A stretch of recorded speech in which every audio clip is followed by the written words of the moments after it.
Namaskar, Vanakkam, and Jai Hind.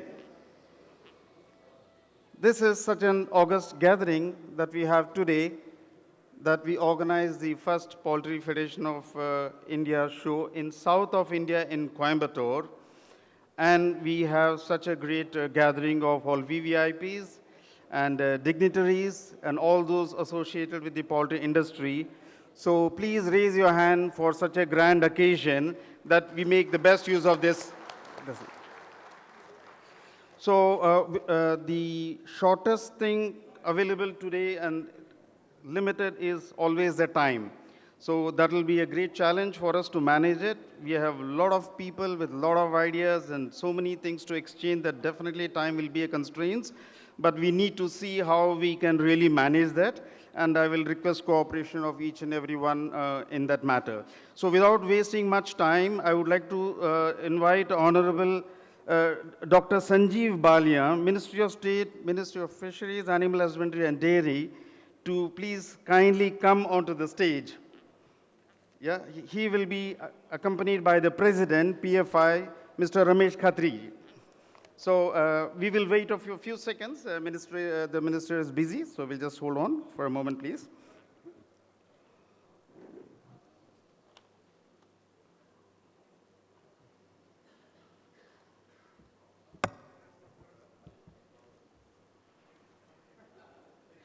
A big hand, please.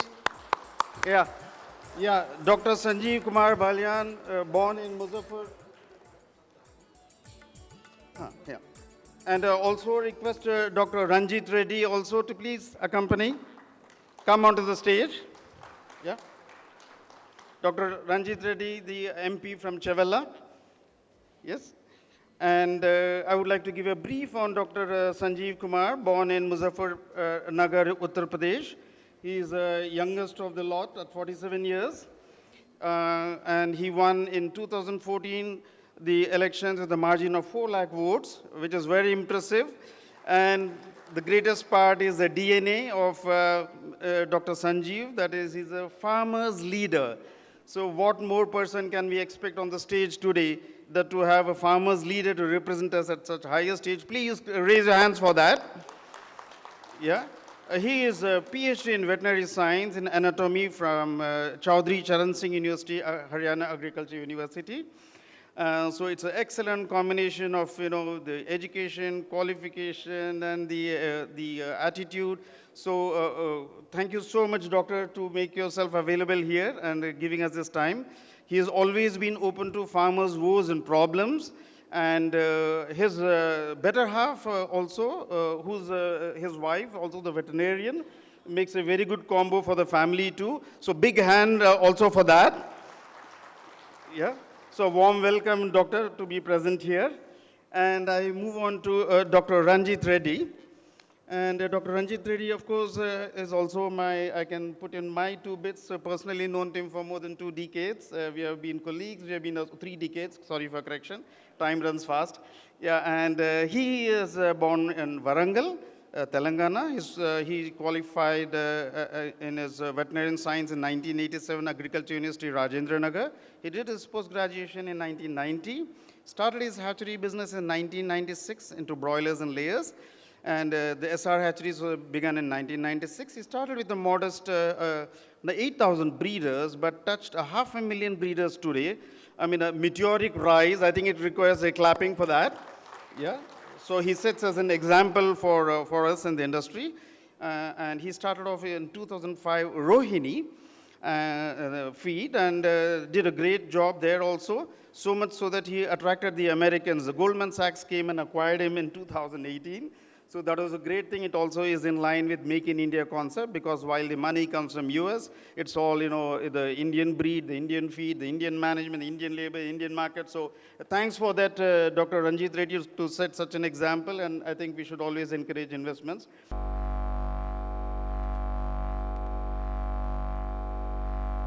Request Mr. Chinraj, please. Mr. Chinraj. A warm welcome to him, again MP from Namakkal. Yeah. Again, from the poultry background, a great personality. and very well known in this part of this thing. A warm welcome. Yeah. Again, Mr. Chinraj carries the DNA of poultry, and he has, been in this part of this thing. Namakkal has been actually the poultry basket way back in 1980s. If you talk of egg industry, I think Namakkal has a record of also being the first exporter of eggs from India. And he has been actively involved in all the associations and very well known and in the fraternity. A warm welcome to him. I also would like to say that this particular year in the parliament, we have great representation happening from, specifically poultry. Yesterday, there was a talk being mentioned also that aqua gets very good representation, dairy gets very good representation. They have subsidies, they have exports, and all those things. But there is a little bit of stepmotherly treatment for poultry, if I dare say that. It's also that we don't get subsidies of much, or they don't get highlighted. Or probably they say it is not sufficient to love a girl, it's equally important to let her know. So I think probably our communications is lacking there. So this is a very good platform here. So PFA will take this opportunity to also to communicate in the minutes to follow. You will also find some presentations happening. So that will also lead to the, sharing the ideas with the ministers and all the poultry fraternity. I also would request Mr. Mahipal Danda to please come onto the stage. Yeah. So again, Mr. Mahipal Danda, very closely associated with poultry in North India. Welcome, sir. Yeah. And his whole family is into this business. So very actively involved. And I think PFI has recent activities and also in the past connection with Mr. Danda's involvement because most of the PFI activities are based in Delhi. So though we are in South India or rest of the India, we need people support based at Delhi. And also ministers coming from North also helps us to, interact more there.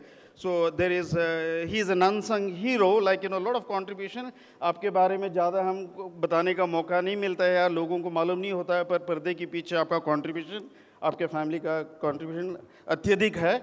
So I would like to really express sincere thanks to Dhanda and family also there, those who are involved. I also take the opportunity to move on to invite Dr. Ashok Thakur. Mr. Ashok Thakur, please. So we had the pleasant experience of listening to him yesterday also, sir. And very impressive, very great. And he's the director of NAFED. Again, the contribution is immense. Please raise your hands. Yeah. So we will get to hear more about Ashok Thakur ji, and thank you so much for all your contributions, sir. I think we heard very less of what actually you did, but then we'll have the opportunity more. And I also take the opportunity to invite on dais Dr. P.K. Shukla. Again, I would run short of time singing praises of Dr. P.K. Shukla because, he has been a very important bridge between the private industry and the government. So a big hand to him. So there are many things that can be said about Dr. Shukla, and the list runs long. To run through, of course, he was born in Nagpur, graduated from Jabalpur. He is a PG from IVRA, and he has been in academia for 3 long decades. And the greatest contribution has been that 30 postgraduate students and doctoral students have benefited by his knowledge. So big hand for that, please. Yeah. And 188 research papers, 5 books, 13 book chapters, and the poultry manual being published by Government of India. That's also in history for the first time happening. So great contribution, doctor. I mean, you're also on the FSSAI board. You're in the steering committee in the animal health. You're nominated for draft regulation for Poultry Federation. You're fellow of National Academy of Veterinary Science and Lifetime Achievement Awards by Government of India. And for shortage of time, I'll keep this now, otherwise the list can go on. In fact, for all of you, it's not only for one individual. So we are really honored to have such great people on the dais. With this, I'll also invite Mr. Ramesh Khatri. Yeah, our president, a big hand for him. Because we have, the PFI has got a very long history. Welcome, sir. A long history, but then, every president has their own way of contributing. And so Mr. Ramesh has his own unique way of contributing and bringing in changes in the PFI. And they're all been positive development and being highly appreciated. So we thank for all the activities happening, including that of to get the PFI into South India, because normally there was an accusation with PFI that it is a North Indian organization and all is happening in North. But then under his chairmanship, presidentship, we also had one in Hyderabad, now here. So the PFA is really doing a great job, and not to praise our own self, but then that is being genuine. So, so thank you so much, Rameshji, for your contribution. And I'll also invite the other, the members behind the scene. That is Sanjeev Gupta ji. Can you please come on the stage? Again, they're all silent workers here. Yeah, I'll also request Mr. Ranpal Danda to please come over. Yeah, again, thank you so much. Yeah, then also Ricky Thapar, again a man behind PFA for many, many years. Yeah, so, Anjay, Dr. Datta, of course. Dr. S.K. Datta, please. Dr. S.K. Datta is the Deputy Commissioner, Poultry, Ministry of Animal Husbandry, Government of India. We have great pleasure and honor in inviting you, Dr. Sab. Please come on to stage. A big hand for Dr. Datta, please. Yeah. Ricky? Yeah. Good. And also my friend and executive member and active member and the dark horse, Mr. Subramaniam. Mr. Subramaniam, please come. So always active or hyperactive in these activities. Thank you, Mr. Subramaniam. So thank you all for being present on the dais. And we will start with, honoring our people on the dais. Can I request our president, Ramesh Khatriji, to please honor our chief guest, Dr. Sanjeev Balia, please.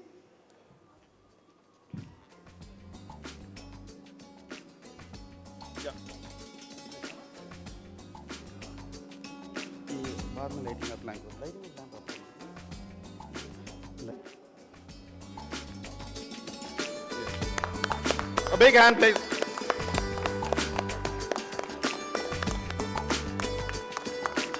Yeah. Yeah. Thank you, sir. Yeah. Can I get Mr. Bittu Danda to please honor Mr. Sinaraj, please? Mr. Bittu Danda.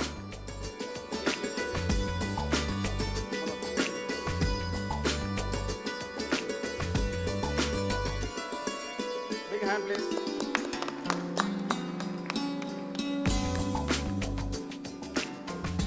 Mr. Sanjeev Gupta. Please honor Dr. Ranjit, please. Big hand, please. Mr. Subramaniam. Can you please honor Mr.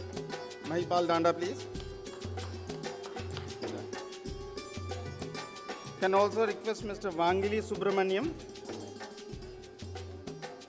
to please honor Mr. Ashok Thakur, please.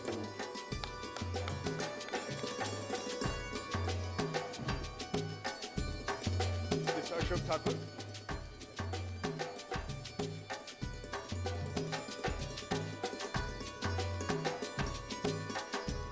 Can I request Mr. Ponni Singaraj, please to kindly honor Dr. P.K. Shukla, please. A big hand.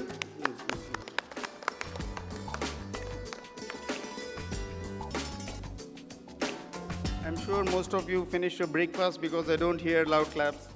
I'll appreciate that. Yeah.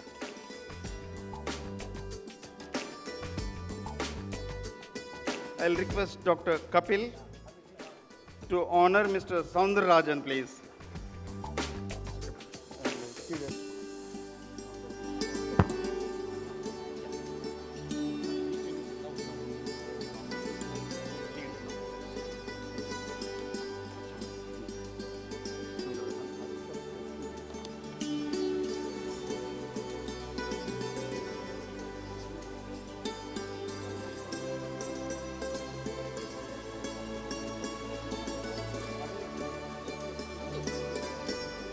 Can I request Mr. Venkat Rao, NECC Hyderabad, please to honor Mr. Sundararajan, please.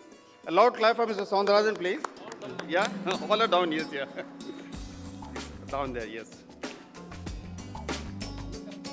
Dr. Vijay Makija, Vice President, West Zone, to please honor Mr. Lakshmanan, please. Yeah, big hand.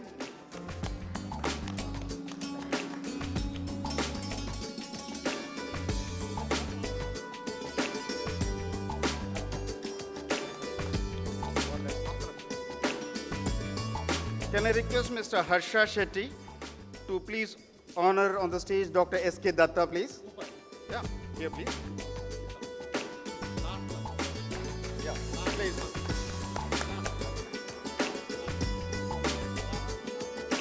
Can I request Mr. G.S. Chima, Executive Member North, to please honor Mr. Ramesh Khatri, the President, PFI, please? Mr. G.S. Chima.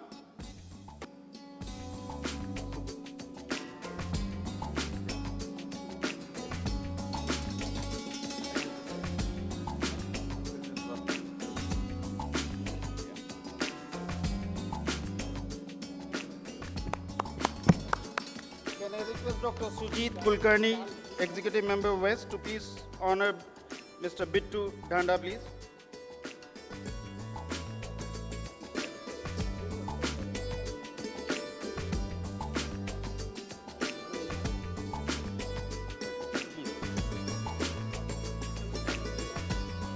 Dr. Sujit to honor Bittu Dhanda, please.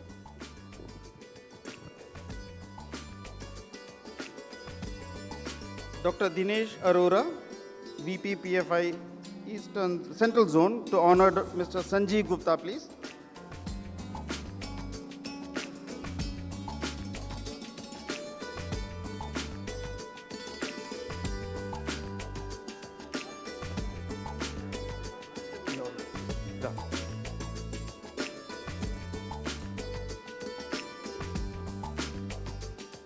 Dr. Anup Kalra, to honor Ricky Thapa, Treasurer, please.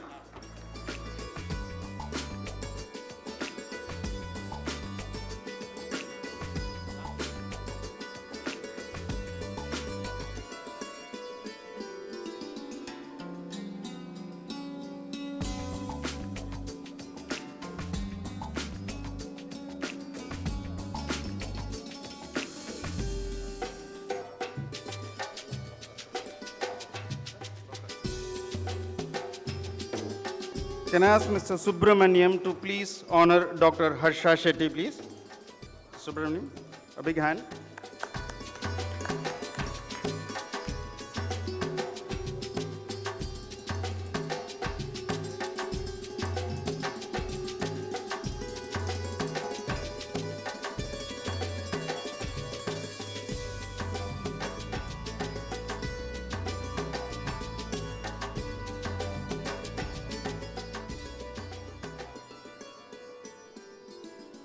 Yeah.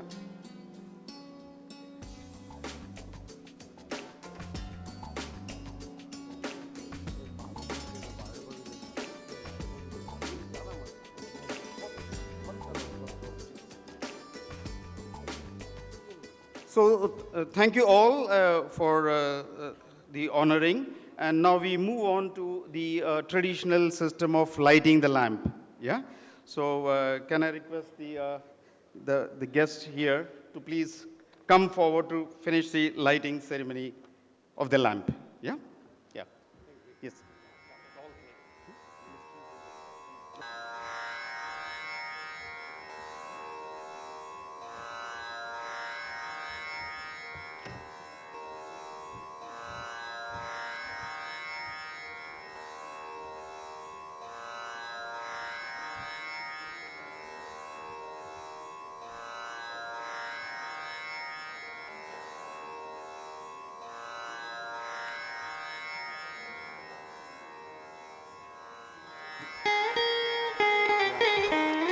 Very good.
So thank you so much.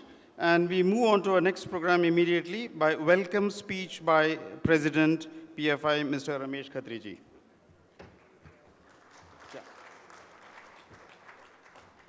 नमस्कार। माननीय हमारे आज के मुख्य अतिथि MoS department of animal husbandry dairy and fisheries government of India, MP doctor Ranjit Reddy ji, MP Chinraj ji, Ashok Thakur ji, MLA government of Haryana Mahipal Dhanda ji, doctor Shukla ji, doctor Sujit Datta ji, आदरणीय scientist और doctor, सभी पीएफआई अधिकारी और हमारे सभी स्पॉन्सर और प्रेस वाले और मीडिया वाले, हमारे भी सभी फार्मर भाइयों का यहाँ पहुँचने पर आभार व्यक्त करता हूँ। पीएफआई पहली बार तमिलनाडु में यह प्रोग्राम कर रही है, जो हमें आप लोगों ने मौका दिया और इसका अवसर दिया। पोल्ट्री वेलफेयर केज बेन मेज एंड अदर प्रॉब्लम के बारे में मेरे से अच्छा विजय जी बताएंगे। मैं समय ज़्यादा न लेते हुए मैं विजय जी ही इसके बारे में आपको अच्छे से डिटेल में समझाएंगे। धन्यवाद, क्योंकि समय थोड़ा है और काम ज़्यादा है, इसलिए मैं समय को व्यर्थ नहीं करना चाहता। तो विजय जी बताएंगे इसके बारे में।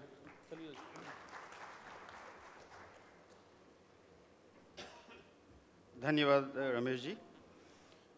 And we move on to our next program. I need to give a brief of Mr. Vijay Sardana.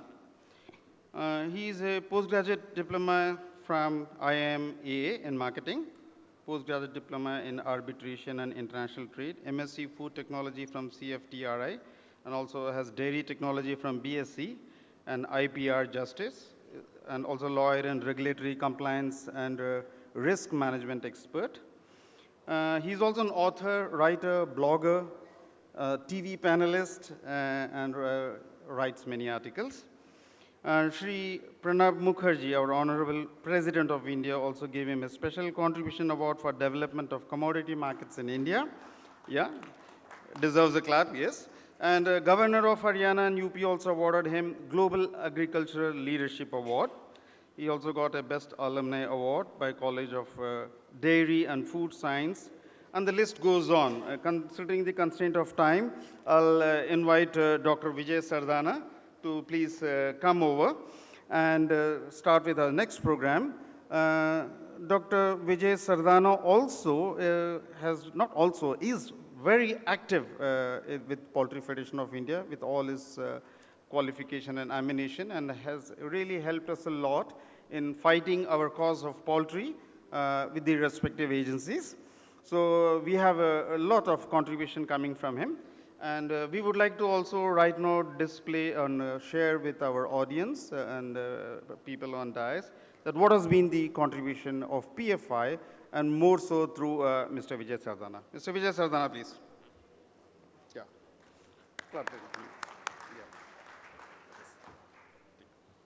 Thank you. Good morning to all of you. आप सबको मेरा प्रणाम। पीएफआई के इस एजीएम में जो पहली बार कोयम्बटूर में और तमिलनाडु में हो रही है, आप सबका स्वागत है।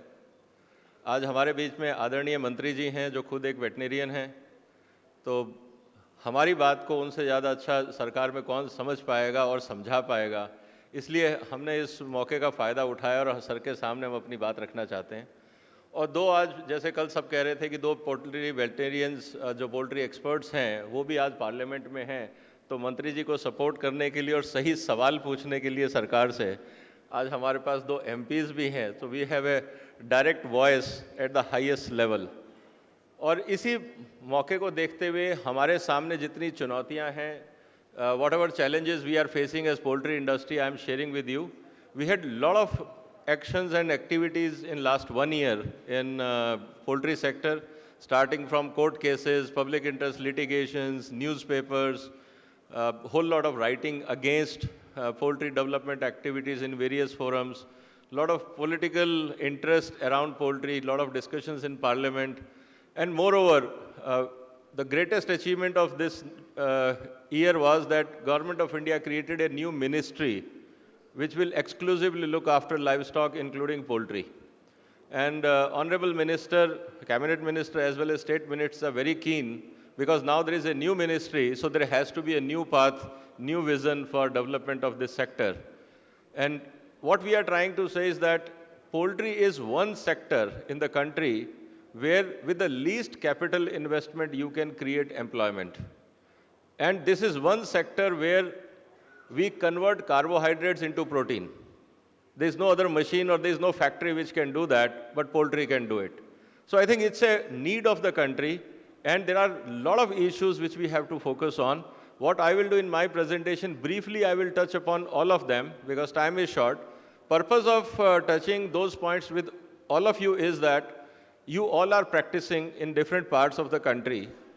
जब भी आपको कोई इशू समझ में आता है इससे related, please do write to PFI.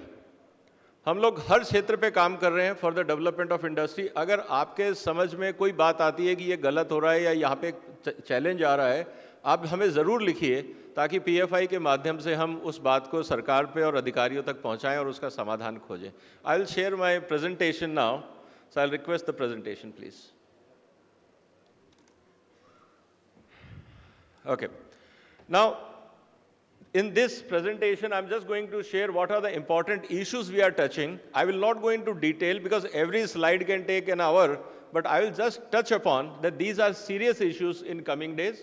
Plus, poultry, now there is a separate ministry. We are more than 1 lakh crore industry in this country, but unfortunately, there is no policy, or I will say there is no law how this whole sector can develop and progress in a orderly manner.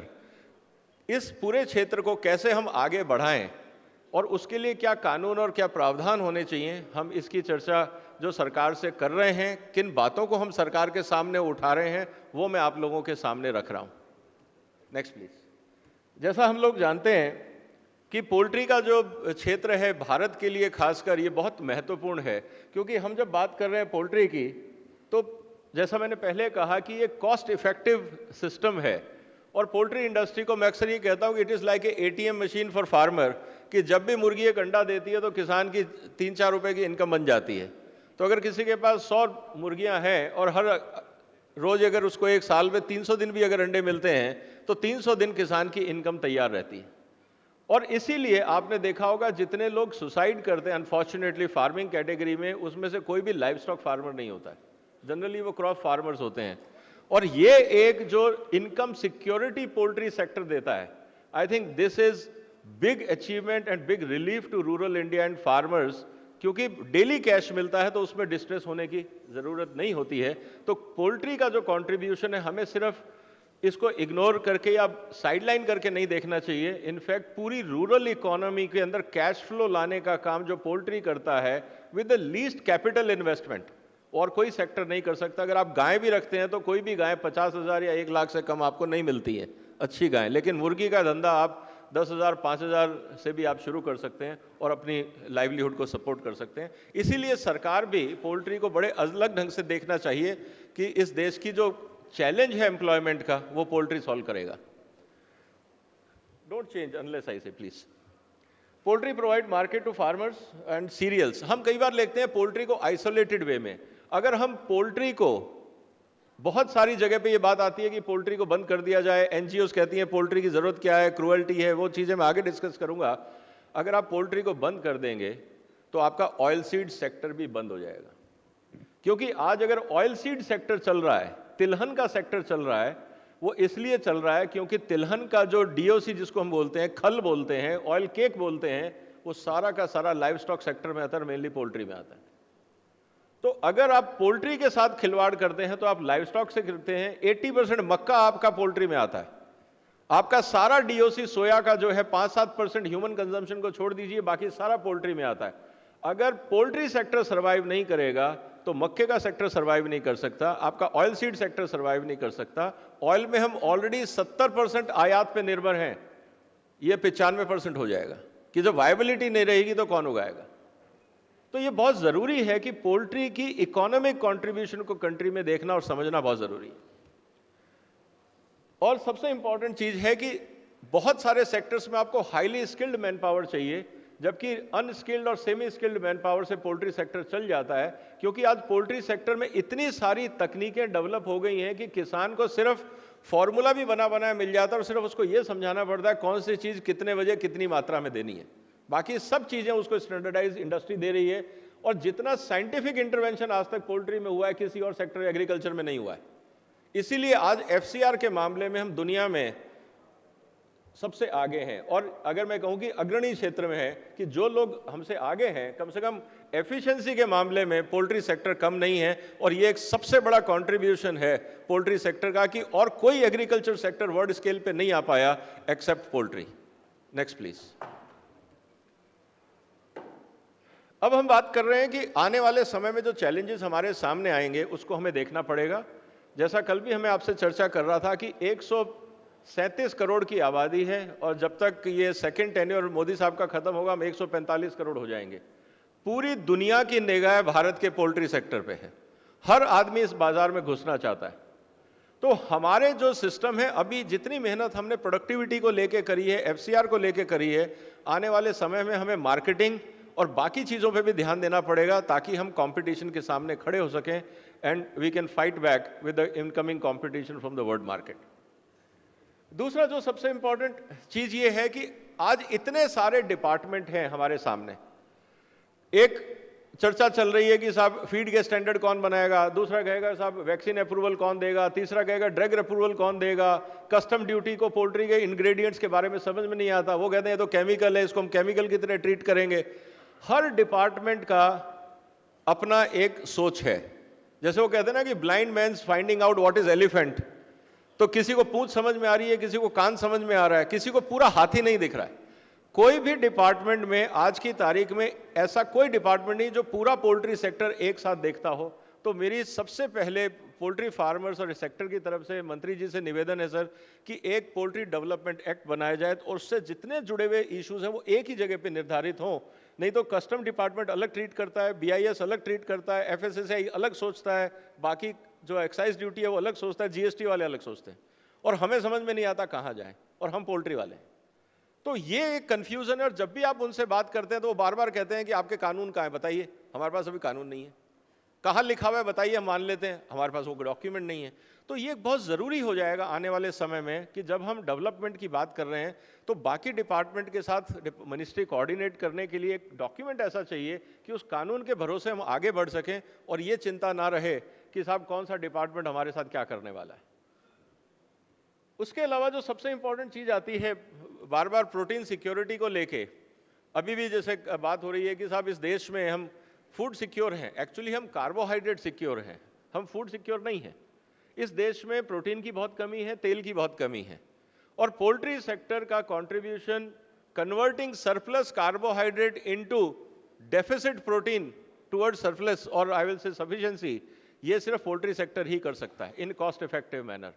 तो जो raw material हमारे पास surplus है उसको कैसे देश के लिए protein में कन्वर्ट किया जाए, इस पे एक पॉलिसी की ज़रूरत है, और मुझे लगता है कि आने वाले समय में भारत सरकार की जो पॉलिसीज़ होंगी वो इस दिशा में हम लोगों को मार्गदर्शन देंगी। फिर आने वाले समय में जब हम बात कर रहे हैं साइंटिफिक एंड टेक्निकल डेवलपमेंट की, बहुत सारे परसेप्शंस हैं। जितने कोर्ट केसेस आज आपके सामने हैं, उन कोर्ट केसेस में एक सबसे बड़ा जो फ्लॉ है कि इसमें साइंटिफिक एस्पेक्ट ऑफ पोल्ट्री को नहीं दिखाया गया है, उसमें सिर्फ परसेप्शंस और ओपिनियन दिखाई गई हैं।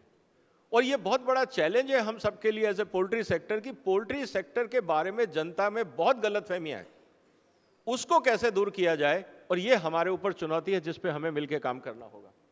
और end of the day customer क्या चाहता है? कस्टमर चाहता है साफ सुथरा अच्छा पोल्ट्री प्रोडक्ट, और हमें फूड हाइजीन फूड सेफ्टी पे हम कॉम्प्रोमाइज़ नहीं कर सकते, क्योंकि अगर हमने कॉम्प्रोमाइज़ किया तो कस्टमर हमारा साथ छोड़ देगा, और जब कस्टमर साथ नहीं रहा तो सरकार भी हमारा कुछ नहीं कर पाएगी। तो इसलिए कस्टमर के साथ जुड़ना है तो क्वालिटी और सेफ्टी पे हमें ध्यान देना ही पड़ेगा। Next please, next please. Poultry क्या करती है, कैसे करती है, आप सबको पता है। Next please. This is again different components of poultry. Next please. अब मैं एक थोड़ा सा चर्चा करूंगा। इस समय जो प्रधान साहब ने बात करी, प्रेसिडेंट साहब ने, कि केज बैन का मुद्दा क्या है।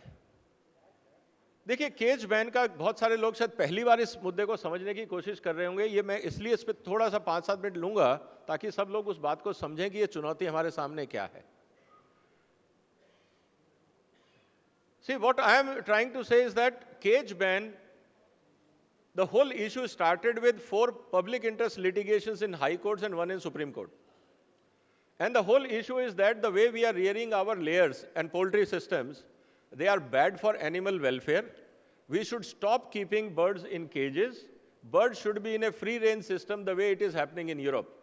This is the plea or request by the NGOs to the courts of India. And there is a law in the country which is of 1960, that cruelty against animal, 1960 law, which says that animals should not face any cruelty. Now, cruelty is a technical word, but it also has a public view and perception of what is cruelty. From a scientific parameter, you can define cruelty with various scientific parameters, whether there's a particular hormone or particular chemical released in body or not, whether animal is in stress or not, and there are scientific ways to determine it. But what common man is thinking, what common man is looking at, if you look at the lower side of the picture, okay, how we are handling and hanging the birds and moving here and there, and this is cruelty, and this is what poultry industry is doing, and we should stop all these practices. What is happening? They are looking at how we are handling the birds on the roadside, or the traders are handling on the roadside, and they are blaming the production system. And this is where the gap of understanding about poultry is. So what they are extrapolating is the whole poultry system is creating cruelty or inflicting cruelty against animals, mainly poultry birds. We are keeping egg layers for 72 weeks in a confined cage of 1 feet by 1 feet.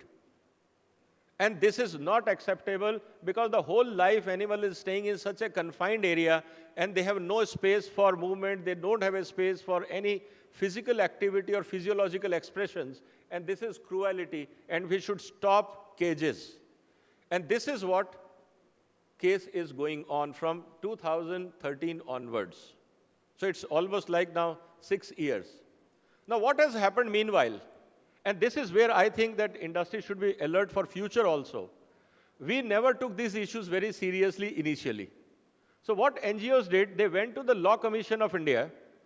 They asked them to investigate how the poultry systems are working in India, and then please issue guidelines how poultry should be reared in India. And this was asked to the Law Commission.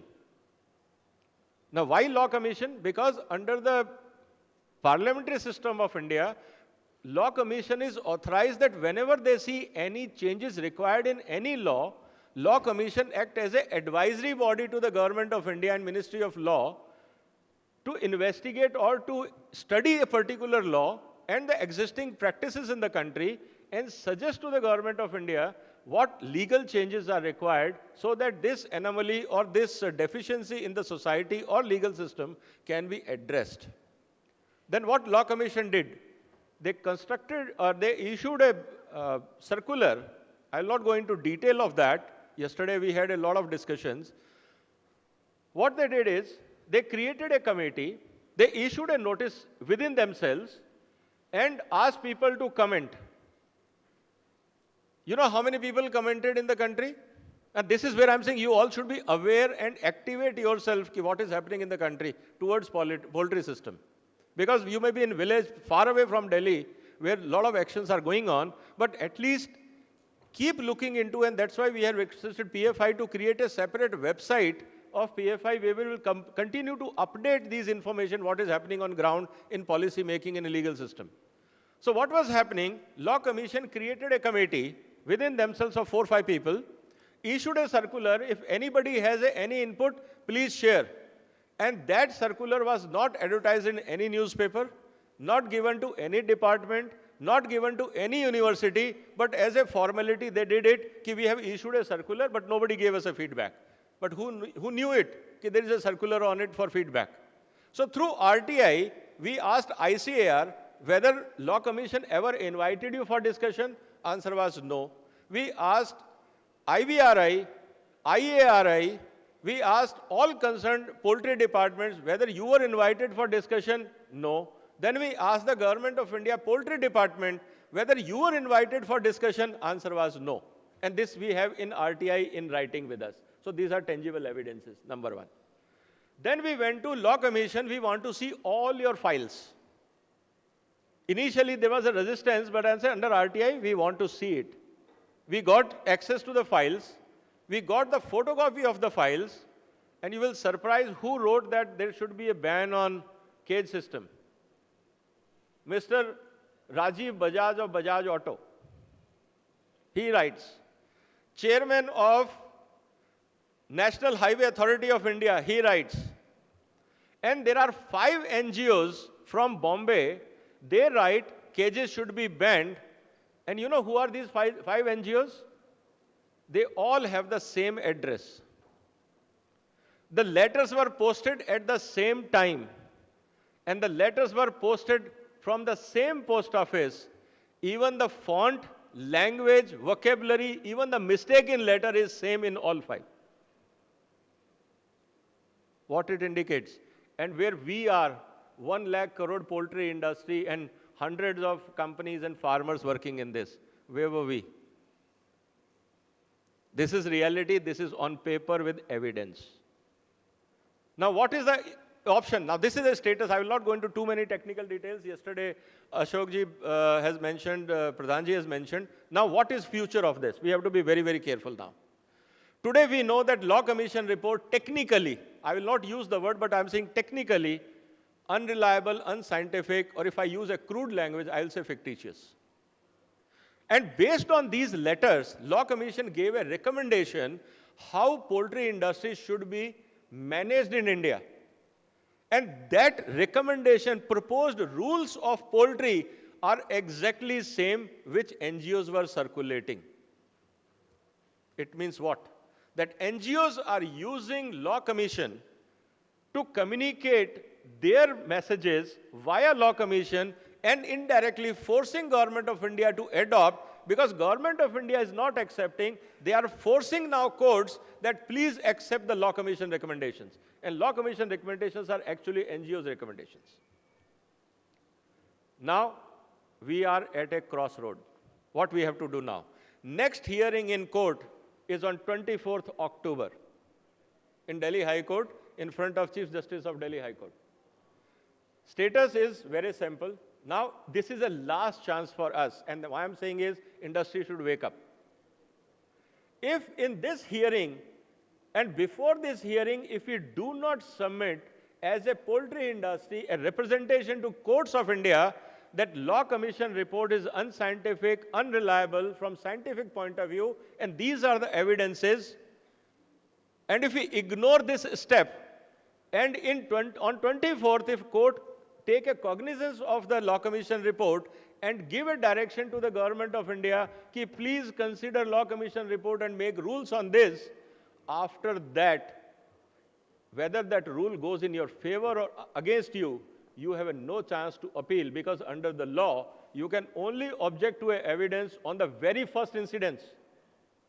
And today we have an opportunity to question Law Commission report, because this was not questioned earlier, and we were not party to it. And if we don't question now, we will lose the right to question in future as well. Because are we sleeping? Court will ask very simple. This report was in public domain. Why you never objected earlier? Why you are coming now when the rules are finalized? It means you have ulterior motive, or you are incompetent to manage these rules, and that's why you are making noise now. So courts will not give weightage to us.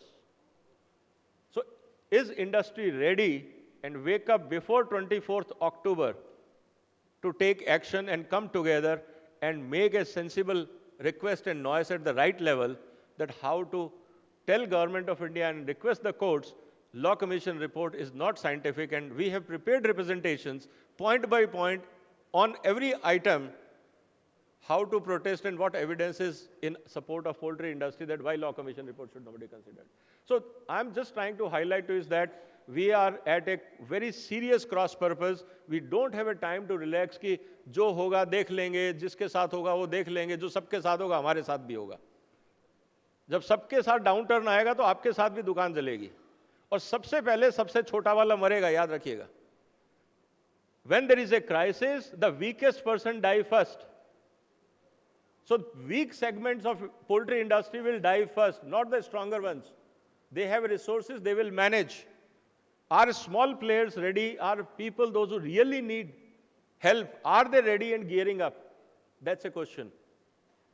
People, those who have resources, understanding, technology, manpower, management, they know how to tide over the crisis. But what about the rest? And please think of that. And that is what is important for us. It's a serious matter. So I request that whenever you have a time, please talk to the President and Secretary and office bearers of PFI and give them support, whatever guidance and support they need. Without your support and cooperation, things will not go on, because what NGOs are saying and they have said in court, Indian poultry industry is only 5 companies. There are no farmers. And this is a court debate. And this whole association is only representing 5 companies. There are no farmers in poultry. So, sir, and this is what NGOs were telling to the Chief Judge. Okay, sir, this is simply in the name of farmers they are playing. Where are the farmer representatives? Where are the representation from the farmer? Where are the letters from the farmer? So it is up to you. You all. If you are sleeping, nobody can help. I'm sorry to use the word. No one can help you. So be very, very serious. We are at a crossroad. Now, I'll move to the next points which we are discussing. I'll not take too much time, but we can take it off record. I just wanted to share, because all the dignitaries are here, Honorable Minister is here, that I wanted to share the concern which we are going through. And we know there is extremely great cooperation we are getting from. I have never seen a cooperation like this in any government department which we are getting in this case. And I must compliment Datta Sahab. We go with word by word, dot by dot, on every representation we submit to the courts, or we write to Indian Egg Council or in OIE or everywhere. It is not like industry versus government or they and we. It is like Team India. And for the first time, the amount of cooperation we have on this issue, it's amazing. It's amazing. So whether Honorable Secretary, Minister Sahab, Joint Secretary, department whole, and situation is that we don't even seek appointments. We simply say, sir, there is a crisis, I want to come. The only answer is come. When you want to come? Before lunch or after lunch? Only thing they ask. Or they tell us we are blocked between 3 to 5 in a meeting. Either come before 3 or come after 5. This is the only discussion happens when we go and meet them. So that they are available when we go. Nothing else.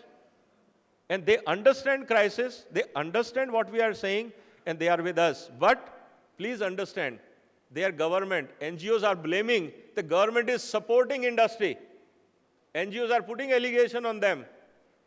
Industry, they never say farmer. Please understand what NGOs are saying. So unless farmers gear up, unless farmers wake up, you will not be able to strengthen it, support what government is giving for too long. Because they cannot be looking as biased. Government has to play a role as a neutral. If consumer interest, NGO's interest, on the other side, we have a farmer's interest, the government has to balance it. And that's why farmers have to wake up. Otherwise, we are blamed as a department is working with industry. So I think we have a responsibility to do that. So thank you to whole department and to the Honorable Minister and his team in ministry that for all the support we are getting. Next slide, please. Now, other major points which we are discussing, as I said in the beginning, that there are so many things are happening. Now there is a separate ministry. When there is a separate ministry, there is an expectation that there are a whole lot of issues because we have to make this industry of part of a 5 trillion economy. We are not in isolation now. If today economy is 2.5 and we have to make it a 5 trillion and our poultry industry is 1 lakh crore, it should become 3 lakh crore. It will not happen on its own. We have done fantastic work in FCR in production side, but other challenges are emerging, which I'm going to highlight to all of you, and I hope you will appreciate the lot of work which PFI is doing. Next, please. So these are some of the issues which we are highlighting. I'll take one by one, half a minute each. Rest you know better. Next, please. Breeding and genetics. We have some of the best breeds. There's a lot of emphasis by Honorable Minister that what we are doing on breeding for backyard poultry. Why we are not looking into backyard poultry breed improvement? And this is a concern from the Government of India, from Honorable Minister. I'm just flagging this issue that what we can contribute and how we can build this area where government is thinking, can we use backyard farming or very small farms for employment generation in rural India? What type of breeds are suitable? What we have to do? This is one area in coming days we have to look at it. Next, please. Housing infrastructure. We have seen a lot of biosecurity challenges. We have seen a lot of climatic challenges. Whole lot of diseases spread. A lot of things do happen. And sometimes farmers face huge mortality, up to 30, 40, 50, 80% in some farms. One of the area in agriculture we have done is protected agriculture, or I will say that, poly houses and whole lot of agriculture for high value horticulture. Government of India has come out with the schemes. Why not about small poultry farmers? Should we have a housing scheme for small poultry farmers so that mortality goes down, their productivity remains high, FCR remains high, and country gains, farmer gains, and consumer gains? We have to think about this. What should be the housing strategy for small poultry farmers in the country? Next, please. Equipments. In every other agriculture activity, farmers do get a lot of support for technology upgradation, equipment upgradation, replacement. What about small poultry farmers when we are looking into employment opportunity? Should there be a scheme on equipment replacement or a better technological use which saves water, saves feed, saves energy, and a whole lot of other opportunities? We have to think about it. Next, please. Nutrition, we have done great job in this country. FCR is one of the best in the world. But again, availability of nutrition, availability of maize is becoming a challenge. How to ensure regular supply of feed material? Because when I was talking to Commissioner Agriculture, Government of India, you know what he said? Maize is not our priority. We are concerned as per law of India, food security. There is no law called feed security. So our priority is food security. So our focus is on wheat, rice, edible oil, pulses, and like that. Maize is not part of food security. So who will take care of maize requirement? And 1.45 billion population by 2024 and 1 billion livestock population in this country also need feed and fodder. Who will ensure supply of feed and fodder in this country? Then the whole industry will collapse. So we have a requirement, and Honorable Minister is here. I'll request, sir, we should think of feed security policy or some form of that arrangement, whether with coordination with agriculture, how to utilize the agriculture biomass for dairying, and also how to ensure maize supplies, what type of policies, technologies are required. Because right now we have a serious issue of fall armyworm, which is hurting the corn production. We have to seriously look at how to ensure feed. Otherwise, Makkah, which was selling at 15 rupees corn, and now it is selling at 24, 25, 26. The whole viability of industry is in question. The poor farmer can't survive. So we have to look at how to ensure reliable, cost-effective food. One of the thought was of industry that your MSP of Makkah, which is 17 rupees, you buy from the farmer, and in turn, poultry industry will buy at MSP from you. So that you ensure farmer MSP and poultry industry will get an assured feed supply. So there are ways to explore how we can look at it. This is one of the thought, and maybe, sir, we can discuss in detail. There may be better ideas and better suggestions from department which we can consider. Next, please. Biosecurity surveillance is a big area. Because today we are going to be part of an international community. We are talking of free trade agreements. We want to export. But unless we have a biosecurity surveillance system in the country, one outbreak in one corner of India will ban the whole exports from other parts of country, which is very sad. If this happens in Maldives or it happens in Sri Lanka, makes sense. But any outbreak in Kerala banning, North India, or North India outbreak banning Tamil Nadu, with a distance of 3,000 kilometers doesn't make sense. So we have to have a proper biosecurity policy. We have to look at how we can address this. And there are concepts of zoning, compartmentalization, everything, but we have to make it a national policy in the interest. Next, please. Feed supplement. This is another big challenge, sir. A lot of feed supplements are fine chemicals. So a lot of feed supplements are fine chemicals, and sometimes these fine chemicals are classified as a feed ingredient. Sometimes they are classified as chemical classification, and that changes the whole custom duty structure. In feed material, custom duty is lower. In fine chemicals, otherwise custom duty is higher. Because departments are not clear how to classify feed additives, the custom duties and excise duties and other taxation systems keeps changing, and that puts the whole industry into trouble. Feed industry is in trouble.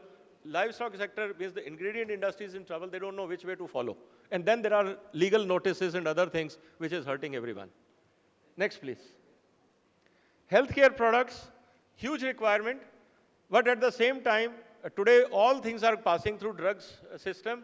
There is a requirement for new forms of vaccine, because when mutation happens, new form of disease comes, we need vaccine. Who is approving vaccine? What type of vaccine? How open it is? This needs a review, that our poultry or any livestock sector, if facing a new form of a disease, it should be rectified immediately. Otherwise, there's going to be huge mortality and economic losses to the farmer. So how to address these challenges? Because we have seen that disease can migrate from anywhere, and they don't take time to spread. But we have to immediately stop it. What should be our contingency plan and emergency system कि कैसे हम उसको रोकें ताकि बीमारी और ना फैले, उसका एक सिस्टम हमको बनाना पड़ेगा ताकि स्प्रेड ना हो बीमारियां और किसान का नुकसान ना हो. Next please. Infrastructure logistics. Today we are saying sir कि जिस तरह से मुर्गियां ट्रांसपोर्ट होती हैं ठीक नहीं है. हम रोड साइड स्लॉटरिंग को बैन करना चाह रहे हैं, हम सब कुछ करना चाह रहे हैं, लेकिन इस देश में 1 लाख करोड़ की इंडस्ट्री है और करीब हम 3.5-4 मिलियन टन प्रोड्यूस कर रहे हैं चिकन मीट को, और करीब 80-85 बिलियन हम अंडा कर रहे हैं. हमारे पास ट्रांसपोर्ट सिस्टम नहीं है सर. ट्रांसपोर्ट कैसे होगा? या अगर मुर्गियों को अगर वो मोटरसाइकिल पे लेके जाता है आदमी टांग के साइकिल पे, तो उसको क्रेट कैसे मिले? क्योंकि हमने हॉर्टिकल्चर में क्या किया था कि जब बोरियां थी जिनके कारण टमाटरों का नुकसान होता था, हमने उनको क्रेट दे दिया था ताकि टमाटर का नुकसान नहीं हो. अगर मुर्गी को भी बचाना है तो छोटे किसानों को हमें क्रेट दे देनी चाहिए कि भाई साइकिल पे टांग के मत ले जाओ, क्रेट में रख के आराम से ले जाओ. हमें सोचना पड़ेगा, क्योंकि एक तरफ एनिमल वेलफेयर का इशू है, दूसरा ट्रांसपोर्टेशन का इशू है, और तीसरा हाइजीन एंड सेफ्टी का इशू है. तो ये सारे चीज़ों को देख के, और हमारे पास अभी लाइव स्टॉक ट्रांसपोर्टेशन पॉलिसी नहीं है. और प्रॉब्लम ये होता है कि ट्रक में कौन सा सिस्टम होगा. अभी सब हमारे पास नॉर्मल ट्रक्स हैं, और जो ट्रक्स भी हैं कोल्ड स्टोर वाले, वो सब फ्रूट्स एंड वेजिटेबल के हैं.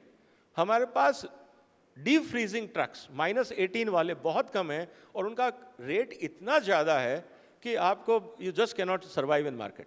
तो क्या होगा? उसके कारण बार बार फिर wet industry, road side industry को हम बंद नहीं कर पाएंगे, और there will B conflict.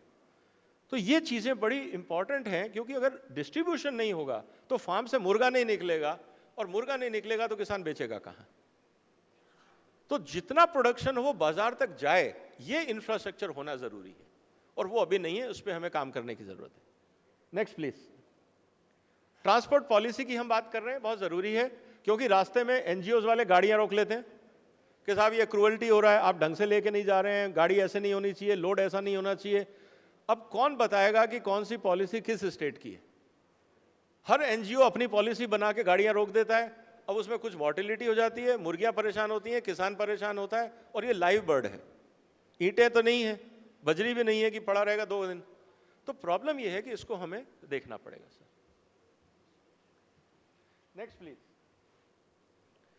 Poultry diagnostic lab sir Hindustan में एक ही है, जैसा हम पिछली बार भी बात कर रहे थे. इसके ऊपर हमें और बनानी पड़ेंगी. Next please. Poultry farm equipment standards. अब बहुत सारे हमारे यहाँ पे जब हम सर्टिफिकेशन की बात कर रहे हैं, जब मल्टीनेशनल्स आ रही हैं, सुपरमार्केट्स आ रही हैं, फास्ट फूड चेन्स आ रही हैं, वो कहते हैं हम आपका फार्म इंस्पेक्ट करेंगे. इंस्पेक्ट करेंगे तो किस स्टैंडर्ड के अगेंस्ट? वो अगला अपना स्टैंडर्ड लेके आते हैं, तो बहुत सारे मेरे छोटे किसान उस मार्केट में आ ही नहीं पाएंगे. तो हमें छोटे छोटे जितने भी इक्विपमेंट्स हैं, जो नई टेक्नोलॉजीज आ रही हैं, उसका एक स्टैंडर्डाइजेशन सिस्टम बनाना पड़ेगा कि किस तरह के ड्रिपर हों, किस तरह के फीडर हों, किस तरह के हाउसिंग सिस्टम हों, किस तरह के केजेस हों. एक स्टैंडर्डाइजेशन की ज़रूरत है, उसकी भी हमें सोचना पड़ेगा, और that will help in transportation also. Next please.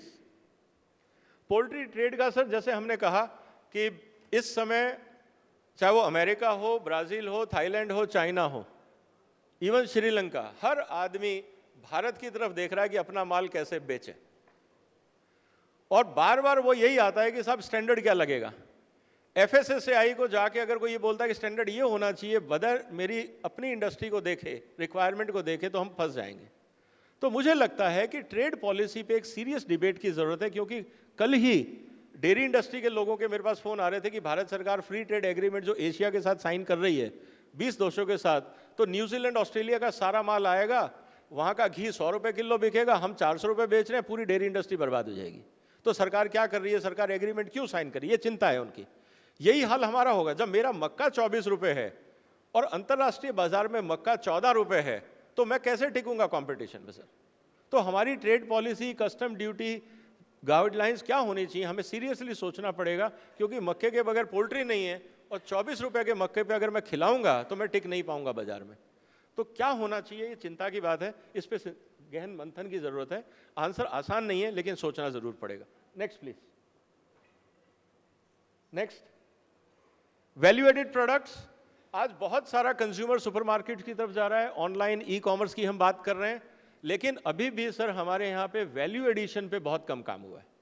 हम सिर्फ फ्रोजन या चिल्ड करके काम कर रहे हैं। मुझे लगता है कि भारत सरकार के जितने इंस्टीट्यूट्स हैं, चाहे वो CFTRI है, दूसरे रिसर्च इंस्टीट्यूट्स हैं, और भी जगह पे प्राइवेट सेक्टर को भी वैल्यू एडेड प्रोडक्ट्स में कैसे एनकरेज किया जाए, इस पे एक पॉलिसी बनानी चाहिए। चाहे हमें वहाँ पे R&D करवानी पड़े, रिसर्च करवानी पड़े, नए प्रोडक्ट डेवलप कराना पड़े, चाहे हमने होम साइंस कॉलेजेस को इन्वॉल्व करना पड़े, जो चिकन रेसिपीज बना सकते हैं which has a marketability, international market. इस पे जब तक काम नहीं होगा तो हम सब कमोडिटी मार्केट में रहेंगे, मार्जिन वही 1-2 रुपए रहेगा, और जरा सा ऊपर नीचे बाजार होगा तो आधी इंडस्ट्री बर्बाद हो जाएगी। तो वैल्यू एडिशन करना जरूरी है, क्योंकि कस्टमर आज पैसे दे ही रहा है सर, कस्टमर देने को तैयार है, लेकिन हमारी तरफ से प्रोडक्ट क्या मिल रहे हैं, इस पे हमें सोचना पड़ेगा। Next please.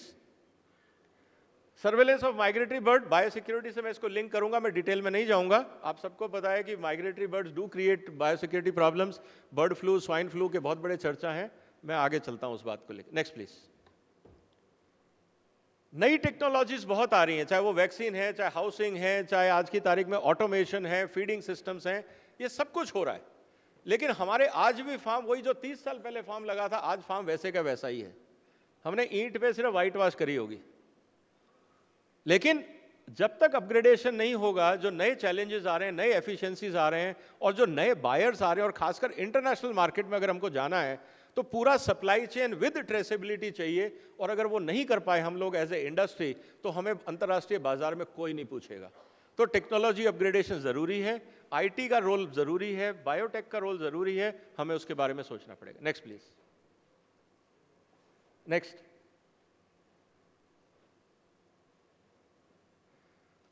एक सर बड़ी इंटरेस्टिंग चीज है आजकल व्हाट्सएप पे चल रही है, खासकर छोटे किसानों का है, कि कोई भी व्यापारी अंडे का रेट निकाल देता है, मुर्गी का रेट निकाल देता है।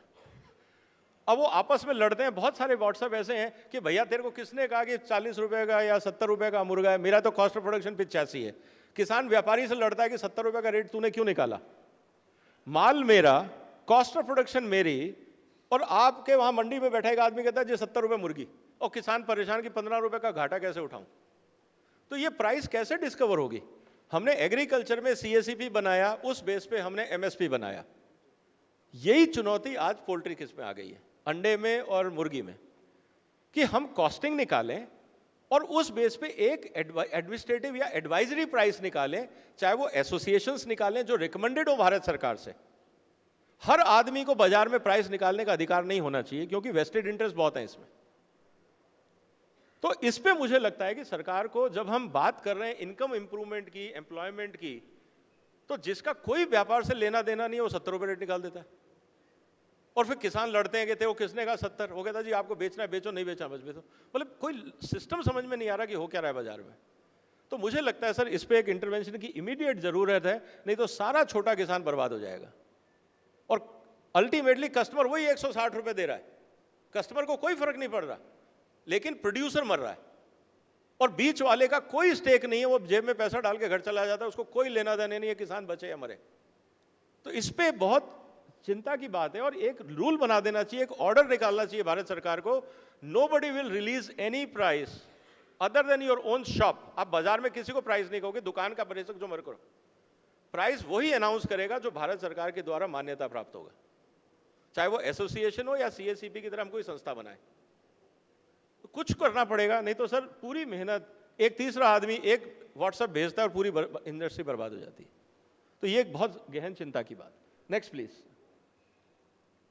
नेक्स्ट, रिस्क मैनेजमेंट की हमने बात करी, और FSSAI जब स्टैंडर्ड्स बना रहा है रिस्क मैनेजमेंट पे, आपको पता है कि जब भी कोई कानून बनता है तो बहुत तरह के लोग उसके पीछे होते हैं, कोई फेवर में, कोई अगेंस्ट में, एक टग ऑफ वॉर होता है। लेकिन risk management should be scientific. ये हम लोगों को एज ए इंडस्ट्री FSSAI और कंसर्न डिपार्टमेंट से कहना पड़ेगा कि आप कमरे में बैठ के कानून नहीं बनाएंगे जब तक वाइडर कंसल्टेशन नहीं होगा। और आप लोग प्लीज एक्टिव हो जाइए, जब भी आप लोगों को कोई चिट्ठी या मैसेज भेजा जाए उसका जवाब जरूर दीजिए, नहीं तो नुकसान आपका है, हमारे कोई फर्क नहीं पड़ता। दिल्ली में मेरे को अंडा मुर्गा मिल जाएगा, मेरे को कोई फर्क नहीं पड़ता। मैं हिंदुस्तानी मुर्गा खाऊं या अमेरिकन मुर्गा खाऊं, मेरे घर में तो चिकन बन जाएगा। आपका क्या होगा अगर आप सोते रहे तो? ये प्लीज सीरियस मुद्दा है। जब भी आपके पास एक रिक्वेस्ट भेजी जाती है PFI की तरफ से कि एक सरकार चर्चा कर रही है, आप अपना सुझाव दीजिए, गलत सलत जैसा भी है बोलो तो सही, लगे तो सही, हमारे साथ लोग खड़े हैं। आप ही नहीं बोलोगे तो हम लोगों की हिम्मत नहीं रहेगी, मैं आपको साफ बता रहा हूं। अकेले प्रधान जी से उम्मीद मत करो कि वो 1 लाख इंडस्ट्री का पूरा बोझ अपने सिर पे रख के चलेंगे। आपको भी जागना पड़ेगा, काम करना पड़ेगा। Next please. Financing of poultry sector, ये बहुत जरूरी है क्योंकि वर्किंग कैपिटल बढ़ रही है, मक्के का रेट बढ़ गया। जहां पहले आप 1 टन मक्का 14,000 में लेते थे, आज वही 1 टन मक्का 28,000 में आता है या 25,000 में आता है। तो आपकी वर्किंग कैपिटल रिक्वायरमेंट बढ़ गई है, लेकिन फाइनेंसिंग सिस्टम बैंक्स के पास नहीं है, इंश्योरेंस सिस्टम नहीं है, रिस्क मैनेजमेंट सिस्टम नहीं है। तो नाबार्ड के साथ बैठ के मैं रिक्वेस्ट करूंगा मंत्री जी से इस पे कार्रवाई की जाए कि पोल्ट्री इंडस्ट्री के लिए इंश्योरेंस स्कीम क्या हो सकती हैं, फाइनेंसिंग स्कीम्स क्या हो सकती हैं, कैपिटल इन्वेस्टमेंट स्कीम्स क्या हो सकती हैं। क्योंकि जब हम आगे जाएंगे तो रेट बढ़ेंगे, वैल्यू ऑफ गुड्स बढ़ेगी। तो जो काम मैं पहले 10,000 में कर लेता था, आज वही काम करने के लिए मुझे 50,000 चाहिए होगा। वो पैसा कहाँ से आएगा? और ये हमें सोचने की जरूरत है। हम सरकार से सब्सिडी नहीं मांग रहे हैं, लेकिन एक पॉलिसी होता कि बैंकर्स को पता रहे कि क्या देना है क्या नहीं देना है। Next please. और जो 2-3 इंपॉर्टेंट मुद्दे। नेक्स्ट, हम बात कर रहे हैं मेज अवेलेबिलिटी की। इस बार बहुत प्रॉब्लम हुई। मैं बहुत सारे, प्रधान जी ने मुझे कहा विजय जी मेज के लिए क्या कर सकते हैं, इस पर जरा आप सोचिए। मैंने बहुत सारी कंपनियों से बात करी, कल भी मैंने बात करी, और मैं आपको एक जानकारी के लिए दे देता हूं। एक हमने PFI की तरफ से एक प्रयास किया और आने वाले समय वो प्रयास और बढ़ेगा। कल मैं एक कंपनी से बात कर रहा था जो ये कहती है कि हम जो फॉल आर्मी वॉर्म है, जो कीड़ा लग रहा है मक्के में, जिसके कारण मक्के की फसल बर्बाद हो रही है और हम लोग सफर कर रहे हैं, उसको कंट्रोल किया जा सकता है, उसको कंट्रोल किया जा सकता है। तो मैंने कहा अगर किसान को कोई हेल्प की जरूरत हो तो क्या करे, किससे बात करे? सरकार से, यूनिवर्सिटी से। तो हम लोग कल रात को बैठ के ये चर्चा कर रहे थे कि यार कुछ तो रास्ता निकालो। मैं आपको खुशी से कह सकता हूं कि एक कंपनी से मैंने रिक्वेस्ट की कि यार एक आप मक्के के लिए एक हेल्पलाइन बना सकते हो क्या? उन्होंने रातों रात एक हेल्पलाइन बनाई और मेरे को सुबह उन्होंने कार्ड्स भेज दिए कि आप अपने मेंबर्स को दे दो, जिसके खेत में, मक्के के खेत में कोई प्रॉब्लम है, आप इस हेल्पलाइन पे फोन करो, हमारे आदमी उस किसान के पास जाएंगे, उसको बताएंगे कैसे कंट्रोल करनी है बीमारी, ताकि उसके मक्के की फसल बच जाए। मैं क्यों कह रहा हूं मैं मक्के के किसान के लिए? क्योंकि अगर मक्के का किसान नहीं बचा तो हम कहां से बचेंगे? हम उन पे निर्भर हैं। तो ये कार्ड्स मैंने यहां पे राजशेखर बैठे हैं, राजशेखर खड़े होइए जरा। मैंने इनको कहा यार आप सुबह ना करीब 100-200 ये कार्ड बनवा के लाओ, सबको दे दो। आपके आसपास कोई भी मक्के का किसान आपको दिखता है, उसको ये नंबर दे दो कि बेटा कोई दिक्कत हो इस नंबर पे फोन कर लेना। वहां से लोग आ जाएंगे, तेरे को बता देंगे कंट्रोल कैसे करना। बस आपको इतना ही करना है। तो ये कार्ड्स हमने बनवा दिए हैं, आप लोग कलेक्ट कर लें, बाहर रख देंगे या राजशेखर से ले लें। और थैंक्स टू UPL मैनेजमेंट, मैंने उनके कल चेयरमैन से बात करी। मैंने कहा भाई साहब कुछ हेल्प कर दो, हमारे किसानों की मक्का नहीं मिल रहा। उन्होंने कहा जो तुमको चाहिए मैं कर दूंगा। तो मैंने कहा एक हेल्पलाइन तो बना दो और टेक्नोलॉजी दे दो। उन्होंने पूरा फॉर्मुलेशन बना के टेक्नोलॉजी करके रातों रात हेल्पलाइन क्रिएट करके दे दिया, ताकि मैं आपको बता सकूं कि PFI के प्रयास से हमने आपको एक हेल्पलाइन भी दे दी। Next please.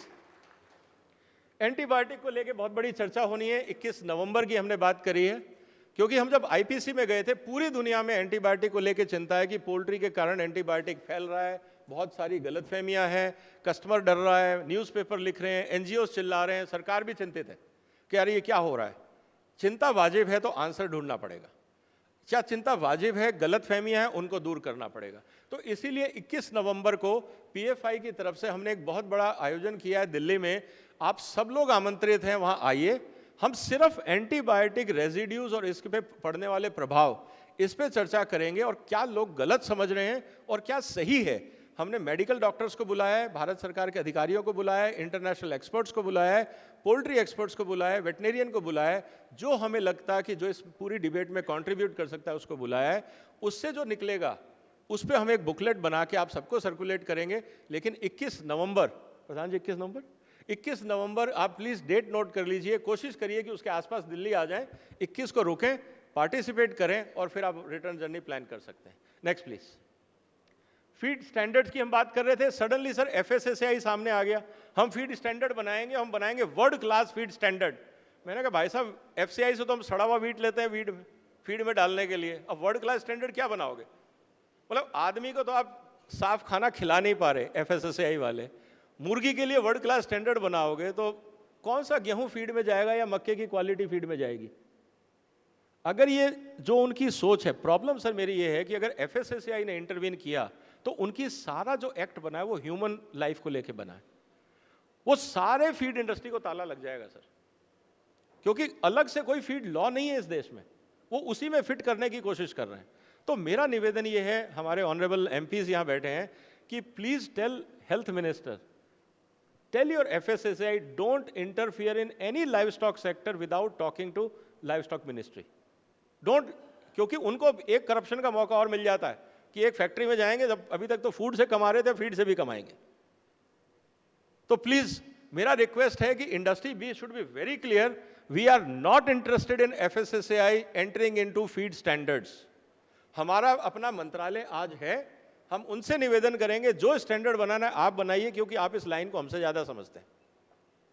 तीसरे को चौधरी मत बनने दीजिए, हम फंस जाएंगे साहब, क्योंकि उनको समझ नहीं है और हम रोज लड़ते रहेंगे, रोज परेशान रहेंगे। तो एक ये निवेदन है कि इंटरनल आप जैसे चाहें FSSAI को कहें हमारी से बाहर हो जाइए, हमें आपकी जरूरत नहीं। आप मुर्गे का और अंडे का स्टैंडर्ड पे ध्यान दीजिए, फीड पे मत आइए। कल को आप पेस्टिसाइड का स्टैंडर्ड भी बनाएंगे क्या? क्योंकि वो भी जाता है क्रॉप प्रोडक्शन में, उसका तो नहीं बना रहे हो। तो हर चीज में अगर वो इंटरफियर करेंगे तो देश नहीं चल पाएगा। तो ये हमारी रिक्वेस्ट है सर, उनको बाहर रखिए please. Next please. Road side slaughtering ban बहुत सीरियस मुद्दा है, हाई कोर्ट्स ने कह दिया है, NGOs पीछे लगे हुए हैं, पब्लिक परसेप्शन है कि ये सब गंदगी मच रही है, इसको बंद करो। अल्टरनेट क्या है? क्योंकि आज कोई भी रिटेलर नॉनवेज मटेरियल रखना नहीं चाहता, कोई सुपरमार्केट नॉनवेज मटेरियल नहीं रखना चाहता, तो ये कहाँ जाएगा, कैसे जाएगा? अगर हम इसको आज बंद कर देंगे तो मुर्गियाँ कहाँ जाएंगी? कस्टमर का तो नंबर बाद में, मैंने जो प्रोडक्शन किया वो किसको बेचूंगा? किसके घर में? लाइव डिलीवरी तो मैं दे नहीं सकता सर, तो कहाँ जाएंगे सब? तो इस पे एक सीरियस चिंता की बात है। कहना बड़ा आसान होता है कि रोड साइड बंद कर दीजिए, बहुत अच्छी बात है, हम भी चाहते हैं कि हाइजीनिक सिस्टम बने, लेकिन उसके लिए एक रोड मैप होना चाहिए। नहीं तो जैसे हुआ ऑटोमोबाइल में कि हम EV पे जाएंगे तो सडनली कार इंडस्ट्री कोलैप्स होगी। जैसे ही हमने कहा साहब इलेक्ट्रॉनिक व्हीकल पे जाएंगे तो बाकी सारी इंडस्ट्री के ताले लग गए, लोगों ने खरीदनी बंद कर दी। अगर हम ये रोड साइड बंद कर देंगे तो किसान क्या करेगा? मुर्गियां जो उगा रखी हैं उसने ओवरनाइट। तो we have to gradual process कि हम 3 साल में बंद करेंगे, 4 साल में करेंगे, 5 साल में करेंगे, और हर साल हम इस तरह से इसको इंप्रूव करेंगे, तब तो सर रास्ता निकलेगा। ओवरनाइट करेंगे तो सब सड़कों पे आएंगे। मुझे तो लगता है किसान लाके पार्लियामेंट हाउस मुर्गी छोड़ देगा, सब आप संभाल लो, हमसे नहीं संभाल रहे। Next please. सो हमें अब क्या करना है? लास्ट स्लाइड है मेरी ये। पोल्ट्री सेक्टर को हमें देखना है एम्प्लॉयमेंट जनरेशन के लिए जो भारत की नीड है। पोल्ट्री सेक्टर ये कंट्रीब्यूट कर सकता है, हमें इस बात को रिस्पेक्ट करना चाहिए। नेशनल न्यूट्रिशन सिक्योरिटी, इस देश में प्रोटीन की कमी है, वो पोल्ट्री दे सकता है। एक्सपोर्ट प्रमोशन, आज हम एक्सपोर्ट की बात कर रहे हैं, हमारे पास इतनी रेसिपीज हैं, इतनी चीजें हम चिकन टिक्का और चिकन मुर्गा और हर एरिया में हम बना सकते हैं। हर स्टेट में एक चिकन रेसिपी, अगर हम उसको ही ढंग से मार्केट करेंगे तो there will be billions of dollars chicken market. कोई जरूरी नहीं है कि आपको चिल्ड और फ्रोजन ही चिकन बेचना है, आप रेसिपी चिकन बेचिए and there is a huge market. क्योंकि वो रेसिपीज अंग्रेजों को समझ में नहीं आएगी, वो अपने टेस्ट की बात है, अपने ही लोगों को समझ पाएंगे। तो इसलिए रेसिपी बेस्ड एक्सपोर्ट्स बिल्ड करने के लिए बहुत अपॉर्चुनिटीज है, वैल्यू एडेड है वो। उसके बाद जब प्रधानमंत्री जी कह रहे हैं डबलिंग फार्मर इनकम और वो खेती से नहीं हो रही है, वो बार बार कहते हैं अल्टरनेट सोर्स देखिए, मुर्गी देखिए, मछली देखिए, गाय देखिए। मुर्गी से ज़्यादा आसान, हर गांव में वाटर बॉडी नहीं है और गाय का खरीदने का पैसा हर गरीब किसान के पास नहीं है, तो बचता क्या है? मुर्गी। तो मुर्गी एक ऐसा साधन है जिस पे हम आगे कार्रवाई कर सकते हैं। सेफ कंज्यूमर्स को फूड चाहिए, और जब हम वैल्यू एडेड प्रोडक्ट से मार्केट में आएंगे तो निश्चित रूप से सरकार को भी GST मिलेगा, सरकार का रेवेन्यू बढ़ेगा। So this is what we have to say. Last slide. So thank you very much. It was a opportunity कि मैं आप सबके सामने बात रखूं। आदरणीय मंत्री जी थे, हमारे आदरणीय MP साहब यहाँ थे, आप सब लोग थे। ये मुद्दे हैं जिन पे आज हम रोज काम कर रहे हैं। अब आप लोग क्या क्या कंट्रीब्यूट किस किस क्षेत्र में कर सकते हैं ये आपको सोचना है, सब में कर सकते हैं, ऑलवेज वेलकम। प्रधान जी के पास आप इंटरेक्ट करिए और बताइए कि और नए मुद्दे क्या हैं, कैसे इनका रास्ता निकलेगा, हम आपके साथ हैं, जो मेरे को आदेश मिलेगा मैं करूंगा। आप सबका बहुत बहुत धन्यवाद। मंत्री जी धन्यवाद।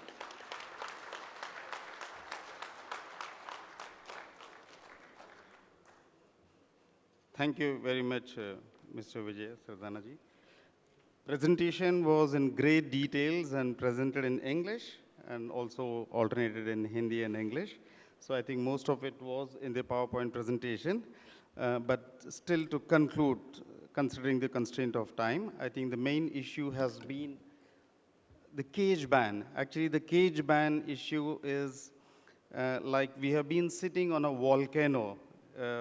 Like most of the industry was very surprisingly unaware of when it would burst, because if it was almost at the verge of implementation when the PFI came in to take active role and could take preemptive steps to really check that. And the final hearing is coming on 24th of October, in which active steps have been taken to control that. So, and of course, Mr. Vijay also mentioned a lot of issues and problems related that could be communicated to the audience and the honorable members on the dais. So thank you so much, Mr. Vijay. And we would like to honor you for your speech here. And can you please come over dais and, request Mantri ji to please award the speaker, please. A big hand for that, yeah. From here to India.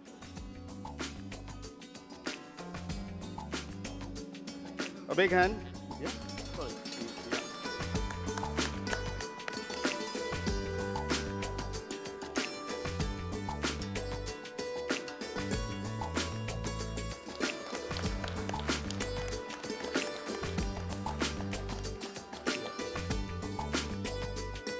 Thank you, sir.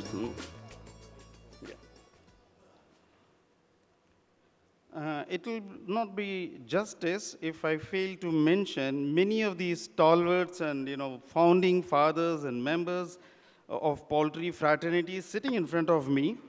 I see Dr. Srinivas Gowda, Mr. Vasant Kumar, Mr. Bhave, CLAFMA chairman, Dr. Falke, Dr. Ranade, and so many. Forgive me if I don't take some name. But they have equally or even better way contributed to the industry, and due to constraint of time, we're not able to showcase all their contribution, but definitely a big hand for them. They're all unsung heroes, please. Yeah. And also take the opportunity to please welcome our CLAFMA chairman, Dr. Bhavit. Can you please, Dr. Day? Is Dr. Day around? Dr. Dave, can you please come and honor Mr. Bhavi, please? Yeah. Bhavi Sahab, thank you very much for coming and honoring, because we know the CLAFMA's contribution cannot be condensed within a few minutes. And so thanks for honoring us.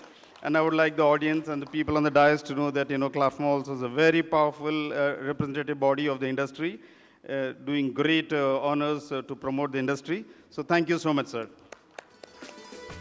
Yeah. Not to fail to mention about the press, because the press in poultry,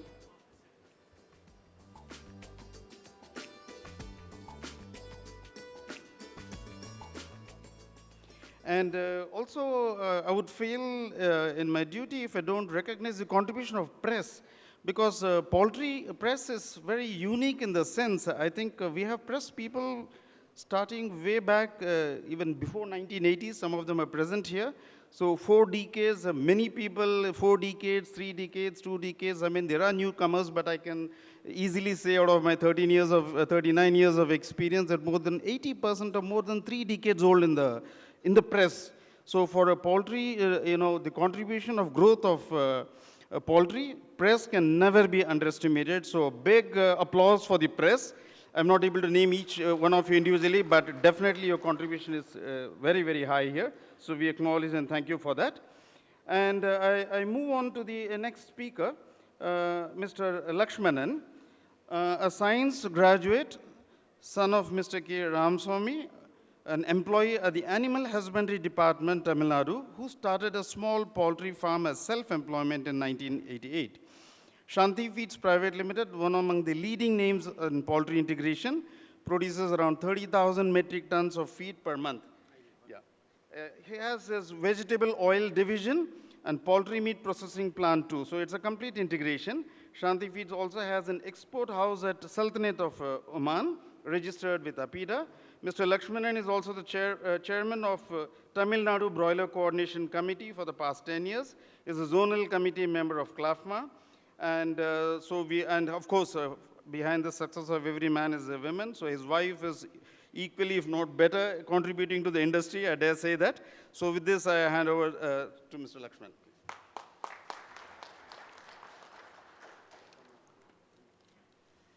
Good morning, everybody. On behalf of BCC, I welcome Dr. Sanjeev Palyan, Minister of State, Ministry of Fisheries, Animal Husbandry and Dairying, Mr. Ramesh Khatri, President PFI, Dr. Ranjit Reddy, Mr. Sindraj, Mr.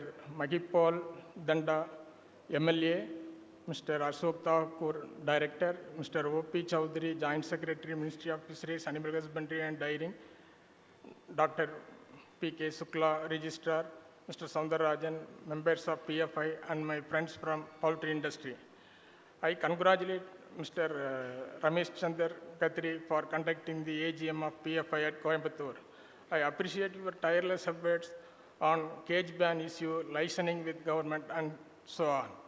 I represent BCC, and we work towards the betterment of the industry at a state level. Through our continuous efforts this year, the government has removed cess on maize. We worked with the government regarding the process of LPA approval for poultry constructions and got exemption for the same. The present situation of the industry is that there is a severe shortage of maize due to drought and damages caused by the fall armyworm pest last year. Even though we are getting a realization of 75-76 rupees per kg of broiler price, we are either at break-even point or operating on a thin margin. This year also, the threat of fall armyworm pest exists, and we do not know the crop size exactly. So I request the Honorable Minister to help the industry by allowing import of maize at 0% duty, which will address the grievances of all the state level and national level poultry association. Thank you, sir.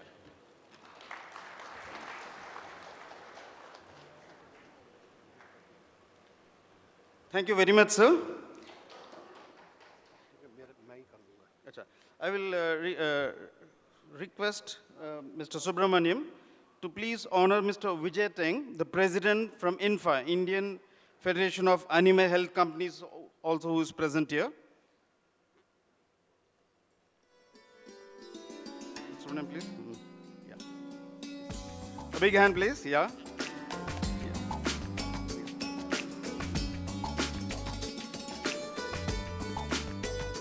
All the federations in the poultry industry all work in tandem. They're all complementary and they cannot be independent. No one is great or no one is small. Everybody's contribution is equal and recognized. And of course, the Farmers Foundation is the base. So thank you, Mr. Vijay Teng, making yourself available here. With that, we move on to the next speaker. So, Mr. Soundarajan, of course, does not need much of introduction in the industry, I dare say that here, because he has been stalwart, a trendsetter in many ways, and it's also a matter of pride that, you know, a lot of innovation and a lot of growth has happened from this part of the region. I would say Namakkal, Coimbatore region has really set the poultry achievements on the global map. And I will allow Mr. Soundarajan to take over, and please, sir, thank you. Thank you very much.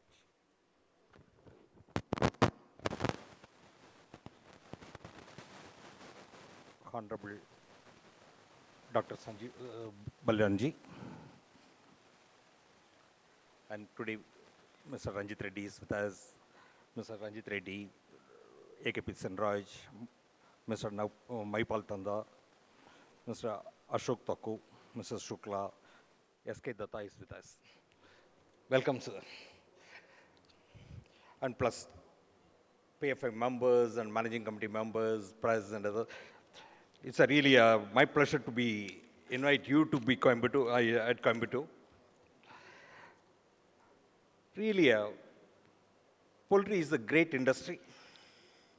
I've seen in the last 30 years, every year there will be some short-term problems, some long-term problems. Every time it will be there. This will come and go. But really, in the last 30 years, all along, we are able to see continuous growth in the industry, average of around 8 to 10% we have seen in the industry. Because of this industry, we are here now. This given a recognition and address to us. Let us celebrate that one. More than the problems, greater things are happening. Let us celebrate today these successes. All of us, as a first level entrepreneur, we started with a small way, but gradually we grown. Now the industry also grown, but we are also grown. Let me come back to you a little bit related with the industry side. Agriculture industry, out of the agriculture total GDP, we are at around 27%. Earlier it used to be around 23-24%. It went up to 27%.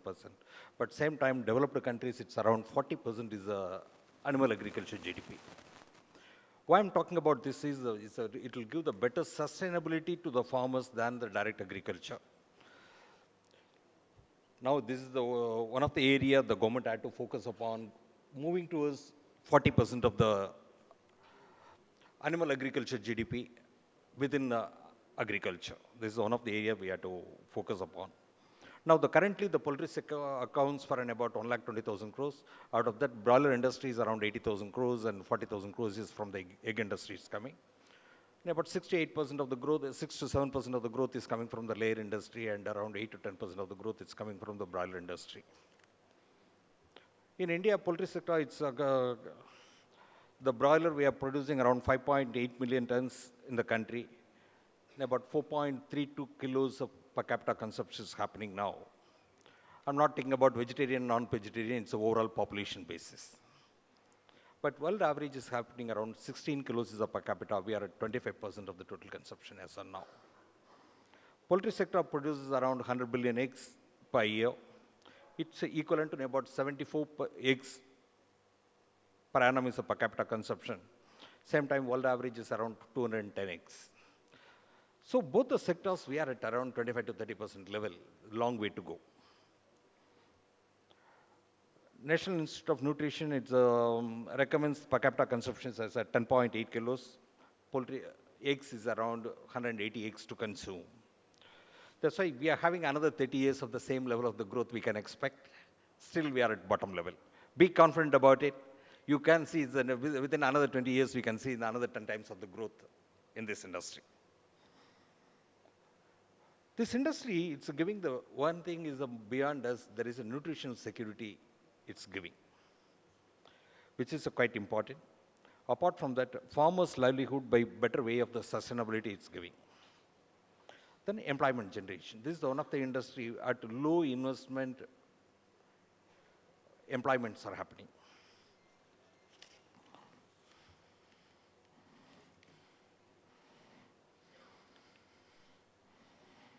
Still in India, there is a statistics, it says 20.8% of the children are underweight. 37.9% of the children are under age of 5 is stunted. That is the data says. 51.4% of the women are unproductive age at around 15 to 49 years of age, they are anemic.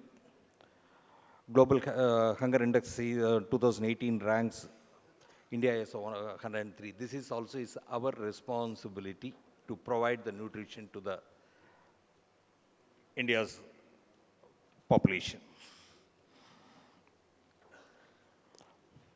Apart from that, the livelihood of the farmers also is quite important. It's giving the better sustainability comparing with any other industry for the farmer. Because as Vijay Savdana said, it's like an ATM.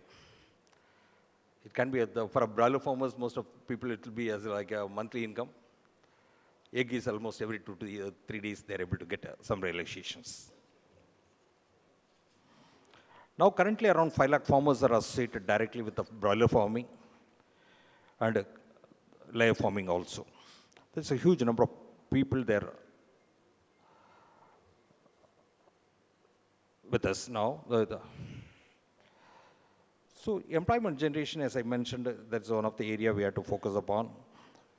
At low cost of investments, we are able to give a lot of employments. Problems faced by the poultry industry. Cost of production within the last 1 year, about 30% of the cost of production is went up, which is not able to absorb by the consumers. Slow in consumptions are happening. We are able to see in the last 3 to 4 months. Slow in consumption has impacted the industry. Then apart from that, second one is because of why 30% has happened, because of the maize prices are went up. Last year, the same time, we used to buy it around 13 to 14,000 rupees is a per ton is a maize prices. Now it's ruling at around 24,000 to 26,000. Now the corn is getting imported now through the TRQ from Ukraine. It's coming now. Last 3 years, maize production is stagnating around 29 million tons in the country, but poultry is growing. That gap still it prevails. Now, yes and now, the Indian corn is, Indian maize is costing at around about $350 to $360 if it's imported or Indian maize.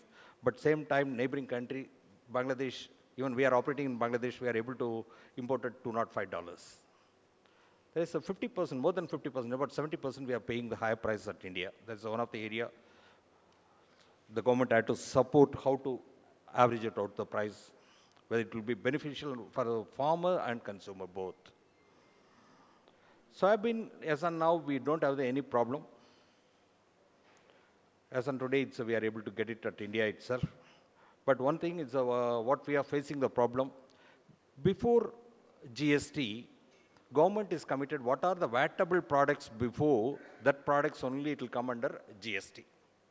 Initially, it's exempted. Soybean meal and seed is exempted. Now, but after 6 months, they brought the GST on seed and meal. Because oil industry is taxed even in the VAT region or after the VAT also is a 5% tax is the oil industry, they went underrepresented. So seed, if it is not taxed, they are not able to get the credit. Due to that, this also came in. That also is our guardians now. They have to take it up with the government and they have to help us to get it happen.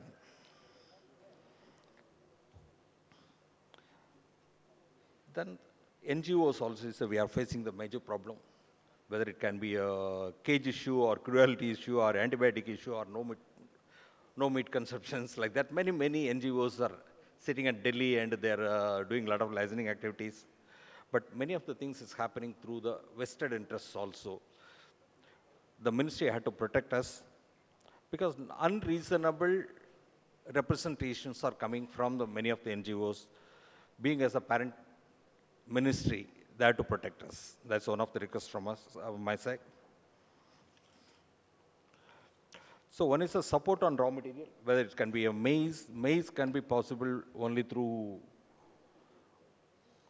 future is imports. Indian maize is not going to be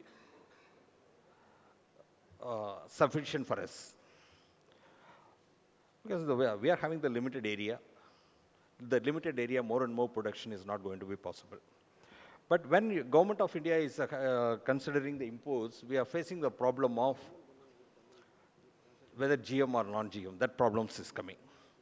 Because the non-GM material we are getting from the few countries, only the 15 to 20% of the area only they are able to get it from the non-GM material. That the prices are quite expensive. But same time, we are allowed to use American chicken, which is fed by the GM maize. Already, all we are consuming the milk is with the genetically modified. Both the things when we are using, why not for poultry also? That is one of the requests from us. Already we are using the genetically modified, but government side they have to take the decision whether the GM to be allowed or not. If it is not there, the same parity we are expecting from other things also. US chicken also, it should not be allowed if it is genetically modified maize is used. We are requesting the fair play in the both the side. We are requesting for the GST removal also from the seed and meal. That's another one. Then for supporting the egg production also is one of the area. By way of the protecting the cages, it had to be continued. Otherwise, it's very, very difficult to produce the eggs in the country. It is not unique for India, we are having the cages. Worldwide, they are having the cages. It is not banned. In the layer industry, they have to depend on cages. Then promoting the export opportunities. Already Mr. Vijay Sardana, he said about the export opportunities. Allow us to produce at competitive level. That's the only thing our request. Whether US or Brazil, our raw material, our type of the production, everything, it had to be equal. Let us play the ground at equal level. Otherwise, somebody is coming with a muscle power in the football ground. We are quite weak whether we can play against them. That's the one area. Otherwise, we have to consume the American chicken in the long run.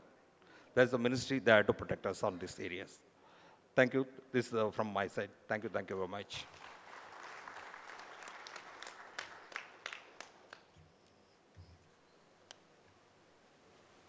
Thank you so much, sir.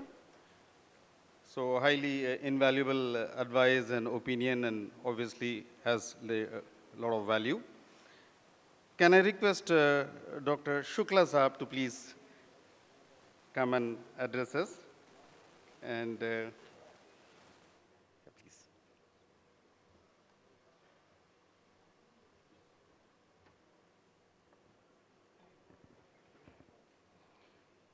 माननीय मंत्री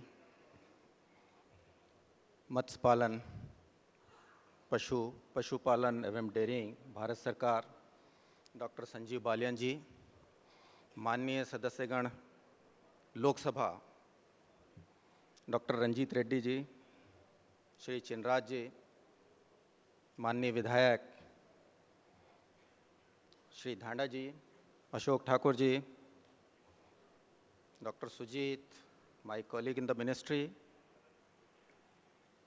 Khatri Saab, President PFI, Dhanda Saab, Secretary PFI, other friends from PFI on the dais, off the dais, fellow colleagues, senior faculty, press and media. In fact, it gives me an immense pleasure to be here in front of all of you. जैसा कल खत्री साहब कह रहे थे, ये जो poultry federation of India है, यह हम मुर्गी पालकों की, किसानों की एक संस्था है और इन्हीं के लिए ये काम कर रही है। आज समय है उन सारी चीज़ों का पुनरावलोकन करने का कि हम कहाँ थे, कहाँ से चले थे और कहाँ पहुँचे। उसके पहले अपनी शक्ति को भी जानने का प्रयास हमें करना चाहिए। कुछ समय पूर्व 7 से 8 दशक पहले यही मैजिकल मुर्गी घर के पिछवाड़े में सिर्फ कुछ अंडा देने वाला साधन था। आज की तारीख में, वर्तमान में, it's an efficient converter, biological converter. किसी एक का प्रयास नहीं है, सम्मिलित प्रयास है। दूसरा, हमारे मुर्गी पालक भाइयों से, किसान भाइयों से और खासकर जो फार्मर्स हैं उनसे ये कहना चाहूँगा, यू फील प्राउड। वो इसलिए कि आप भारत में लोगों की थाली में खाने का पहुँचाने का कार्य कर रहे हैं। आप उसका एक महत्वपूर्ण हिस्सा हैं। वो देश जहाँ अगर देखा जाए 3-4 स्टेट्स की अगर हम स्थितियों को छोड़ दें तो अधिकांश राज्यों में जो 5 वर्ष से कम आयु के बच्चे हैं वो कुपोषण का शिकार हैं। और उस कुपोषण का शिकार होने से बचाने के लिए, उससे निपटने के लिए मुर्गी मांस या अंडे के रूप में देश के लिए सहायक सिद्ध हो सकता है। अगर हम इस हेतु प्रयास करें। जिस राज्य में हम बैठे हुए हैं, तमिलनाडु, मैं साधुवाद देना चाहूंगा तमिलनाडु सरकार को कि उन्होंने मिड डे मील प्रोग्राम में 5 दिन अंडा देने का प्रावधान किया है। बहुत बड़ी बात है, अचीवमेंट है। खासकर हमारे जैसे देश में जहां की अर्थव्यवस्था कृषि आधारित अर्थव्यवस्था है, वहां पर तेजी से मुर्गी उत्पादन के क्षेत्र में उत्तरोत्तर वृद्धि हुई है और लगभग अगर हम पिछले दशकों के आंकड़े देखें तो औसतन हमारी वृद्धि दर 6 से 7% रही है। अंडा उत्पादन की दृष्टि से अगर देखें तो हम लोग लगभग 95 बिलियन पीसेस के वार्षिक अनुमान पर पहुंच चुके हैं। जहां एक और जनसंख्या वृद्धि देखें तो भारत पहले स्थान पे आता है विश्व में, वहीं पर अगर मुर्गी उत्पादन की दृष्टि से हम देखें, अंडे उत्पादन की दृष्टि में इसका विश्व में 3रा स्थान और मुर्गी के मीट के उत्पादन की दृष्टि से देखें तो 5वां स्थान है। पर अगर पहले, दूसरे और तीसरे अंडा उत्पादन करने वाले देशों के बीच के आंकड़े देखें तो पहले और दूसरे में बहुत मीन डिफरेंस है। चाइना लगभग 540 बिलियन एग्स, नंबर 2 अमेरिका लगभग 121 बिलियन एग्स, और हम आज की तारीख में लगभग 95 बिलियन एग्स पे पहुंच चुके हैं। कोई आश्चर्य की बात नहीं है, आने वाले 1 या 2 सालों में हम 3रा पायदान छोड़ करके 2रे पायदान पर विश्व के नक्शे पर आ जाएं। और इस छोटे से पक्षी में इतनी ताकत है कि हमें विश्व में इसके उत्पादन की दृष्टि से 2रा स्थान भी ये दिला दे। दूसरा सबसे सुंदर बात इस सेक्टर की ये है, और हमारी सरकार की भी सबसे सुंदर बात यह है कि दोनों एक दूसरे के पूरक बने रहे हैं विगत 4 दशकों से। पोल्ट्री ने संसाधन की दृष्टि से अपने आप को सुदृढ़ किया है, स्वयं स्थापित किया है और स्वयं आगे बढ़े। और जहां तक इस दृष्टि से पोल्ट्री को आगे बढ़ाने का काम है, पॉलिसीज का और योजनाओं को बनाने का काम है, उसमें सरकार ने भरपूर सहयोग दिया है कि आपको इस एनवायरनमेंट में ग्रो करने के लिए ज़्यादा से ज़्यादा कंजीनियल एनवायरनमेंट मिले। मुझे यह कहने में कोई शक नहीं है कि हमारे यहाँ पर जितना भी एनिमल प्रोडक्शन सिस्टम है, लाइव स्टॉक सेक्टर है, उसमें सबसे ज़्यादा सेल्फ रेगुलेटेड सेक्टर है तो वो है पोल्ट्री सेक्टर। और यही आपकी शक्ति है जिसके सहारे आप आगे बढ़ रहे हैं। कृपया इसको बनाए रखें। कल खत्री जी ने थोड़ी सी बात की थी कि हम जहां पहुंच गए हैं वहां से आगे बढ़ने के लिए हमें क्या प्रयास करने चाहिए, तो उन पर भी एक छोटी सी दृष्टि डालते हैं, थोड़ा सा अलग प्रयास करते हैं इसको दूसरी दृष्टि से देखने का। अगर हम देखें तो टोटल जो वर्ल्ड का प्रोडक्शन सिस्टम है मुर्गी का, खासकर मीट उत्पादन करने वाली मुर्गी का, वो लगभग 107 मिलियन मैट्रिक टन है, जिसमें से वर्ल्ड ट्रेड में सिर्फ 11 मिलियन मैट्रिक टन एंटर होता है। इट मीन्स अगर हम कहें only 10% of the total world production system comes in trade, rest is being consumed in their own production countries. हम अपनी कंट्री के बारे में देखें, जितना हम प्रोड्यूस करते हैं रफली 3.7 मिलियन मैट्रिक टन, उसका सिर्फ 6 से 7% हम इंटरनेशनल ट्रेड में डालते हैं। अंडा उत्पादन की दृष्टि से देखें, विश्व में लगभग 1400 मिलियन एग्स प्रोड्यूस हो रहे हैं। उसका भी ट्रेड सिस्टम देखें, इंटरनेशनल ट्रेड में वो कितना आ रहा है, वो भी लगभग 10% के आसपास आ रहा है, बाकी उनके अपने कंट्री में कंज्यूम हो रहा है। हम अपने कंट्री के स्टेट्स पे देखें, we are 3rd largest producer of egg in the world. हमारा लगभग 3 से 4% अंडा जो है वो इंटरनेशनल ट्रेड में एंटर होता है। सिर्फ थोड़ी सी सावधानी, और आज की तारीख पे मैं ये जरूर कहना चाहूँगा, आप सब लोगों को इस बात के लिए साधुवाद भी देना चाहूँगा कि ये जो कम्युनिटी है, पोल्ट्री फार्मर की कम्युनिटी है, पूरे कंट्री में सबसे ज़्यादा शिक्षित कम्युनिटी है। और शिक्षित कम्युनिटी होने का सबसे ज़्यादा फायदा भी हमें इसका मिलता है। तकनीकी दृष्टि से किसी भी तकनीक को पकड़ना, उसको इम्प्लीमेंट करना और उसके सहारे अपने उत्पादन और फाइनली मुनाफे को प्राप्त करना, ये आप लोगों ने इसका एक हमेशा ही ज्वलंत उदाहरण पेश किया है अपने देश के सामने। और इसीलिए प्रथम पंचवर्षीय योजना से आज तक अगर हम देखें तो इस लाइव स्टॉक सेक्टर ने कभी भी नेगेटिव ग्रोथ नहीं देखा। ये सारा कंट्रीब्यूशन, सारा श्रेय आपको जाता है। अब हम सभी लोग माननीय मंत्री जी को सुनने के लिए ज़्यादा उत्सुक हैं, उनके विचार सुनने के लिए ज़्यादा उत्सुक हैं, इसलिए मैं अपनी वाणी को विराम देता हूं। हमेशा प्रयास करें हम सब मिलकर के कि अपने प्रोफेशन को, अपने उत्पादन को और अच्छे से अच्छा स्वस्थ उत्पादन और उत्पाद को प्राणी मात्र तक हम कैसे पहुंचाएं, क्योंकि मेरा मानना है पोल्ट्री टेंट्स फ्लॉक टुगेदर, वही सिस्टम हम लोगों की इंडस्ट्री में, हम लोगों के फार्मर्स में भी है कि हम लोग साथ में रहते हैं, संगठन में रहते हैं, संगठन ही हमारी शक्ति होता है। So hats off to you, hats off to poultry community. धन्यवाद। जय हिंद, जय Bharat. Thank you, Dr. Shukla, for golden piece of advice to the industry. And as I had mentioned earlier, you have been a great pillar of support and a great bridge between the private sector and the government. And then probably you would be eligible for an award for having attended most number of PFI or CLAFMA meetings without fail. And a big hand for that, please, for all his devotion and contribution. I would like to invite Mr. Ashok Thakur, and Director of NAFED, is also a BJP leader in charge of BJP Kisan Morcha from Delhi. Is also a banker and received Peace Award from UPF, affiliated to UNO, for upliftment of socio-economic status of poor and slum people. He's a cooperative leader and would really appreciate to hear words from Ashok Thakur sir, please.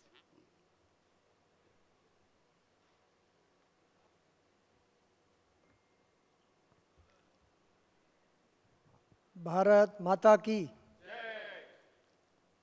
ये कुछ सुस्ती आ गई है ना? क्या लग रहा है?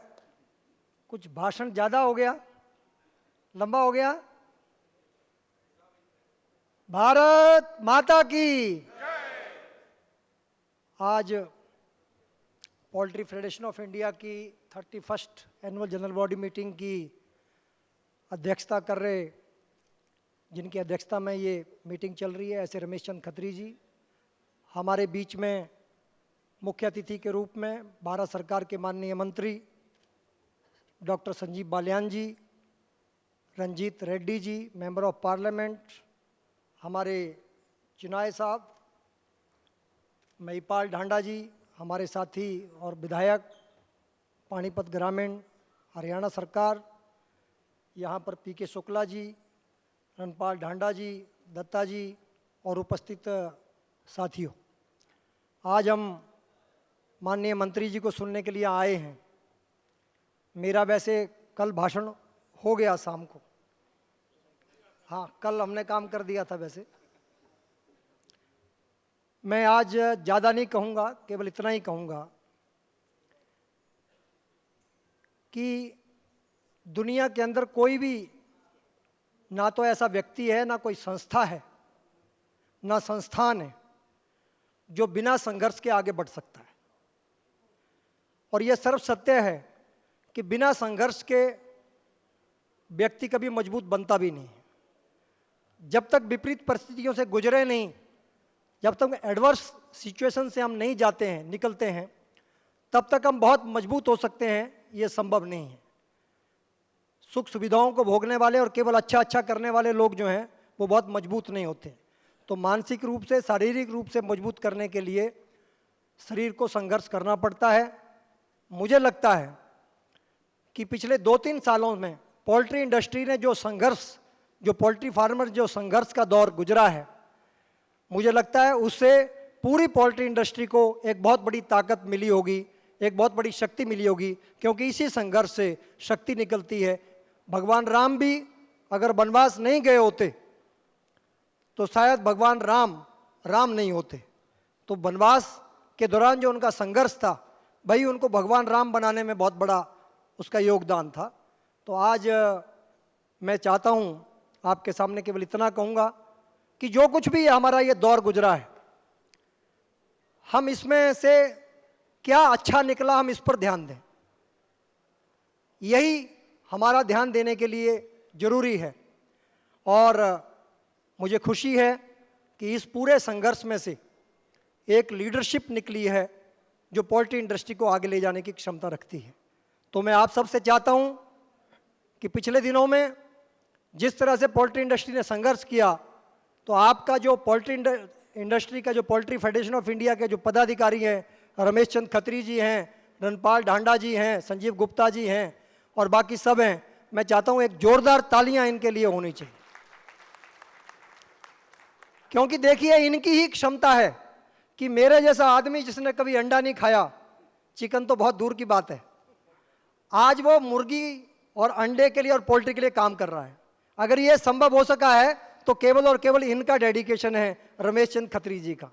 मैं कल कह रहा था कि अगर रात को 12 बजे हम खड़े हुए तो कोई जगाने वाला जरूर था।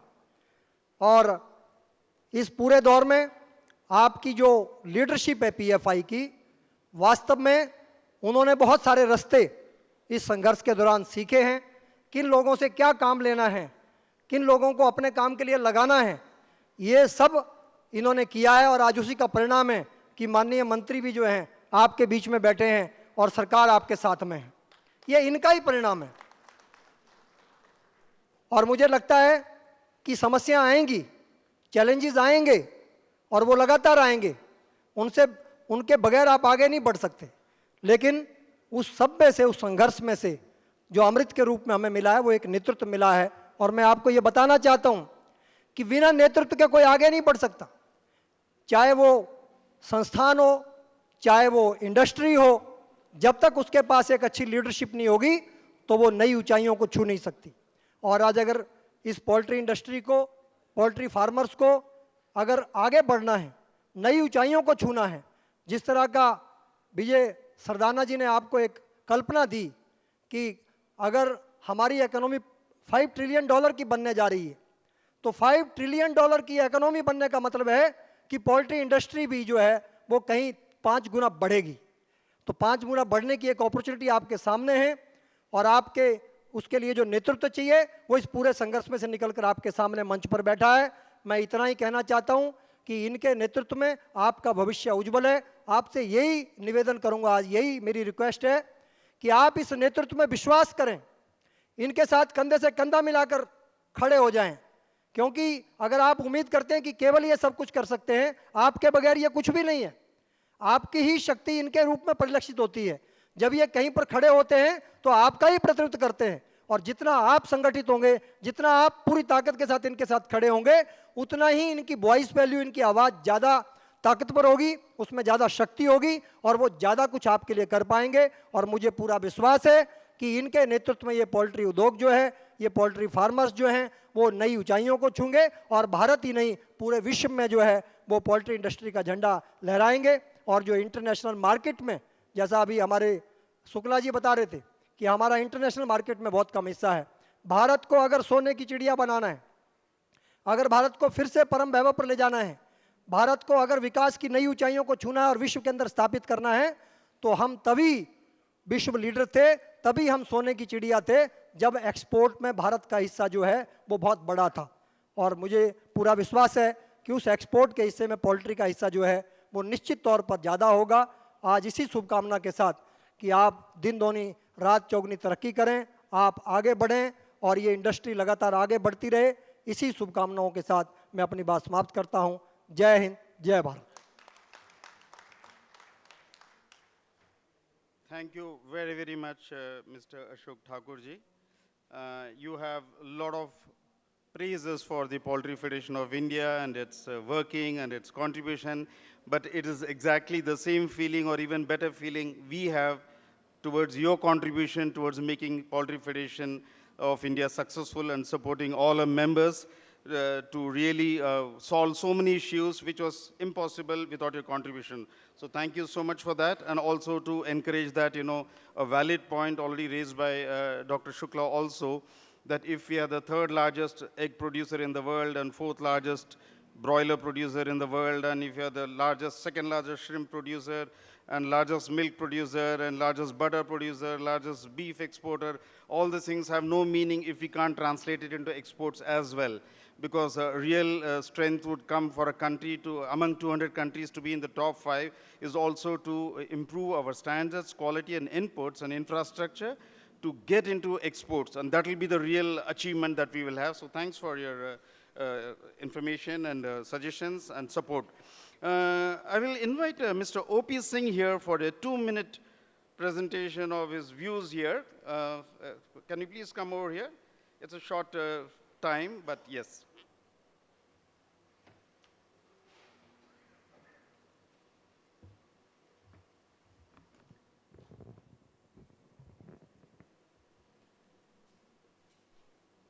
Good afternoon.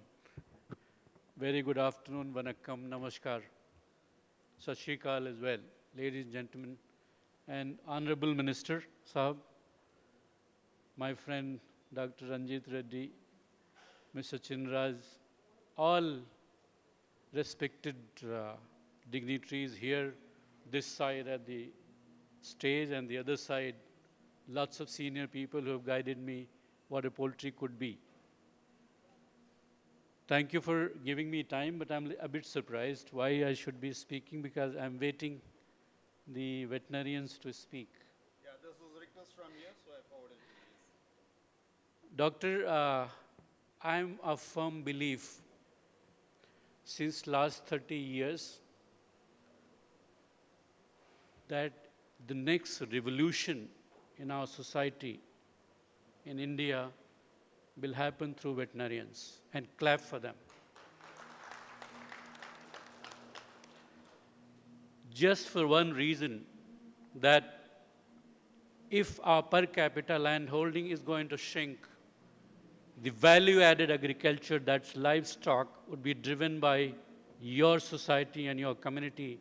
So you have to really play a greater role. And I'm really honored that few of you have reached to the right places. And give them really big hands. I have very high hopes. Doc, I'll not take much of time. I have got 2 or 3, a lot of things have been spoken. 2 or 3 things I just wanted to trigger. One, can this industry, after 50 years of existence, should have a different structure in the administrative setup? We have small farmers, we have medium farmers, we have large-scale farmers, we have very large-scale farmers. Now, we cannot be treated with the same regulatory sticks like a small farmer. What you did in agriculture, you have Simant Krishak, Laghu Krishak, kind of, my Hindi is a little bad. Can we do this kind of restructuring in our industry in poultry if that is going to drive as a food security fundamental and ensure that everybody gets due credible respect from the regulatory support system? To give you an example, suppose a biggest integrator goes to a banker and he asks for working capital. His working capital is as per the industry norms. We don't get a working capital as per agriculture norms.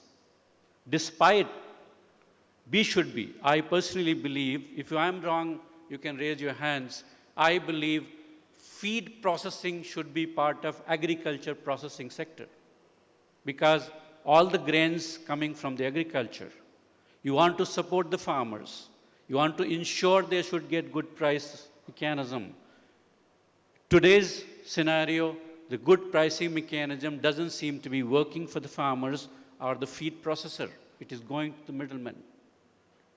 If feed processing is part of the agriculture and they are supported with all the support in terms of technology input, in terms of machinery inputs, in terms of research inputs, in terms of working capital, in terms of fund requirements and repayment systems, as per agriculture norms, only the feed, which is 80% of poultry, probably their balance sheets and their encouragement should be far more different. If I am wrong, please raise your hands. We are part of agri-processing sector. 80% of chicken cost is feed. Point number 2, sir. If you all believe this should be taken, please start talking about it. Point number 2, sir.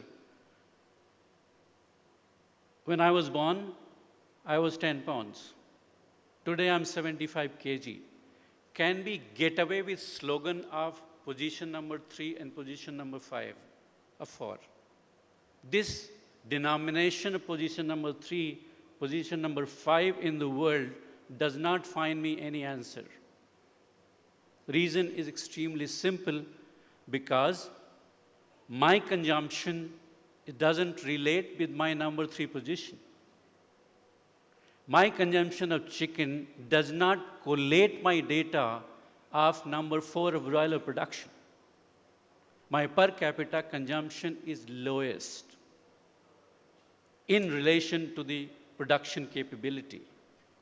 I needed some kind of a support from a motivation from the government that if I spend some amount of money in promoting this commodity to reach as an ultimate protein source to the poorest child, can I be motivated or incentivized as a stakeholder of nutrition security?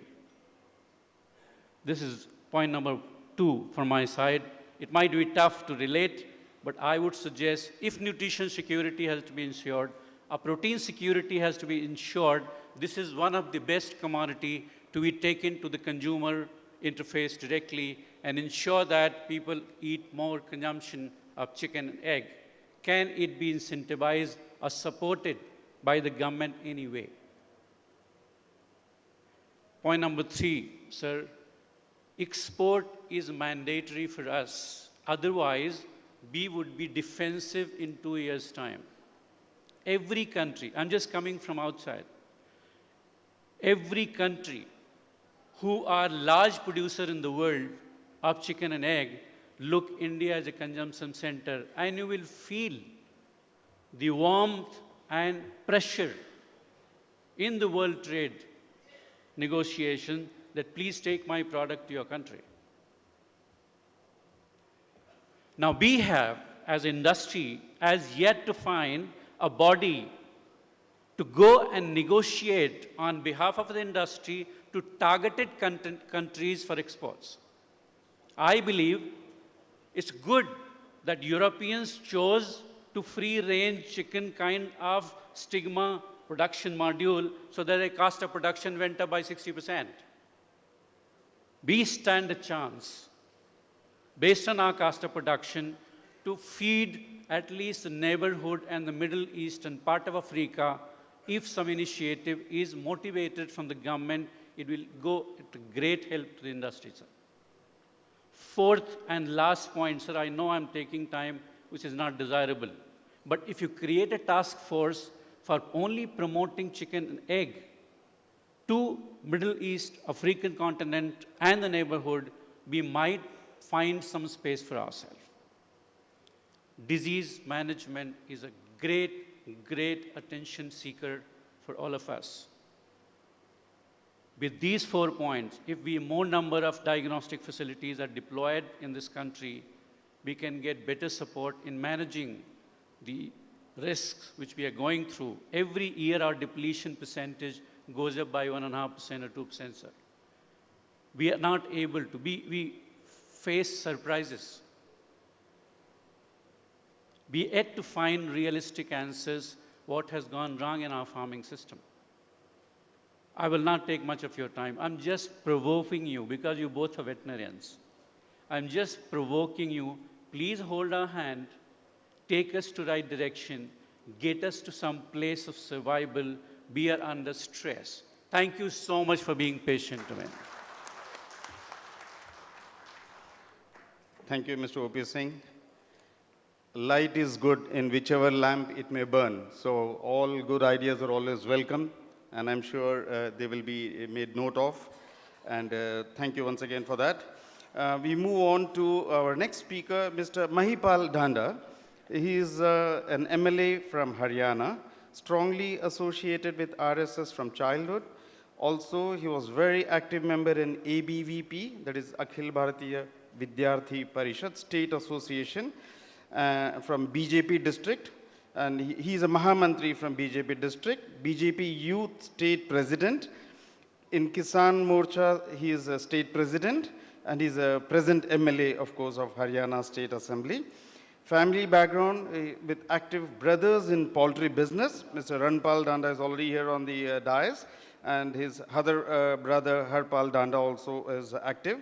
And again, time is too short to sing praises of Mr. Mahipal. आपकी तारीफ जितनी भी की जाए कम होगी sir जी. आपकी वजह से ये प्रोग्राम भी हो रहा है, हमको मालूम है. कृपया करके प्लीज स्टेज लीजिए.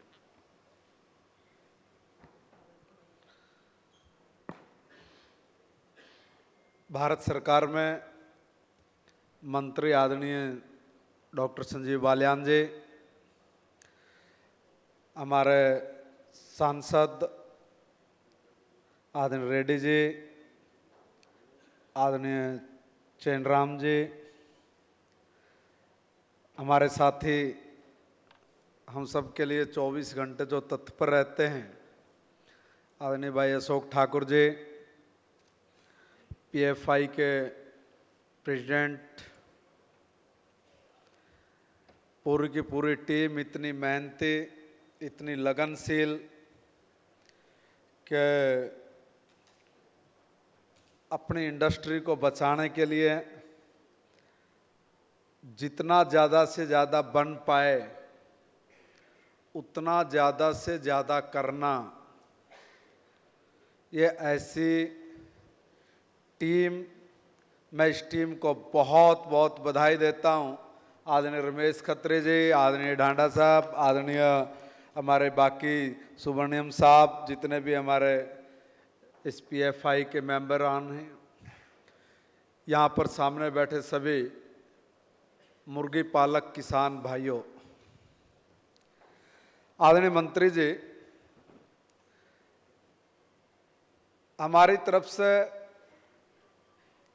आदरणीय सरदाना जी ने बहुत विस्तार से पोल्ट्री फार्मर के सामने समस्याएं क्या हैं, ये बहुत विस्तार से आपके सामने ब्यौरा रखा है. और हम सब मुर्गी पालक जो हैं, इनको भी बताया है कि आने वाले दिनों में हमारी इंडस्ट्री के सामने किस प्रकार का चैलेंज है. अब हम तो मुर्गी पालने वाले हैं जी, हमें तो पता नहीं. अब तो ये तो अपने भाषण में बोल के चले गए कि पॉल्यूशन का अलग मामला है, एक्साइज वालों का अलग होगा, GST वाले अलग आएंगे, दूसरे तरह के जो डिपार्टमेंट हैं. हम सीधे साधे किसान साहब, हम तो एक ही जगह अपनी बात रख सकते हैं, आपके सामने रख भी दिए, और पूरी उम्मीद है कि आप हमारे बड़े भाई होने के नाते और एक किसान के बेटे होने के नाते हमारी सब समस्याओं का समाधान करने वाली बात पे ठप्पा मारोगे. सर, हमें तो ज्यादा जानकारी है ही नहीं, हम बोले क्या. हम तो आपके सामने समस्या रख सकते हैं.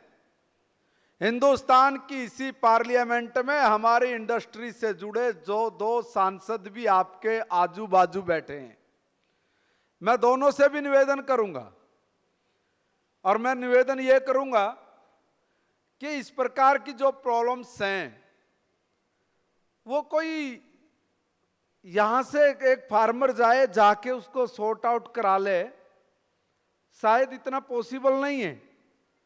मगर क्योंकि आप सीधे सीधे इस व्यवसाय से जुड़े हैं, मंत्री आपके मित्र साथी हैं, पॉलिसीज बनाने में कहीं ना कहीं आप लोगों का भी ये ताली बजती है, बेंच थपथपाए जाते हैं, तो जरा उसको अच्छे से थपथपा देना, बालियान साहब अपनी पॉलिसीज को रख देंगे। इतना आसान है साहब। और इतना आसान मैं इसलिए बोल रहा हूं कि हरियाणा की विधानसभा में ऐसे अनेकों अनेक काम जो अनेकों अनेक वर्षों से कोई भी सरकार करने से कतरा रही थी, डर रही थी, हमने उसको पूरा कराया। ऐसे ही अनेकों अनेक काम हिंदुस्तान की पार्लियामेंट में जो नहीं करा पाए होंगे, ऐसे हमारे सांसद, ऐसे हमारे मंत्रीगण अगर दृढ़ इच्छा संकल्प शक्ति के साथ हमारी प्रॉब्लम्स को उठाएंगे, निश्चित तौर पे हम 100% सफल होंगे, 100% सफल होंगे। साहब मैं तो एक निवेदन करूंगा, निवेदन ये करूंगा कि हम तो किसान हैं, फार्मर हैं, अनेकों योजनाएं फार्मर्स के लिए आपने दी हैं। मैं अभी सरदाना जी बोल के गए कि एमएसपी तय हो जाए साहब। अब आप कहेंगे कि देखिए साहब ये तो पॉलिसी में मैटर नहीं बन पाएगा, जितने अधिकारी लोग हैं वो सब बोलेंगे देखो भैया ये तो सिरे नहीं चढ़ सकती। चढ़ सकती है साहब, आप बोलिए कि इस पर बढ़ा के लेके आइए भैया अपनी प्रपोजल, तब ऊपर जाएगी। आप ठप्पा कब मारोगे, मगर प्रपोजल तो मंगा के एक बार थोड़ा उसको आगे तो सरकाइए। अब बनी नहीं क्या प्रपोजल है किसानों के लिए, बनाना सब।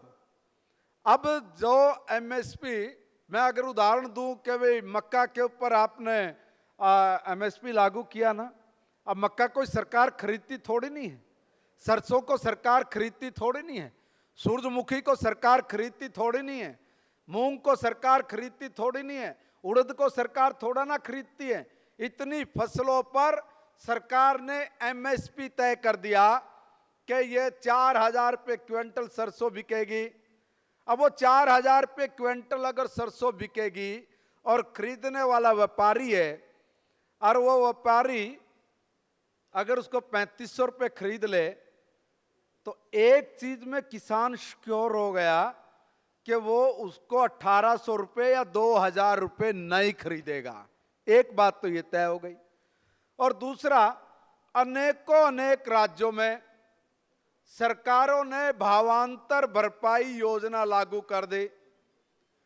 आप हम मुर्गी पालकों के लिए भी भावांतर भरपाई योजना का एजेंडा सरकार के सामने रखिए। सर हम तो अनपढ़ आदमी हैं इसलिए बोल रहे हैं, हमें तो कुछ नहीं जानकारी। मैं कहता हूं आप एक एमएसपी तय कराइए।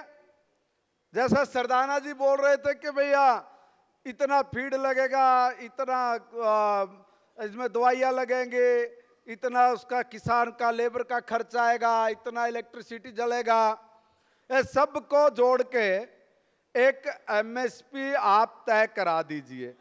एमएसपी तय हो गया, अब हमारा चिकन जाएगा मार्केट में, मार्केट में उस दाम पर नहीं बिका। अगर उस दाम पर नहीं बिकता है तो जो आपने एमएसपी तय किया उस रेट में जो डिफरेंस आया वही भावांतर भरपाई है, उस भावांतर भरपाई को सरकार कर दे। आप किसानों के लिए तो कर रहे हैं सर, आप बाकी फसलों पर दे रहे हैं, तो मुर्गी पालक किसान को भी आप ये कैसे दिया जाए। अगर सर आप इस काम को कराने में सफल हो गए, क्योंकि आप एक दबंग नेता भी हैं, अपनी बात मनवाना भी जानते हैं, तो हिंदुस्तान के पोल्ट्री के इतिहास में संजीव बालियान जी का नाम गोल्डन अक्षरों में लिखा जाएगा। सर आप थोड़ी सी प्रॉब्लम बता दीजिए उनको। और मोदी जी तो हर जगह चाहते हैं कि हमारा जो इंडस्ट्री है वो ग्रोथ कैसे करे, हमारी इंडस्ट्री खड़ी कैसे हो? हम लोग किसान, हम लोग गेहूं उगाएंगे, हम लोग धान उगाएंगे, हम लोग मूंग उगाएंगे, हम लोग उड़द उगाएंगे। आप खरीदते चले जाना, कहां तक खरीद पाएंगे? अगर हमारा किसान अपना चैनल चेंज कर ले, कोई गोट फार्म खोल रहा है, कोई पिगरी फार्म खोल रहा है, कोई मुर्गी फार्म खोल रहा है, तो उससे किसानों की जो आय दुगना करने का हमारा संकल्प है, हम उसको भी पूरा कर जाएंगे सर। और इसके साथ साथ जितनी इंडस्ट्री और जुड़ी हैं, उन इंडस्ट्रियों को भी, जिसमें से हम एम्प्लॉयमेंट पैदा करते हैं, वो भी एक बड़ी समस्या हल होगी। मैं तो इतना ही कहूंगा सर कि आप हमारा एमएसपी तय हो, उसके लिए अधिकारियों को सख्ती के साथ निर्देश दीजिए। हमारे दोनों सांसदों को साथ लीजिए, हमारे पीएफआई के पदाधिकारियों को बिठा लीजिए और उनको कहिए भैया इनकी बात सुनो, और जैसा ये कह रहे हैं उसको इंग्लिश में, हिंदी में, उर्दू में, तमिल में, कन्नड़ में उसमें छाप दो और इस प्रपोजल को लेके आ जाओ। आपने अगर अपनी टेबल पे मंगा ली, दुनिया की कोई ताकत हिंदुस्तान की पोल्ट्री को बर्बाद नहीं कर सकती। कुछ भी कर ले सर, कर ही नहीं सकते। आप वो प्रपोजल मंगा लो, फिर जहां धक्का लगाना होगा वहां बड़े बड़े लोग बैठे हैं, बड़े बड़े, मैं उसमें देख रहा था, पढ़ रहा था, ये फलां ग्रुप है, ये डिकड़ा ग्रुप है, इन सब ग्रुप के लोगों को लगा लेंगे। ये लोग कहेंगे भैया तुम अपने बेनिफिट के लिए अलग अलग जगह जाते हो, ये पूरी इंडस्ट्री को बचाने के लिए भी तो कुछ त्याग करिए, या तुम ही लोग ऊपर ऊपर उड़ते जाएंगे बाकी सब मरे, ऐसा थोड़ी नहीं होगा। इसलिए सब के सब ग्रुप, और बड़ी खुशी की बात है कि पीएफआई ने, भाई साहब मैं लगता है कि एक दो मीटिंग में मैं पहले भी आया हूं, कि सारे के सारे जितने भी पोल्ट्री के इनकी जो यूनियंस हैं, इनकी जो ऑर्गेनाइजेशन एसोसिएशन है, आज वो लगभग 80% के आसपास तो यहाँ पे जरूर बैठी होंगी। इसलिए सबके लिए जोरदार ताड़ी अपने लिए बजानी चाहिए कि आप सब लोग इतने जागरूक हो कि हमारी इंडस्ट्री पर एक खतरा मंडरा रहा है। हम उसको दूर करने के लिए हमारे सामने जो चुनौती है, उस चुनौती का समाधान निकालने के लिए सारे के सारे देश के हम पोल्ट्री फार्मर्स हम यहाँ पर इकट्ठा हुए हैं। और सर एक लघु भारत का दर्शन भी आप इस हॉल के अंदर कर रहे हैं, एक लघु भारत का दर्शन भी कर रहे हैं। सर मैं एक निवेदन करूंगा, हमारा निवेदन तो यही है कि बस वो प्रपोजल मंगा के माननीय प्रधानमंत्री जी की, गिरिराज जी की टेबल पे रख देना, और जितने मार्मिक शब्दों से हम आपके सामने अपील कर रहे हैं, हमारे दोनों सांसद गणों को लेके इतनी ही मार्मिक अपील, क्योंकि आप भी किसान के बेटे हैं और हम भी किसान हैं, वहां पे रख देना जी। पक्की बात है, मोदी जी कहेंगे जाओ, सर पक्का बोलेंगे। और मुझे दूसरा ये भी पता है, आप में वो ताकत है सर, आप वो करवा सकते हैं। मैं पहले भी एक एग्रीकल्चर मिनिस्टर को लेके आया था, राधा मोहन सिंह जी को, तब हमने आपसे टाइम मांगा, आपने कहा भैया मैं बहुत बिजी हूं। और सही बता रहा हूं जी, अगर उस वक्त आप आ जाते तो हमारे आधे से ज्यादा समस्याएं, कोई झंडी तो तभी फट गई होती। आज आए हैं, आज आपका हम तहे दिल से आभार व्यक्त करते हैं कि अनेकों अनेक इंडस्ट्री, उन इंडस्ट्रियों को आगे कैसे बढ़े उसके लिए अलग अलग डिपार्टमेंट अपनी योजना बनाते हैं। आप हमारे मंत्री ठहरे, हमारे डिपार्टमेंट के मंत्री ठहरे, आपका डिपार्टमेंट का जो संबंधित इंडस्ट्री हैं, आप तो एक विजन लेकर मोदी जी के सामने रखिए सर कि हमारे डिपार्टमेंट की इस इंडस्ट्री ने हिंदुस्तान के सारी इंडस्ट्रियों से आगे निकल कर दिखाया है। सर ये चीजें उनको रखिए ना आप जी, आप उस दिशा में थोड़ा अगर काम करेंगे, मैं समझता हूं कि आपके हजारों लाखों किसान भाई और बहन अपने घर को, अपने परिवार को, अपने समाज को और समृद्ध करने में अपनी ऊर्जा लगाएंगे। आपका बहुत बहुत धन्यवाद सर, बहुत बहुत शुक्रिया। Danda Sahab, thank you very much. Yeah. Kudos. Yeah. So we can see, our MP also is impressed by Danda Sahab's speech, and to summarize, he is explained the importance of poultry industry and the way we are doing it.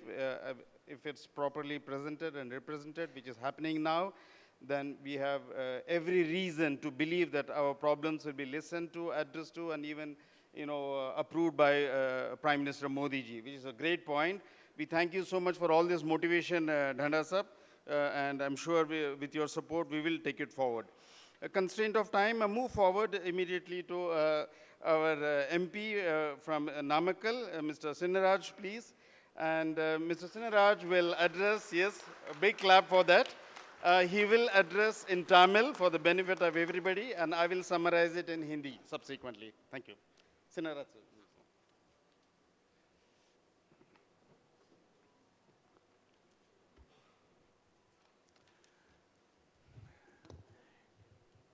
எல்லாத்துக்கும் மன்னிச்சிங்க, இந்த தமிழில் பேசுகிறேன், அதுக்கு ஹிந்தியில் அவர் செல்வன் கண்ணன் ஹிந்தியில் transfer பண்ண சொல்லியிருக்கேன். ஏன்னா நார்த் இந்தியன்லேருந்து கொஞ்சம் அதிகம் நிறையா வந்திருக்காங்க, எல்லாத்துக்கும் புரியணும்.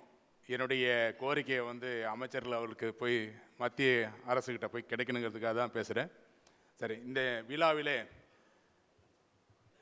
பவுல்ட்ரி ஃபெடரேஷன் ஆஃப் இந்தியா நடத்துகின்ற இந்த விழாவில் அனைத்து பண்ணையாளர்களுக்கும் இந்த தொழிலை சார்ந்த இருக்கக்கூடிய அனைத்து நண்பர்களுக்கு இந்த நேரத்தில் முதல்ல வணக்கத்தை தெரிவித்துக் கொண்டு, இந்த நிகழ்ச்சிக்கு வந்திருக்கின்ற மரியாதைக்குரிய மாண்புமிகு அமைச்சர் சஞ்சய் குமார் பாலியான் அவர்களுக்கும், என்னுடைய லோக்சபா கொலைக்கும் மரியாதைக்குரிய ஹானரபிள் ரஞ்சித் ரெட்டி அவர்களுக்கும், மேடையில் விட்டிருக்கின்ற பவுல்ட்ரி ஃபெடரேஷன் ஆஃப் இந்தியாவுடைய தலைவர், செயலாளர் மற்றும் நிர்வாகிகளுக்கும்,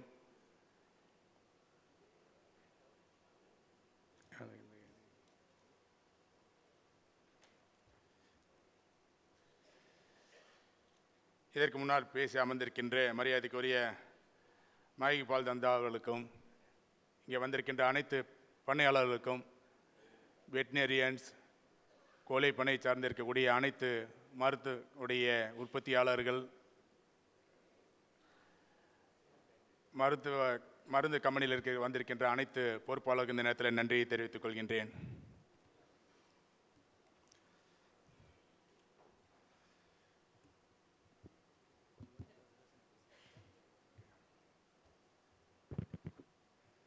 मैं यहाँ के सब किसान जो आए हैं उनका हार्दिक स्वागत करता हूँ।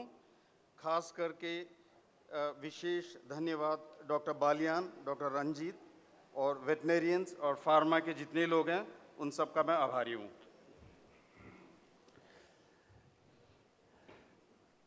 இந்த நிகழ்ச்சியில் முதலாக லோக்சபாவில் பவுல்ட்ரி பற்றி பேசுனதுக்கு இந்திய வரலாற்றிலே ஃபஸ்ட் டைம் நினைக்கிறேன். நானும் ரஞ்சித் ரெட்டி அவர்களில் பேசியிருக்கிறது parliament first speech in poultry. அதே போல் இன்றைய சூழலில் நானும் ரஞ்சித் ரெட்டியும் பல முறை மத்திய அமைச்சரில் இருக்கக்கூடிய மரியாதைக்கும் உரிய மாண்புமிகு பாரத பிரதமர் மோடிஜி அவர்களுக்கும், இந்த நேரத்தில் முதற்கண் வணக்கத்தை தெரிவித்துக் கொள்கின்றேன். ஏன்னா அவருக்கு முதல்ல சொல்கிறதுக்கு காரணம், மக்காச்சோளம் விலை மிகவும் உச்சத்தில் இருக்கும் பொழுது மத்திய அமைச்சரில் இருக்கக்கூடிய நரேந்திர சிங் தோமர், பியூஷ் கோயல், மாண்புமிகு கிரிராஜ் சிங், மாண்புமிகு சஞ்சய் குமார் பால்யான், மாண்புமிகு ராம்விலாஸ் பாஸ்வான், மாண்புமிகு ஃபைனான்ஸ் மினிஸ்டர் நிர்மலா சீதாராமன் இவர்களெல்லாம் நேரில் சந்தித்து இறக்குமதி செய்ய வேண்டும் என்று, உடனடியாக செய்ய வேண்டும் என்று அவர்களிடம் பேசும் பொழுது சில காலதாமதம் இருந்தால் கூட மாண்புமிகு பாரத பிரதமர் அவர்களை நேரில் சந்தித்து பேச வேண்டும் என்று அவரிடம் ஒரு அப்பாயின்மெண்ட்டை கேட்டிருந்தேன். அந்த சூழ்நிலை முதல் நாள், இன்றைய சூழ்நிலை திங்கட்கிழமை கேட்குறேன். செவ்வாய்க்கிழமை மாலையே அந்த பாரத பிரதமருடைய அலுவலகத்திலிருந்து உடனடியாக அதை சம்பந்தப்பட்ட அதிகாரிகளை, அமைச்சர்களை போய் பார்க்க உத்தரவு வந்தது. அதற்கு அடுத்த நாள் காலையிலே மரியாதைக்குரிய மாண்புமிகு கால்நடைத்துறை அமைச்சர் கிரிராஜ் சிங் அவர்களை அவர்கள் இல்லத்திலே சந்தித்து பேசும் பொழுது முதல் நாள் இரவே மாண்புமிகு பியூஷ் கோயல் ஜி, மாண்புமிகு நரேந்திர சிங் தோமர் மூவரும் உட்கார்ந்து 4 லட்சம் டன் மக்காச்சோளத்தை இறக்குமதி செய்வதற்கு உத்தரவு பிறப்பித்தார்கள். அதற்காக அவர்களுக்கு இந்த நேரத்தில் நன்றி தெரிவித்துக் கொள்கின்றேன்.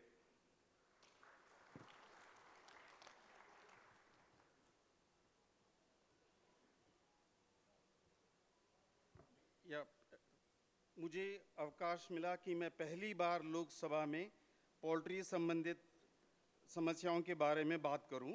इस सिलसिले में मैं और डॉक्टर रंजीत रेड्डी ने कई बार जो है हमारे इश्यूज़ मंत्री जी से मिलने और प्रधानमंत्री तक ले जाने के लिए हमने प्रयत्न किए हैं। और हमने मक्के के इश्यू से डॉक्टर बलियान, रामविलास पासवान, निर्मला सीतारामन, अन्य लोगों से पर्सनली हमने मुलाकात की, जिसके बाद हमको ऐसा अवसर मिला कि हमने मंगल के रोज़ अपॉइंटमेंट मांगी और बुध को हमको अपॉइंटमेंट परमिशन मिल गया कि जिन जिन रिलेवेंट मिनिस्टर से हम मिल सकें। उसके बाद हमारी मुलाकात गिरिराज सिंह जी से हुई थी। उसके बाद हमें 4 लाख மெட்ரிக் டன் मकई का जो है परमिशन मिल गया था। ஆனால் அவர்கள் கொடுத்தது 15% இம்போர்ட் டியூட்டி கொடுத்துருந்தாங்க. நாங்கள் தொடர்ந்து 0% டியூட்டி வேணும்னு சொல்லி கேட்கும் பொழுது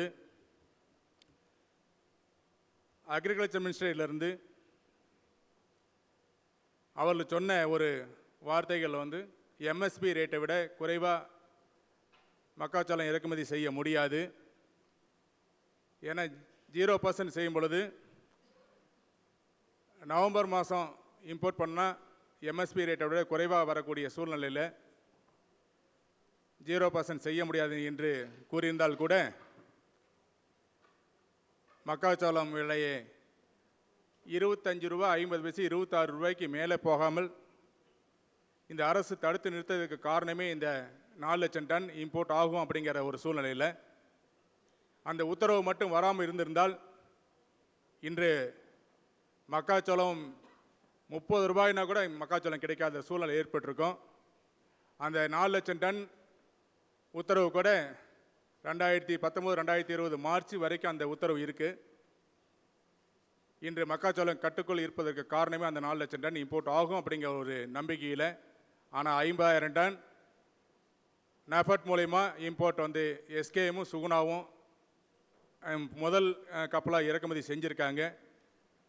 அதனுடைய விலை இன்று சேரும்போது 24 ரூபா 50 பைசா இருந்தால் கூட நமக்கு அந்த ஒரு வாய்ப்பு ஏற்படுத்தி கொடுத்த மத்திய அரசுக்கு நன்றி தெரிவித்துக் கொள்கின்றேன்.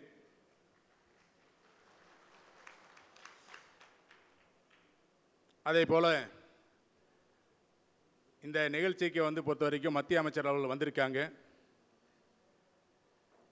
இன்றைய நான் வந்து ஒரு தமிழ்நாடு கோழிப்பணியாளர் சங்க தலைவராக இப்போ பேசுகிறேன். இது வரைக்கும் பேசுனது வந்து ஒரு பார்லிமெண்ட் மெம்பராக இருந்து டெல்லியிலே பேசியதை சொல்லியிருந்தால் கூட, தமிழ்நாடு கோழிப்பணியாளர் சங்க தலைவராக இருந்து இன்றைய சூழ்நிலை பண்ணையாளர்கள் உடைய பிரச்சனைகளை மத்திய அமைச்சர்களுடன் செவிசாய்க்க கேட்குமாறு அன்புடன் கேட்டுக்கொள்கின்றேன். இந்த கோழி பண்ணைங்கிறது வந்து பொறுத்த வரைக்கும் முழுக்க முழுக்க விவசாயிகள் செய்யக்கூடிய ஒரு தொழில், விவசாயத்தை சார்ந்து இருக்கக்கூடிய தொழில். பல லட்சம் பேருக்கு படித்த படிக்காத அனைவருக்கும் வேலை கிடைக்கக்கூடிய ஒரு தொழில். படித்த ப்ரொஃபஷனல் கோர்ஸ் படித்தவங்க கூட இந்த தொழிலை நம்பி இருக்கக்கூடிய ஒரு மிகப்பெரிய ஒரு தொழிலாக இருந்தால் கூட, விவசாய விளைபொருட்களுக்கு நல்ல விலை கிடைக்கக்கூடிய வகையில் செய்யக்கூடிய ஒரு மிகப்பெரிய தொழில். அப்படிப்பட்ட இந்த தொழில் இன்ற சூழ்நிலையில் மிகவும் மோசமாக இருக்கக்கூடிய சூழல் ஏற்பட்டிருக்கு. அதற்கு இந்த மத்திய அரசு பல சலுகைகளை கொடுத்தால் மட்டுமே இந்த தொழிலை இன்று காப்பாற்றக்கூடிய சூழலும், பல லட்சம் பேர் வேலை இழக்காத இருக்கக்கூடிய ஒரு வாய்ப்பும் ஏற்படும் என்ற நேரத்தில் இந்தியாவினுடைய பொருளாதாரத்தை நினைக்கக்கூடிய ஜிடிபி பொறுத்த வரைக்கும் இன்று முட்டையும் கோழியும் மிகப்பெரிய பங்காக இருக்கக்கூடிய சூழ்நிலையில் முட்டைக்கும் விலை இல்லை, கோழி கறிக்கும் விலை இல்லாத சூழல் ஏற்பட்டு மிகவும் சிரமப்பட்டு இருக்கக்கூடிய இந்த நேரத்தில்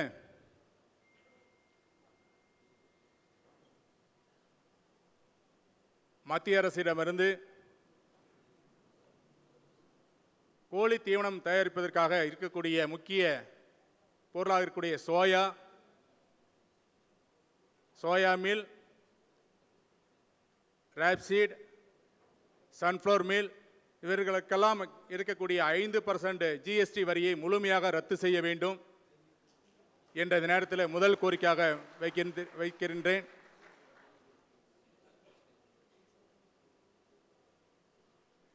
அதே போல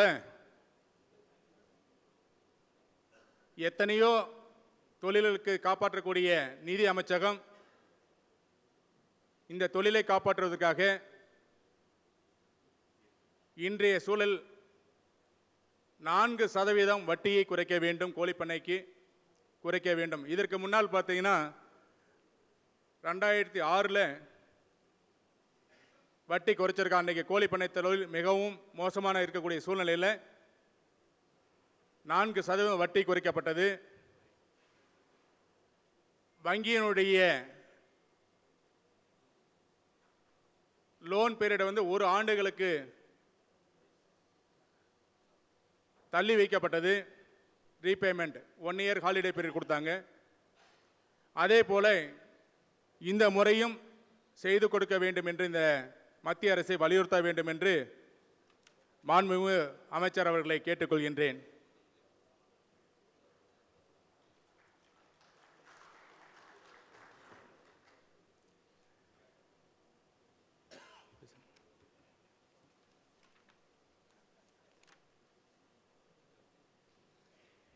ये मकई के इंपोर्ट के लिए 15% ड्यूटी जो अभी जारी है, तो साहब ने रिप्रेजेंट किया कि इसको 0% ड्यूटी की जाए, पर सरकार ने उसके लिए मना कर दिया, ये कहकर कि एमएसपी से कम जो है रेट कतई नहीं हो सकता है। उस वजह से उसको जो है रद्द कर दिया गया है। परंतु क्योंकि 4 लाख टन का इंपोर्ट परमिशन मिला है, और उसके बाद एसकेएम और सुगुना ने जो है कम से कम 5000 टन इंपोर्ट किया है, उसकी वजह से आज मकई की कीमत जिस लेवल पे वहीं पर है, नहीं तो 30 रुपये तक होना स्वाभाविक था। तो मैं इसके लिए जो है मंत्री जी को धन्यवाद देता हूं। और मैं जो हूं, हाँ जी, तालियां ज़रूर मैं मतलब मंत्री जी जो हैं as a president of poultry association ना होकर आज की तारीख में मेंबर ऑफ पार्लियामेंट के हैसियत से ही पोल्ट्री की सारी समस्या रिप्रेजेंट कर रहा हूँ। इस इंडस्ट्री में जो हैं पढ़े लिखे लोग, अनपढ़ लोग, प्रोफेशनल सारे लोग जुड़े हुए हैं और सब इसमें जो है काफ़ी मात्रा में बिजनेस चल रही है। तो ऐसे बिजनेस की पहली बार ऐसी हालात हुई है कि बहुत ही खराब हालात से ये साल हम गुजर रहे हैं। ऐसे हालात में हमें चाहिए कि सरकार की तरफ से कोई हमें मदद ज़रूर मिले। अंडों की कीमत बहुत ही कम है और ब्रॉयलर चिकन का भी नुकसान में जा रहा है। तो इसमें सरकार जो है सोया, रेपसीड, सनफ्लावर मील, इन सब में जो 5% जो कर लगा है उसको रद्द करें। और उसी तरह से 2006 में जब इंडस्ट्री की हालत ठीक नहीं थी उस टाइम बैंक का इंटरेस्ट जो 5% कर दिया गया था, तो हमारी रिक्वेस्ट और 1 साल की जो है हॉलीडे भी दिया गया था। तो रिक्वेस्ट ये है कि इस बार भी सरकार को ऐसी जो है हमको परमिशन ग्रांट करें। அதே போல் கோழி தீவனத்துக்கு தேவையான மக்காச்சோளம், சோயாலாம் GM genetic modified grains, oil seeds எல்லாம் இந்தியாவில் அலோவ் பண்ணணுங்கிறது ஒரு கோரிக்கையாக வைக்கிறோம். ஏன்னா இந்தியாவில் வந்து பொறுத்த வரைக்கும் இதுக்கு முன்னாலே காட்டன் சீடு, காட்டன் வந்து ஜெனட்டிக் மாடிஃபைடு காட்டன் வந்து இந்தியாவில் அலோவ் பண்ணியிருக்கோம்.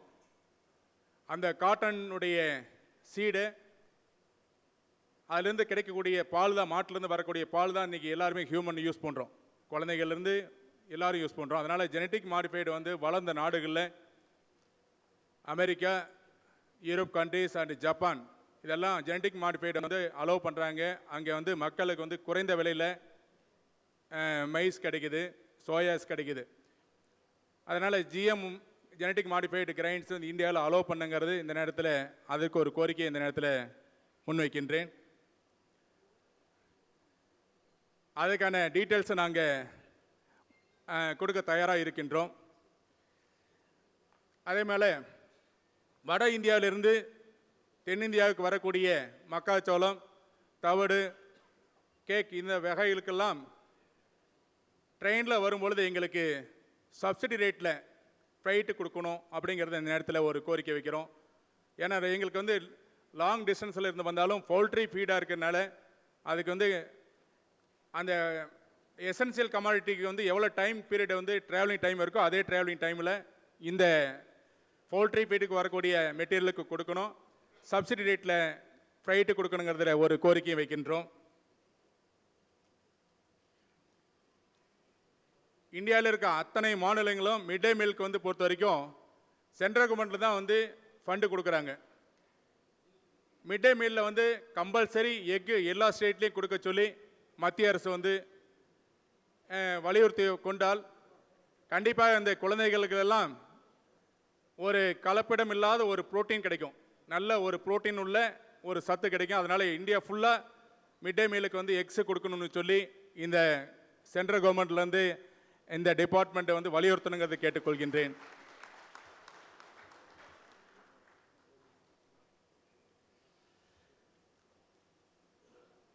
கேஜ் வந்து பேன் பண்ணுறது வந்து இன்றைக்கி ஒரு பெரிய இஷ்யூ சுப்ரீம் கோர்ட்டில் இருந்தாலும் கூட, ஆனால் நம்முடைய மத்திய வந்து அரசு இந்த துறையை சார்ந்த அமைச்சர்கள் எல்லாம் கோழி பணியாளர்களுக்கு ஆதரவாக இருந்து கொண்டு இருக்கிறார்கள்.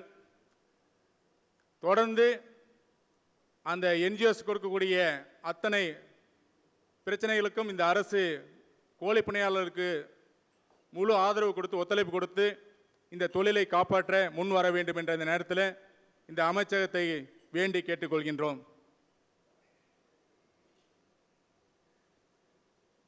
தமிழகத்திலிருந்து அதிகமான முட்டைகளை வந்து ஏற்றுமதி செய்யக்கூடிய சூழ்நிலையில் முட்டை ஏற்றுமதி செய்வதற்கெல்லாம் ஒவ்வொரு முறையும் பிளட் டெஸ்ட் அனுப்புறது வந்து பார்த்திக்கும் போபால் போய் தான் வந்து கொண்டு இருக்கிறது. அது நாமக்கல் ஒரு முக்கிய இடமாக இருக்கக்கூடிய சூழ்நிலையில் ஒரு போபாலை போல ஒரு இன்டர்நேஷ்னல் ஸ்டாண்டர்டில் ஒரு லேபரேட்டரி வந்து மத்திய அரசு உடனடியாக அமைக்க வேண்டும் என்று இந்த நேரத்தில் கேட்டுக்கொள்கின்றேன்.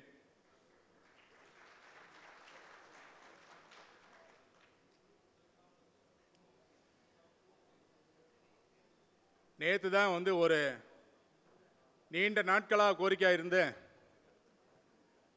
எக்ஸ்போர்ட் ஜோன் வந்து பிரிக்கணும்னு சொல்லி பல ஆண்டுகளாக நம்ம கேட்டுக்கிட்டே இருந்தோம். ஏன்னா நார்த் ஈஸ்டில் வந்து திரிபுராவில் வந்து ஒரு பறவை வந்து பறவை காய்ச்சலில் இறந்தால் கூட தமிழகத்திலேருந்து முட்டை ஏற்றுமதி செய்ய முடியாது. அது பறவை குருவியாக இருக்கலாம், வாத்தா இருக்கலாம், வான்கோழியாக இருக்கலாம், எது இறந்தாலும் இங்கேருந்து முட்டை எக்ஸ்போர்ட் பண்ண முடியாது. நீண்ட நாட்கள் கோரிக்கையை வந்து animal husbandry minister Giriraj Singh sir, மாண்புமிகு கிரிராஜ் சிங் அவர்களும் மாண்புமிகு சஞ்சய்குமார் பாலியான் அவர்களும் நேற்று தான் எனக்கு ஒரு லெட்டர் வந்து ரிஜிஸ்டர்வால் வந்தது. அது பார்க்கும்போது ரொம்ப சந்தோஷமாக இருந்தது. மாநில அரசுக்கிட்ட சில கோரிக்கையில் கேட்டிருக்காங்க. நேற்றே நான் வந்து நம்முடைய தமிழ்நாடு அரசாங்கத்துடைய பிரின்சிபல் செக்ரட்டரியும் டைரக்டரையும் நேற்று தொடர்பு கொண்டு இதற்காக முழு முயற்சியும் எடுக்கணும்னு சொல்லி நேற்று நைட்டே பேசி முடிச்சிட்டேன். கண்டிப்பாக இந்த எக்ஸ்போர்ட் ஜோன் வந்து பொறுத்த வரைக்கும் தமிழ்நாட்டில் நாமக்கல் பகுதியில் இருந்த முட்டையை ஏற்றுமதி செய்வதற்கு, இங்கே இருக்கக்கூடிய கோழிக்கறி எக்ஸ்போர்ட் செய்வதற்கு தங்கு தடையில்லாமல் செய்யக்கூடிய அந்த ஜோன் பிரிக்கக்கூடிய அந்த கடிதம், அதுக்கு வந்து மத்திய அரசு எடுத்த முயற்சிக்கு தமிழ்நாடு கோழி பணியாளர் சங்கத்தின் சார்பாக ரொம்ப நன்றி தெரிவித்துக் கொள்கின்றேன்.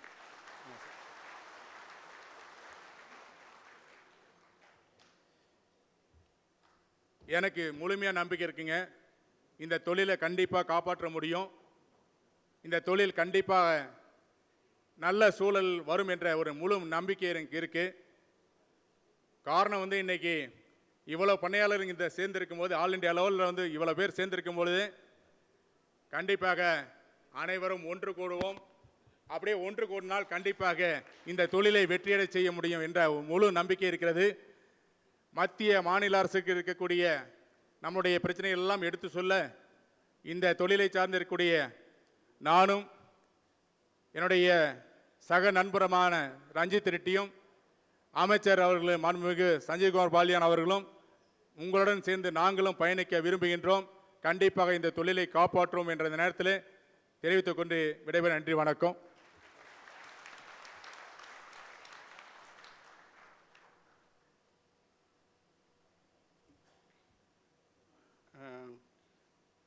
मंत्री जी ने रिक्वेस्ट किया है कि जो सोया है, जो मकई है और जो ऑयल सीड्स हैं, इनकी भी इंपोर्ट अलाउ की जाए। ठीक उसी तरह जैसे कपास कॉटन का अलाउड है, और उसमें इन्होंने ये भी बताया कि कॉटन जीएमओ अलाउड है, और वो चाहते हैं कि और रिक्वेस्ट कर रहे हैं कि जीएमओ के बाकी के प्रोडक्ट्स भी अलाउ किया जाए, और इस सिलसिले में जो भी डेटा उनको ज़रूरत है वो पेश कर सकते हैं। और उन्होंने ये भी कहा है कि जो फ्रेट की सब्सिडी है पोल्ट्री फीड के लिए वो ज़रूर प्रदान की जाए, क्योंकि नहीं तो फिर सारे जो ग्रेन्स नॉर्थ से साउथ आते हैं उसमें उनकी कीमत काफ़ी बढ़ जाती है। उसके बाद उन्होंने जिक्र किया है कि मिड डे मील्स जो हैं, जो सेंट्रल गवर्नमेंट से सब्सिडाइज होती हैं, और ये कार्यक्रम यहाँ तमिलनाडु में तो काफ़ी दिनों से चल रहा है, पर वो चाहते हैं कि ये न्यूट्रिशियस जो प्रोग्राम है वो सारे हिंदुस्तान में जो है लागू किया जाए, ये इनकी रिक्वेस्ट है ना। उसके बाद उन्होंने केज लेयर बैन की बात की है कि इंडस्ट्री को प्रोटेक्ट करना ज़रूरी है, और इस सिलसिले में हमको ज़रूर काम करना पड़ेगा। और उन्होंने ये भी कहा है कि जितने भी अभी ब्लड टेस्टिंग होती है अगर एवियन इन्फ्लुएंजा के बारे में, तो सारा ब्लड टेस्ट जो है वो भोपाल की लैबोरेटरी तक जाना पड़ता है। वो चाहते हैं कि उसी तरह की फैसिलिटी साउथ में भी जो है ज़रूर प्रदान किया जाए, ताकि यहाँ के फार्मर्स को फैसिलिटी हो जाए। और बाद में उन्होंने जो है काफ़ी धन्यवाद दिया है एक्सपोर्ट जोन के सिलसिले में। इससे पहले ऐसा हुआ करता था कि अगर नॉर्थ ईस्ट में कहीं पर कोई बतख में अगर बर्ड फ्लू नज़र आ जाए तो साउथ की एक्सपोर्ट नामाकल बंद हो जाया करती थी, है ना। वो चाह रहे हैं कि वो उसके बारे में उन्होंने रेज़ किया था इश्यू, तो वो बताते हैं कल रात ही मंत्री जी से उनको जो है मैसेज मिला है, पत्र मिला है, जिसमें जोन सेपरेशन हो चुका है। तो आगे से हिंदुस्तान में कहीं और भी अगर होएगा तो जो सेफ जोन है वहाँ इफेक्ट नहीं होगा। इसके लिए ज़ोरदार तालियां, ये बहुत बड़ी अचीवमेंट है डेफिनेटली। और इस सिलसिले में वो अपना पर्सनल थैंक्स डॉक्टर बालियान और डॉक्टर रंजीत जी को व्यक्त करना चाह रहे हैं। और वो बोलते हैं जब तक इस इंडस्ट्री में जो है ये बहुत ही मतलब विश्वास के साथ बोलते हैं कि ज़रूर प्रोटेक्ट की जाएगी और ये हमारी इंडस्ट्री आगे बहुत बढ़ेगी, इसकी पोटेंशियल काफ़ी है और उसमें विश्वास रखते हैं। और इनका कहना है कि हम जब तक यूनाइटेड रहेंगे और इंडस्ट्री में जो हमारी प्रॉब्लम्स हम सेंट्रल गवर्नमेंट तक पेश करेंगे, जिसकी जो है हाल में डॉक्टर रंजीत की वजह से और डॉक्टर बलियान की वजह से ये जो है पार्लियामेंट तक बात जा रही है, हालांकि साहब खुद भी हैं, तो इसकी वजह से पोल्ट्री की समस्या अभी पार्लियामेंट तक जा रही है और इस वजह से उनको विश्वास है कि आगे पोल्ट्री की समस्या ज़रूर हल होगी। धन्यवाद।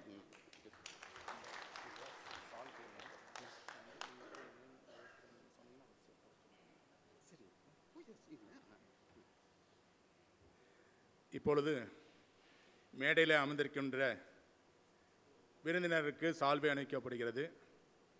தமிழகத்திற்கு கோழி பணியாளர்கள் சார்பாக அணிவிக்கின்றோம். இந்த நேரத்தில் பெருமைப்படுகின்றோம். இந்த நேரத்தில் Yeah, sir is requested that, to inform that the Tamil Nadu Poultry Farmers Association members are taking pride in honoring the guests on the dais, and that's how those members are coming. Founder President Tamil Nadu Poultry Farmers Association, honor to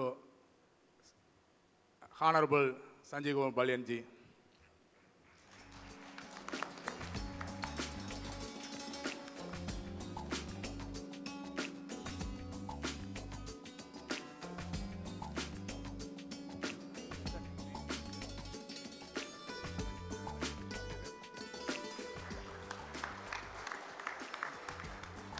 Sundarajan அவர்கள் honourable Ranjith Reddy அவர்களுக்கு சால்வை அணிவிப்பார்.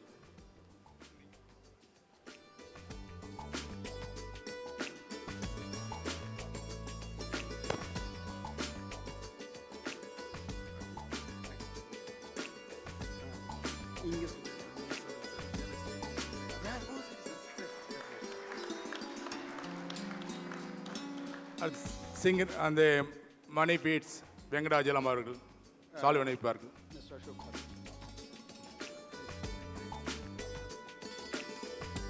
So please honor Dhanda, Mr. Dhanda, please. Yeah. அடுத்து சிங்கராஜ் அவர்கள் மேடைக்கு.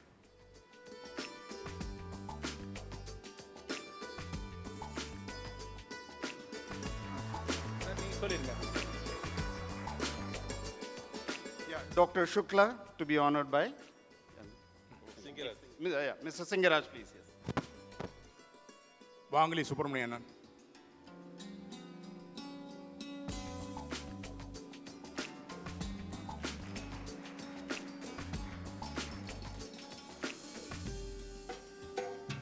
Mr. Ashok Thakur to be honored by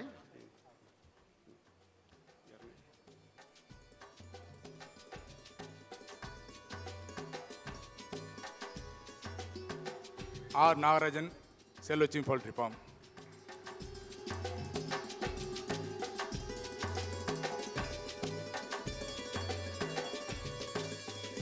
President Ramesh ji to be honored by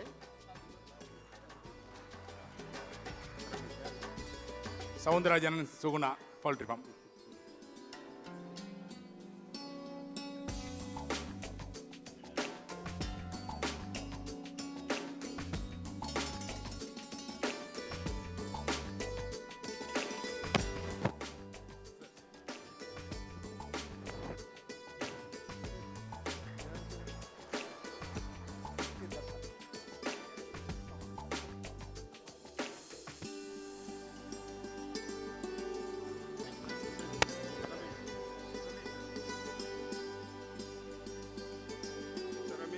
honored by Mr. Soundarajan.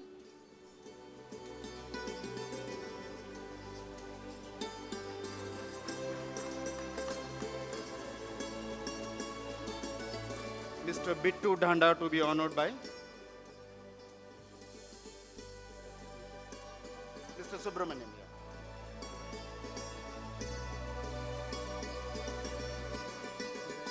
Venkatachalam Jayamal Poultry Farm. Sanjeev Gupta to be honored by Mr. Venkatachalam. Morley, Krishna Poultry Farm. Mr. Ricky Tapper to be honored by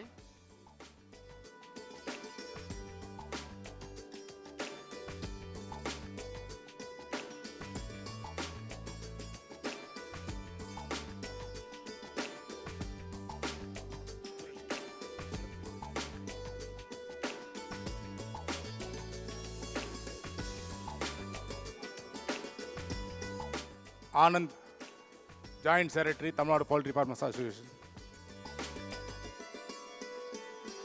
Mr. Subramaniam to be honored by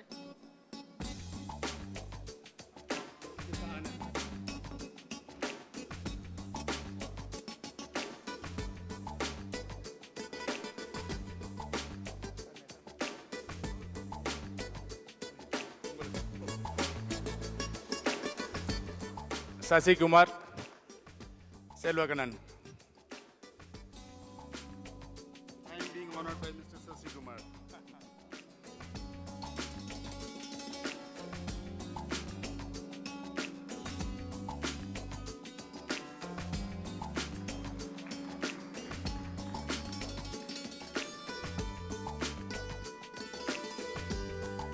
Venkatachalam, Dr. Devaraji.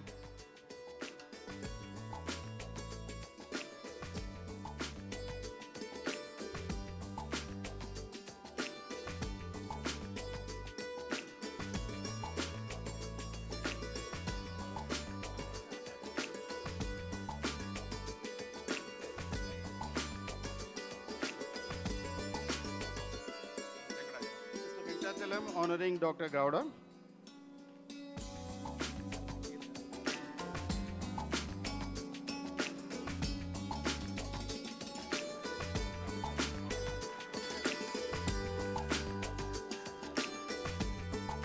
Thanks to all.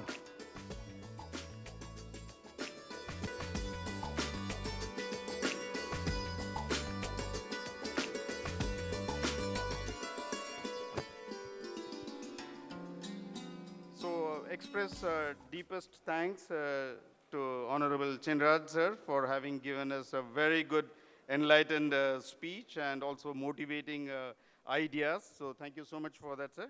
I will also invite Mr. Vasant Kumar, President, Maharashtra Farmers and Broiler Breeders Association, on behalf of Maharashtra Farmers to please honor our minister. Yeah, Mr. Vasant Kumar.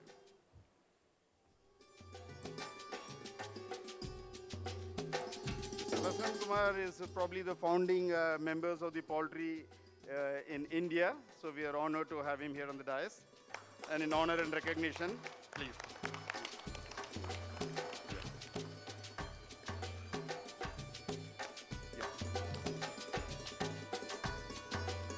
I also take the opportunity to, express our gratitude, honor to Mr. Sanjay Brahmankar, President of Chhattisgarh Broiler Breeders Association.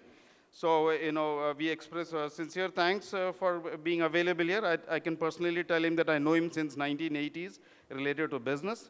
And also Mr. G. Ramesh Babu, General Secretary, Telangana Broiler Breeders Association. Thanks for being present and gracing the occasion, sir. So we need to acknowledge that. Now I go to introduce something very personal. I feel very personally excited to talk about Dr. Ranjit Reddy. And I always take pride in saying that I know him personally so well, but actually that is not the truth. Because here so many people are there who claims that they know him personally so well. So I have a lot of competitors there. Without taking much time, I would invite Dr. Ranjit Reddy to be here. Again, in his first speech, that he was present in the parliament. It was also acknowledged by Thakur Sahab. Kal sham unhone bataya tha us bare mein ki the first words from the heart and from the mind was only about poultry when he was addressing the parliament. Poultry was the subject, and so we take pride and thank Dr. Ranjit, and we will need his support here. Doctor.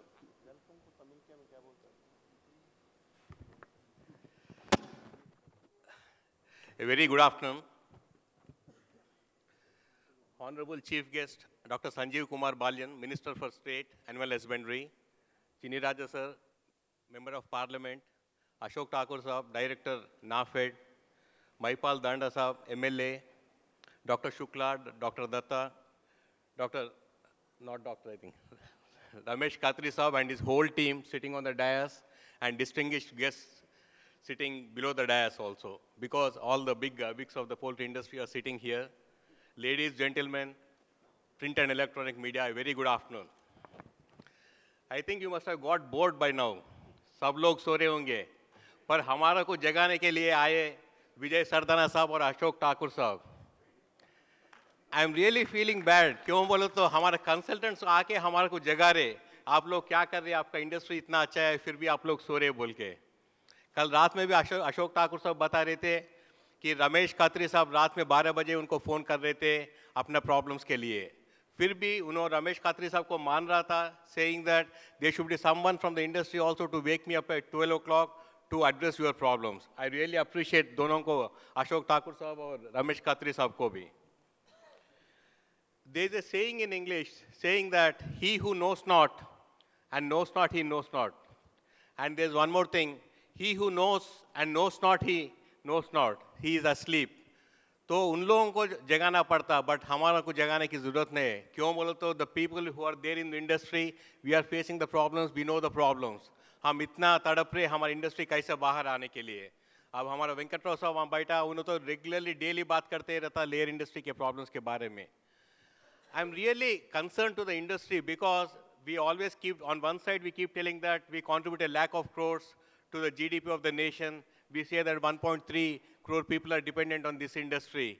One side, माननीय जो भी sitting on the dais, हमारे industry को appreciate कर रहे, और some people keep saying that we are not up to the mark. What I say, let us all pull up our socks, let us all address the issues. हम इतने issues हैं हमारे industry में, हम संजीव बालियन साहब, हम ज़्यादा मांग आपसे नहीं करते साहब, छोटे छोटे चीज़ ही पूछते, आप जो कर सकते हैं आप 100% कर सकते हैं. हमारा माईपाल दंडा साहब बता रहे थे एमएसपी के बारे में, एक एक प्रॉब्लम एड्रेस कर लेंगे. But I request all the association sitting है. अभी संजीव साहब पूछ रहे थे आपका एसोसिएशन में कितने एसोसिएशन है बोल के. What are we doing, where are we standing and where are we heading to. मैं एक ही रिक्वेस्ट करता हूँ, इतने सारे एसोसिएशंस पोल्ट्री के इंडस्ट्री में है, पूरे let us all be united. Let us go for oneness. Oneness है तो no one can stop us. अभी महिपाल दंडा साहब भी बता रहे थे, अगर आप लोग चाहे तो 100% you can achieve बोल के. We have such a big industry. This is a very small component of our industry, sir. पूरे अगर एक बहिरंग सभा बोलते ना, बड़ा सभा लगा के पूरे पोल्ट्री फार्मर्स ऑफ इंडिया को ले आके संजीव कुमार बालियन साहब को दिखाएंगे हमारा ताकत क्या है, हमारा स्ट्रेंथ क्या है. जब बताएंगे हमारे प्रॉब्लम्स 100% संजीव कुमार बालियन साहब डेफिनेटली हमारे प्रॉब्लम्स एड्रेस करके ही live up to the expectations. Sir, I would want to put forth saying that we always keep saying that industry has come from backyard. I think the time has come where in we have to put a full stop to this saying that we have come from backyard. We are evolved. This is a self-made industry, self-developed industry, self-molded industry. अभी we are third in layer and fifth in the broiler. इतना अच्छा यहाँ ये stage तक आने के बाद भी हम क्या पूछ रहे आपको, एक एक चीज़ बात करें तो बहुत ही छोटे छोटे चीज़ पूछ रहे सब. Whereas the countries which are ahead of us, they are getting full support from their countries. This self-made industry, it has grown to this stage. Don't you think it has come to this stage without the concerns of so many people? इतना care लगा के, इतना concern, इतना commitment से industry has grown to this stage. We should really appreciate the people, the veterans sitting here who have contributed to this industry. यहाँ तक आने के बाद, now we should own the industry. All the associations, I request, let us shell our inhibitions. Let us put forth our personal agenda. Let us put forth our personal companies. ये अभी लोग बोल रहे थे 5 companies ही चला रहे बोल के विजय सरदाना साहब. ऐसा थोड़ी हो सकता. He has also told, saying that if there is any untoward incident happens, the weakest will exit. ऐसा हो ही नहीं होने देंगे साहब हम. Weakest भी, strong भी, पूरे पोल्ट्री आज से हम पोल्ट्री इंडस्ट्री के नाम छोड़ दे के पोल्ट्री फार्मिंग के नाम से बुला लेंगे अपन. Why should we call this thing as industry? Let us call it as farming only. We are part of agriculture. So why not? If we keep on saying that when we are representing poultry industry, माननीय मंत्री लोग नहीं तो the bureaucrat Shukla साहब और दत्ता साहब समझते कि we are corporate culture. Only there are very few companies which have corporate tinge to them. But most of the farmers are very small and medium farmers only. So let us stop calling ourselves representing the industry. Let us start saying that we are represent poultry farming. हमारा इतना problems, इतना unitedness है, इतने जो भी companies रहें दो, let us not talk about individual company, let us talk only what problems are we facing. आज के दिन हम क्या बात कर रहे हैं sir? We are talking about cage ban, we are talking about antibiotic residues, we are talking about hormones. Do you think हमारा कोई consumer पूछे तो we are accountable, we are answerable? हमारा कोई consumer नहीं पूछ रहे क्या केज में कितना मुर्गी डाल रहे, क्या antibiotics मिलाते क्या hormones में? It is only vested interested NGOs who have a big role in this. So why are we accounted for that? Why are we answerable to those NGOs? हमारा government से यही मदद पूछता हूँ. We requesting the government of India. We know that BJP government is definitely supporting this industry, this poultry farming, not the industry. तो मैं यही बात पूछ रहा हूँ सर. हम केज बैन के लिए भी एंटीबायोटिक्स के बारे में बात करें, जब हमारे से अच्छा अगर आप एड्रेस करें तो कंज्यूमर को कॉन्फिडेंस बहुत ही बढ़ जाता. ये एक आर्टिकल अगर एंटीबायोटिक्स है, हार्मोन्स है बोल के एक आर्टिकल पेपर में आया, तो मैं परसों तेलंगाना में एड्रेस कर रहा था. ये एक आर्टिकल से हमारा industry in Telangana has lost 500 crores. एक ही दिन का एक स्टेटमेंट से. हम नेक्स्ट डे स्टेटमेंट दिए, प्रेस कॉन्फ्रेंस लगा के बताए 1 ग्राम ऑफ हार्मोन अभी कोई फीड प्लांट में दिखाया तो हम इंडस्ट्री बंद करेंगे बोल के. फिर no one has come to us. हम इतना गर्व से कह रहे सब, पूरे इंडिया में इतने सारे हम चिकन प्रोड्यूस करते हैं, एग्स प्रोड्यूस करते हैं, 1 ग्राम ऑफ हार्मोन किसी पोल्ट्री फीड प्लांट में दिखाया तो I am promising on behalf of everyone will close down the industry. ये बात हम तो प्रिंट और इलेक्ट्रॉनिक मीडिया को भी बताए थे, सब जगह बता रहे. फिर भी the NGOs who have vested interest, I keep reiterating that these NGOs who are playing this mind game. So why should we succumb to those people? Let us target them, let us address them. कल अशोक ठाकुर साहब बता रहे थे, I would not want to take the name of the minister who is at the center, ex-minister who had very much interest in sacrificing all these things. Why are we accounted for such individuals?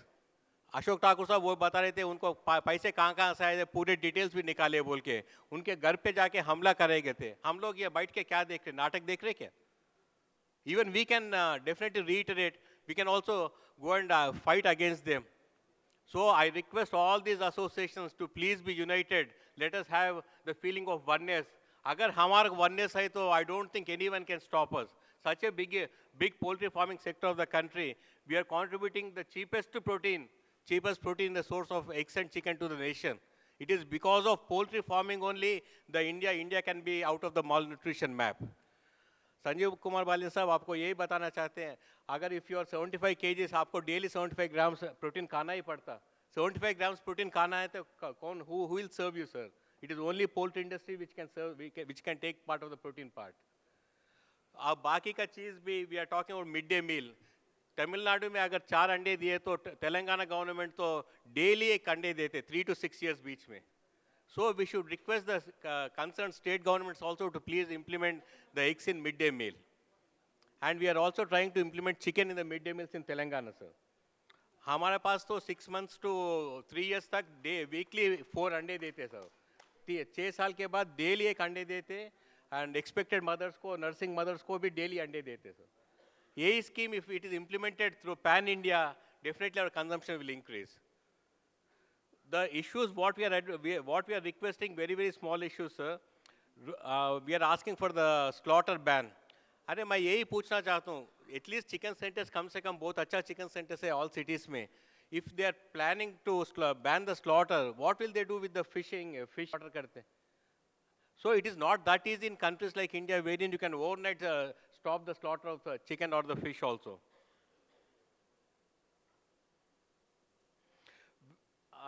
Whenever we are asking for certain issues, last time 2 महीने पहले आपके पास आए थे संजीव कुमार बालियन साहब, हम मकई import करने के रिक्वेस्ट के लिए. आप इतना टाइम ले रहे सेंट्रल गवर्नमेंट में, by the time the file keeps moving, it is taking more than 2 months. जब तक हमारा नेक्स्ट सीजन का मकई आ जा रहे, तो मेरा काइंड रिक्वेस्ट है, आप कल रात में बता रहे थे संजीव कुमार बालियन साहब, ऐसे चीज़ आप पहले डिसाइड कर लेंगे, not at the helm of affairs, not at the point where you are succumbing. So whenever we have problems, we should not go to Delhi. He says, you come down to Delhi, let us address the issue. Whenever there is an issue in the coming days, these modalities have to be followed. That is how he says, let us propose. It is a very good proposal, sir. ऐसा propose करके कभी import करने का मौका नहीं मिले तो उतना time नहीं मिले तो we request you to please release at least wheat for certain quantities to certain places, sir. And he has just accepted saying that the zoning will definitely be accepted. We appreciate that the zoning for Namakkal is done, and he has promised that next time whenever this issue will come, definitely the Hyderabad part also will be addressed, taking part of the zoning part. So let me not bore you. Let us wait and listen to the Honorable Minister what all he would want to promise. अभी दंडा साहब बता रहे थे MSP करने के लिए. शुक्ला साहब और दत्ता साहब को वही पूछ रहा था, should I announce saying that you are going to announce MSP? But they said they are going to take some more time. Let us definitely address. अब महेश साहब तो इतना जोर से बता रहे थे महिपाल भाई. हम definitely पूरे will take representation from all the associations from all the states and give it to Dr. Sanjay Kumar Balian साहब. उनके ऊपर pressure लाएंगे. पोल्ट्री इंडस्ट्री इतने दिन अनाथ था साहब. आज हमारा को डॉक्टर संजय कुमार बालियन साहब है, अब मैं और चिनीराजा साहब, हम दोनों मेंबर ऑफ पार्लियामेंट डेली आके आपके ऑफिस के सामने खड़े रहेंगे. बस कुछ भी नहीं पूछेंगे साहब, आपका ऑफिस के सामने आके खड़े रहेंगे साहब. So I really thank the PFI for giving me this opportunity, for sharing the dais with Dr. Sanjay Kumar Balian sir, and also for giving me opportunity to express my ideas on the poultry industry. And I congratulate them for conducting their AGM of 31st AGM in Coimbatore, especially in South India. Let us all... Sorry. Maximum थोड़ा दिन लगता था, उसके बाद में कभी industry के बारे में. So I request all the associations. Sanjay Kumar Balyan साहब बार-बार पूछ रहे थे कितने associations हैं. कल से हम एक ही पूछेंगे, हम एक ही बोलेंगे, हमारा एक ही है, that is oneness. Let us go with some positiveness and let us go and fight all the issues. Thank you. Jai Hind.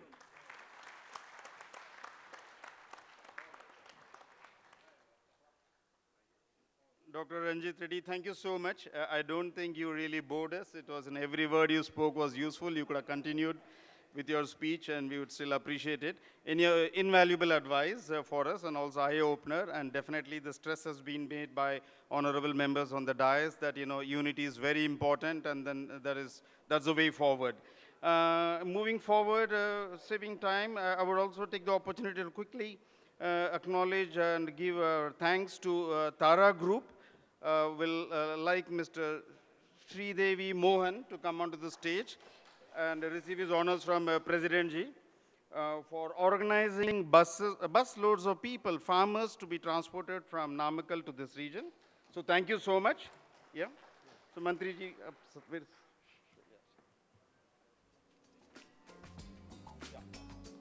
yeah.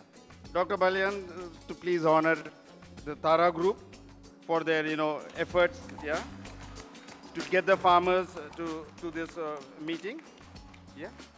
Along with him also Sekhar of Amman from Coimbatore. Yeah. He also coordinated well for organizing this whole program here. Request Dr. Sanjay Balian to please honor the team.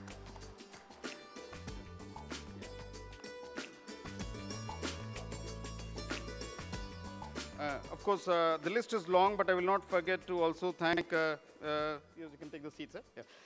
Yeah. Even Divi Enterprises, Mr. Gopal Reddy for coordinating many of the issues to make this function a grand success. I would also express the sincere thanks from Poultry Federation of India. And since we are running short of time, and apologies for this delay, Mantri ji, and we would love to hear your words of wisdom and support.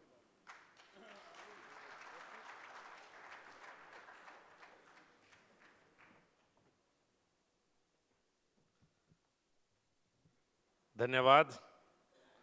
और बहुत दिनों बाद शायद 4 घंटे की class मेरी लगी है 10 से 2 बजे. नहीं तो नॉर्मली किसी फंक्शन में जाना होता है तो दत्ता साहब लिख के दे देते हैं 2 पेज और अच्छा सा भाषण दिया और चले गए. तो बहुत दिनों बाद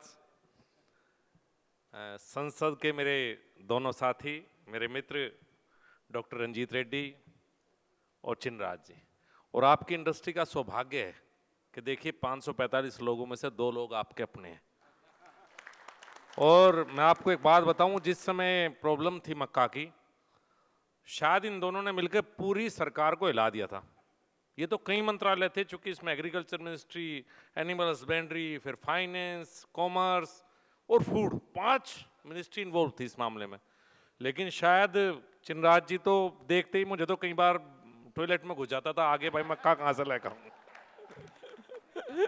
तो इतनी मेहनत, इतना डेडिकेशन इंडस्ट्री नहीं कहेंगे, आज नया नाम दिया है डॉक्टर रंजीत रेड्डी से, मैं आपसे सहमत हूं। आज के बाद वाकई जो आपका सुझाव से इंडस्ट्री कह के फार्मिंग ही होना चाहिए, फार्मर ही अच्छी चीज है, इंडस्ट्री कोई अच्छी बात नहीं है। तो आपका सुझाव ये सबको स्वीकार हाउस को कर लेना चाहिए मेरे विचार से। हरियाणा से विधायक मेरे छोटे भाई महिपाल ढांडा जी, अध्यक्ष रमेश खत्री जी, कोऑपरेटिव की राजनीति करने वाले अशोक ठाकुर जी, हमारे रजिस्ट्रार डॉक्टर शुक्ला, रामपाल ढांडा जी, सुब्रमण्यम जी, दत्ता साहब, गुप्ता जी, थापर जी और उपस्थित सभी वेटनेरियंस और पोल्ट्री फार्मर। 4 घंटे मैं आपको पोल्ट्री की कोई बात बताऊं तो अच्छी बात नहीं, मैंने तो पोल्ट्री के 2 या 3 कोर्स होते थे बीबीएससी में, वही पढ़े हैं, उससे आगे मैं नहीं जानता। आप सब लोग जो किसान भी हैं, जो इंडस्ट्री के, वो मेरे से बहुत ज़्यादा जानते हैं, तो मैं उसके बारे में डाटा दूं या बताऊं उसका कोई अर्थ नहीं है। 2014 में भी मैं इसी मंत्रालय में था जब एग्रीकल्चर कृषि राज्य मंत्री की हैसियत से था, और 2 मुद्दे मेरे सामने उस समय आए थे जो आपकी इंडस्ट्री से जुड़े हुए थे, बहुत ही महत्वपूर्ण थे। एक था केज का मामला, चूंकि 2013 में ही कोर्ट केस हुआ था, जब हमने 2014 में आए तो पहली बार आप लोगों की मुलाकात जब हुई तो सबसे पहली बातचीत इसी मुद्दे पर हुई थी। और दूसरा मुद्दा था यूएसए से इंपोर्ट, शायद उस समय पे जिसमें हमने केस किया था और शायद हम हार गए थे लगातार। 2 मुद्दे मेरे सामने उस समय लाए गए थे और मुझे अच्छी तरह याद है लगातार हमारी आपकी मुलाकातें होती रहती थी। और मैं कह सकता हूं 2 या 2.5 साल के करीब मैं उस मंत्रालय में रहा, उन 2.5 साल में इन दोनों मुद्दों पे मैं पूरी तरह आपके साथ खड़ा रहा, कहीं कोई ऐसा मामला नहीं था कि कहीं बैक ट्रैक हो। और बहुत दबाव थे उस समय, जिनका आप एनजीओ का और बातों का जिक्र करते हैं, ज़्यादा नहीं करना चाहता, उन सबका काफ़ी दबाव था इस मुद्दे को लेकर। लेकिन हम इस बात के लिए दृढ़ थी सरकार उस समय कि नहीं, हमें पोल्ट्री फार्मर्स के साथ ही इन दोनों मुद्दों पे खड़ा होना है। बल्कि जो इंपोर्ट की बात थी यूएसए से, उसमें हमने दोबारा अपील में गए और प्रयास करते रहे कि कहीं ना कहीं हम उलझाते रहे। बहुत सी चीज़ों में हम कानून से बंधे हुए थे, लेकिन सरकार ने लीग से हटके, कानून को ना मानते हुए भी कोशिश की कि आपके साथ खड़े रहें। हमें पता था कि इंडस्ट्री से पोल्ट्री फार्मर को इस समय आवश्यकता है, बाहर से अगर इंपोर्ट होगा तो बर्बाद पूरे देश के फार्मर हो जाएंगे। पहले भी सरकार आपके साथ खड़ी थी, आज भी इन दोनों मुद्दों पर पूरी तरह से सरकार आपके साथ है, इस चीज में आप निश्चिंत रहें। जो भी सरकार की तरफ से हो सकता है वो करेगा। जिक्र आया कि कई बार मिलते तो हम रहते ही हैं, मेरे सामने एक बात आई थी कि भाई डॉक्टर रंजीत ने भी जिक्र किया था कि आयोग बना दिया जाए। अभी पिछले दिनों सरकार ने कामधेनु आयोग बनाया, लेकिन आयोग बनाने का अधिकार मंत्रालय के पास नहीं है। आयोग, चूंकि प्रधानमंत्री ही आयोग की घोषणा कर सकते हैं, और जहां बहुत से आयोग हैं, प्रदेश सरकारों में बहुत आयोग हैं, केंद्र सरकार में भी कई आयोग हैं, जहां तक मैं समझ पाया हूं आयोग का काम भी सिर्फ एडवाइस देना है, एडवाइस से आगे आयोग कुछ नहीं कर सकता। तो हम इस बात को लंबी खींचें और उस बात पर जाएं कि आयोग में, डॉक्टर रंजीत को भी कहा था कि आयोग पर जाएं, जो एक पुरानी आपकी central poultry development advisory committee थी पहले, अब वो नॉन फंक्शनल है। मैंने अभी दत्ता साहब को कहा कि जाते इसकी फाइल चला दें, हम ये कमेटी को दोबारा रिकॉन्स्टिट्यूट कर देते हैं और आपके हमारे बीच में मंत्रालय के साथ आपका एक परमानेंट टाई अप उससे हो जाएगा। चूंकि हमारे 2 साथी चिनराज जी और डॉक्टर रंजीत रेड्डी यहाँ पे बैठे हुए हैं, तो मैं अनुरोध करूंगा कि कमेटी में जो नाम जाएं वो किस तरह से जाएं। चूंकि आप सांसद सदस्य भी हैं और यहाँ से भी जुड़े हुए हैं, आप लोग एक सहमति दे के कमेटी के अंदर नाम दे दें और जेन्युइन लाओ इस कमेटी में आप आए। ये प्रयास ये मैं आप दोनों के ऊपर छोड़ता हूँ, चूंकि आप दोनों लोग हैं। इस बात को आप मान के चले कि कमेटी का तुरंत हम जाते ही शायद मंडे ट्यूसडे से इस पर काम शुरू कर देंगे कि कमेटी दोबारा रिकॉन्स्टिट्यूट हो जाए। बात आई थी कुछ प्रॉब्लम्स की, मैं पॉइंट वाइज जो महत्वपूर्ण सी बात है जो मैंने आपके लिखी है उन पर देख लूं। बात आई थी कि फीड की सबसे बड़ी बात यही है कि इसमें ही नहीं, जितने भी लाइव स्टॉक का है, चाहे वो पोल्ट्री है, चाहे डेयरी है, पिगरी है, गोट्री है, सब में सारी समस्या और सारी बातें फीड पे ही हैं। फीड मेन हमारा वो है, फीड की रेट कम होंगे तो फार्मर को कुछ बचेगा, अगर फीड ज़्यादा हो जाएगा तो फार्मर ऊपर नीचे हो जाएगा, सबके साथ समस्या है। बात यह आई थी बीच में कि एफएसएसआई क्यों इन्वॉल्व हो। बात यह थी कि बहुत से, सिर्फ आपके लिए नहीं, मैं सबके लिए कह रहा हूँ, चाहे वो डेयरी भी है या और भी हैं, अलग अलग कंपनियां निकल के आ जाती हैं कि मैं फीड बेच रहा हूँ, कोई कंट्रोल नहीं है उनके ऊपर। बात यह है कि किसान को, मान लिया आप डेयरी की बात करें, और एक किसान जो फीड लेकर आ रहा है उसे नहीं पता कि इसमें क्या है क्या नहीं है, कोई गाइडलाइन नहीं, कोई डायरेक्शन नहीं, कुछ नहीं है। ये जो सोच का जन्म लिया था, ये बात ये नहीं थी कि रेस्ट्रिक्शन किया जाए, नहीं, या एफएसएसआई आपको दुखी करे या उगाई करे आपके पास आए, वो नहीं थी। बात ये थी कि कोई ये गाइडलाइन तो बने, कैसे फीड हो, कहीं तक कोई तो मॉनिटरिंग करे उसकी, चाहे मंत्रालय करे, चूंकि हमारे पास बहुत बड़ा सेटअप नहीं, अल्टीमेटली करेंगे तो प्रदेश सरकार ही, लेकिन कोई ना कोई गाइडलाइन हो। तो वो इस दिशा में थी कि रेगुलराइज करने की बात थी। वो कंट्रोल सिर्फ आपके लिए नहीं है, वो पूरी एनिमल हस्बेंड्री के लिए है कि कहीं ना कहीं हर चीज में समस्या है। आपने बहुत बार सुनी होगी कि फीड की कोई क्या है, फीड किसी को नहीं पता, तो वो इसलिए है, उससे चिंतित होने की कोई आवश्यकता नहीं। और हम उससे लगातार जुड़े हुए हैं, एफएसएसआई से हमारी बातचीत हो रही है।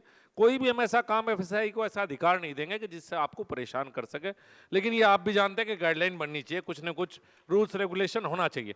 क्योंकि जब भी कभी बात आती है, आपने कहा कि रूल रेगुलेशन पोल्ट्री के, आपने खुद कहा कि पोल्ट्री के लिए रूल्स बनाए जाएं।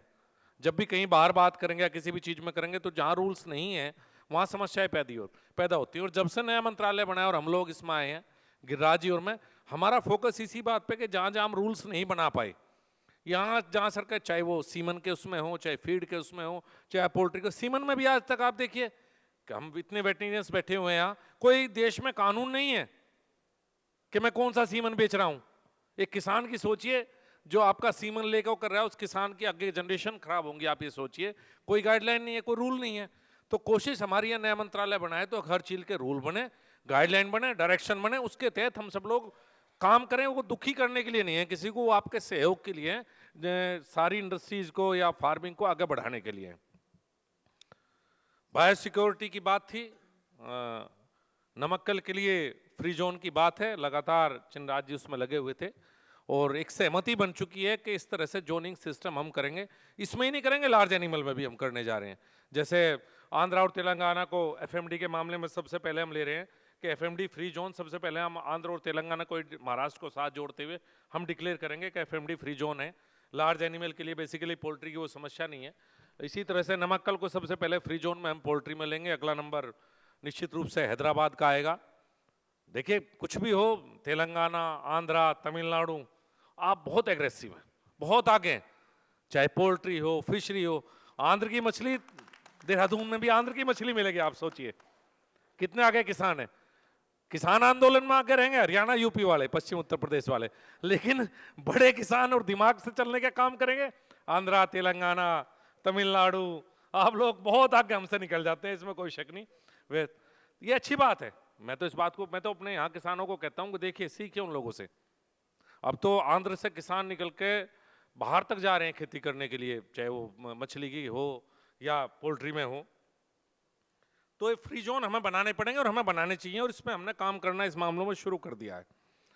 पोल्ट्री डायग्नोस्टिक लैब की बात, ये समस्या है कि भोपाल में एक, और कोशिश करेंगे कम से कम एक साउथ इंडिया में जरूर खुले। 2 तो हों, वो तो देखेंगे बजट के हिसाब से कितना है कितना नहीं, लेकिन ये जरूर है कि इधर भी एक कोई ना कोई लैब हो। और मुझे बता रहे थे दत्ता, कोई तमिलनाडु सरकार के साथ बातचीत भी चल रही है एक लैब के लिए यहाँ लगातार, लेकिन तमिलनाडु सरकार की तरफ से वो रेस्पॉन्स नहीं आया। दत्ता ने मुझे बताया, चिनराज जी आप बाद में बात कर लेना, जिससे आप कुछ उसे फॉलोअप कर सकें उस मामले को। हम बाद में डिस्कस कर लेंगे इस बात के ऊपर। ढांडा साहब का चुनाव डिक्लेयर हुआ है, और ढांडा साहब को झटका लगा, उन्हें लगा कि चुनाव डिक्लेयर हुआ, मैं पानीपत में खड़ा हूँ और अपनी कॉन्स्टिट्यूएंसी में हूँ वोट मांगने के लिए। महिपाल भाई भूल गए उस बात के लिए कि वो एमएसपी पे आ गए और उस बात पे आ गए। ढांडा साहब एक बात बताता हूँ आपको, ये अकेली एग्रीकल्चर एनिमल हस्बेंड्री पहले एक थे, अब थोड़े अलग हुए हैं। कह सकते हैं वो बड़े भाई हैं, हम छोटे भाई हैं। पहले वेटरनरी इंडस्ट्रीज अलग होनी शुरू हुई, स्टेट में अलग मंत्रालय बने, अब केंद्र सरकार पे भी अलग मंत्रालय को ऑफिशियली डिवीजन हम लोगों का हुआ है। एग्रीकल्चर या एनिमल हस्बेंड्री दोनों में मिला के अगर कोई एक फार्मिंग है जिसने सरकार से कभी मदद नहीं मांगी, वो पोल्ट्री फार्मर है। इसके अलावा कोई फार्मर नहीं है। डेयरी को बहुत मदद की सरकार ने। आप देखिए, डेयरी में कोऑपरेटिव सेटअप को खड़ा करने में सरकारों ने हजारों करोड़ रुपए खर्च किए, एनडीपी 1 और पता नहीं कहां से। पिगरी में भी हम स्कीम चलाते हैं, पोल्ट्री में हम स्कीम चलाते हैं, पोल्ट्री में नहीं सॉरी गोट्री में हम स्कीम चलाते हैं, सारी चीजों में चलाते हैं। लेकिन पोल्ट्री अकेली ऐसी किसान है पोल्ट्री जो अपने पैरों पर अपने आप खड़ा हुआ। सिर्फ जितनी बार भी मुझे बहुत अच्छा लगता है आपसे मिलना, वो इसलिए लगता है कि कहीं भी किसी भी हम डेयरी वालों से मिलेंगे तो सरकार को ये करना चाहिए, हम एग्रीकल्चर में था किसी भी किसान से मिलेंगे सरकार को यहाँ सब्सिडी देनी चाहिए। आप लोगों के एसोसिएशन की तरफ से कभी सब्सिडी नाम का शब्द मैंने आज तक नहीं सुना। बहुत अच्छी बात है, इसीलिए मैं आपकी कदर करता हूं कि आप अपने पैरों पर अपने आप खड़े हैं। हाँ, ये जरूर है कि सरकार का पॉलिसी इंटरवेंशन आपको चाहिए, आपके साथ सरकार खड़ी हो पॉलिसी बनाने में, रूल्स बनाने में, रेगुलेशन बनाने में, इजी करने में सारे सिस्टम को। और सरकार हम 22 फसलों का एमएसपी डिक्लेयर करते हैं टाटा साहब। इफेक्टिवली 22 में से 2 की सरकार खरीद करती है, गेहूं और चावल, वो भी सबसे ज्यादा आप खरीद करते हैं हरियाणा, जिसमें केंद्र सरकार पैसा देती है। उसके अलावा जो 20 हैं, कई बार सरकारें जैसे आपके यहाँ बाजरा खरीदती हैं, डॉक्टर रंजीत के यहाँ मक्का खरीदती हैं। प्रदेश सरकारें अपने अपने स्तर पे जो उनके यहाँ पैदा होता है उसकी कुछ थोड़ी बहुत खरीद करती हैं। वो डिस्ट्रेस में जब किसान आता है, जब मार्केट में एमएसपी से नीचे रेट जाता है, तो प्रदेश सरकार उसमें कहीं ना कहीं कूदती है। ये मैं ये नहीं कहता कि एमएसपी बहुत कामयाब सेटअप रहा है, सिस्टम रहा।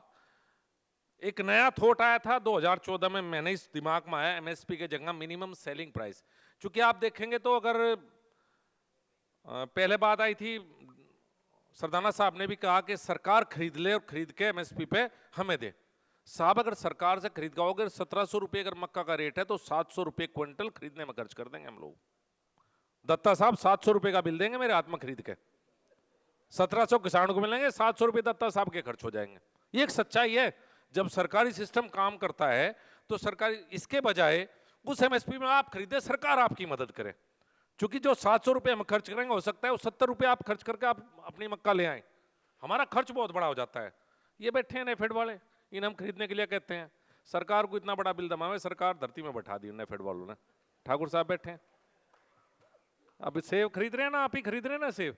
देखी चाहिए सेब का बिल कितना देंगे, किसान के पास जाएगा, नेफेड में जाएंगे, जाने। ये सच्चाई है कुछ। तो मिनिमम सेलिंग प्राइस का कंसेप्ट आया था गन्ने में, वो पहली बार लागू किया गया।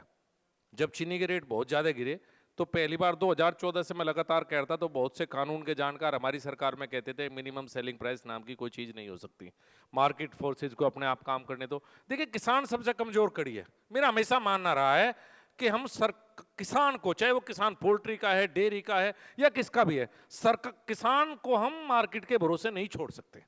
मार्केट फोर्सेज बहुत खतरनाक होती हैं। ये लोग जो ऊपर नीचे करते हैं, अब रोज कह रहे, कल मुझे सौरभ शेखर मेरा दोस्त है, मेरे साथ था, मैं पोल्ट्री की इससे पूछता रहता हूँ कई बार, एक प्राइवेट कंपनी में है हेड। तो मैंने ऐसे कल मुझे बड़ा खुश हो कह रहा है कि ना डॉक्टर साहब 2000 सेंसेक्स बढ़ गया, बहुत सालों में 2000 बढ़ा है। मैंने कहा यार कल गिर रहा था, आज बढ़ गया। ये ऊपर गिरना बढ़ना मेरी समझ में तो आता नहीं, मैं किसान आदमी हूँ, ये क्यों गिरता है क्यों बढ़ता है मैं इसे समझ नहीं पाता। तो ये जो मार्केट फोर्सेज हैं, क्यों गिराते हैं, क्यों उठाते हैं। मैं तो आपसे एक निवेदन, आप सबसे ऑर्गेनाइज सेक्टर हैं, आपकी एसोसिएशन बड़ी अच्छी, आप पढ़े लिखे लोग हैं, आप सरकारों के पास आते हैं, बातचीत करते हैं, आप ही कोई सिस्टम बताइए ना मार्केटिंग का कैसे करेंगे। हम आपके साथ हैं, लेकिन तय करके आप बताइए कि ये रोज रोज आपको ऊपर नीचे व्हाट्सएप वाले दुखी ना करें। रास्ता आप बताएंगे। मैं और मेरे अफसर हैं दत्ता साहब, हम इतना नहीं जितना आप लोग जानते हैं। सुझाव आपके होंगे, कार्रवाई हमारी होगी, हम आपके साथ हैं। व्हाट्सएप वालों से मैं बहुत दुखी हूँ। ये जो व्हाट्सएप वाले लोग हैं, इन्हें बहुत दुखी कर रखा है सबको। आपको भी मैं समझता हूँ, एक फर्जी खबर चलाई और कितना नुकसान हो सकता है। लेकिन ये आप बताइए कि मार्केट को कैसे किया जाए।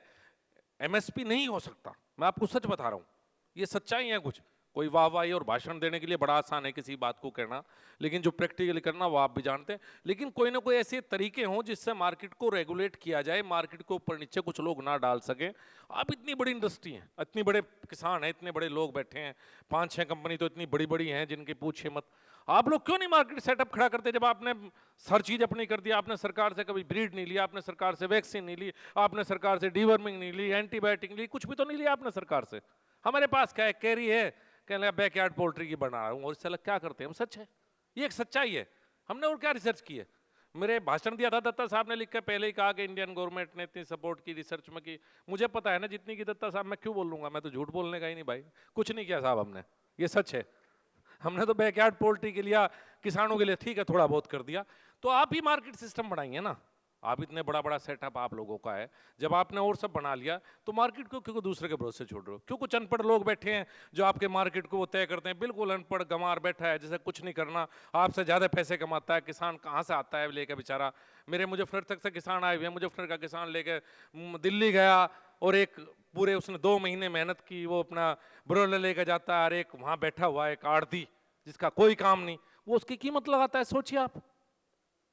तो ये तो आपको करना पड़ेगा साहब। सरकार आपके साथ है, ये मैं निश्चित रूप से आपको कह रहा हूं, पूरी तरह से सरकार इसके साथ है, आपके साथ है। करना आप करेगा, तरीका आप बताएंगे, करेंगे हम। बहुत सी बात आई, कुछ कंसर्न है, डॉक्टर रंजीत ने भी कहा, सरदाना जी भी कहा, जो एंटीबायोटिक रेजिड्यू, हार्मोन्स, इनकी बातें चलती रहती हैं। एनजीओ हैं, ये हर फील्ड में है ये लोग, ये ऐसा नहीं कि आपके साथ ही हैं, हर फील्ड में लोग कहीं ना कहीं लगे हुए हैं। कुछ डिस्ट्रक्टिव माइंड के हैं, कुछ कंस्ट्रक्टिव माइंड के, दोनों तरह के लोग हर जगह मिलते हैं। कुछ के निजी स्वार्थ होते हैं, कुछ की ब्लॉकेज है मानसिक, हर तरह के अपने सबके अलग अलग वो हैं। लेकिन जनता को ये बात बताना हमारी आपकी जिम्मेदारी है कि इसमें नहीं है, क्योंकि जो झूठी खबरें हो जाते तेजी से फैलती हैं। सच्ची बात अभी एसोसिएशन की तरफ से आप दिल्ली में कर रहे हैं, बेहतर है, अच्छा है। मीडिया से बात करिए, उन्हें भी मैनेज कीजिएगा, फ्रंट पेज पे आपकी खबर छापे कि ऐसा कुछ नहीं होता, क्योंकि नुकसान पहुंचाने वाले लोग तो हर जगह है। करना है आपको और हमें मिलकर है, और आपको ज़्यादा करना, हम आपके सहयोग में रहेंगे।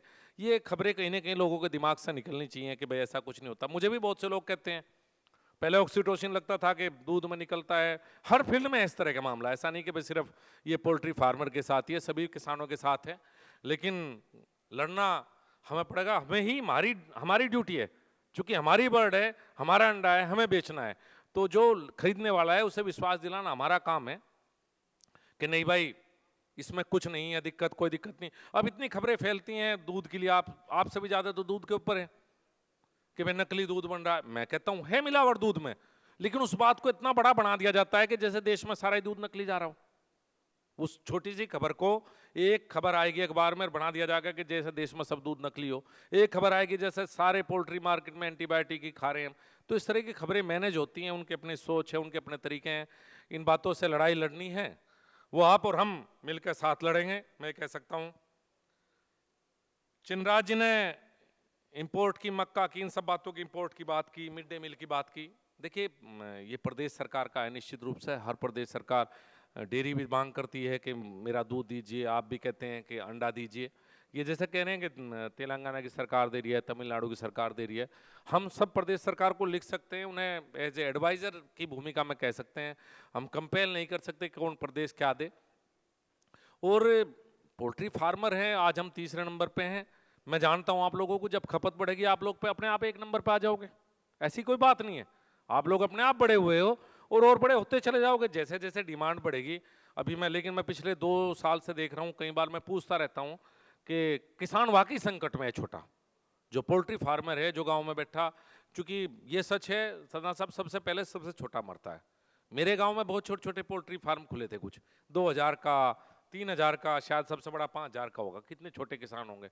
और मुझे बड़ा दुख है कि उनमें से ज़्यादातर बंद हुए, इस बात का मुझे बड़ा दुख है।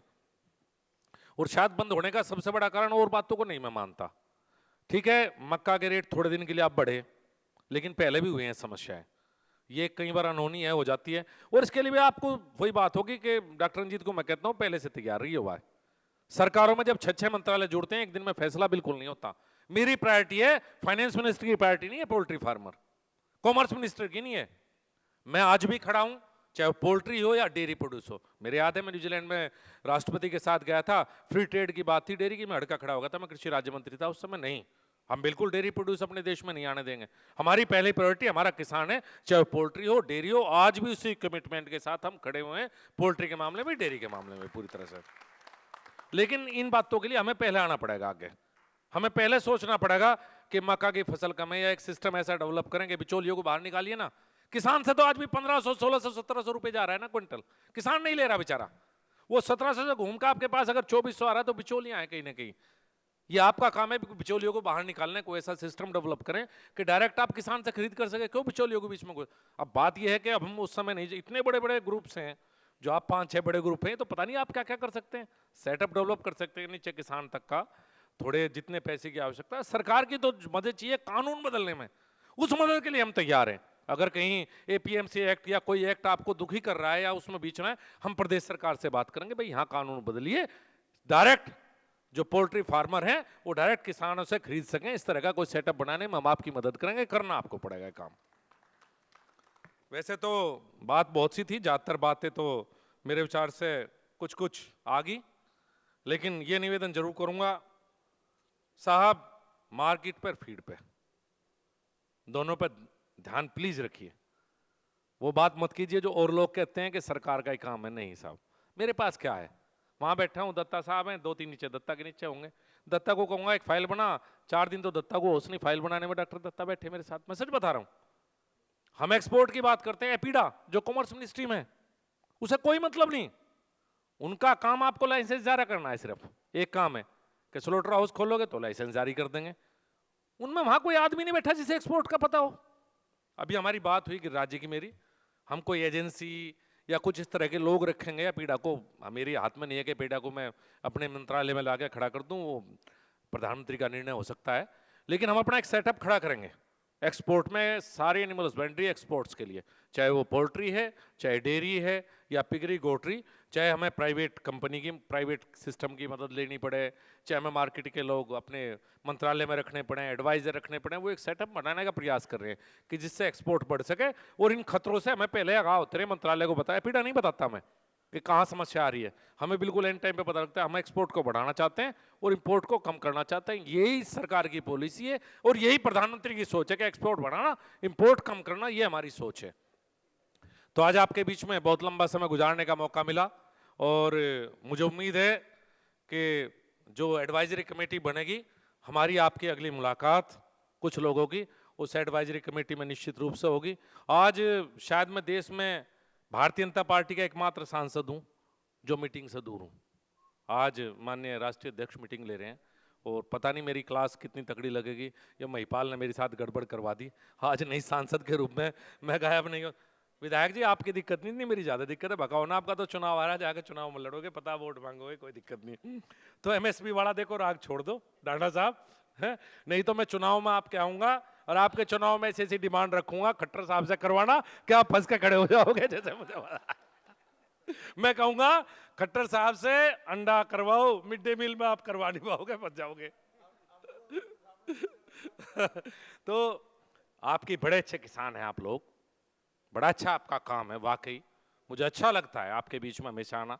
आपकी अच्छी सोच है, अच्छी सोच के साथ आगे बढ़ना चाहते हैं, सरकार से उतनी मदद चाहते हैं आप लोग जितनी सरकार करने की स्थिति में और सरकार की क्षमता है। सरकार भी उसी तरह चलती है, सभी की सोच होती है कि सरकार करे, सरकार भी आपकी तरह चलती है कि मेरी इतनी आमदनी है, इतने खर्च हैं, और सरकार भी कहीं ना कहीं खर्च के रूप में जो कमजोर कड़ियाँ हैं वहाँ तक पहुँचने का काम करती है। और लेकिन पोल्ट्री के मामले में पॉलिसी इंटरवेंशन में वो काम होंगे इस सरकार में जब तक मैं और गिरिराज जी दोनों हैं, जो पहले कभी नहीं होंगे, आपको विश्वास दिलाता हूं। आप सबका बहुत बहुत धन्यवाद, बहुत बहुत अभिनंदन। और सच बात यह है कि 2 ऐसे वकील आपके पास हैं, ये दोनों राम जेठमलानी से कम नहीं है, मैं सच बता रहा हूं। और मुझे तो खुशी होती है कि पहले मैं अकेला था वेटनेरियन, डॉक्टर रंजीत के रूप में मेरे सीनियर हैं, वैसे वो सीनियर है, मैं जूनियर हूं उनका, मेरे एक बड़े भाई संसद में आज मेरे साथ हैं, नहीं तो कहाँ कोई सोचती कि वेटनेरियन संसद जाएंगे। तो ये प्रोफेशन में भी चेंज है। अभी आप कह रहे थे ना वेटनेरियन, वाकई हम लोग फ्रस्ट्रेशन में पैदा होते हैं वेटनेरियन, हमारी जो प्रोडक्शन है फ्रस्ट्रेशन में होती है।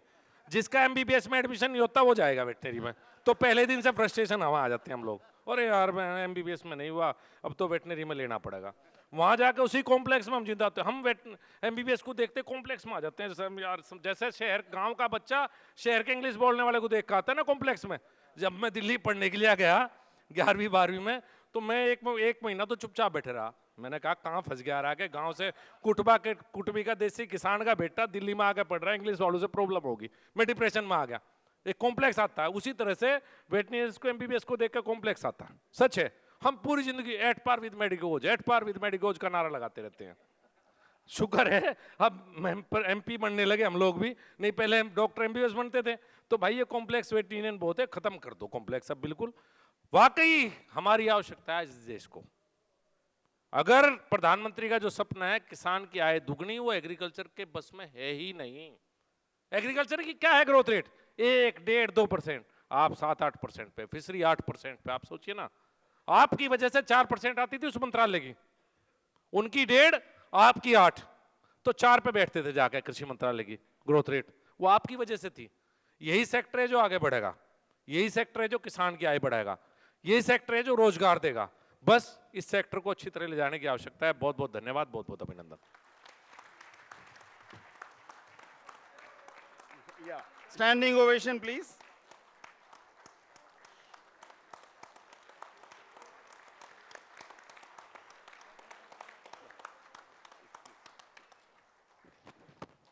Thank you.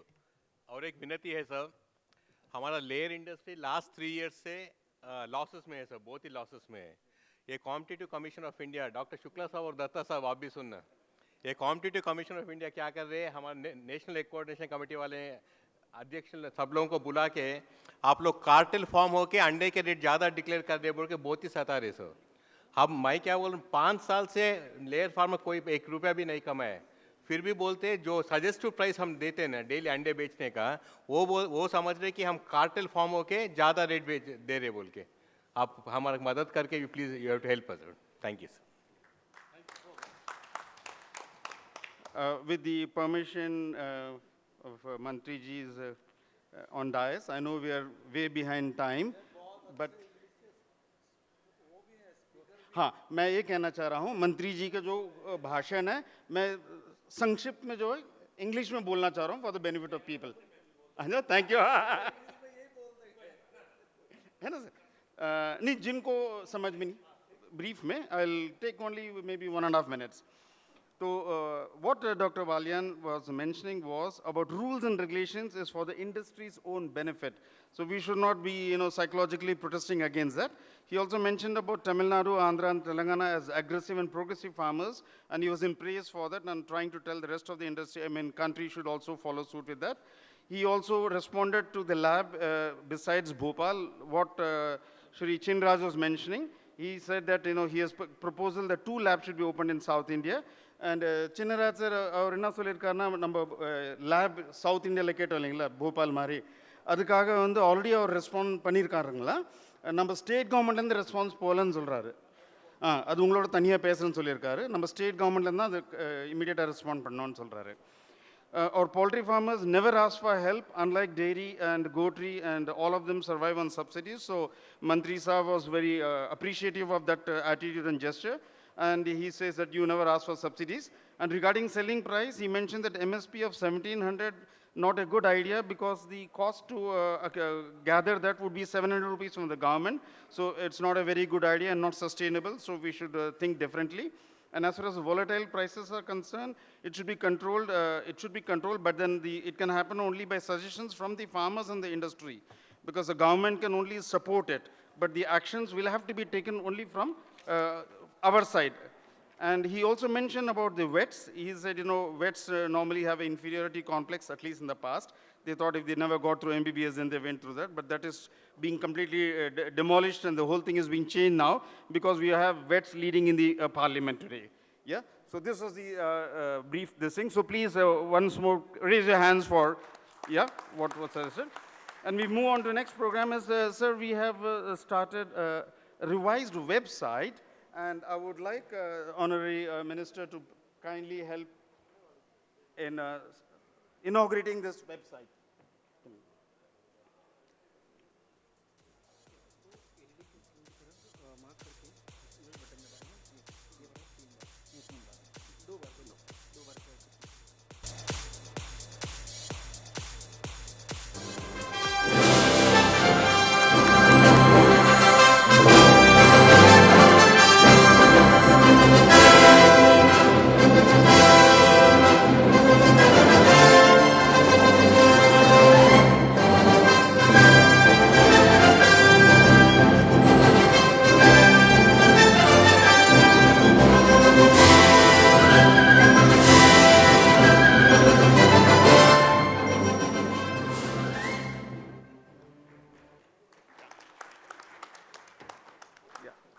Thank you so much, Mantriji.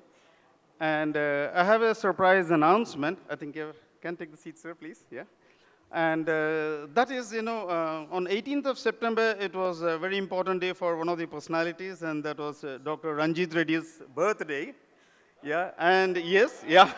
So, in that honor, yes, there is a request from industry also to mark 18th September as a Poultry Industries Day. Yeah? So please raise your hand for that. Yeah. And there arrives a cake.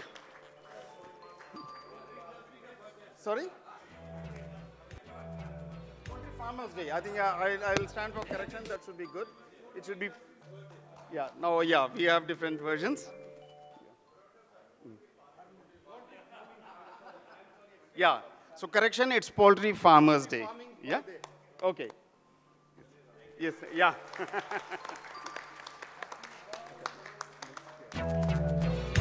Happy birthday to you. This is your day. On this day for you, we're gonna love you in every way. This is your day, your day. Happy birthday to you, to you, to you.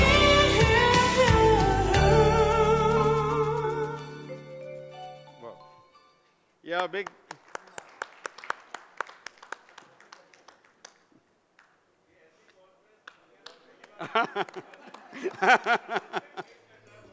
Yes. Yes. Good. Yeah. So thank you. Thank you all so much. Yes. Yes. And yes, we come closer to the lunch. Now we have to honor our speakers here. And I will request Ramesh ji. Ramesh ji, can you please honor our speakers here, please, on the dais?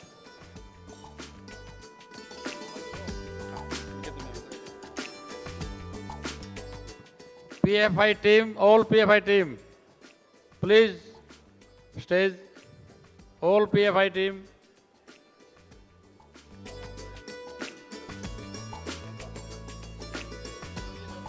Requesting the PFI team to come on dais.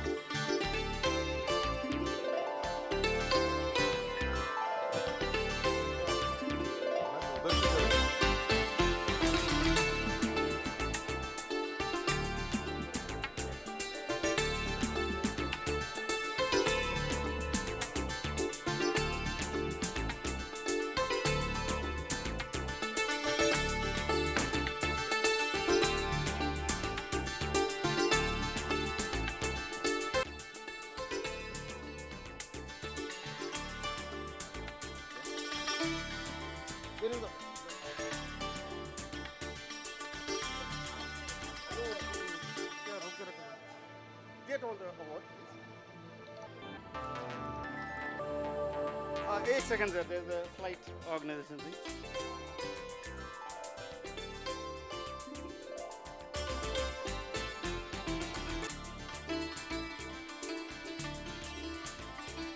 Yes, I have a suggestion. If the distribution has been done, request just 1 minute that people take the seat on the dais, and the okay, yeah, please. You sit down here.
Good afternoon, everyone. Thanks for coming back in time.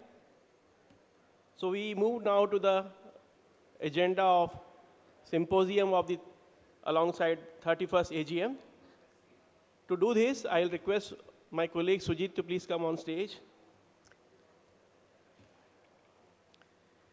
I'll also invite the three speakers for the first session. I request Dr. P.S. Mahesh to please come, and can I request all of you to please give a round of applause for Dr. Mahesh?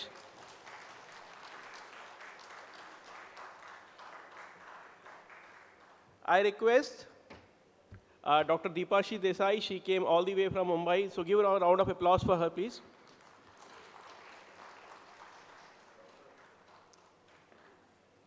May I request Shri Krishna Gangude ji, Dada Gangude ji, please come on stage. A warm welcome to Dada.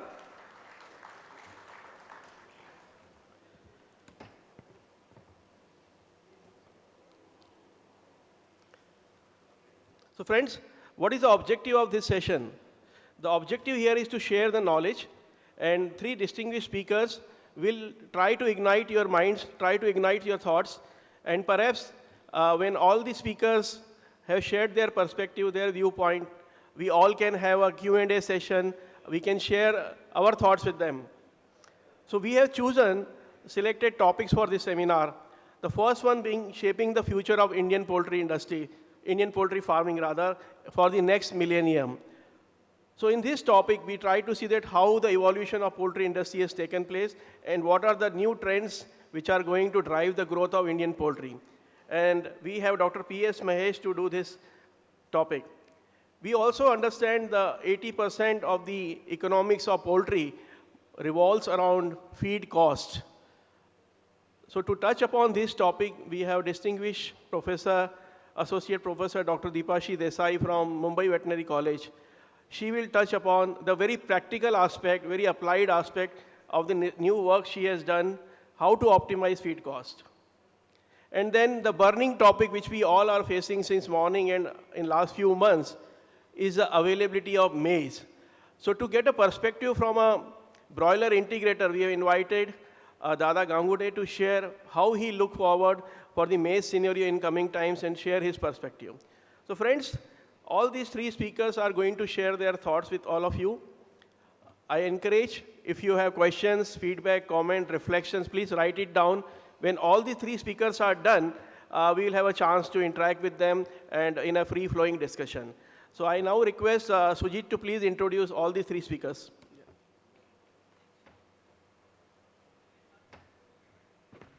So very good afternoon, everybody. I hope you enjoyed the lunch. It's very delicious lunch, typical famous traditional food of the Coimbatore. So our first speaker is Dr. P.S. Mahesh. So one of the very well-known personality of the industry, but still, as a protocol, I should introduce him. Maybe few people of you are not aware of his total background. Dr. P.S. Mahesh presently is working as a director for CPDO Bangalore. Basically veterinarian, postgraduate in the virology, also done post-graduation diploma in management from IIM MBA, Bangalore. He's represented India in the various international platforms like VIV Europe, United States Department of Agriculture. He has also advisory members for the veterinary universities in Tamil Nadu, Kerala, and Karnataka. He's also expert member and advisor for the national committees like BIS, Bureau of Indian Standards, then NABARD, and he's a well-known speaker for the different platform of like CLAFMA, IPSOCON, then CII, FICCI. And when we discussed, decided with Dr. Verma and Dr. Makhija, we decided that Dr. Mahesh is one of the very energetic orator and speaker. So after heavy lunch, he is the most ideal person to give his energetic speech. So I would like to invite Dr. Mahesh to talk about shaping the future of Indian poultry for new millennium. Thank you.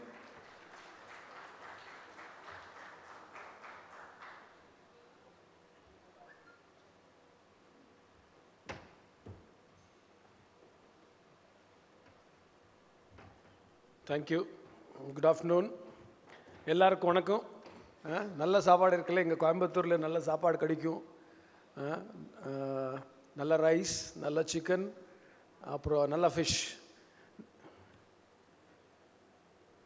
हम इधर ये मंच में afternoon में खड़ा हुआ है और मेरा एक्सपेक्टेशन ज़्यादा कर दिया लोग ने, अभी बता दिया महेश अच्छा स्पीकर है, कुछ बताएगा, कुछ सुनाएगा, कुछ स्टोरी बताएगा। मेरे को अभी एस्ट्रोलॉजर बनना है, बिकॉज मेरा टॉपिक है फ्यूचर बताना। फ्यूचर कौन बताता है? एस्ट्रोलॉजर बताता है। पैसा कैसे बनाना और मुश्किल में कैसे काम करना। अभी எல்லாருக்கும் நன்றி। இப்போ ನನ್ನ ரோல் வந்து அஸ்ட்ராலஜர் ரோல் இருக்குது, கொஞ்சம் கொஞ்சம் தமிழ் தெரியும்। என்னென்னா இங்கே நாமக்கல் 4 மாதம் நம்ம விஹெச்எல்ல வேலை பண்ணிருக்கேன்। அதுதான் கோழியை பண்ணை, கோழி தீனி, கோழி எங்கே இருக்குது, கோழி எப்படி போயிட்டுருக்கு, அது எல்லாமே சொல்லுவேன்। முக்கியமாக இங்கே இருக்கிற फर्स्ट सेशन ले फर्स्ट आइडिया है ना, हम लोग अभी क्यों हम ये सेक्टर में रहना है। अभी रंजीत रेड्डी सर ने बता दिया ये फार्मिंग है। हम हमारा बच्चों को ये फार्मिंग में लगाना है तो क्या करना है? आप आपका बच्चों को पोल्ट्री में लाएगा क्या? First question.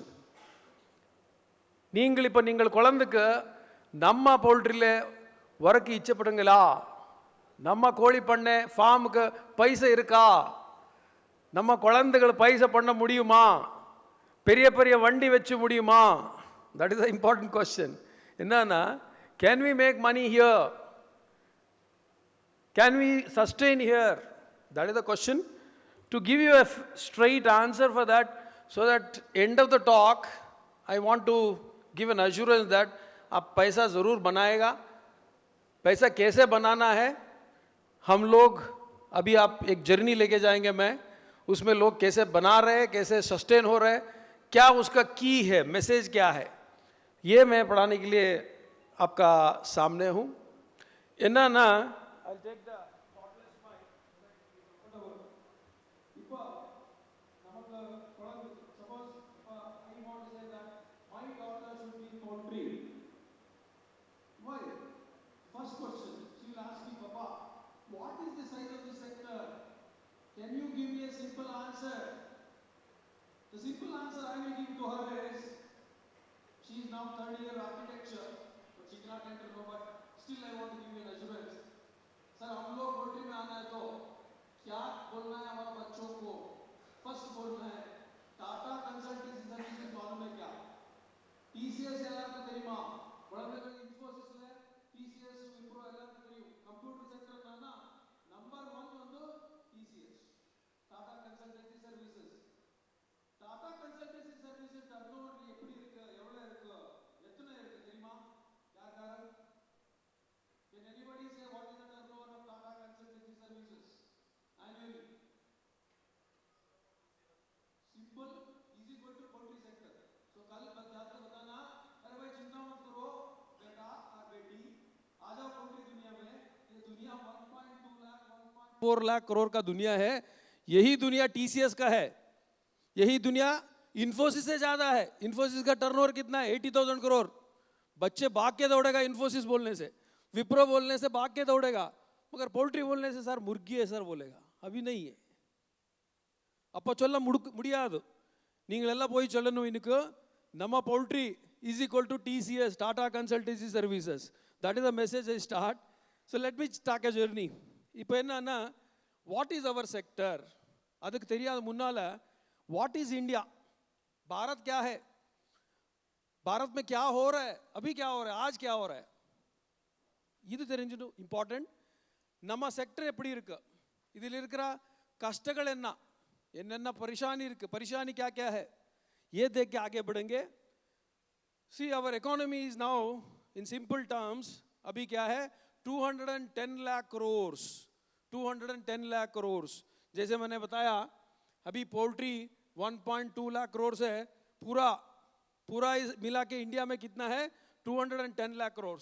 कितना आबादी है, 1.3 billion population. And what is the beauty of this country or this nation is, that's why the topic is new millennial. Millennial என்னன்னா 2000 அப்புறமா பிறந்திருக்க மக்கள்கள், 2000 அப்புறம் பிறந்திருக்கிற மக்கள் எல்லாம் இப்போ 20 years 19 yearsல இருக்கிறார். our choice, our taste, our vision is totally different. Adukku enna pannanu, avarku enna kodukanu. You can't think of giving me and Ranade sir some chicken. But now you have to think of chicken or egg. What is your kid wants? What is that your kid likes? That is the future, because 60 crore is the population. 60 crore is a young population in India with a lot of purchasing power. How to tackle that? Now I put a question mark of fast growing economy. Earlier, last Pune, I said that we are the fastest nation, but I am changing it now. Now we are putting a question, we are being challenged. That means we will be the fastest, but we are now challenged. Now these numbers you all know, 185 million metric tons of meat, then 83 billion eggs, 4.5 million tons of chicken, and this is the contribution of our sector. In the slide, sir, other slide, you see that 58.9 is the demographic dividend. Itna population we have as a in ellarkum chicken venum, ellarkum protein venum. सब लोगों को ये bandwidth में है ना, that is the demography of India. दूसरा country ऐसा नहीं है. दूसरा country में ऊपर वाला ज़्यादा है, नीचे वाला कम है. मतलब ये जो लोग ज़्यादा है, बच्चे भी कम है. हमारा देश में we have a population which is very very young and dynamic. And this is your simple understanding, sir. घर में जाके क्या बताना इंडिया कैसा है? इंडिया सिंपल है, तीन याद रखिए. One is industry, another is services, another is agriculture. Sir अभी आज कितना है? Services में 1.5, number easy to remember. Industry 0.8, agriculture 0.44. मतलब simple समझना है तो 210 लाख करोड़ में 30 लाख करोड़ agriculture है. उसको क्या करना है? सर्विस को 3 बनाना है, इंडस्ट्री को 1 बनाना है, एग्रीकल्चर को 1 बनाना है. मतलब डबल करना है. इंडस्ट्री हमारा डबल होना है. So ये शॉकिंग है सर. ये हम डर गए सर ये देख के. What is this? ये ग्राफ हमने बहुत पेपर में देखे होंगे, ये सब अब देख रहे होंगे. Public consumption has reduced. हम लोग इंडिया है ना, इंडियन इकोनॉमी क्या है? सेविंग्स इकोनॉमी है. घर में प्रॉब्लम आने से इमीडिएटली हम सोचते हैं खर्च करना बंद करना है, कल से खर्च नहीं करेंगे. Suddenly the first reaction is let us not buy scooter, let us not buy car, let us not spend money for sari, let us not spend money for jewels, let us save. That is the issue of growth. So now what has happened, if you see there, private financial consumption expenditure, country में खर्च करना है grow करने के लिए. Simple याद रखिए, नांगल पणा वेक्किनो, पणा वेक्किदाना country grow आऊ, इल्लाने इल्ला, पोइट chicken एडकनो, अंडा एडकनो, अपुदा country मुन्नाले पोऊ. अदकदा this consumption is reduced. But what is the good thing today government has done? I don't know how many of you observed. Now the corporate tax is reduced from 30% to 22%. Why they are giving? They want to give you a lot of money into your hands. अरे जाके chicken खरीदो, अरे जाके अंडा खरीदो, अरे जाके shampoo खरीदो. See, this is what the engine of economy has to be triggered. आपका गाड़ी रुक गया, आपका गाड़ी चलाना है तो डक्का तो लगाना पड़ेगा. डक्का कैसे लगा रहे? आपका हाथ में पैसा दे रहे. आपका हाथ में पैसा देने से इनकम टैक्स कटने वाला है, टैक्सेस कटने वाला है. सो पैसा हाथ में आने से आप खर्च कर पाएगी. So that is the idea of all this. Don't worry about this figure now. So this is the old figure now I would say, but still the latest. Car सब बंद हो गया. जैसे मॉर्निंग विजय सरदानी ने बता रहा था ना, आपका कार सेल्स पूरा, अभी कभी हमने ऐसा स्लाइड कभी नहीं देखा था. कितना? -39, -32, -22. ऐसा कब बन गया? कभी नहीं देखा था. मोबाइल में हमारा car, the mobiles were so good, people were wanting to buy. Now that consumption is reduced. Now car consumption, जैसे मैंने बताया, our Indian economy, we are more of a saving economy. गड़बड़ आने से बंद करेगा पैसा, पर्स में हाथ नहीं लगाएंगे. पर्स में हाथ नहीं लगाएंगे, हम पोस्टपोन करेंगे. That is our mentality. Now I got an interesting slide for you. Sir, बड़े बड़े economists क्या करते हैं सर? कैसे GDP बोलते हैं ना, वो कैसे पढ़ते सर? ಅವರೆಲ್ಲ ಎನ್ನಮ ಪಾಕ್ರಾರ್ ಸರ್. ಅವ್ರು ಪಾಕ್ರದು ಉಳ್ದ ಎನ್ನದ ಪಾರ್ಲೆಜಿ ಬಿಸ್ಕೆಟ್ ವೆಕ್ಕಿಮಾ ಕಡಲೆ, ಸನ್ಸಿಲ್ಕ್ ಶಾಂಪೂ ವೆಕ್ಕಿಮಾ. What was the sale of Sunsilk last year and what are the sale of Parle-G biscuits last year and what is the present sale? That is a simple indicator. Why? Because anybody who has little money in the rural sector, first thing he will do is he'll take a head bath at least with using Sunsilk shampoo. Sunsilk shampoo is the first thing he goes and buys, paying 1 rupee. Otherwise बेचारा बोलेगा नहीं को मेरे को पैसा नहीं है, shampoo नहीं चाहिए. खाने के लिए क्या मिलेगा? पार्ले जी बिस्किट। इसलिए पार्ले जी 10,000 लोगों को हटाना पड़ रहा है, 10,000 लोगों को हटाना पड़ रहा है Parle G, because the sentiments of the economy is dull. अभी हम लोग सीखना है सर, क्या करना है हम लोग जाके नेक्स्ट टाइम में क्या पूछ लिया आप, कितना कंजम्पशन हो रहा है सर सनसिल्क और पार्ले जी। एंड ये तो ऊपर का स्लाइड तो गुड टाइम्स में कितना रेट लिया है? 240 rupees in West Bengal. Chicken rates I am showing there, 240 rupees लिया है आपने। अभी रेट क्या रहे? इधर देख लीजिए, 13 रुपीज दिख रहे हैं Venkob chicks rate were went down. Now ups and down होता रहता है, but what is the solution? This is the problem. If you see the maize prices, maize कितना घट गया? 54% increment, 50% increment. And if you see the investment, almost 86 rupees per kilo production cost. किधर था हम लोग? 58 में था। कब था? 4 साल 5 साल पहले। अभी किधर गया हम लोग? 86 में चले गया। Cost of egg production was 260 था। இப்போ எங்க இருக்கும் சார்?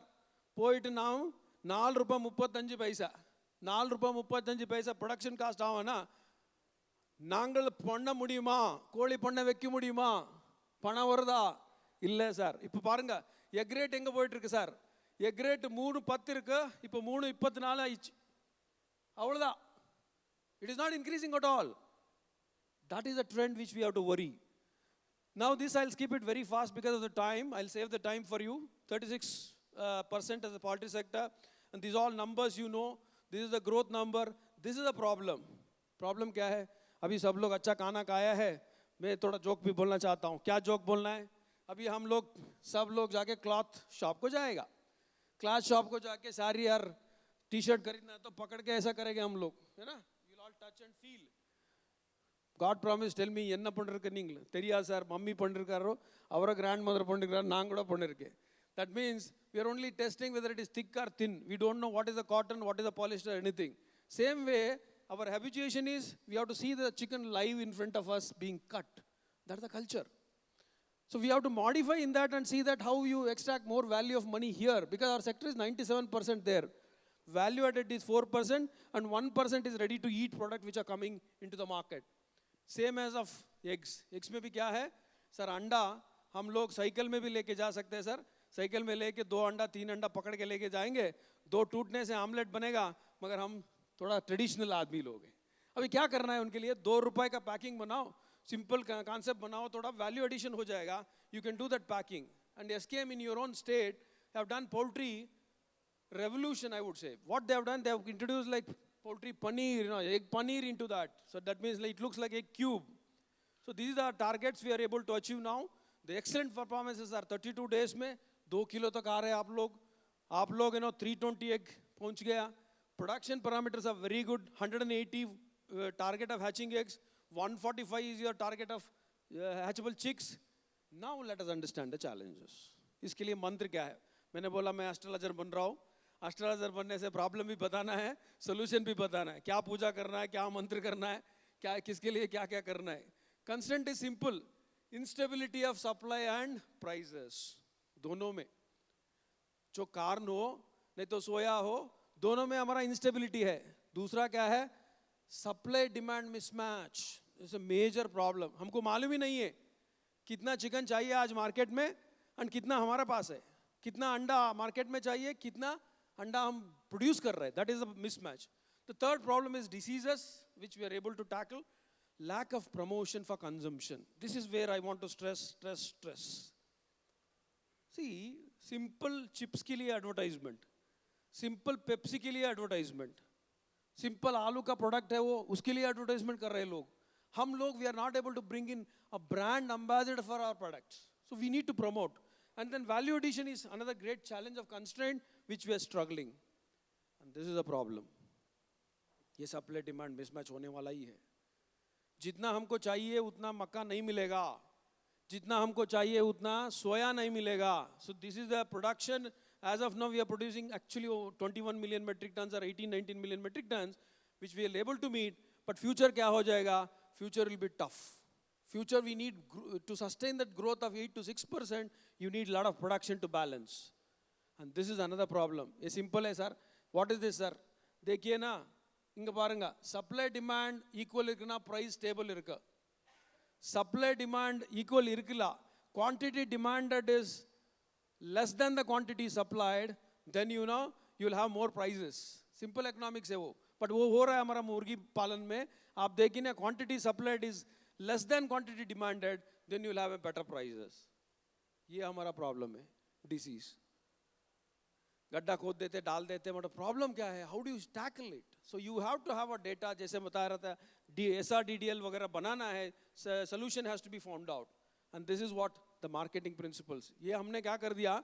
केवल product, उन्नु product दा इरुक्कु, उन्नु promotion इल्ले, price fixing इल्ले, ಅದಕ್ಕೆ दा ನಮಗೆ ಶ್ರಮ ಪಡಕನು. We have to do a struggle, see that how we can exist in this 7 P's, which is a basic concept of any product, whether it is a poultry, whether it is egg, whether it is medicine. What is that? We are only here, product. Then where are we going to promote? Where are we going to fix the price? Where are we going to end up with place? And where are we having people working for us? And then how is the process and the physical presence to be balanced? देखिए ना, story of aloo. Aloo is simple. Aloo is simple. But other day, Licia CEO was telling, 90% of our cold storages are only for aloo.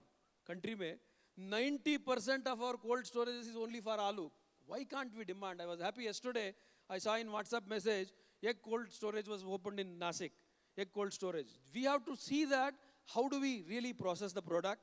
You see that, aloo kaise ban raha hai itna value added product mein. Now, अभी problem बता दिया, कैसे solution करेंगे sir? Simple solution है sir.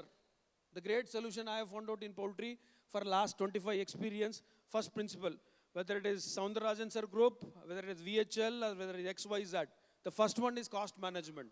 What is the principle? Simple resource planning. यंगा कड़ी की तो price कमी. किधर मिलता है मेरा product का raw material का price कमी कड़ी क्यों? ಅದಕ್ಕೆ ಕಾಸ್ಟ್ ಎಸ್ಟಿಮೇಟ್ ಪಣ್ಣನು ಸರ್ ಎವಳ ಹೌದು, how much is the price is going to be, then we can balance cost budgeting मतलब इतना total planning करना पड़ता है, so then only you'll win. So sir, this is very difficult to understand sir, this is a management principle, please explain me simply.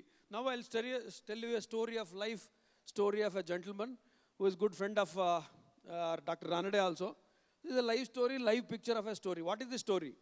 He started poultry in maybe in 90s. So then, he was in cycle. Cycle में घूमता था. Then शुरू किया Hero Honda. By saving of cost. वो Hero Honda का number है CAY 918. Ranade traveled in Bangalore. And that entrepreneur, where he has gone, he then went into Maruti Omni. See, simple याद रखिए ना, जो cost manage करता है. First thing I identify in a poultry farm is, see the board in front of the farm. If the board is just 1 foot by 1 foot, he is a successful farmer. If the board is something like 5 foot by 10 foot painting and hypothecation and good guest house and other thing as a beginner, then I feel that ये आदमी पैसा खराब कर रहा है, ये पैसा ठीक से नहीं डाल रहा है. वो आदमी किधर पहुंच गया अभी देखिए ना, from Scorpio to Innova Krista, and Innova Krista is planning now, is a breeder now, a Benz plan कर रहा है. This is what the life story of a man sitting in this audience and who is now struggling successfully. This is how you should manage. इसके अलावा कोई मंत्र नहीं है. Money saved is money made. And this is what the future for you all, poultry companies. See the Cargill. Cargill has just shown you in India a corn processing company, but it is a chicken company. Do you know what is the turnover of Cargill? It is $140 billion. Venkateshwara is 2 billion. Sugna may be 1.5 billion. Cargill is 140 and family run business. Please understand that 90% is run by a family. And what are they doing? They are doing both. So my suggestion to you all is, please do have your own agriculture vertical for corn management also. And this is the real data management. So third one, मैंने बोला ना mismatch. उसके लिए क्या करना पड़ेगा? Real data management करना पड़ेगा. कब गिर रहे, कब आगे जा रहे? You have to have a track of it. Then now I'll rush through because I have 10 minutes only. See the other sectors. दूसरा आदमी क्या किया है sir? दूसरा आदमी मैंने बोल रहा हूँ ना, अभी आटा का example ले लिया. When ITC started Atta, they produced only one Atta all over India, procuring, sourcing wheat across India. Now what they are doing? They are doing state-specific Atta. So what is the message for you? Kindly promote Chettinad chicken in your own area. Kindly go for traditional technologies and market it, which will be very beautiful. It looks like, what is that? It looks like a potato chip, but it is the corn chips. So corn you will have a competition future. I don't know how many of you seen Ranbir Singh giving a triangle corn का chips का advertisement दे रहा है. Corn chips है वो. रणवीर सिंह और प्रकाश पडुकोणे ने दे दिया तो आप लोग जाके खरीदेगा. वो क्या है? कॉर्न चिप्स है. वो कॉर्न चिप्स आपको कंपटीशन कॉर्न को आने वाला है. आप लोग रेडी हो जाइए. देखिए वैल्यू एडिशन में कैसे हो रहा है. कॉफी में इतना प्रोडक्ट मिल रहा है हमको. सिंपल कॉफी है. So when are we thinking that our products should have so much of varieties? चाय में देखिए ना, चाय का फ्लास्क दे रहा है एक company which is like Chai Point in Bangalore. You go and get one chai flask जैसा मिलता है आपको. And this is a taking by horns. I don't know how many of you read this message. Industry को थोड़ा shake करना पड़ता है. कैसे शेक करना है? ये आदमी ने बोल दिया, अमूल ने, जितना दिन आपने बिस्कुट खाया, जो भी biscuit, I don't want to mention the name, it is only vegetable oil. They claimed that butter, but it is only vegetable oil. This is the claim from them. Now Amul has come to the market. Why can't we go into the market that true protein is chicken? And ये देखिए ना, हम लोग बहुत खुशी से ये देखता है. ये स्लाइड में क्या है? सर व्हाइट ऑमलेट है सर, कैलोरीज कम है. वो विथ योक कैलोरीज ज़्यादा है. बट अगला स्लाइड देखिए ना, राइस में कितने कैलोरीज है. आराम से हम लोग कप राइस खाते हैं, उसमें 242 कैलोरीज. इसमें कितना बढ़ रहा है? ऑमलेट विथ योक खाने से 70 calories. So please understand that we should educate our children this way. Sir, this is not the true fact. The true fact is that we are ignoring it. So see that it is better to eat 2 omelets with yolk than 1 cup of rice. So that is the message you should follow. So who are the trendsetters? Your own people here. Who are they? This gentleman from Erode, he came with a concept called happy and farming. You see, he's differently abled, but now they have won the Entrepreneurs Award of this year, Economic Times from Erode. ನಿಮ್ಗಳದ friend Manjunathan ಇರ್ಕ್ರಾರು, ಅವರು ಇಪ್ಪ happy ಎನ್ನೋರು ಪೊಂಡಿರ್ಕಾರು. You this see, this is another trend. The new trends are coming. People are going up in a big way with marketing of online products. So these are the trendsetters. So Licious, एक small company था, अभी valued at 500 crores. Fresh to Home small company था, valued at 50 crores. Trender Cuts, Daily Bazaar, Easy Meat, ये सब आप follow करना है. Follow करने से आप लोग आपका मार्केट बढ़ा सकते हैं. This is Karnataka players, this is your Tamil Nadu players. Suguna, Shanti, Selvam, VKS, meat for you, Herbo chicken, I liked it. कोई somebody is attempting to give a new concept of herbal chicken. I don't know how they are marketing, but that products are available. So these are the pictures for you to see a better shops, how you can do about it. So this is the master of all. ये challenge लेना है. ये मेरा friend का प्रकाश शेट्टी का दुकान है. ये बोला सर मेरा कम्युनिटी में आके बोल दिया, क्या चिकन का दुकान रख रहे हो, वेस्ट है, you are not good, you are doing an inferior business. He took a challenge and he has put up a shop adjacent to jewellery shop. Jewellery shop का बाजू में जाके चिकन का दुकान रख दिया. 1 crore इन्वेस्टमेंट डाला including real estate, but now he is doing last 4 years successfully well. So that is थोड़ा ब्रेक करो ना, इंडस्ट्री को हिलाओ. इंडस्ट्री को हिलाने से ही कुछ काम होता है. So these are the pictures. Future क्या होगा? I think I'll skip this. This is the future for you. What is this? Sir, हम लोग इतना दिन YouTube बोलते थे. अभी now you see TikTok. TikTok आ गया सबका मोबाइल में. ये TikTok क्या हो रहा है? It is a laughing, what you call a small bit of message. But now what is happening is people started using TikTok for promotions. So TikTok is the only app which is downloaded more than 400% than YouTube. So we should be following this. And you see here, our new millennials are spending 2 hours 30 minutes in daily in social media and 1 hour 11 minutes in YouTube. So catch this. Only if you catch this, only you can make money. And this is another year. I want all the poultry industry to focus here. Have you thought this? Can sports be a commercial entity? आज sports commercial entity बन रहा है. There are corporate people entering into sports. You see the number of football turfs in 2016 and now it is 1,000. 100 से 1,300 badminton courts. Crickets 200 से 800. Court, volleyball court 100 से 1,000. In Bangalore, there are 2 companies who have invested 100 crores. So what is the message? आप जाके उनसे joint venture बनाइए. Have some shows there. So हम लोग है ना मुर्गी पालन बोल के हमारे पास में बोलने से नहीं होगा. We have to go out and publicize. And this is another interesting story for you. Gem, government tea market. Sir, कितना होगा sir उतना size? 1 lakh crore. 1 lakh crore is a government tea market already. So it is going to increase. Can you think of putting up your poultry facilities, poultry egg and chicken through many sources. You can go into the GM market, government e-market you can go. And the last or not the one, you see here, I never thought that, ऐसा पैसा YouTube पे भी बना सकते. थोड़ा गौर से पढ़िए. என்னங்க பாருங்க யூடியூப்ல நிமிங்களதா ஆள் இங்க இருக்கிறா யார் அவர் பேர் என்ன ஏ கோபிநாத் அவருக்கு சப்ஸ்கிரைபர் எவ்வளவு இருக்கிறாரோ 30 லட்சம் 3.1 million and कितना पैसा बना रहा है 10 lakhs per month. What is he doing? He prepares a recipe for chicken, mutton, that's it. He's a villager. He has a followers in all over the world. So that is a trend. Please catch that and start doing it. Now let us come to advertisements. What is that advertisements are doing? We are contradicting each other. That's good. See, sometimes, bad news gets attraction very fast rather than the good news. See, bad news, good news, comparison कैसा होता है? A company ने बोल दिया, we hate meat. Immediately, next day, one company puts up a product called we love meat. This should be a trigger, a full page advertisement in Times of India. अगला बार देखिए, ये क्या है? Sir, ये yoga है, sir. What is this? Shilpa Shetty. Then what is next? कौन है?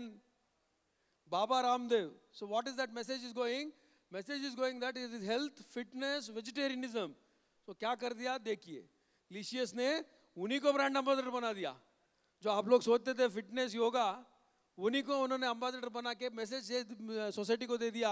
शिल्पा शेट्टी भी चिकन खा रहे हैं.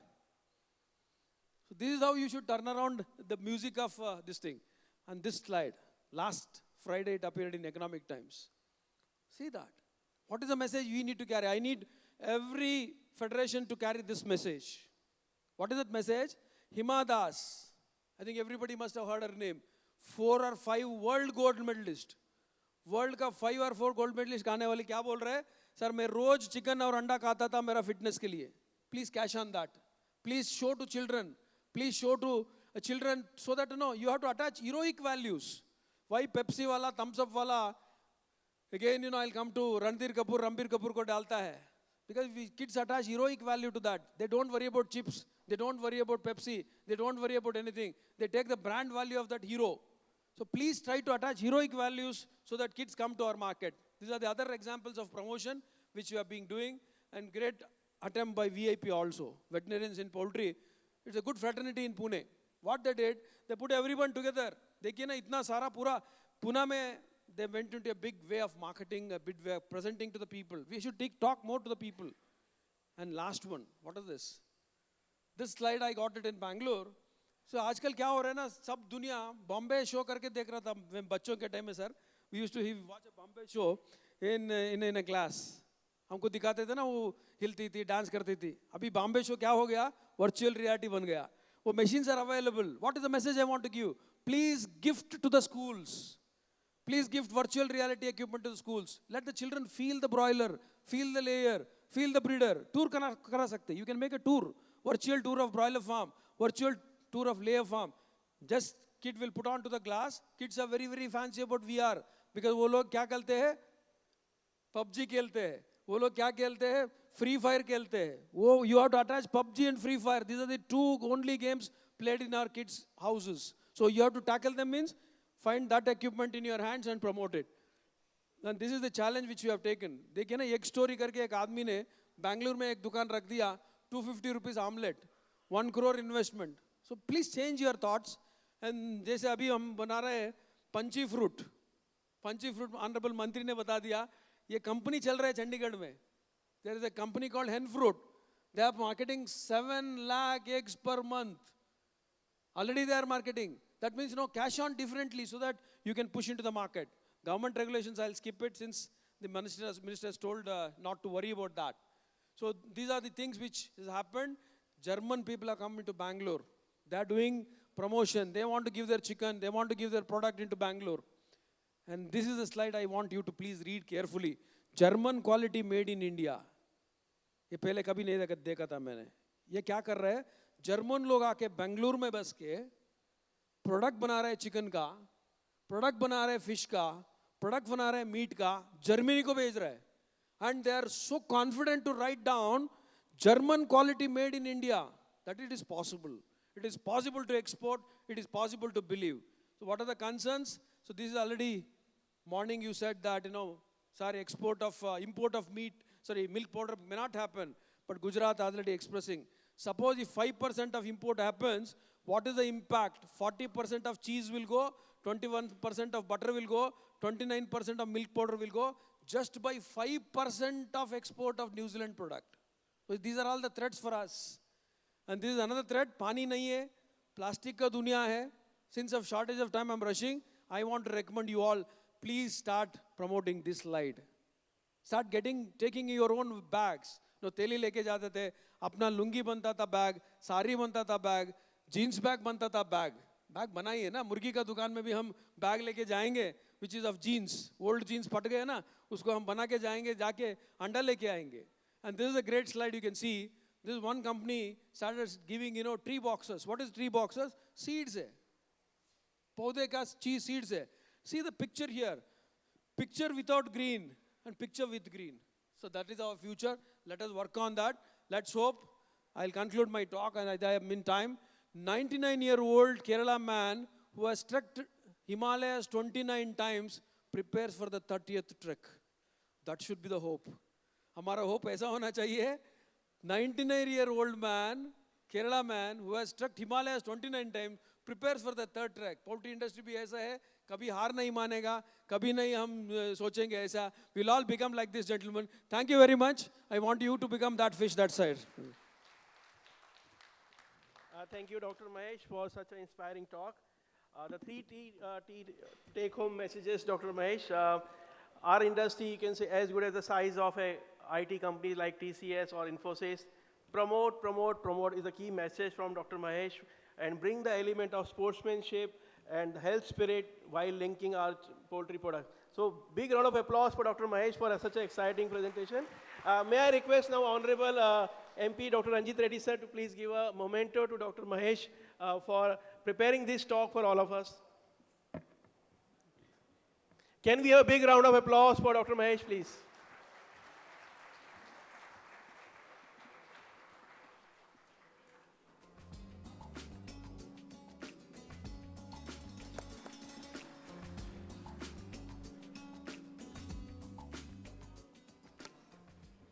Thank you, Ranjit Reddy, sir. So, yeah. Thank you very much, Dr. Mahesh. As usual, very nice presentation. So, as per the need of the hour, whenever Dr. Mahesh talk, sometimes his background of veterinarian dominant, and sometimes his background of MBA from IIM is dominant. So today I think the MBA is more dominating trait for him. Nicely started with the socio-economic status of Indian economy, aligned with the consumer behavior, and also the overall need of the marketing and branding of our product. I came here to introduce again to next speaker. Our next speaker is Dr. Deepashri Desai. Dr. Deepashri Desai is MVSc PhD in Poultry Science. She's also completed PG Diploma in Education Management from one of the reputed institutes from Mumbai, Narsi Monjee Institutes. She guided more than 20 postgraduate students.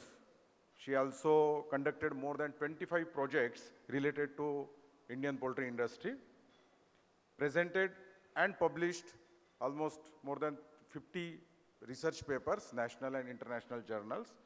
And one of the things which is really I appreciate when I gone through her profile, that she's very active in the radio talk as well as TV shows for the promotion of the chicken as well as the egg. So she will going to talk today on strategies to optimize the feed cost. I would like to invite Dr. Deepashri Desai.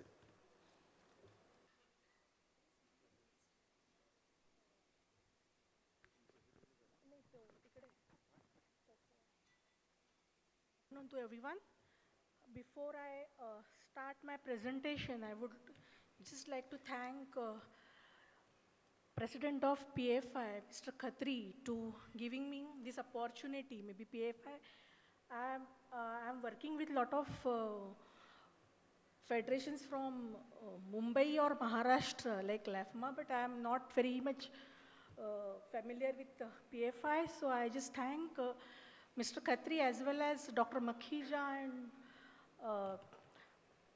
Dr. Jitendra Verma to give this opportunity to me.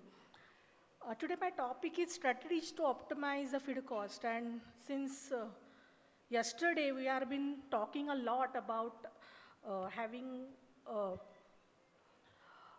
the problems with the feed cost. The basic reason is like we have lot of fluctuations in the prices of the poultry produce, the eggs as well as meat, and the farmers don't have any control on the market prices.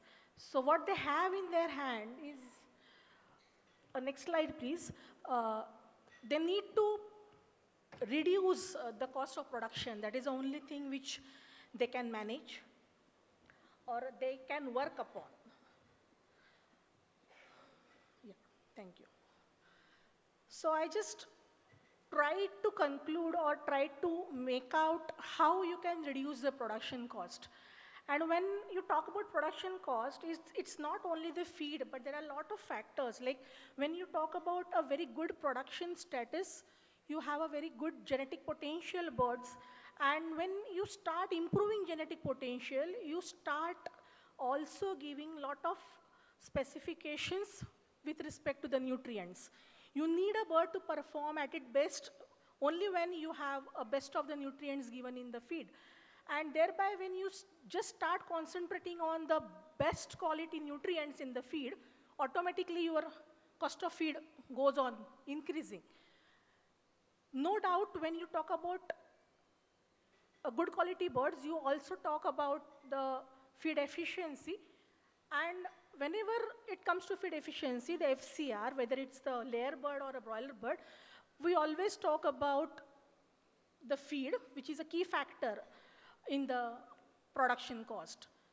Of course, when feed cost comes into the picture, we always been talking, I think last 30 years, the feed cost is always a topic of interest for any kind of a forum when we have a poultry discussions.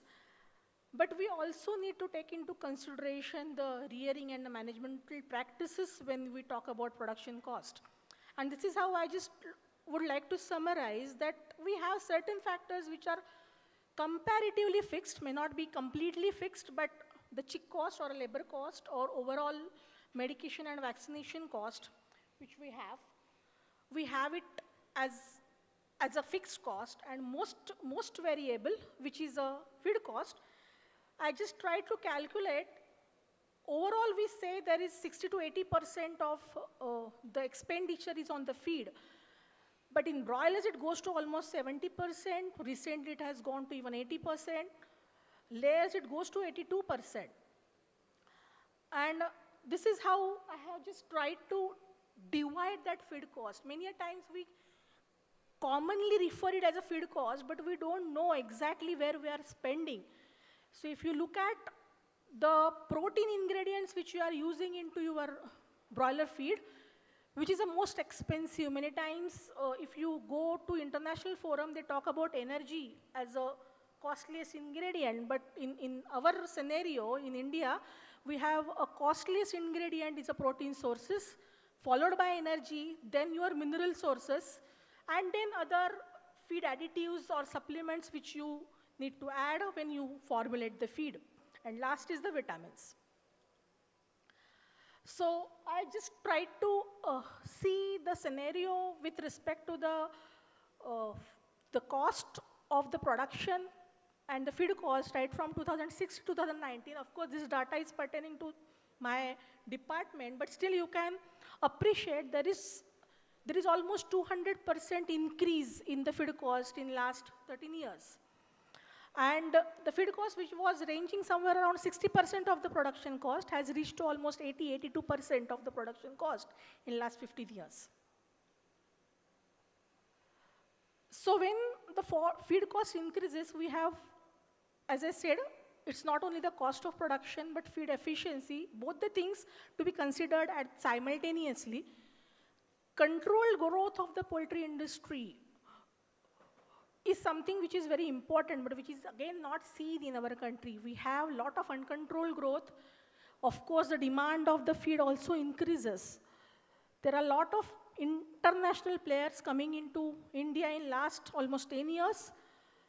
processing and diversion of our raw materials which are used traditionally for poultry are been used for any other kind of a production. Just now, Dr. Mahesh told about corn chips, and then if that kind of scenario continues, then we don't know how many raw materials we may not get for our sector. Then storage in the bulk, always those who afford and the large players will always keep on storing the materials into the bulk. There will be shortage in India, maybe because of the climate change or the problems which are occurring in the agriculture, exports of certain ingredients, in spite we have shortage in our country. So all these problems which I am narrating are not new for anybody, and they will continue to be there. So you really have a solution for that or not. So if you, in same scenario, want to optimize the feed cost, we need to check whether we are going to go for best nutrient level combinations or we want a least cost feed formulations. When I say least cost, you need to understand there is a difference between the feed price and the production cost. Many times when we talk about least cost, we just talk about feed price. We try to reduce a per kg price of the feed. But at the same time, if we start concentrating only on the efficiency, then we end up having a very good feed formulation which could be very costly. Then the poultry feed ingredients which we have right now, and whether we can go for some new feed ingredients in future, feed additives which we have been using for generations now, whether we are opting for a very good or appropriate feed additives along with the raw materials or along with the choice of raw materials which you do, and whether at the same time when you are using inferior quality raw materials along with the feed additives, whether you get the same efficiency which you normally get with the corn soy additives. So basically, I'm trying to just look back when we were using a lot of agriculture raw materials. I think when I was in my UG, I used to learn about a lot of raw materials being used in poultry. There was not an era of the corn soya, but by the time I started teaching my students, I started talking only about the corn soya. And then maybe right now again we have to go back and check whether we can still use those material which we were using maybe 20, 30 years back.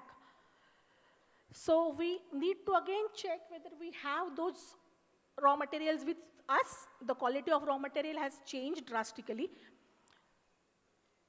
So the better nutrient quality raw materials you may get in the market, which will be of a less cost compared to corn and soybean. At the same time, you need to understand that when you use any other option, we have a lot of limitations for that. Like many of the nutritionists are sitting here, so they can always guide you that there are a lot of anti-nutritional factors or maybe limitations when you include other raw materials other than corn soya into the feed formulations. So when you use any other raw material to reduce the cost, we need to, again, as I said, you need to use certain specific feed additives which we are otherwise also using in corn soya, but sometimes that just increases your feed cost and it doesn't really improve your feed efficiency. So the combination of appropriate raw material and the feed additive is very important. So I'm just keeping this slide. What are the new or novel materials which we have tried right now in our college is rice DDGs. We have been using jawar DDGs for a very long time, but there are different DDGs which are coming into the picture now. Then we have roasted gawar kurma, again a ingredient which we have abundant in our country, but again you have very limited data generated or maybe the inclusion levels are very low. We have certain novel ingredients coming in because of certain industries which are being developed to a very great extent in our country, like a bakery industry or wafer industry or maybe ghee residue which is coming from the dairy industry. or fruit pulp industry. So all these things which are coming up, or the industries other than poultry, the food industry which are growing, the processing waste which is coming out could be tried. And this is just a data which I have tried to collect for the materials which we have used. And as you can see, a ghee residue has got a very high level of crude protein as well as energy. So whether we can use this in poultry diets. We have a bakery waste which again have a very high levels of the sugars and fat. So a pretty good source of energy again. Again, when I come to feed additives, we always target to the additives for different kind of actions. We have certain additives specifically to improve the gut health. We have certain additives specifically to improve the digestibility. We have certain additives which overall improve the feed efficiency with multidisciplinary actions. So when we choose a feed additive, we have to be very specific.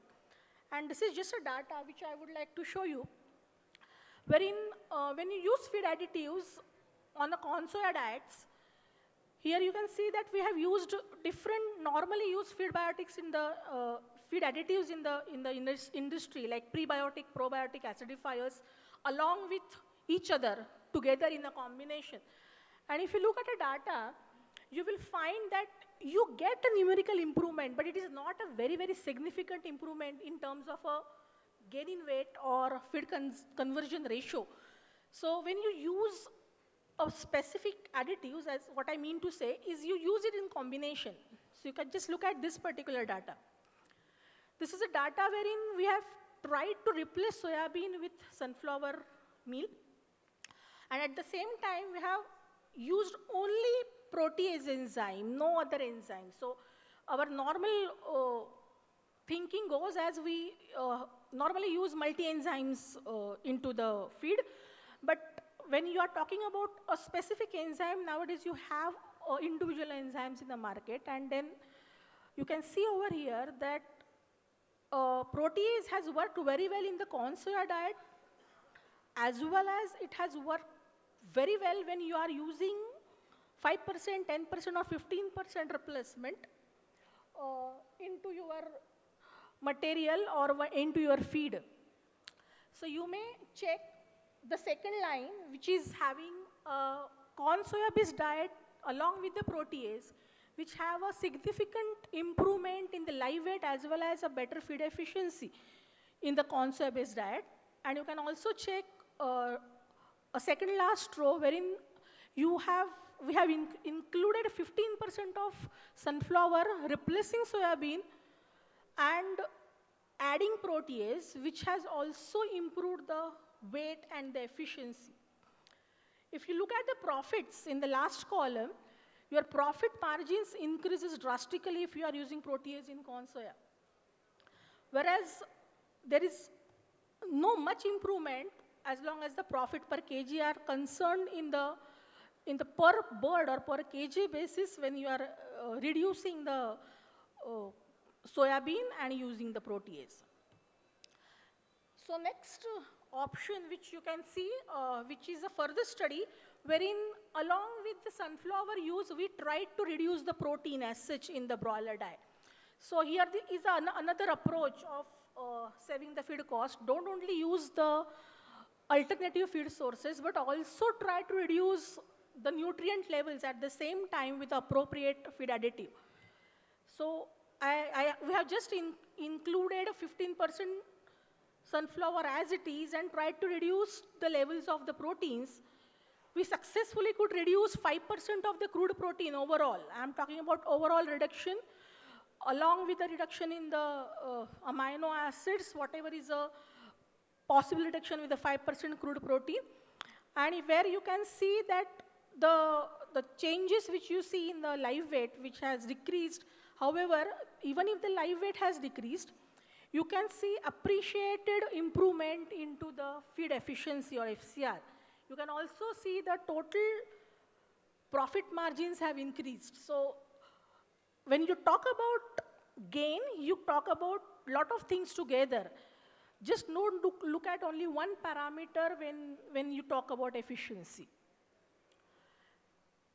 One more thing which I would like to introduce is something which we tried to do with the broilers, that we normally use a data or a type of diets in the broiler as a pre-starter, starter, finisher with the standardized levels which the industry use. And here we just tried a completely different kind of a concept, wherein you can see the diets have been changed every week for the broilers. So certain levels of the nutrients which we tried to change is we started reducing crude protein from 23 to 20.5 every week. Similarly, the energy was increased every week. So rather than maybe 3 diets, we tried to use 6 diets for 6 different weeks for the broilers. And I'm happy to show you these results, that if you compare these 2 performance parameters, there is drastic improvement in the final body weights. There is drastic improvement in the feed efficiency. Also, you can see there is a tremendous improvement into the gain in the profits, which again, hypothetically, we were not expecting, but surprisingly, we got these results. I would like to share it with you that this could be a completely different approach which we can always think of, whether we can change the number of diets for our birds and try to save the feed cost or maybe the material also which we use for the poultry industry in future. So just to conclude, which I started with, we have to consider feed price along with the feed cost, not only the cost of production. We also have to consider feed efficiency along with the cost of production. We also need to keep on exploring a lot of new or novel feed ingredients which are there into industry right now coming up. Choice of feed additives should keep on changing. You should not use blindly any feed additives. So according to your materials which you should use appropriate feed additive. And at the same time, when you talk about feed cost, never neglect your basic rearing and management practices. So I would just like to conclude my presentation. Thank you so much.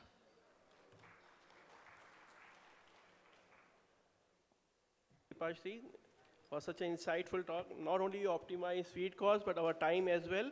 So big round of applause for Dr. Dipashri. You saved a few more minutes for us.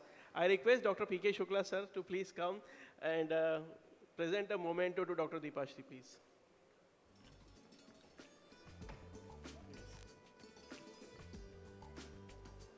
Friends, can we have a loud cheer and loud applause, please?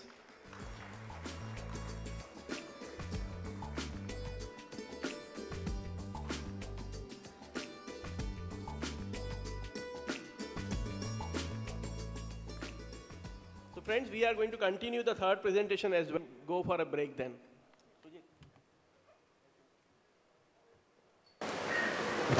Thank you very much, Dr. Dipashri, for nice inputs on the optimizing the feed cost. So for this session, our third speaker and last speaker is Mr. Sri Krishna Gangurde.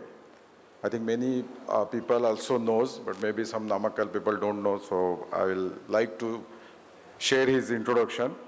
Popular as a Dada Gangurde, he completed his MSc Agriculture in 1994 and started his own farming of grapes and onion.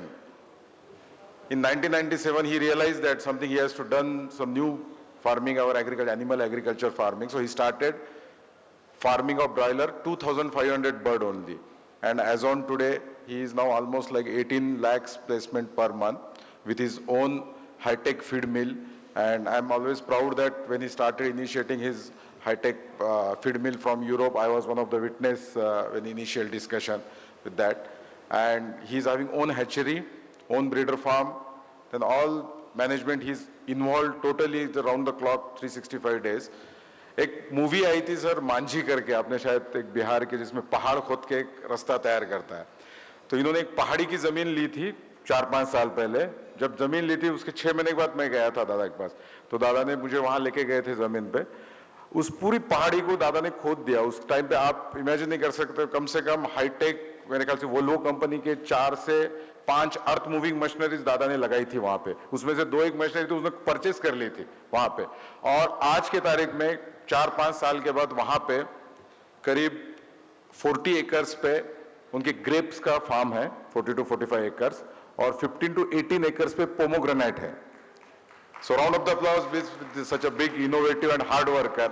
तो एक one of the, किसी को अगर एक story बनानी है, मैंने बहुत बार दादा को बोला कि कोई मीडिया में मेरे अच्छे फ्रेंड है, लेकिन दादा ने मना किया कि ये स्टोरी बनाने के लिए। So anyhow, but one day I will convince him and take some media people to make a story of this role model of our industry. He also started exporting few years back of grape. He is having director of this totally 100% farmers community, and he is director of that group. And they are the largest exporter of the grape in India at present. So Dada Gangurde, I would like to, he will going to talk on the current situation of maize and way forward. Nasik is very big belt of maize, and he is directly associated with the maize farmers. जो काफ़ी सुबह जो discussion हुआ कि farmer के साथ आप coordinate करो, डॉक्टर बलियान सर ने जो बताया, तो काफ़ी कुछ जो इनपुट्स बलियान सर ने बताया वो ऑलरेडी दादा फॉलो करते हैं. So he can tell his experience and he can give some lot of inputs about current situation of maize and way forward. Dada Gangurde please.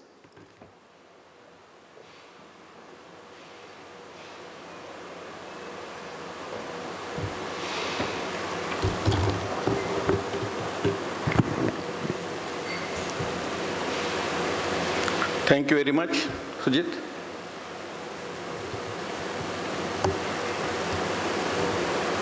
See, the next slide, please.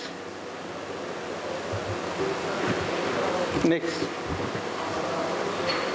See the Indian maize situation as a domestic market price trend. Gulab Bagh and Sangli, the spot markets are already trading all-time high. And main Kharif arrival expected from 1st of November. As crop overall sowing is delayed this season, so it is expected it will delay again 3 weeks to get a harvest. And the quantity of maize in the market will volatile with the upward bias. maize का rate ऊंचा ही रहने वाला है क्योंकि किसी के पास आज stock नहीं है. Industry has a low time stock as on date. ये तो अच्छा है कि हम लोग काफ़ी अल्टरनेटिव रॉ मटेरियल यूज़ किया है. We use broken rice as well as wheat in a large quantity because last year industry has a 60 days shortage of maize, and that we have fulfilled with the help of broken rice and other raw material like wheat.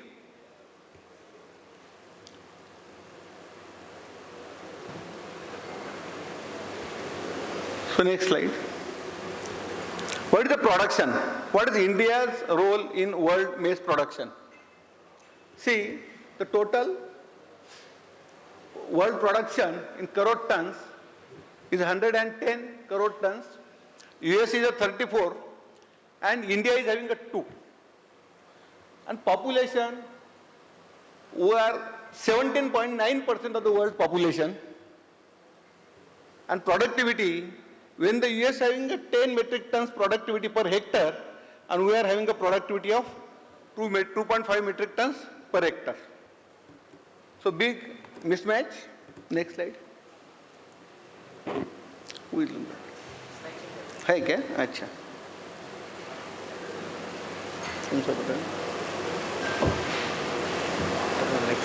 Previous. This is. अच्छा, ठीक. I think it is very difficult to read. Demand and supply in maize. See the comparative analysis in a production.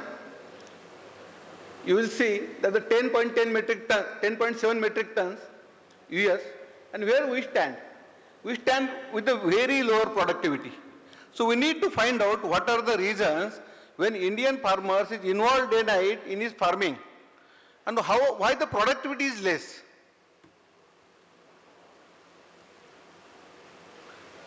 See, demand and supply in maize largely depends upon the sowing and harvesting. Strong demand arises during the January to March, whereas the strong supply occurs twice, March to May for winter and September to December for rainy maize. Moreover, the crop duration ranges between 90 to 150 days, and variety, it varies from the state to state and area of production. See the share of maize production, when US is 38%, China is 23% of the world production, and India is 2% of the world's production. See the world population percentage. India is 17.9, where US is 4.3. And India is having less than 4% of the world's land, and where the US is having more than 20% of the world's land holding. It's a comparative analysis of yield and production in leading countries, where we stand. So, if India, the CAGR is minus 3%. Actually, industry is going at the pace of 6 to 8%, and maize demand is growing at the pace of 6%.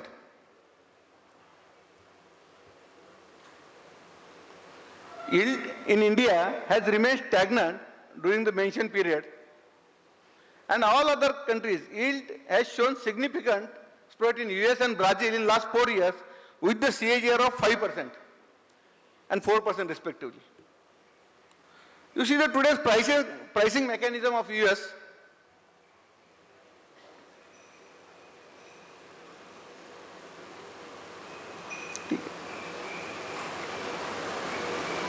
in our country, different zones, different productivity is there.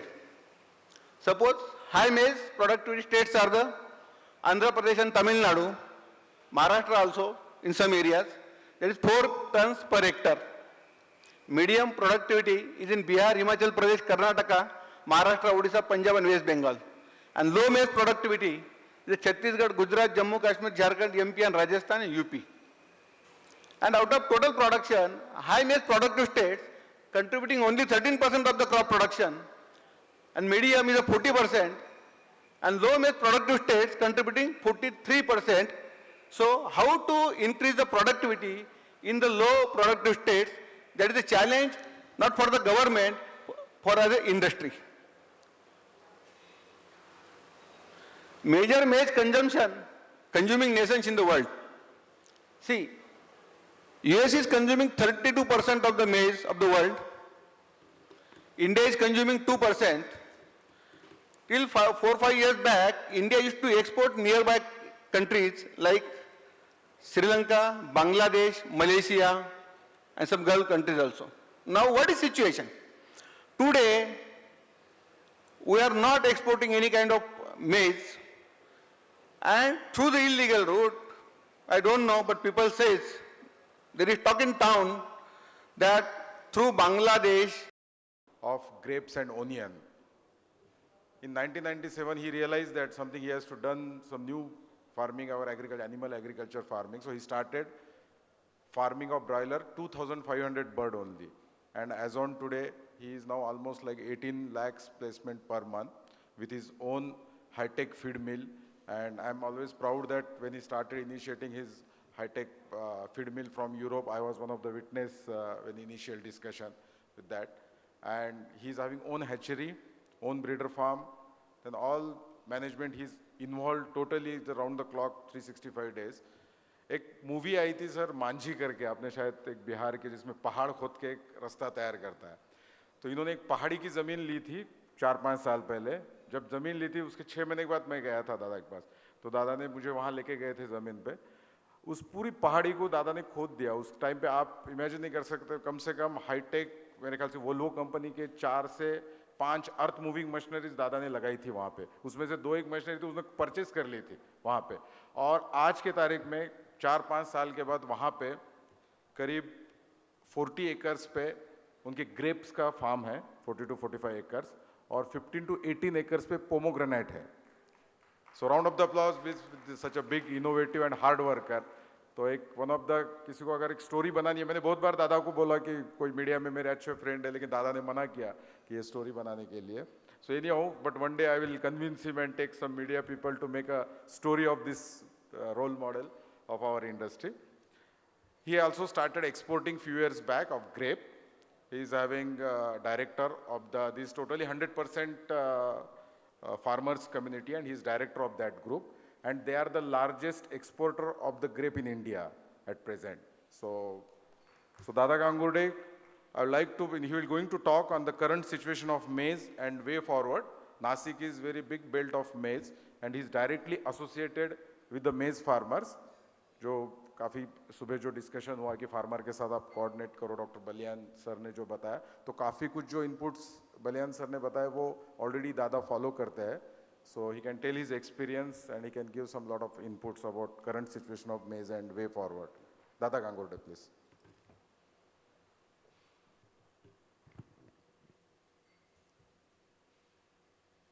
Thank you very much, Sujit.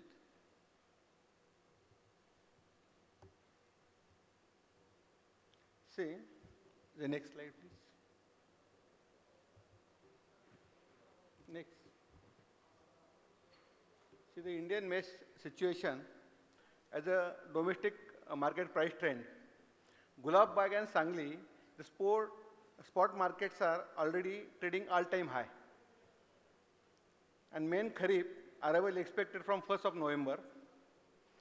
As crop overall sowing is delayed this season, so it is expected it will delay again 3 weeks to get a harvest. And the quantity of maize in the market will volatile with the upward bias. maize का rate ऊंचा ही रहने वाला है क्योंकि किसी के पास आज stock नहीं है. Industry has a low time stock as on date. ये तो अच्छा है कि हम लोग काफ़ी अल्टरनेटिव रॉ मटेरियल यूज़ किया है. वो use broken rice as well as wheat in a large quantity because last year industry has a 60 days shortage of maize, and that we have fulfilled with the help of broken rice and other raw material like wheat.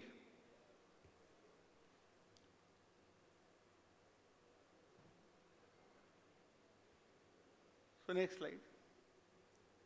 What is the production? What is India's role in world maize production? See, the total world production in crore tons is 110 crore tons. US is a 34 and India is having a 2. And population, we are 17.9% of the world population. And productivity, when the US having a 10 metric tons productivity per hectare, and we are having a productivity of 2.5 metric tons per hectare. So big mismatch. Next slide. है क्या? अच्छा.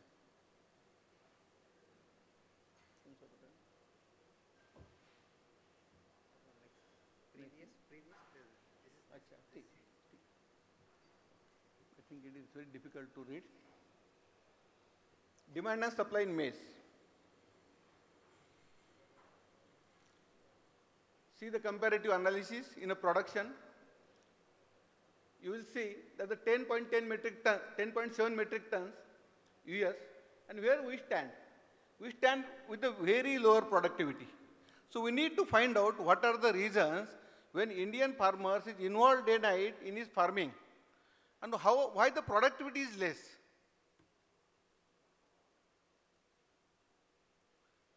See, demand and supply in maize largely depends upon the sowing and harvesting. Strong demand arises during the January to March, whereas the strong supply occurs twice, March to May for winter and the September to December for rainy maize. Moreover, the crop duration ranges between 90 to 150 days, and variety, it varies from the state to state and area of production. See the share of maize production, when US is 38%, China is 23% of the world production, and India is 2% of the world's production. See the world population percentage. India is 17.9, where US is 4.3. And India is having less than 4% of the world's land, and where the US is having more than 20% of the world's land holding. It's a comparative analysis of yield and production in leading countries, where we stand. So, if India, the CAGR is minus 3%. Actually, industry is growing at the pace of 6 to 8%, and maize demand is growing at the pace of 6%.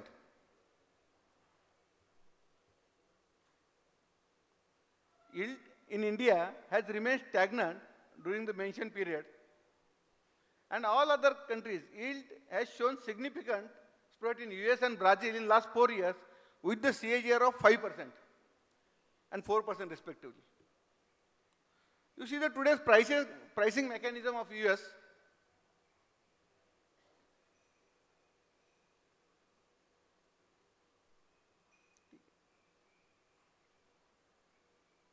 in our country, different zones, different productivity is there. Suppose high maize productivity states are the Andhra Pradesh and Tamil Nadu, Maharashtra also in some areas, there is 4 tons per hectare. Medium productivity is in Bihar, Himachal Pradesh, Karnataka, Maharashtra, Odisha, Punjab and West Bengal. And low maize productivity is Chhattisgarh, Gujarat, Jammu, Kashmir, Jharkhand, MP and Rajasthan and UP.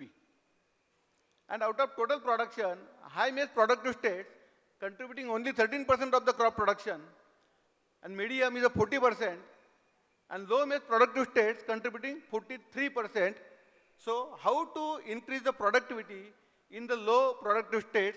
That is a challenge not for the government, for as an industry. Major maize consuming nations in the world. See, US is consuming 32% of the maize of the world. India is consuming 2%. Till 4-5 years back, India used to export nearby countries like Sri Lanka, Bangladesh, Malaysia, and some Gulf countries also. Now, what is the situation? Today, we are not exporting any kind of maize, and through the illegal route, I don't know, but people say there is talk in town that through Bangladesh, a lot of US maize is coming in Calcutta.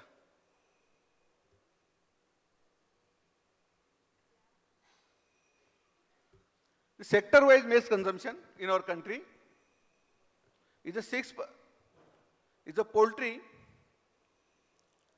consuming, I think, 47%. Other livestock is 13%, food is 13%, processed food is 7%, 14% goes to the starch, and 6% earlier used to go to export, but currently there is no export of animal feed maize. Because of the price, today the US corn price is 14,000 rupees, 12 to 14,000 rupees per metric ton, and Indian price is 25,000 rupees per metric ton. If we produce chicken from that maize, how we will be world competitive? In fact, the chicken will reach to our country from US much lesser price, at much lesser price. So from the consumer perspective, providing a good protein, we need to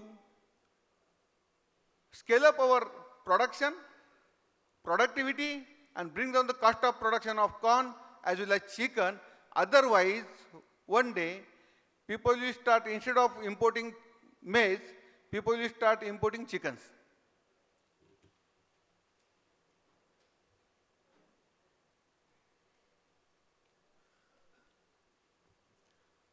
It's a future projection for the maize sector in India. I don't think that there will be any trade situation that India will export any maize in current another 10 years from our country. Production will be 45 by 2021. 21, 22, what we project? The production will be around 45 million metric ton and consumption will be also around 45 million metric tons.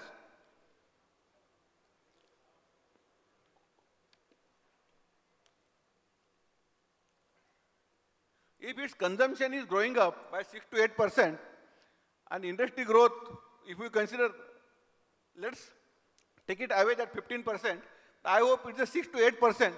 Then and then also, maize, we are in a short supply. What are the key production drivers? One is the hybridization, acreage expansion, technology adoption. In world, whatever total maize is produced, out of that, more than 80% is a transgenic or genetically modified corn. And only 18% is hybrid varieties or the indigenous varieties are planted. In a countries like having 18% of the world's population and 4% of the land, agricultural land or total land of the world, how to feed these people? Hybrid is a much, much older technology where the genetically modified crop, when 80% of the world is using the technology of genetically modified seed, many people are debating, arguing, no, no, no, we don't want genetically modified in our food chain. Boss, it is already there.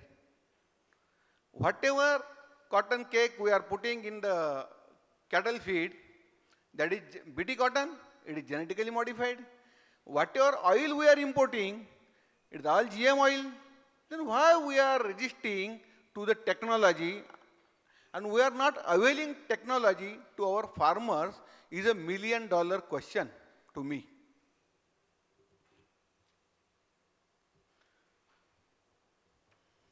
In order to achieve the projected demand of 45 million metric tons by 2021-22, production must reach with the demand assuming zero trade situation, and this signifies that production must grow at the 15% CAGR too sufficient for the domestic market. It is very much alarming situation, and whenever there is shortage, we approach the government. Government says, okay, we approach this, there are 4 or 5 departments are involved, and the time gets lapsed, and we are, I think last 8 months, people are fighting for getting the maize import, and the next crop is coming until nothing has happened. Production need to grow at 15% CAGR to suffice the domestic demand. That is the strong message I would like to convey you all. Biotechnology is a game changer event. A major global development with respect to maize is widespread adoption of transgenic cultivars, that is genetically modified cultivars. In last 20 years, maize hybrid with transgenic traits are planted in 17 countries in an area of 57.3 million hectares, which amount to 33% of the global maize acreage. More than 80% of the area under maize in the USA, that is a GM crop. USA, Canada, South Africa and Brazil is under the transgenic cultivator, that is genetically modified cultivars. Traits like multiple disease resistance, herbicidal tolerance, drought tolerance, enhanced lysine, modified amylase and maize sterility are already available to maize growing farmers of many countries for the cultivation, except India. Other important traits like next generation of insect resistance, nitrogen use efficiency, low phytate, high oil, biofortification are in advanced R&D in pipeline worldwide. The breeders what they are doing in the genetics. It is clear that the Indian farmers would lose the competitive edge vis-a-vis with their global peers. हम लोग US हो या बाकी country से दुगुने दाम में मक्का produce करके हम अपना कॉम्पिटिटिव एज खो देंगे. जब ये WTO हमने साइन किया है तो वो मक्का यहाँ आ सकता है, और with this very poor yield per hectare, I don't think that people will continue maize growing. They will shift for other alternatives. If such traits are not available to them, Currently in India, private sector developers are conducting multi-locational field trial on transgenic maize for insect resistance and herbicidal tolerance trait, but it is at the very low speed and very few are allowed to conduct the trials by some ministry and government of India.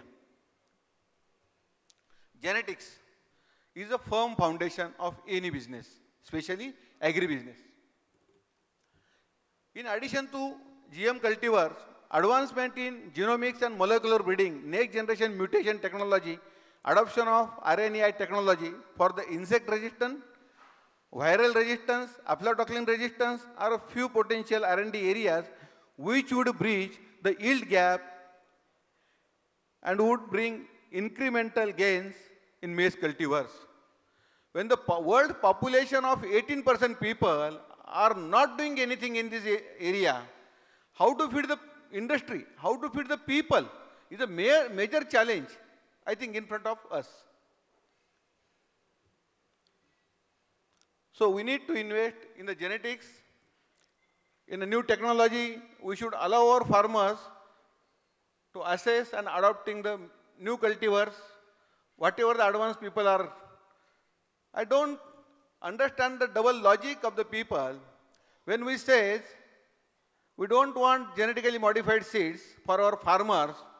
At the same time, we are allowing import of the chicken, those who are fed on the genetic modified seeds.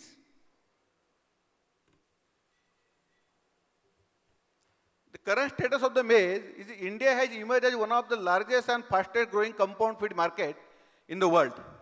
The feed industry is growing at the CAGR of 8% with poultry, cattle and aqua. They are emerging as the growth drivers, major growth drivers in agri-economy. According to the estimates by the leading industry sources, the demand of animal protein and dairy product in India is increased the compound feed consumption volume to 28 million tons by financial 2017-18. What is major hurdle in our country is the data. The mismatch of data is a major hurdle in our country. You see, in 2018-19, the government sources says the 278 lakh tons of maize is produced in Kharif and Rabi, but private sources says it is 190. If it would be a 278, why the maize prices from 15 rupees went to 25 rupees? After inclusion of lot of wheat and broken rice. This year, government has not focused on storage of wheat in Punjab because whatever the surplus they produce, all the surplus of the wheat came into poultry. So we reduced the pressure of government for storage of grains, especially wheat. You see, the source of Agri Ministry and third advance estimate, it is the data of 3rd June 2019, number in lakh tons. They says 2017-18, it is the 287 metric tons, and 18-19, 278, only 3% less production than the previous year. Will you agree with me? Will you agree with these figures? I think nobody will agree with these figures. But see, the private estimates, which sounds real and have been translated in current price scenario. Why maize went from 15 rupees to 25 rupees? Why the prices went up? Because we don't have a data, but you see, it was not more than 190. Thank you very much.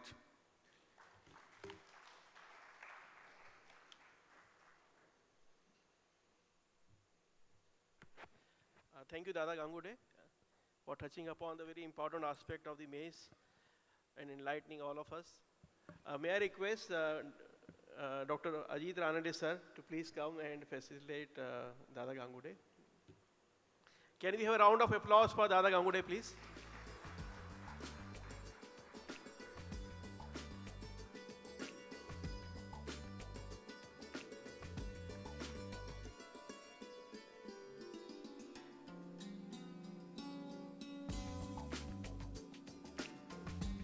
One more time, can we have a clap for Dada, please? Friends, one announcement now. For the next session, before we go for the next session, the important panel discussion, we'll have a 15 minutes break. And please take your tea, coffee, and quickly come back. PFI Symposium. This is one of the burning topic what we are facing today. You are listening from yesterday onwards. In the morning also, all the government officials, the minister, everybody, the industry people, the farming people, they have a concern about the poultry welfare. So this we are going to take in our panel discussion. We have elite panel of people, those who are, they have come up to be here from all over the country. So may I request everybody to please come, and PFI executives to please help others to come inside.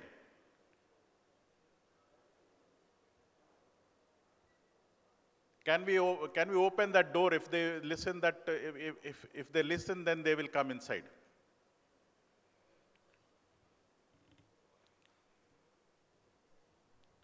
That's right. So we have our panelists here. So may I like to call upon Professor Dev Gowda. A big round of applause for Dr. Dev Gowda. Thank you very much, sir, for sparing time and coming here. Dr. Dev Gowda is well known. You can say that he is father of poultry science in colleges, where he has contributed for more than 35 years. I will like to call upon Dr. Ranade. Dr. A.S. Ranade, please. He is coming.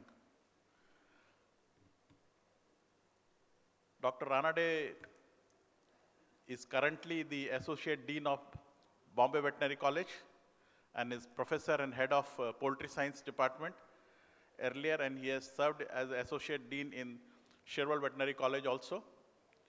So he has also got vast experience of research and the other issues related to poultry science, and that is what we will like to hear from him today when we discuss about the most burning issue of poultry welfare today. I will like to call upon Dr. P.K. Shukla, former Joint Commissioner, Poultry, Government of India, and now Registrar, Mathura University, Veterinary University. He is a well-known figure to all of us, and we will like to listen more about his thoughts about poultry welfare and what exactly we need to do to handle these situations. So thank you, Dr. Shukla, coming here. May I call upon Dr. S.V. Ramarao. He is Principal Scientist from PDP Hyderabad. He has done a lot of research on poultry nutrition, along with the challenges what industry is facing. Dr. S.V. Ramarao. A big round of applause for all of us. We have a new budding poultry research stalwarts. I will say that in coming days, he will be one of the key persons to handle the research and other issues related to poultry farming. May I like to call upon Dr. Mukund Kadam. Mukund Kadam. Dr. Mukund Kadam.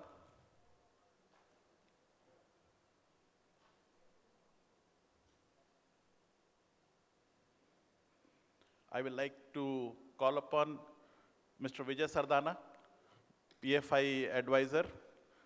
You have heard him in the morning, but he has done a lot of work on welfare issues. So we will like to hear more that what our poultry farming community to do to face these challenges. So we are here to take advantage of Mr. Vijay Sardana. He is economist by the background, a lawyer, and then he has done his PG diploma from IIM Ahmedabad. So what exactly is going on today? We have heard a lot of things about the issues which industry is facing. Here, with the elite panel, we are now discussing that what we should do to run our show. Yeah, Dr. Mukund Kadam, he is the in charge Poultry Science Department, head of the department at Nagpur Veterinary College, and he is doing a lot of research on the welfare, what poultry, how poultry should be reared, what should be the cage size and other things.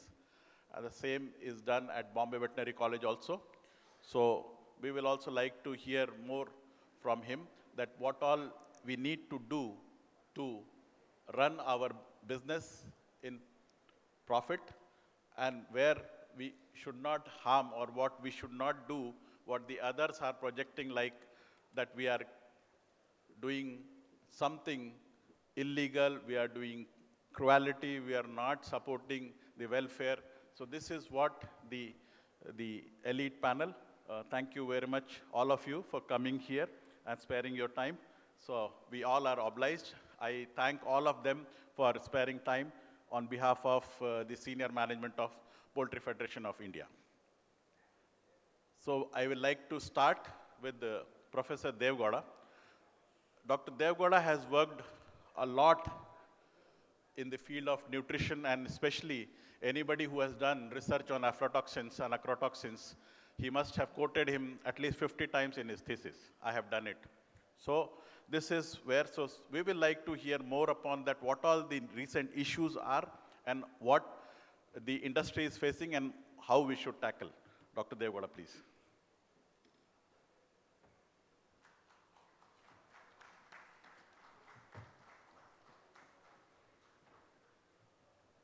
Good, sir. I prefer to talk while standing because as a professor, that was how I was doing it. By sitting, I don't get inspiration. That is how, with permission of all, with permission, right, sir. Sir, to begin with, we all do the poultry farming, poultry production, and so on. Main purpose is for food and nutritional security. What is safe to the consumer? What is healthy to the consumer? That direction, all of us, we are looking at it.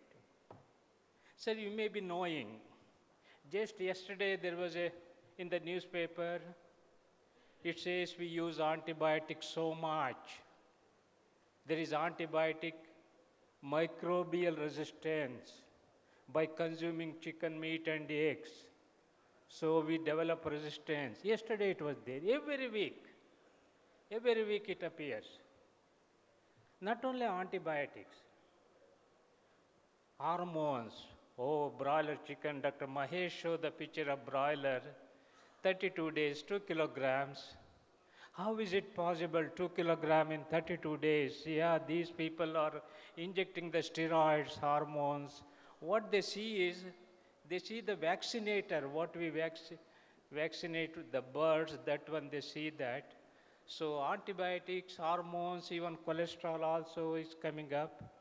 First, to begin with few words about antibiotics. I know other experts are there. Just on the outside in the food court, there was an advertisement saying antibiotic-free feed. I think many of you might have seen. Great. Some company advertising antibiotic-free feed. And many companies also, they are branding their products antibiotic-free chicken, antibiotic-free eggs.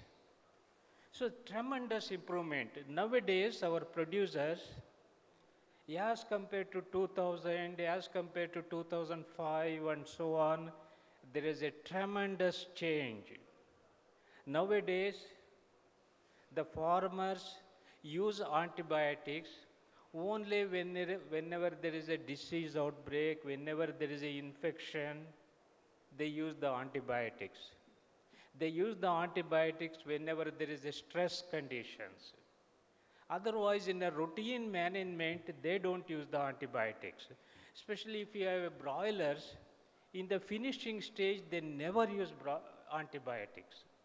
So that is how there is no residues of antibiotic. They say antibiotic residue meat, antibiotic residue eggs, and so on.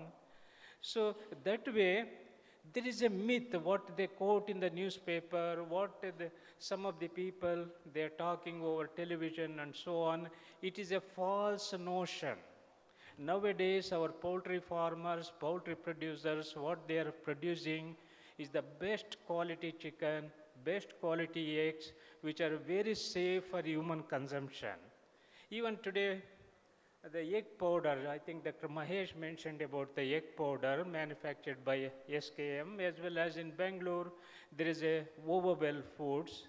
Dr. Sriram Reddy has come, he is working for that. They all give a guarantee. They export to so many countries this egg powder, giving a guarantee it is antibiotic free. So such a quality now we are producing. So what all is appearing in the newspaper is all false. We have to strongly protest for that kind of a thing wherever possible. Wherever possible, we write to the people who write such kind of article, giving the scientific information. All of you know, FSSAI, Food Safety and Standard Authority of India, have brought the guidelines. They banned many antibiotics. And what all the antibiotics which they have permitted, they are given the residual limits, or what they call tolerance limits, safe limits, tolerance limits. So it has to be within that limit when you are marketing these birds. Similarly, regarding the hormones I mentioned, this one, because it grows so fast, broilers, due to genetic improvement, due to nutritional, due to very good health coverage and so on. And many a times, it appears in the television, newspaper, yes, we are injecting the hormones or steroids. Again, it is a false notion, it is a myth. We never inject hormones anywhere in the country. For this, many people have challenged. For example, in Andhra Pradesh, they said, you will give 50 lakhs of rupees for anyone who show using hormones in any forum in the country. Similarly in Kerala, similarly in Karnataka, nobody has come forward. So this, what it shows, it is only a myth, it is a false notion, creating confusion among the consumers, that is what is happening. You know, many people call me because they know I am a professor of poultry science. Oh, you use steroids, hormones in poultry production and so on. So I explain to them what is the real fact and what we are doing and so on. So similarly, the NGOs, Dr. Vijay Sardana knows, and all the experts sitting here, they know very well. The NGOs, welfare organizations, they keep on creating some problem or other. You know, the recent problem, pollution. What they say is, our poultry farm produces a lot of pollution, so they should be, the Pollution Control Board, Central Pollution Control Board, has given green industry status to the poultry farming. When you say green industry status, means it is good, not causing pollution, dairy, poultry, they have given green industry status. What these welfare organizations they are doing, NGOs, don't give the green industry status to the poultry farming. They approach the NGT, National Green Tribunal, they have approached. And they've given so many reasons. They throw away the poultry waste, and there is a lot of lice, ticks, mice, maggots, dogs also enter, and a lot of nuisance for the people surrounding. It creates a lot of pollution. So you should not be given green industry status. You should be given some, in the category, pollution board is a category. Red industry, orange industry, green industry, like that they have a category. For For example, paints and some of the industry, they come under the red category. So whereas the poultry, it comes under the green category because there is no pollution. Strictly speaking, there is no pollution. Nowadays, the poultry farmers also, they do very good job. They dispose of the poultry manure properly. So that way it is more safer. So this is another one. And not only that, the poultry manure, it is organic manure. All of you know it is so rich in NPK content and many of the other minerals and so on. It is a very good organic manure. Best thing is to make a compost and use it so that we can prevent all, if at all, if there is any pollution problem, we can prevent it. So this kind of, how much time I should take? 2 minutes? Stop. Okay, now stop. 2 minutes, okay, right. Yeah. Coming to another one, the welfare organization, NGO, what they are telling regarding the Water Act, Water Prevention Act, there is an act by the Pollution Control Board. They have exempted the commercial poultry farms having less than 1 lakh birds. They have exempted from that whatever the Pollution Act and so on. Only if it is more than 1 lakh birds, then it comes under that act. So these welfare organizations, what they are doing, they are putting a lot of pressure to the National Green Tribunal. So to bring the commercial farms, even having less than 1 lakh birds also under that Water Prevention Act. So they are putting a lot of pressure, but I am sure our industry people also working against that. They have also provided all the required information, how we are doing and so on, so on. So this is how they are creating a problem. Regarding antibiotics also, what they have said, our management system is so bad, that is why they use antibiotics, and these antibiotics gets into the meat, they get into the eggs, and when it is consumed by the human beings, they develop the resistance. So this kind of things also they have gone to the National Green Tribunal. Recently, these are the 3 things they have gone to the National Green Tribunals going against poultry. One is antibiotic, one is pollution, one is Water Prevention Act. So these are also welfare issues. So welfare issues, that is where, of course, we are all, nowadays, poultry farmers are doing a very good job. In case if there is any lacuna somewhere, we have to correct it ourselves. We need not learn a lesson from them. Let us correct ourselves. There are so many expert veterinarians here. In Pune, there is a veterinary association, VIP, Vets in Poultry. Dr. Ranade is right here, Kulkarni was here somewhere. There are many, many veterinarians, highly qualified veterinarians. Similarly, in Bangalore, we have IVPI, Institution of Veterinarians of Poultry Industry. We keep on conducting seminars, conferences, and educating the poultry farmers, educating the consumers. That is our duty. You know, we veterinarians has taken a oath. What oath we have taken? To provide safe meat, safe eggs to the consumers and protect the society in all directions. Because there are so many things. The oath is a bigger one. Just I mentioned in 1 or 2 sentences. We all veterinarians has taken a oath. So in that direction, the organization which is there in Pune, they are doing an excellent job. Recently, they conducted promotion of what they call promotion of eggs and chicken meat consumption. Why? Because of malnutrition, which is rampant. Today morning, I think, Dr. Pawan Kumar, Dr. Pawan Kumar, yesterday was showing the malnutrition percentage in our country. Malnutrition is so rampant in our country. So eggs and chicken meat plays a great role in preventing the malnutrition, especially children, ladies, pregnant women, and so on. Even yesterday I was reading a newspaper. Central government has sanctioned 3,000 crore rupees to enrich the rice with 2 vitamins, vitamin B12 and folic acid, and a mineral iron for 15 districts. Only 15 districts. They are spending 3,000 crores for 15 districts.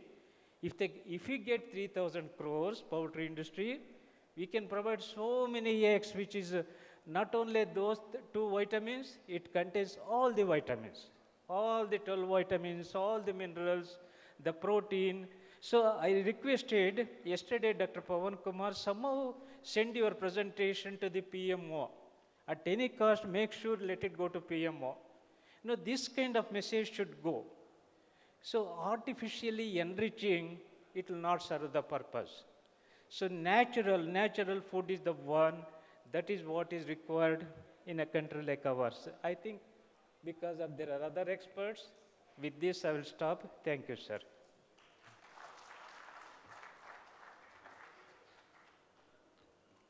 Thank you, Dr. Gowda. You have very rightly highlighted the issues which we are facing now, especially the myth. Doctor साहब ने क्या बताया कि आज एक मिथ्या है, एक धारणा है कि बिना एंटीबायोटिक के चिकन प्रोड्यूस ही नहीं हो सकता। हम लोग सिर्फ एंटीबायोटिक ही देते हैं जिससे कि पोल्ट्री फार्मिंग चलती है और जिससे कि चिकन बड़ा होता है। और दूसरा उन्होंने ये बोला कि हम लोग एक कंज्यूमर को और एक नॉर्मल पब्लिक को जिसको कि कुछ आइडिया नहीं है, वो ये समझती है कि हम हार्मोन्स देते हैं और हार्मोन का एक इंजेक्शन लगाएंगे और दूसरे दिन मुर्गा बड़ा हो जाएगा। तो ये जो एक गलत धारणा जो लोगों के बीच में बनी हुई है, इसको हम लोगों को दूर करना है। हम लोग को खुद बात करके और खुद लोगों को बता के कि हम ऐसा नहीं करते। दूसरी बात की पोल्यूशन और वाटर मैनेजमेंट के बारे में जो साहब ने बताया। Thank you very much sir for your this thing. Now we will move upon to doctor Ranade. He is doing lot of research on the poultry welfare issues which actually is the problem. So everybody is talking on this is a problem where cages should not be used and they should be reared outside, it should be free range and all that. But what is the actual research happening? So we would like to hear more from Dr. A.S. Ranade. Ranade sir, please.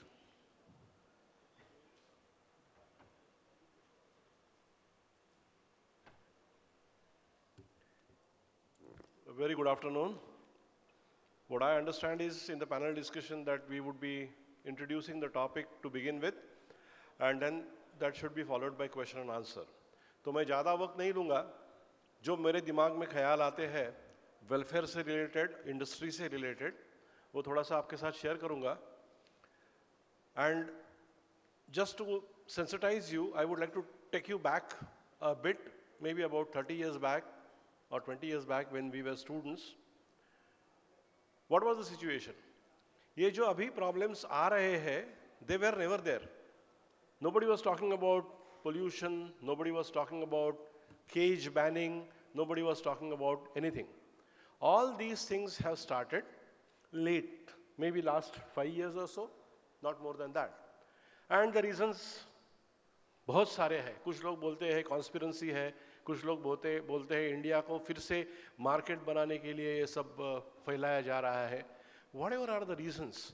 But friends, अगर हम हमारे तरफ झांक के देखें, if we look ourselves, our industry, we will find out the reasons. As Dr. Devagowda was pointing out, and as Jitendra Verma said, the crux of the situation is that हम लोग जो farmer है, we have our farms which are managed in an excellent manner. Biosecurity, sanitation, disinfection, vaccination, environment controlled housing, latest equipments, to facilitate the birds.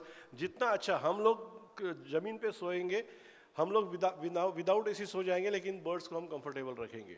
और ये सब हम करते हैं, productivity अच्छा लाते हैं. We have fantastic productivity, but we don't allow anybody to enter the farms for the reasons of biosecurity.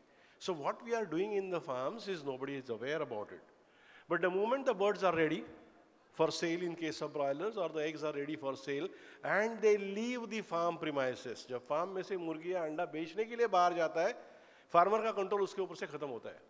और वहाँ से शुरू होती है स्टोरी जिसको ये NGOs या कॉमन मैन, कॉमन पब्लिक देखती है।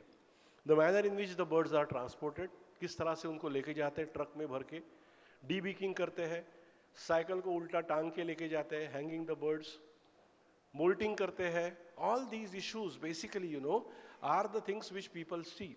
द स्मेल फैक्टर, मुर्गी के दुकान के बाजू में से हम गुजर रहे हैं तो there is a smell, we have to take the handkerchief and put it on the nose, and all these things are attracting. ये सब चीज़ें अट्रैक्ट करती है लोगों के दिमाग को या NGOs को to complain about the industry.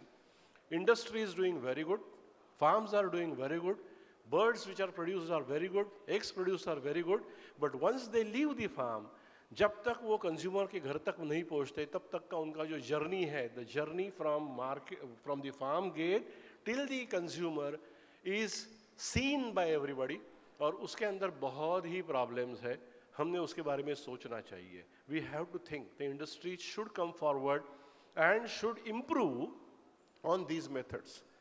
Quite a good number of issues. We'll talk about it as the questions will come from your side. One is of course the force molting. Second is debeaking. Welfare people are saying don't debeak the birds. Even some people are having objections on artificial insemination in case of birds. Even in metro cities like Mumbai nowadays, people are having objections on artificial insemination in dogs also. They don't allow the dogs for for artificial insemination. I mean, ये सब अलग-अलग विचारधारा है। हम समझ सकते हैं individual की विचारधारा अलग हो सकती है, लेकिन अपने देश को जो हम अफोर्ड कर सकते हैं उसी विचारधारा से चलना चाहिए। We have to feed 140 crore people. We just can't think of the fancies and the fantasies of the western world, the develop world. वहाँ पे प्रॉब्लम ऑफ प्लेंटी है, यहाँ पे वो प्रॉब्लम नहीं है। So basically what I feel is we need to look at our situation, our own way, and devise the methods which are foolproof. Keep these NGOs away, keep that propaganda away, reply that. That's what we are doing through VIP. We have Vets in Poultry organization, and trying to, clarify the doubts in the minds of the people. Simultaneously, in addition to managing our own farms in a very good way, we must concentrate in doing something for improving the marketing, transportation, pollution, waste disposal. इसके बारे में थोड़ा industry ने जागरूक होना जरूरी है और उसके बारे में कुछ करना जरूरी है, ऐसा मुझे लगता है। These are some of the thoughts which I could share with you. Rest of the things, we can talk during the question and answer. Thank you so much.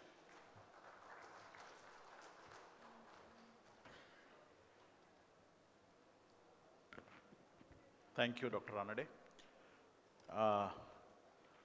साहब ने एक बहुत अच्छी बात बोली कि हमें एज ए कॉमन मैन सिर्फ वही दिखता है जो बर्ड फार्म से हमारे घर तक पहुंचने की जो जर्नी है उसकी, वही एक आम आदमी देखता है, और उसको देखने के बाद उसको ये लगता है कि बहुत ज़्यादा इस पर ज्यादती हो रही है, बहुत ज़्यादा अत्याचार हो रहा है पोल्ट्री के ऊपर। तो ये हमारा फ़र्ज़ है कि हम लोग उन लोगों को बताएं, अपने बच्चों को बताएं, अपने जो स्टेक होल्डर्स हैं उनको बताएं कि ऐसा नहीं है। ये सारी जो सिचुएशन है ये कुछ लोगों द्वारा क्रिएट की गई है, जो कि हमको अपने लेवल पे इसको सही भी करना है। जैसे कि आज सुबह जैसे बात हुई, जैसे कि पहले टमाटर के लिए गवर्नमेंट ने उनको क्रेट्स दिए और टमाटर का जो है वो ख़राब होना कम हो गया। उसी तरह से कैसे हम मुर्गी को और अंडे को कैसे ट्रांसपोर्ट करें, कैसे ले जाएं। और एक बहुत अच्छी बात बोली डीबीकिंग, आर्टिफिशियल इंसेमिनेशन, और इसके ऊपर भी हम लोगों को जागरूक होना पड़ेगा। और we have to say from our own expertise that what we need to do in future. Now I would like to call upon Dr. S.V. Ramarao. His expertise, everyone knows, he has a very good expertise in poultry nutrition along with the welfare, the research which is being done at Hyderabad. So I will like to hear from him the relevance of welfare issues for modern layers. And there are many issues related to layers like perching, dust bath. And one more thing I want to tell to this august body, that he was related to Law Commission much earlier, when Law Commission was somewhere involved in that. So we would like to hear more from him. Dr. Ramarao, please. Thank you, Dr. Jitender. Okay.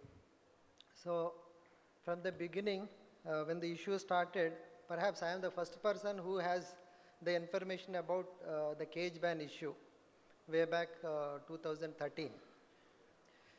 So that time, of course, I was also not very serious because how this issue is going to take in a such a very high level, so that everybody is under threat. So then, after that, then I try to sensitize the people, those who known to me personally. So starting from Indian Poultry Equipment Association and many other people, CLEFMA people, and many people are sitting here.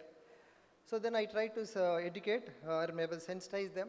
Sir, this is going to happen. So where we have to be little, get prepared for the case. Because this is not going to, because it started elsewhere, that we know long back. This is also coming to our India. Let us be little, get prepared for that. So that time everybody told, yeah, good idea, sir, please let us do and let us do something. So something is what? Then I tried to explain. So if you do research in our country, in our tropical situation, by involving the different research institutes, like maybe Directorate of Poultry Research, Bangalore Veterinary College, or maybe Namakkal Veterinary College here, what we have, and one is from the north, like maybe Ludhiana.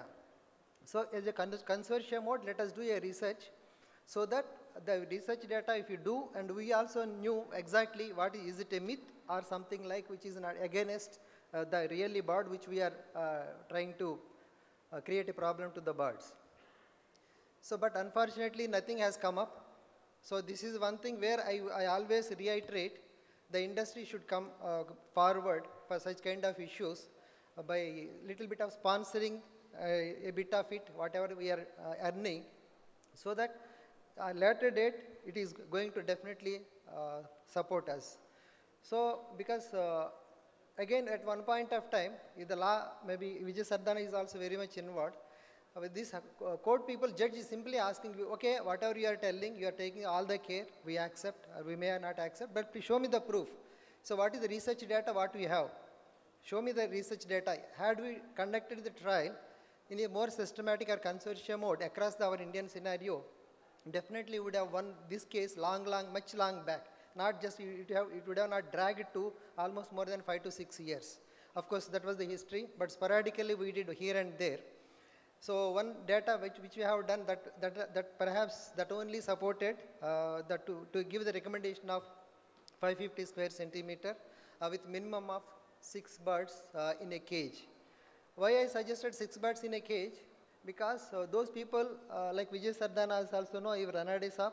So what they are telling, the wing flapping is very much, that is essential, that is a normal behavior. So in between we measured the wing what is the distance when the bird is stretching, it is coming almost around 70 centimeters. So if you are like adding the 2 cages together, definitely we get more than that. So along with that, and the birds will have even in the same place, instead of by removing the one partition, we can house 6 birds in a one single cage. So the movement of the birds will be very comfortable. Even the people, those who are looking at, definitely they feel the birds are more comfortable. So that's why we suggested, rather it was accepted by the highest authorities so far, which is again subject to again a hearing that is going to take maybe next month, October, it is going to be here, and that we have to get prepared for that. So regarding the law commission is really something like, it was like somebody, like judges, they or maybe even the lawyers, I don't know their qualification, their exposure to the poultry industry. So when we were discussing with the BIS, Bureau of Indian Standard Recommendation, after maybe the 5th or 6th meeting at BIS office, so those NGO guys, they gave the one big report, like this is the law commission report, sir, everybody should abide by it. So then I suggested, please give me, madam. By that time we had a lot of heated argument discussion several times, more than 5 to 6 times. We had a very heated arguments. They were almost cursing us. They were telling that we hand in gloves with the industry. So that we are biased towards the poultry industry. Then I told it's not at all poultry industry. We are biased only poultry science and the country's interest only. But of course, by seeing that, what is that law commission report, simply please remember, so they recommended for chick which is almost weighing about 35 to 40 grams, they recommended 950 square centimeters. 950 square centimeter. The same law commission for adult birds, which are weighing around 1200 to almost 1500 grams, so they recommended only 900 grams. That means the bird which is growing very high, they recommended less space compared to the baby chick, which is around 35 grams. So on the score, I told to those people, this law commission report I don't accept. So it is just like arbitrary, somebody has given some number, which I don't believe, I don't accept. Then those ladies, they told, like Animal Welfare Board people, are you challenging the law commission? Then I told, yes, as a scientist who knows the biology of the bird and knows the anatomy of the bird and physiology of the bird, this is the wrong thing. How can a chick, the requirement is more than otherwise the adult bird, which is around 1500 grams. Are you challenging us? Yes, I can go to the court for this case with the same simple point. What I mean to say, of course, somebody may be having some vested interest in those things, let us not bother about it. But as my friend Dr. Ranade suggested, let us get prepared. So for we should also come forward. So one more thing here, I should make one comment. Dr. Ranjit Reddy, of course, he left. We faced several people. So, but even bureaucrats, IAS people, very big educated people. So whenever we are meeting, like I am a scientist working for poultry and nutrition, they immediately, 99% of the occasions they say, no, are you using the hormones? Are you using the steroids in the chicken? To the chicken, that's why the birds are growing very fast. Within maybe 5 weeks, they are weighing 2 kg. But it is very difficult to make them to believe that we are giving the excellent food, so which is balanced with all the nutrients, amino acid and everything. And we are taking the well vaccination, like more than 18, 19 vaccines we are giving, like kids, whatever we are giving nowadays to the small infants. So, but nobody would like to appreciate, because our face of the industry is not very, very convincing what we are really doing at the farm level. We are taking the excellent biosecurity, we are feeding excellent balanced food, which we are not consuming. Even we are giving all the inputs excellent way. Even the genetic potential is excellent, everything is excellent. But our face is very, very not so excellent as we are supposed to be. So that's why I request the transportation is one thing. Seriously we have to think and improve, so that at least the blames will be very minimal. Thank you very much.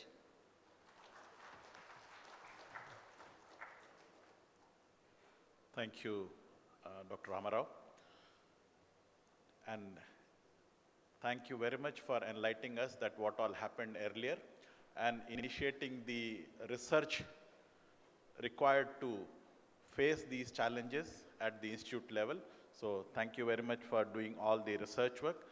Now I would like to introduce you the next generation researcher, the new generation which will take this forward. So I would like to call upon Dr. Mukund Kadam to please come here and tell us about that what all the research activities going on at Nagpur Veterinary College to handle the situations of poultry welfare all over the country. Dr. Mukund Kadam. Thank you. Good evening, all of. First off, I would like to thank PFI for giving me opportunity to come over here and put my views about the poultry welfare. Friends, when I was a student, then no teacher taught us about the welfare, because that was not the topic at that time. But as my teacher, my guru, Dr. Ranade sir rightly pointed out, this welfare issue is coming up since last not more than 5 years. And हम लोगों को एक आदत है, जब प्यास लगती है तब हम कुआं खोदना चालू करते हैं, और उसी तरह से कुछ हम लोगों का भी हुआ. And then we started working on the welfare issue. As Dr. Ramarao sir rightly pointed out now, कि कोई भी आता है और बताता है कि भाई नहीं, इसको आप इसमें नहीं रख सकते हो. In fact, I have seen at Nagpur Veterinary College, whenever the people comes and when they see the birds in cages, अरे रे आप इनको पिंजरे में क्यों रख रहे हो, आप इनको नीचे रखिए, ज़मीन पे रखिए. Very emotionally they say, but at the same time they don't know anything behind that particular emotion.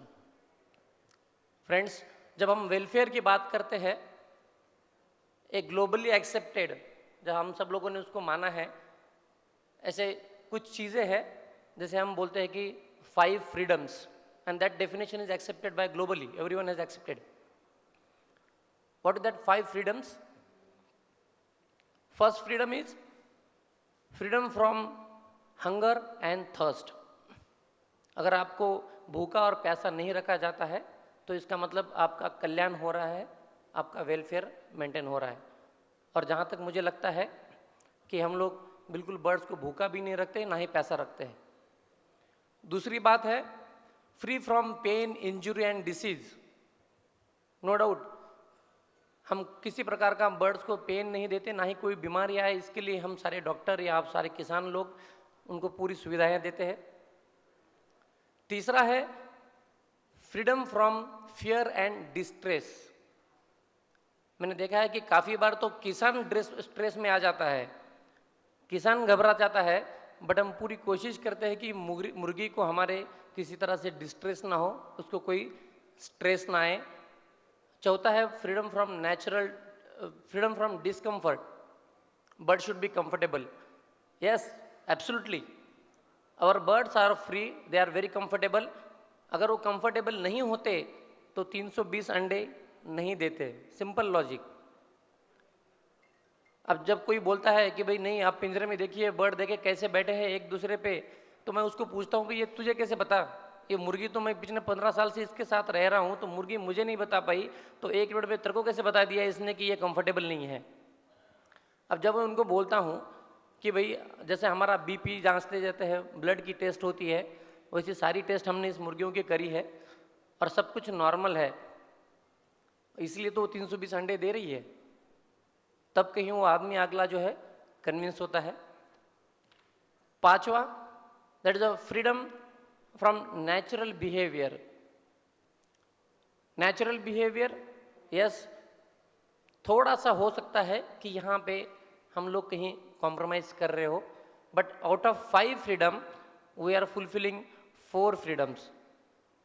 और रह गई बात नेचुरल बिहेवियर की, पहले हम कभी ज़माने में मुर्गी कभी पिंजरे में नहीं रखते थे. किसने सिखाया हमें पिंजरे में रखने के लिए? यही जो डेवलप कंट्रीज़ है. हम तो पहले भाई ज़मीन पे रखते थे.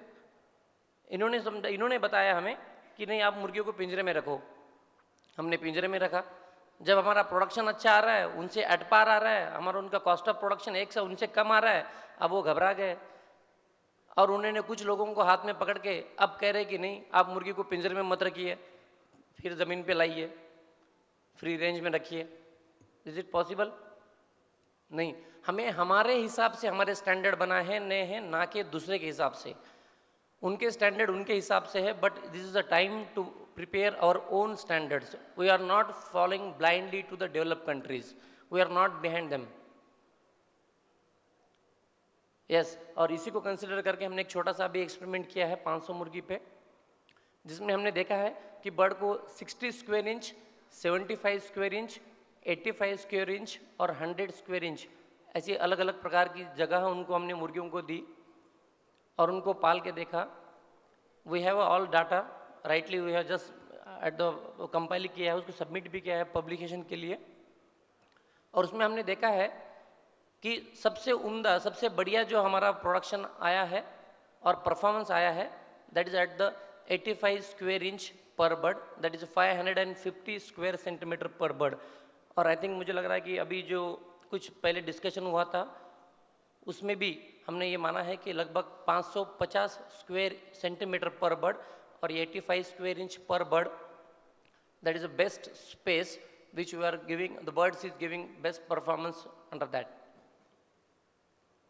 100 में भी अच्छा परफॉर्मेंस आया है, no doubt, but if you see the statistically there is no statistical difference, significant difference in between the 85 and 100. तो जब हमें 85 में अच्छा परफॉर्मेंस मिल रहा है तो हम उसको ज़्यादा स्पेस क्यों दें? तो 85 स्क्वायर इंच विथ 500 और 550 square centimetre is the best space, what I feel from our informations. Moreover काफ़ी इश्यूज सर ने बताया और भी है जहाँ पे हमें ध्यान देने की ज़रूरत है, और हम कोशिश कर रहे हैं कि आने वाले समय में ना कि सिर्फ न्यूट्रिशन, प्रोडक्शन और मैनेजमेंट पे काम हो, थोड़ा सा हटके या जो समय की आज की ज़रूरत है वेलफेयर की, इस टॉपिक को हाथ लगाया जाए। और दूसरा एक, जैसे अभी एक सवाल सर ने बताया था कि हार्मोन, अभी मैंने सर जस्ट एक लेक्चर दिया था नागपुर सेंट्रल जेल में सारे बंदियों को, और मुझे वहाँ रिकग्नाइज हुआ कि उसने, जब मुझे एक कैदी ने पूछा कि साहब मैंने देखा है कि मुर्गी को इंजेक्शन देते हैं, मैंने कहा नहीं ऐसा तो नहीं होता, कहाँ देखा तुमने? देन आई रिकलेक्टेड, तो मुझे एक पता चला उसमें से, when we do the artificial insemination in the breeder specifically, वहाँ पे हम लोगों को सबसे सस्ता मिलता है डिस्पोजेबल सिरिंज। हम लोग सीमेन लेते हैं और एआई करते हैं। अब ये एआई करते समय आम आदमी को उस सिरिंज के अंदर दवाई है, हार्मोन्स है, मेडिसिन है, सीमेन है, ये पता नहीं चलता है, और उसे बाहर से दिखता है वो सिरिंज, और जैसे कॉमन आदमी को जैसी सिरिंज दिखती है तो he thought that you are giving some kind of injection to the bird. I may be wrong, but मुझे लगता है कि आने वाले समय में we have to change the syringe, instead of that we have to use to something for the giving the artificial insemination. So I hope कि आने वाले समय पे we will go for a better kind of research under the dynamic leadership of Dr. Ranade sir.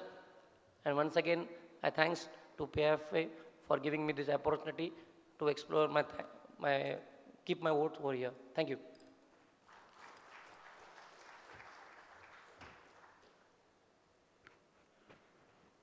Thank you, Dr. Kadam.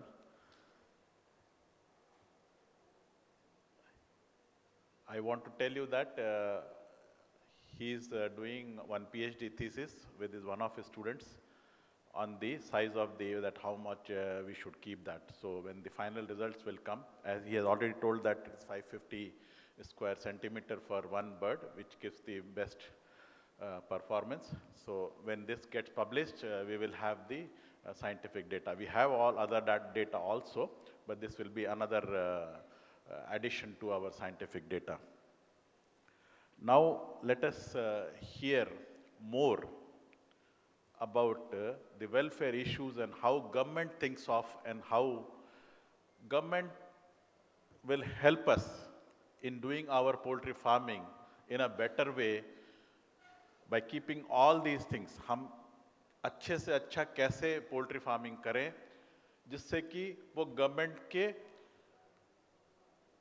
जितने भी rules and regulation हैं उनको करते हुए, और क्या हमको और एडिशनल करना चाहिए, क्या और करें जिससे कि गवर्नमेंट और हमारे किसान भाई और जो हमारी पोल्ट्री फार्मिंग पूरी फैटर्निटी है उसको एक एज ए बिजनेस के रूप में लेके हम आगे बढ़ सकें. So I will like to call upon Dr. Pankaj Kumar Shukla to say that what government thinks about welfare and what we should do about it. Dr. Shukla, please.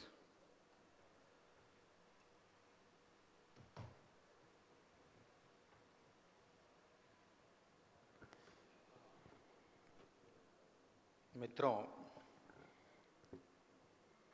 इस सामयिक चर्चा में जो अभी तक उभर के आया है वो सिर्फ एक पहलू है और दूसरे पहलू से हम थोड़े अनजान हैं. दो इश्यूज बहुत ज़्यादा ज़रूरी हैं समझना. एक, वेलफेयर इश्यूज क्या हैं, और दूसरा जो हमारे फार्मर्स हैं जो पोल्यूशन की समस्या से जूझ रहे हैं, वेस्ट डिस्पोजल कैसे अच्छे से हो. दोस्तों, दुनिया वही देखती है जो हम उसको दिखाना चाहते हैं. हमारे साथ थोड़ी सी कमी ये रही कि हम अपने मुर्गी के उत्पादन के तरीके अभी तक आम जनता के पास नहीं पहुंचा पाए, और कुछ लोग जो प्रोजेक्ट करके दिखाना चाहते थे वो धीरे धीरे अपने मंतव्य में सफल हुए.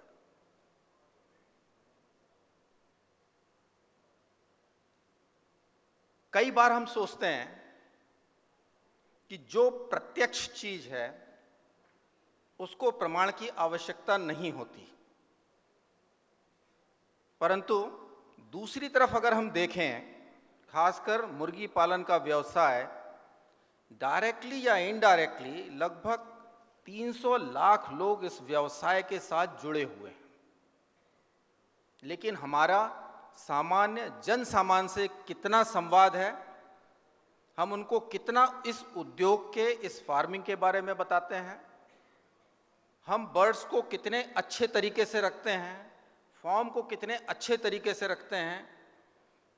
कई बार आपने देखा होगा, सामान्यतः तो हम अपने फॉर्म्स पे विजिटर्स को नहीं ले जाते हैं, परंतु कभी आप अचानक किसी वीआईपी विजिटर को ले जाते हैं, किसी को फॉर्म दिखाने ले जाते हैं, तो उसके मुंह से अनायास ही ये बात निकलती है कि इस फॉर्म का जो वातावरण है वो घर के वातावरण से भी ज़्यादा शुद्ध प्रतीत हो रहा है, यहाँ तो कोई गंध नहीं आ रही। आप लोगों ने प्रतीत किया होगा, ये बातें लोगों के मुंह से सुनी भी होंगी, लेकिन वो बात उस प्रीमाइसेस के अंदर तक ही रह जाती है। और कतिपय लोग मे बी एक या दो जो वेट शॉप्स हैं, उनके जो मुर्गे साइकिल पे ले जाते हैं, रिक्शे पे ले जाते हैं, उसका लोग फोटो खींच के उसको जरूरत से ज्यादा पब्लिसाइज कर देते हैं। आज तक हमने जनमानस को ये नहीं बताया कि ये मुर्गी का जो वजन है, इस मुर्गे का जो वजन है वो 1.5 किलो इस कारण हो जाता है 25 दिनों में, 22 दिनों में, 23 दिनों में। सडनली किसी आदमी के जो माइंडसेट में होता है कि एक मुर्गी जो घर के पिछवाड़े में रहती थी, जिसका वजन 750 ग्राम होता था, 30 से 35 ग्राम का अंडा देती थी, वो इतनी तेजी से कैसे बढ़ गई, इतनी जल्दी वजन कैसे लेने लगा। उसके बाद ये सब मिथ जो आपके हैं, दूसरे जो लोग जो नकारात्मक ऊर्जा लगाते रहते हैं, उनकी बातें उनको सच होती परिलक्षित होने लगती हैं, और होता भी वही है। सामान्यतः अगर आप देखें, एक छोटी सी फिलॉसफी है, हम जैसा देखते हैं, हम जैसा सुनते हैं, हम जैसा पढ़ते हैं, जिस वातावरण में रहते हैं, वही चीज़ आपके दिमाग में घर करती है। उसी बात पे मंथन होता है, उसी बात पे विचार उत्पन्न होते हैं, और उन्हीं विचारों को लेकर के हम आगे बढ़ते हैं। अगर सकारात्मक विचार होते हैं, सकारात्मक ऊर्जा के साथ हम काम करते हैं, नकारात्मक विचार होंगे, नकारात्मक ऊर्जा के साथ काम करेंगे। आपको एक छोटा सा इंसिडेंस कोट करके बताना चाहूँगा। डॉक्टर वर्मा ने कहा सरकार की तरफ से क्या किया गया, कैसे किया गया, क्योंकि 2007 में मैं कृषि भवन में अपने कमरे में बैठा हुआ था, सडनली 3-4 पेटा के सदस्य मेरे पास आए। They have come up with a dossier with 3 और 4 CDs। उस समय DVDs नहीं थे, CDs थे। दे केम विथ 4 CDs और रख करके बोले कि जॉइंट कमिश्नर साहब, ये देखिए, ये मुर्गी की स्थिति है आपके देश में, और हमें इमीडिएट एक्शन चाहिए। अब since they have been redirected, मेरे ऑफिस को किसी ने रीडायरेक्ट किया था, हायर ऑफिशियल ने किया था, तो आई हैव टू एंटरटेन। मैं कहा रख दीजिए, 1 हफ्ते बाद आपसे हम बात करेंगे। Those issues were raised in the Ministry of Environment Forest, redirected to Animal Husbandry। 1 हफ्ते बाद जब वो आए तो हमने उनसे पूछा ये एनिमल वेलफेयर इशू किसका है? बोले साहब आपका। हमने कहा फिर आपने मिनिस्ट्री ऑफ एनवायरनमेंट फॉरेस्ट में इसका रिप्रेजेंटेशन दे क्यों रखा है? तो साहब वो गवर्न तो उन्हीं से होता है। तो आई सेड कि फिर इसको लेकर के हमारे पास क्यों आया हूं? और अगर देश के मुर्गी की स्थिति देखना चाहते हो तो मेरे पास 3-4 जो हमारे बिग इंडस्ट्रियल हाउसेस हैं, उनके कुछ वीडियोस थे। So I said, sit down in my room, just see these videos. How poultry is being reared in this country. After 2 minutes, they were not in a position even to sit. But उस दिन से हम लोगों ने मंत्रालय में प्रयास किए थे कि जब तक ये रेंज दूसरे हाथ में रहेगी, तब तक परहैप्स हम चाह करके भी अपने किसान भाइयों का, पशुपालकों का, मुर्गी पालकों का सहयोग नहीं कर पाएंगे। और आपने देखा होगा समय जरूर लगा, पर एक समय वो भी आया जब भारत के राष्ट्रपति जी ने उस बिल पर हस्ताक्षर किए जिसके अनुसार ये जो वेलफेयर इश्यूज थे वो एनिमल हस्बेंड्री डिपार्टमेंट को, मिनिस्ट्री को as per business of allocation rules के तहत ट्रांसफर किए गए. So this is what is a thought, this is what is a strategy, and this is what I say when we are looking for an issue, we need to develop a strategy. Maybe it is a short-term strategy, it is a medium strategy, it's a long-term strategy. But अभी क्या होता है कि थोड़ा सा अगर कोई issue आता है तो even we are not discussing the issues amongst our think tanks. छोटा सा welfare issue भी हो, कई बार खत्री साहब भी आए कि वो चलता हुआ ट्रक जिसमें चूजे जा रहे थे वो पकड़ लिया, संजीव भाई भी आए थे, वो पकड़ लिया, सीजीएम कोर्ट ने पकड़ लिया है, सीजीएम कोर्ट छोड़ नहीं रहा है, उनको पकड़ के रखा हुआ है. वो चूजे किसके पास दिए गए? एनजीओ के पास. 3 दिन के बाद स्थिति ये थी कि उसमें से एक चूजा जिंदा नहीं बचा था. दिस इज व्हाट आई से, इट इज अ स्ट्रेटेजी. आपने उसके बारे में इच्छा रखी, उसके बारे में स्टेप वाइज योजनाबद्ध तरीके से काम किया, और फाइनली कोर्ट को कन्विंस होना पड़ा कि वो चूजे उस एनजीओ के हाथ में सेफ नहीं थे, वो आपके हाथ में सेफ थे. So this is how welfare issues in a time to come will be a big issue. दूसरा, welfare, cage ban, pollution, stress, making the birds stress free, ये सब आजकल की तारीख में these are the novel words to be used. वो इसलिए कि अब जो उत्पादन का सिस्टम है वो सिस्टम धीरे धीरे धीरे धीरे बदल रहा है. हम लोग भी कहाँ पर थे, 60 से 70 अंडे आते थे मुर्गी से एक साल में.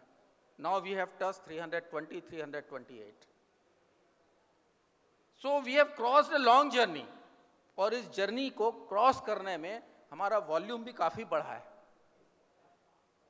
कहते हैं ना कि शुरुआत में मैं अकेला था, रास्ता गुजरता रहा, लोग मिलते रहे, लोग जुड़ते रहे, कारवां बन गया. आज हम उस स्थिति में हैं कि हमारा कारवां है. अब इस कारवां को रुख क्या देना है, उसकी दिशा कैसे तय करनी है, ये जरूर हमें सोचना है. और फिर एक बार कहना चाहूँगा, जहाँ तक वेलफेयर इश्यूज़ हैं, पॉल्यूशन इश्यूज़ हैं, आप अपनी सिस्टम में विजिबिलिटी लाइए, लोगों को पता चले आप करते क्या हैं. कभी हमने किसी को कन्विंस करने का कोशिश किया है कि किसी स्लम्प में जाकर के देखें वहाँ पर लोग किस कंडीशन में रहते हैं, और दूसरे तरफ विज ए विज हम अपने बर्ड्स को दिखाएं कि उन बर्ड्स को हम किस एनवायरनमेंट में रखते हैं. Have we ever tried? होता क्या है, जनमानस उस बात को सुनता है जिससे वो जुड़ा हुआ होता है. तो धीरे धीरे जागृति तो आ रही है, उस जागृति के साथ हमें भी लोगों को एजुकेट करना है, जागरूक करना है. सुबह जैसे मैंने आपको कहा कि फार्मिंग कम्युनिटी में जो पोल्ट्री फार्मिंग कम्युनिटी है वो सबसे ज़्यादा एजुकेटेड है, शिक्षित है. अगर उनको एक योजना मिल जाए, एक स्ट्रेटजी मिल जाए, how they should progress, how they should proceed further, I think बहुत आसान होगा हमारे लिए आने वाले समय में इस मुर्गी पालन का जो उत्पादन का स्तर है, जो हमारा वार्षिक वृद्धि की दर है, उसको हम बनाए रखेंगे. अभी के लिए मैं इतना ही कहना चाहूँगा. आप लोगों के जो प्रश्न होंगे कोशिश करेंगे उनका भी जवाब देने का कोशिश करें. धन्यवाद.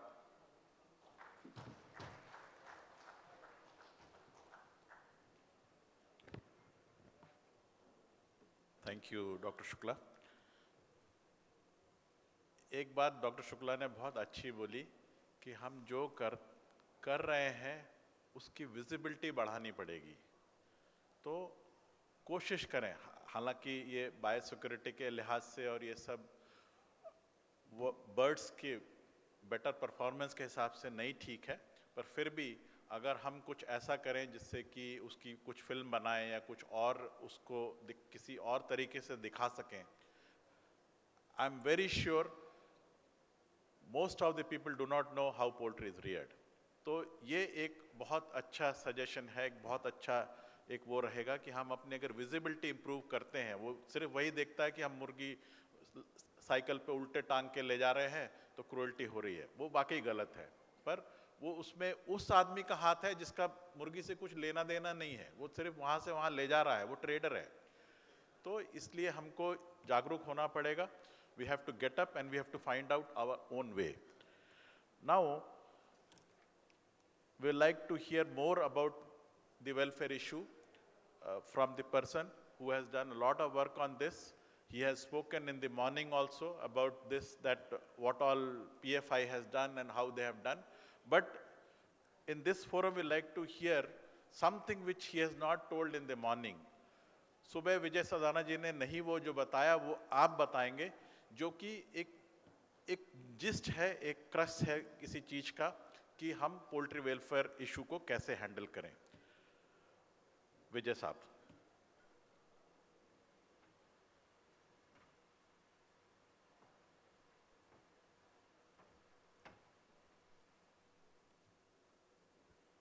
नमस्कार। अभी आप लोगों ने बहुत सारी जानकारी ली एनिमल वेलफेयर के ऊपर। मैं ज़्यादा नहीं कहूँगा क्योंकि मैं सिर्फ अभी करीब 2 लाख पेज पढ़े हैं, ज़्यादा जानकारी नहीं है। और इस 2 लाख पेज पढ़ने के बाद बस एक ही चीज़ समझ में आई है कि जितना लिटरेचर अवेलेबल है एनिमल वेलफेयर पे, उसमें से बहुत कम रेलेवेंट है इंडियन कॉन्टेक्स्ट में।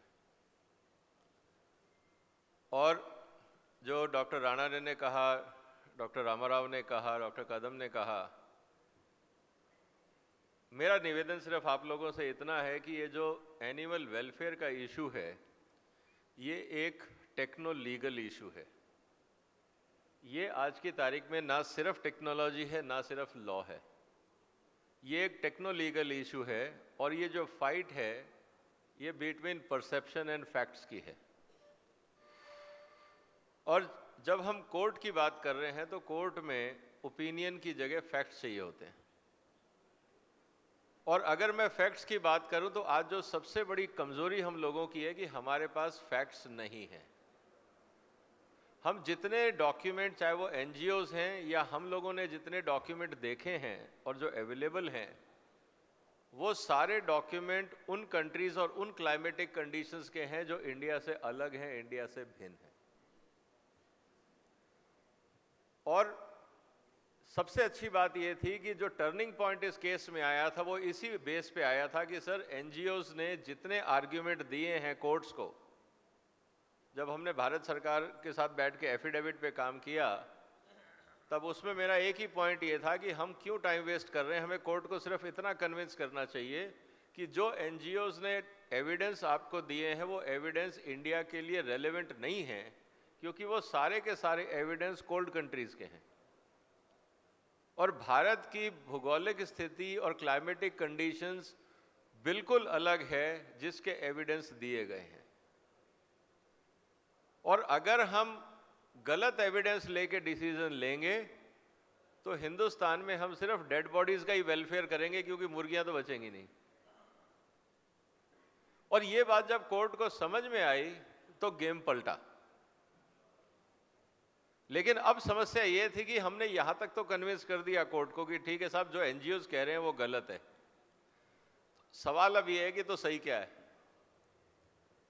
अब बड़ा सवाल ये है, ये प्रूव करना कभी कभी आसान हो जाता है कि गलत क्या है, लेकिन सही क्या है ये प्रूव करना ज्यादा मुश्किल हो जाता है। और एनिमल वेलफेयर के केस में भी यही हो रहा है। हमने ये तो प्रूव कर दिया कि एनजीओज जो कह रहे हैं वो गलत है और उसके 50 रीजन हैं, लेकिन सही क्या है। अगर हम सही परसेप्शन पे जाते हैं और मैं कहूं कि साहब मैं जानता हूं क्योंकि मैं मुर्गी के साथ रहता हूं, इसलिए मैं जो कह रहा हूं वो सही है, मेरे हिसाब से ये अप्रोच ठीक नहीं है। और यहाँ पे हमारी ज़रूरत पड़ेगी डॉक्टर रानाडे की, डॉक्टर रामाराव की, जो हमारे साइंटिस्ट हैं उनकी, क्योंकि जब तक वैज्ञानिक तथ्य हमारे सामने नहीं होंगे हम फिर एक परसेप्शन से हटके दूसरे परसेप्शन पे जाएंगे जो शायद सस्टेनेबल नहीं होगा। और अगर बाद में पता लगा कि ये गलत था और उस बेस पे कानून बन गया या गाइडलाइंस बन गई, तो उसको बदलने के लिए फिर बहुत मशक्कत करनी पड़ेगी और नुकसान से ज़्यादा हो जाएगा। तो मेरा रिक्वेस्ट है इंडस्ट्री से कि आप लोग अपने आसपास जो वेटनरी कॉलेजेस हैं, साइंटिस्ट हैं, डॉक्टर्स हैं, या जो आपकी स्टेट गवर्नमेंट्स हैं, या जो आपके वाइस चांसलर्स मित्र लोग हैं, आप कृपया उनसे कहें कि एनिमल वेलफेयर पे रिसर्च प्रोग्राम शुरू करें। हमने एफसीआर पे बहुत काम किया, उसका रिजल्ट मिला। हमने बाकी चीज़ों पे काम किया, उसका रिजल्ट मिला। हमने डिजीज कंट्रोल पे काम किया, उसका रिजल्ट हमें मिला। अब जो नया विज्ञान हमारे सामने आके खड़ा हो गया है, जो चुनौती हमारे सामने है, वो है एनिमल वेलफेयर की। और हमें इस बात का बहुत एहसान मानना चाहिए कि डॉक्टर रामाराव, डॉक्टर रानाडे और डॉक्टर साहब देवगौड़ा साहब, इन सब ने साइंटिफिक एविडेंस निकाले, जिसके कारण हम लोग समाज में और कोर्ट में और सरकार के सामने, मंत्रालय के सामने हम अपनी बात रख सके। तो आज जो जरूरत है वो एक टीम वर्क की जरूरत है, क्योंकि जिसके खिलाफ आप खड़े हुए हैं वो बहुत बड़ी टीम है। आपको पता है एनजीओ के पास फंड कितना है जो एनिमल वेलफेयर पे काम कर रहे हैं? Any guess? एनजीओ के पास जो एनिमल वेलफेयर पे काम कर रहे हैं, उनके पास आज $500 मिलियन है। $500 मिलियन हम कहते हैं 3,500 करोड़ रुपए। आप में से कितने लोगों ने 350 रुपए भी पीएफआई को दिए एनिमल वेलफेयर के लिए? Sorry to use this word, लेकिन मुझे इसलिए कहना पड़ रहा है कि आपकी लड़ाई किनसे है? आपकी लड़ाई उन लोगों से है जो रिसोर्सफुल हैं। एनजीओ कोई छोटी संस्था नहीं है। हम सब जितने लोग बैठे हैं ना, अगर हम 2-4 अपनी हिंदुस्तान की बड़ी कंपनियों को छोड़ दें तो इन एनजीओ का टर्नओवर हम सबको मिला के हमसे ज्यादा है। एनजीओ का मतलब चैरिटी नहीं है, एनजीओ भी बिजनेस है। तो जब आप बाजार में कॉम्पिटिटर के साथ लड़ रहे हैं तो एनजीओ आपका कॉम्पिटिटर है। और वो कॉम्पिटिटर क्या करता है, इसको अगर समझना हो तो टाइम कम है, कभी फुर्सत से बैठेंगे, बात करेंगे। आज एनजीओ अपने आप में एक बिजनेस ऑर्गेनाइजेशन होती है।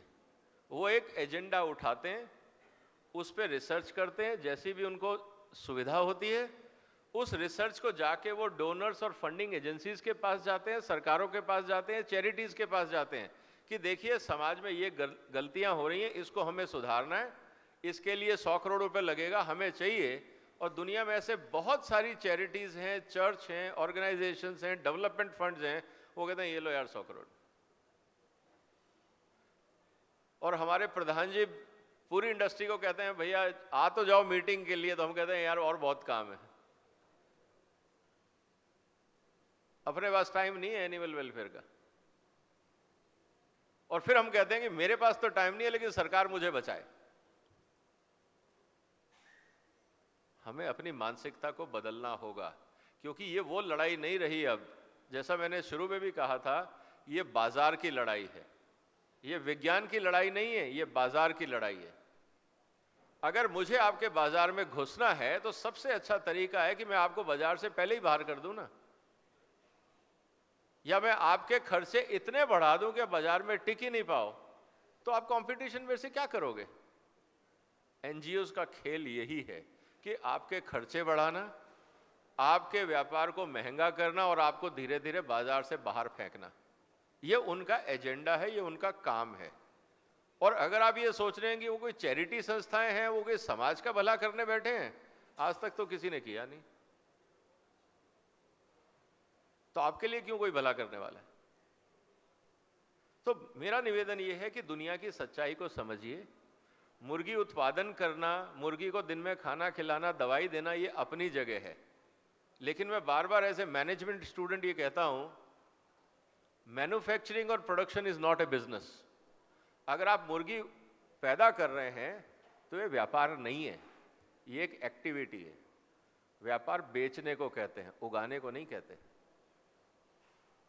अगर आपने अपना माल प्रॉफिटेबल नहीं बेचा या नहीं बेच पाए तो व्यापार नहीं किया आपने, आपने चैरिटी की या समाज सेवा करी।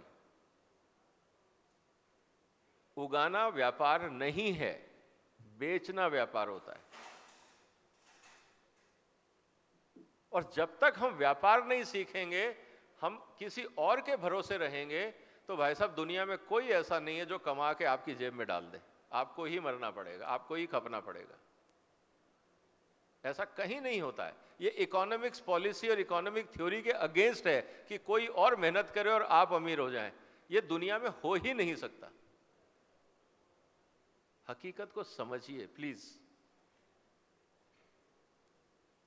और यही इग्नोरेंस, यही अज्ञानता और यही रेजिस्टेंस या यही लेथार्जी, जो भी आपको शब्द अच्छा लगे आप समझ लीजिए, इसी को आपका कॉम्पिटिटर एनकैश करता है। और कोर्ट में भी यही होता है। मैंने सुबह जिस बात को कहा था आप उस बात को समझिए कि पिछली बार की हियरिंग और आज की हियरिंग के बीच में एनजीओज ने कम से कम 100 रिप्रेजेंटेशन भारत सरकार को भेज दिए होंगे। हमारी तरफ से एज ए इंडस्ट्री एक भी नहीं गया है। क्यों? पिछली बार कोर्ट में मामला थोड़ा ठंडा हुआ तो हम घर जाके सो गए। अब कब जागेंगे? 24 तारीख को हियरिंग है तो 22 तारीख को लोग फोन करेंगे, अच्छा हियरिंग है क्या, कौन जा रहा है? हम 22 को जागेंगे। अगर यही हमारा लड़ने का तरीका है तो हार निश्चित है। अभी भी हमें कोई सज्जन दिखा रहे थे कि हैदराबाद एयरपोर्ट के बाहर बड़ा सा होर्डिंग लगा दिया है उन्होंने, अभी यहीं पे ही। ये होर्डिंग, मजे की बात देखिए, यही होर्डिंग जिसमें मुर्गियों को तड़पता हुआ पेज में दिखाया जा रहा है, ये भारत के कृषि मंत्रालय के बाहर मेन गेट के सामने होर्डिंग लगा हुआ है। आप लोगों ने आज तक एक लीफलेट नहीं छापा, उन्होंने होर्डिंग तक छाप दिया। ये है एनजीओज की ताकत और ये है इंडस्ट्री की ताकत। आपका दुश्मन आपसे बहुत ज्यादा सक्षम है। वो इसलिए सक्षम है कि वो संगठित है, वो रिसोर्स पूल कर सकता है और वो 24 घंटे एजेंडा पे लगा हुआ है।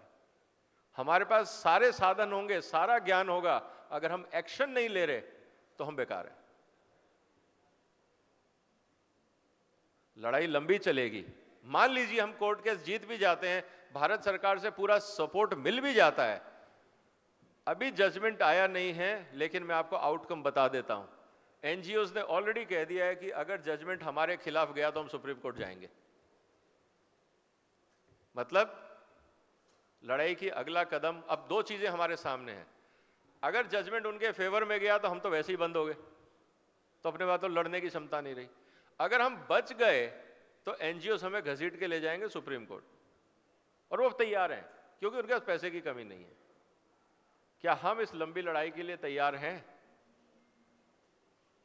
ये मैं आप सब पे छोड़ता हूं, क्योंकि आप लोगों का व्यापार इससे जुड़ा हुआ है, आप लोगों की रोजी रोटी जुड़ी हुई है, आप लोगों का आने वाला भविष्य इससे जुड़ा हुआ है। अगर हम नहीं आज जागे और हम अपने व्यापार को खुद बचाने के लिए नहीं जागे तो कोई और क्यों मरेगा हमारे लिए? इस पे सोचिए। धन्यवाद।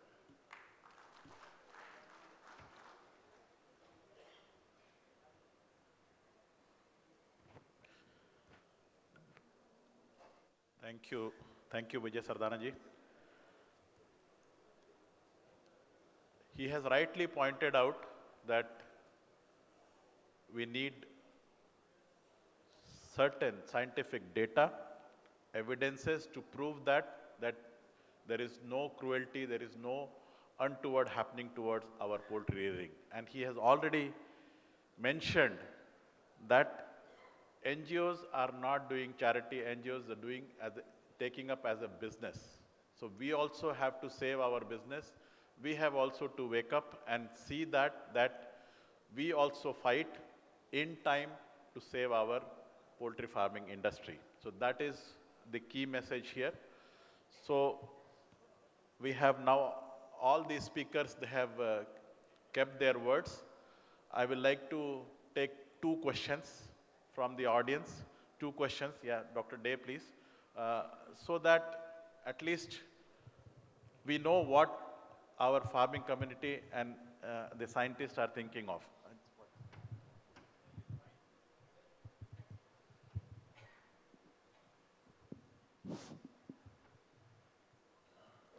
Good evening all.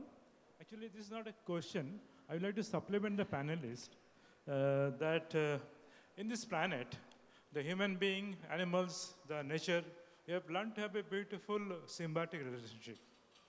And when we talk about this symbiotic relationship, we also have emerged the concept of one health, animal health to human health. And today you speak about one health because of zoonotic and all these things. So just coming to welfare, we talk about animal welfare, we talk about human welfare. Why can't you speak about one welfare? Because there cannot be animal welfare at the cost of human welfare, nor can be human welfare at the cost of animal welfare. And in the last part of your presentation, Dr. Ranade, you spoke about 130 crore people. We can't be dictated by what Europe does or what US does. I also feel so. Because yesterday, Dr. Pavan spoke about the protein need, protein security. So what is India's priority? Not food safety. I would say protein security and food security first. So I would say when you integrate all these factors, I would say we have to talk about integrated welfare or one welfare. Then I think we can convince the society. And if you are able to convince society, NGOs will be defeated. That's what I'd like to say. Thank you. Thank you, Dr. Day, for your valuable suggestion that it should be not only animal welfare, it should be one welfare in which the human welfare also should be considered, and we should be working together as a one health, one family, and one welfare. Thank you, sir. Sir, you also want to ask question? So, Dr. Falke, please.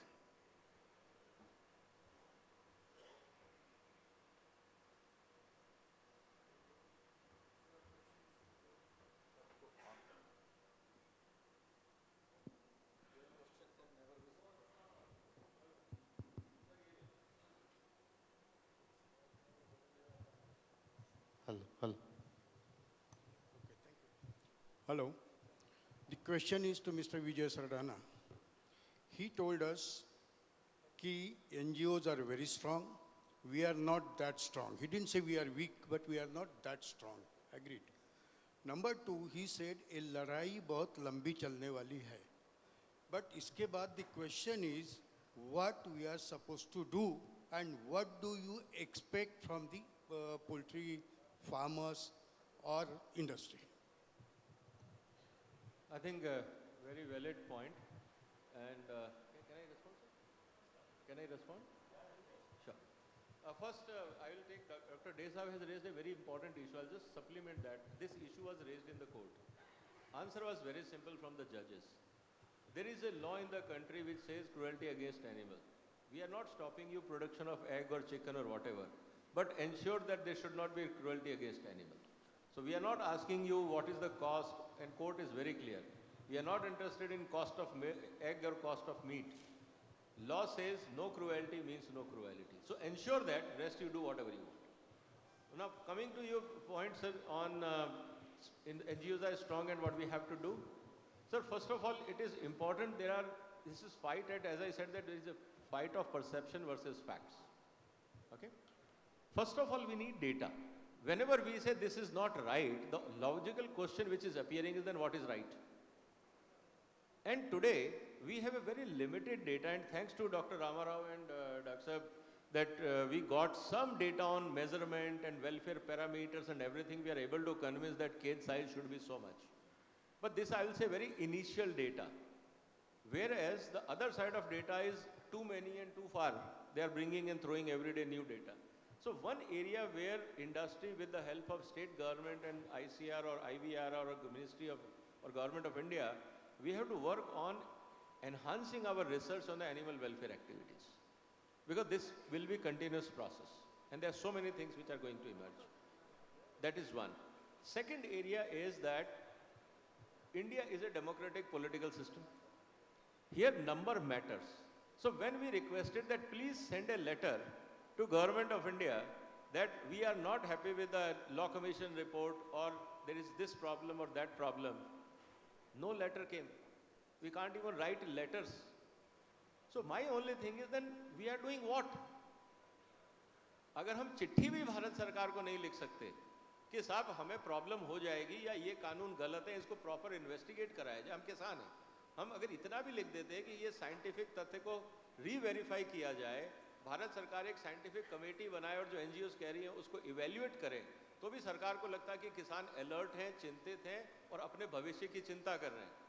सरकार ये कहती है यार NGO से तो हमारे पास 3 feet चिट्ठियां आ गई हैं, 81,000 चिट्ठियां हैं, और इंडस्ट्री से 5, 81,000 चिट्ठियां एनजीओ लेके आए हैं।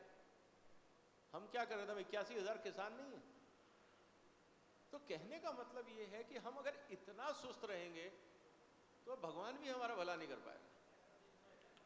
और तीसरी बात ये है कि हर चीज पे, मैं डिटेल में नहीं जाना चाहूंगा, आप प्रधान जी के साथ बैठिए। आज जैसे आपसे कहा कि अशोक जी को हमने बुलाया, हमने राजनाथ सिंह जी से टाइम लिया, हमने हेल्थ मिनिस्टर से टाइम लिया, हमने एनवायरमेंट मिनिस्टर से टाइम लिया। अब मैं आपको क्या क्या बताऊं क्या क्या हुआ। हम आरएसएस के लोगों से मिले, हम बीजेपी के लोगों से मिले, हम कांग्रेस के लोगों से मिले। जहां कोई कहता था यार वो आदमी हेल्प कर देते थे, hope of ray of hope, हम वहां जाके खड़े हो जाते थे झंडा लेके। वो दिन रात सुबह रात हालत ये होती थी कि हम गेस्ट हाउस में सुबह 9 बजे से बैठे और अगले दिन सुबह 9 बजे तक बैठे कि शायद पता नहीं कब फोन आ जाए। 4-4, 8-8 आदमी। विजय जी, तो कहने का मतलब ये है कि साथ देना पड़ेगा, फिजिकली खड़े हो जाओ। तो इस बात को आप समझिए कि हमेशा कहां कहां कैसे जरूरत पड़ेगी ये वक्त बताएगा, परिस्थितियां बताएंगी, लेकिन इतना तो अपने में जज्बा हमको बनाना चाहिए कि जब कॉल आए तो खड़े हो जाए। विजय जी, वही सवाल ये था कि हम लोग मिलके करें क्या, क्या करना है एक्चुअली। अब जो आपने किया वो तो किया, अब ये इनको करना है 2 चीजें। एक तो देखिए हम अगले आने वाले समय में 24 तारीख की एक स्ट्रेटेजी बनाएंगे। प्रधान जी मेरे ख्याल से इस बात सबसे बड़ी प्रॉब्लम है कि कोई भी काम हम करते हैं, बिट्टू जी और मैं 3 महीने लगातार पूरा अपना घर कारोबार छोड़ के इस काम पर लगे रहे थे। और आने जाने के जो वहाँ खाने पीने के हमारे खर्चे होते थे हम अपनी जेब से ही करते थे। बाकी और खर्चे करने होते हैं, उसके लिए इंडस्ट्री से फंडिंग की कोई भी मदद हमारे को बहुत थोड़ी मदद मिली। उससे 8-10 लाख रुपए एक्स्ट्रा पीएफआई से खर्च हमने किए, थोड़े फंड थे वो खर्च दिए। हमने लेयर फार्मिंग के पंजाब के, बरवाड़ा के, कुरुक्षेत्र के, करनाल के एसोसिएशन की मीटिंग बुलाई थी अपने वहाँ पीएफआई ऑफिस में, उनको लंच कराया, उनके सामने सारी बातें रखी हमने। भाई ये लड़ाई लड़ने के लिए थोड़े फंड की ज़रूरत है, हमने फंड की आवश्यकता नहीं है। हरीश गरवारे को भी बोली थी ये बात, फंड अपने पास रखो, लेकिन जहाँ ज़रूरत है वहाँ खुद खर्च करो। हम खर्च नहीं करेंगे, खर्च खुद करो। कभी आप ये सोचो पीएफआई पैसे खाना चाहती है, बिल्कुल नहीं। फंड अपने पास रखो, लेकिन इस लड़ाई को जीतो। ये लड़ाई इतनी आसानी से नहीं जीती जाएगी, लेकिन कोई भी आदमी आगे नहीं आता इंडस्ट्री में। वो लेयर फार्मर का क्या था, हमने जिक्र किया ना, ऐसे गर्दन कर ली, उठ के चले गए, उन्होंने कोई भी जवाब दिया नहीं हमारे को। अब पूरे हरियाणा पंजाब के लेयर फार्मर बुलाए थे हमने, तो ये हाल इस इंडस्ट्री का है। तो क्या जवाब दें इस बारे में, आप बताइए क्या करें क्या ना करें। इतनी कोशिश पूरे इंडिया में ये लेटर लिखवाने के लिए मैंने खुद फ़ोन किए हैं, पूरे जो हाई लेवल के 12,000 चिट्ठी हमने पेश करी है, बताता नहीं, लेकिन उसमें 7,000 पीएफआई ने अरेंज करके दी है पूरे इंडिया से। और कुछ हमारे ब्रीडर एसोसिएशन ने इकट्ठी करके दी नॉर्थ की ने, बाकी पूरे इंडिया से मेरे हाल 2-3 हज़ार चिट्ठी बहुत मुश्किल से आई है। तो ये हमारी इंडस्ट्री का हाल है। तो इसको आगे कैसे लेकर जाएं, ये आप लोग राय दो, उसको हम आगे लड़ने के लिए तैयार हैं, नो प्रॉब्लम। धन्यवाद प्रधान जी। तो कहने का मतलब ये है कि हमको एकजुट होकर के जो भी आगे समस्या आ रही है उसमें एकजुट होकर के हमको एक साथ काम करना पड़ेगा। उसके लिए हमको थोड़े पैसों की भी ज़रूरत पड़ेगी, तो वो जब ज़रूरत पड़ेगी तब उस हिसाब से हम लोग मिलके काम करें। तो जितने भी एसोसिएशंस हैं उनसे गुजारिश है कि वो एक बार पुनर्विचार करके पीएफआई के साथ मिलके काम करें। और यह मुझे पूरी उम्मीद है कि ये लड़ाई हम लोग अवश्य जीतेंगे, चाहे कुछ भी हो जाए, क्योंकि इसमें हमारी रोजी रोटी का सवाल है। उनकी अगर रोजी रोटी का सवाल है तो हमारी भी रोजी रोटी का सवाल है। हम छोड़ेंगे नहीं इसको, मतलब लड़ेंगे और जीत के रहेंगे। टाइम कम है साहब। नज़ीर साहब, अगर आप परमिट करें तो आप बाद में पूछ सकते हैं, मतलब क्योंकि एक थोड़ा सा जल्दी पूछ लीजिए। My point is, see, we are talking about the cruelty, and NGOs have gone to the court. Can you tell in 2-3 points, what is the affidavit, filed by NGOs against poultry industry? they have filed against the cruelty, that we are creating cruelty and we are not following the welfare issues. So that is where Vijay told that he has read 2 lakh papers. Dr. Jitendra Verma Sahab, we have been hearing a lot of speeches are made. Vijay Sardana Sahab says that, we have to spend money, all that, What is the point of NGOs with regard to to go against poultry bird industry? welfare, the bird welfare. The bird is not able to perform as per his the if activities. If you have some points, can you show it on the screen? Their point is very simple, one point. Birds are a habitat of an open environment. They have to fly, they have to jump, they need perching, they need sand bathing. It is their natural behavior. When you are keeping birds in cages, you are depriving them of their natural behavior. This is cruelty. So give them back what was their natural behavior. And this is the point of welfare for them. Okay? Now one, sir, point, Pradhan ji ki taraf se main bolna cha raha hu. There is a request and I think it's a very valid request. जितनी यहाँ associations आई हैं, कृपया वो प्रधान जी से मिलें और PFI से जुड़ें, अपने contact details दें, क्योंकि आने वाले जितने भी कार्यक्रम और meetings और discussions होंगे, हम उनको जोड़ना चाहते हैं, मिलना चाहते हैं. तो आप जितनी associations all India से इस room में आई हैं या इस event में आई हैं, कृपया अपना registration PFI के साथ कर लें, ताकि इस लड़ाई को हम मिलकर. Thank you, everybody. So now we will conclude this panel discussion on poultry welfare. So I would like to honor all the panelists. I request President PFI, Pradhan ji, Ramesh Kumar ji, Ramesh Khatri ji, please stage पे आइए और हम लोग ताकि उनको panelists को, so I will take the names. I would like to, yeah.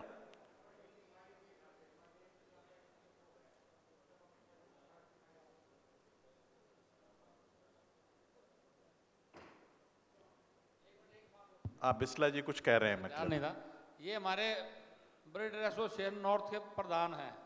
जब कहीं से पैसा इकट्ठा नहीं हुआ तो हमने इनसे रिक्वेस्ट किया, भाई अपनी एसोसिएशन की मीटिंग बुलाकर जरा फंड का इंतजाम कीजिए. 10 लाख रुपए इसने इन PFI को दिए थे ये लड़ाई लड़ने के लिए.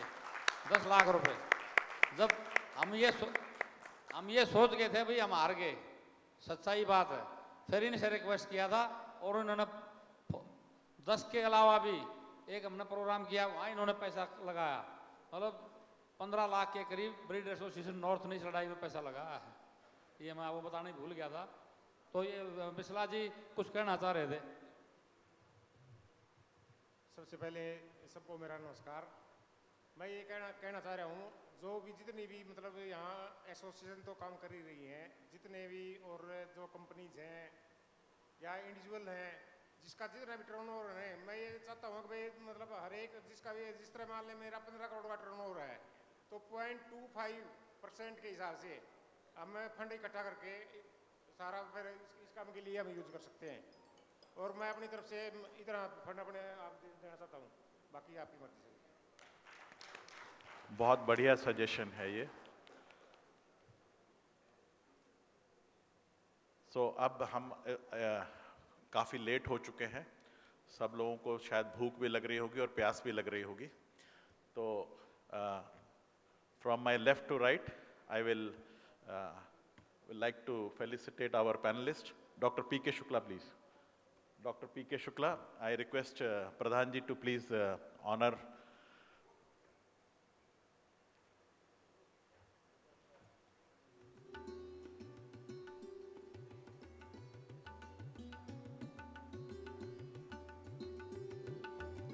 Dr. A.S. Ranade.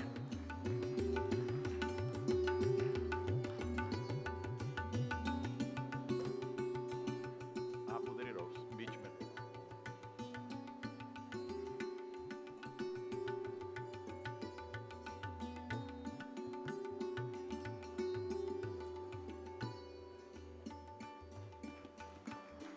Professor Devegowda.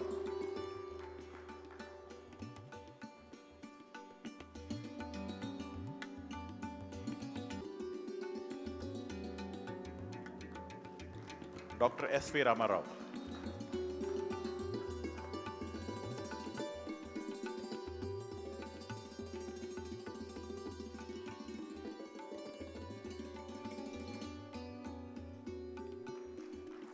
Dr. Mukund Kadam.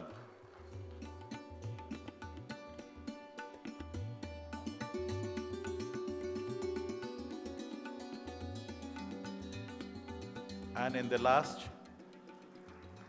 Mr. Vijay Sardana.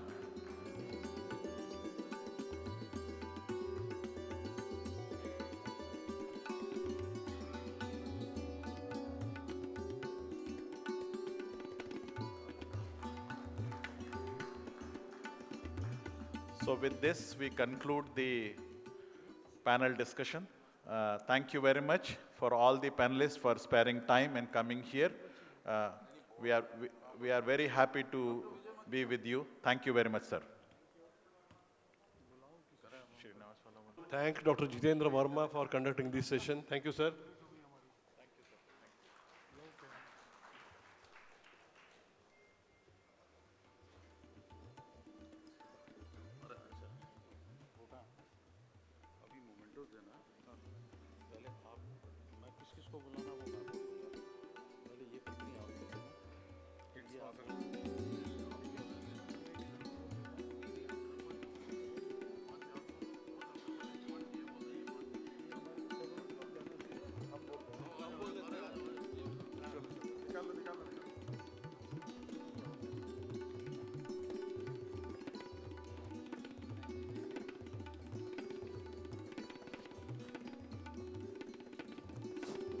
Hello. Now we won't take much of time because we have to present some of the mementos to the associations and sponsoring companies who were not available yesterday, so some were left. We have got their mementos. We would like to present them. May I request Mr. Bittu Danda, Secretary, Poultry Federation of India, to come to a dais, please. Our platinum is sponsor USA Poultry and Egg Exports Council. I request members of US Export Council to be on the dais, please.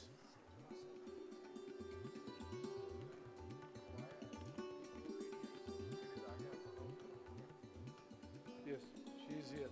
She is here. Yes, ma'am, please come. A big round of applause. They are our platinum sponsors. For platinum sponsor, USA Poultry and Egg Export Council.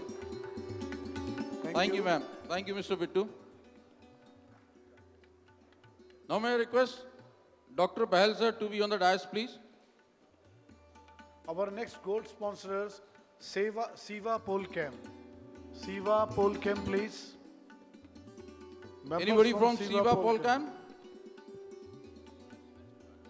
Venky's India Limited. May I request members from Venky's India Limited to be on the dais, please? Venky's, I think. Rosary Biotech India Limited.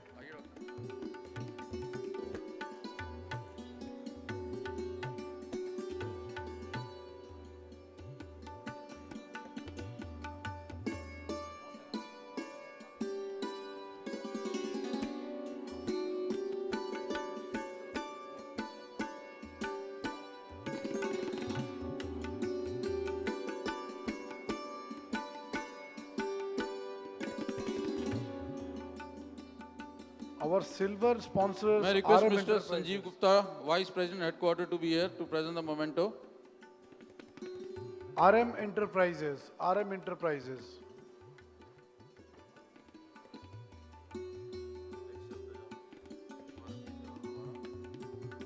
RM Enterprises. Someone from RM. DV Enterprises. Gopal Reddy. Yes. Please, sir. Mr. Tara Subramaniam taking on behalf of DV Enterprises.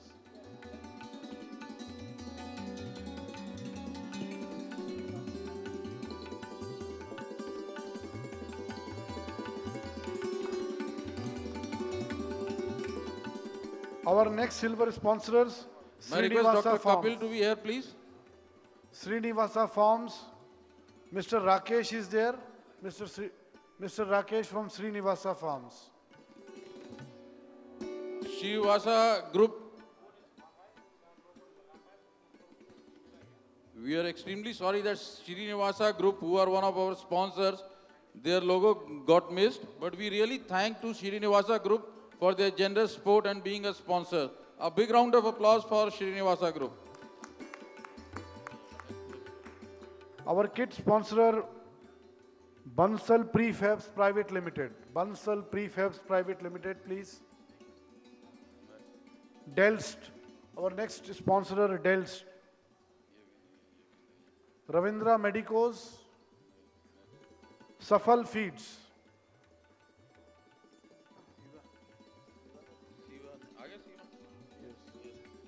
Please come on the Siva. dial. Siva is our gold sponsor. Yes, please come.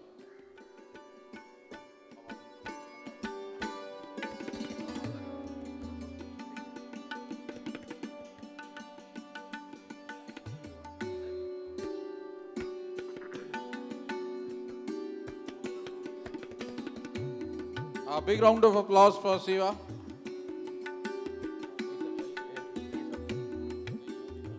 Yeah. So we wanted to recognize the contribution of Poultry Press. So to name first, Mr. Bhardwaj, Rakesh Bhardwaj ji from Poultry Express. Yesterday he missed his memento. Right now he's here or not? Okay, okay. Okay.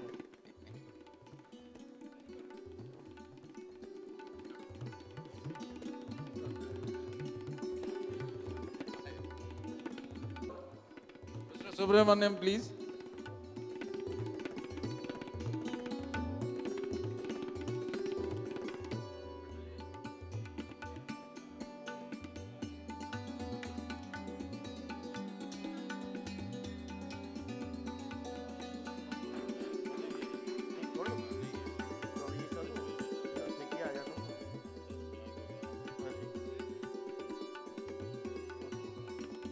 May I request Mr. B.S. Rana, President Indian Poultry Journalists Association, to be here to present a memento. Yeah. So this is the appreciation award for Association Clefma of India.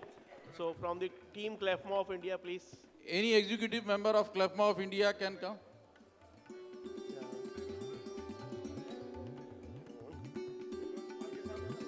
Yeah. We request Dr. Falke. Bhave sahab. Bhave sahab, right. I think Dr. Bhave is right now, is not available right now, I guess. I request Dr. Falke on behalf of Clefma. Sujit, you can also join. Okay. Okay.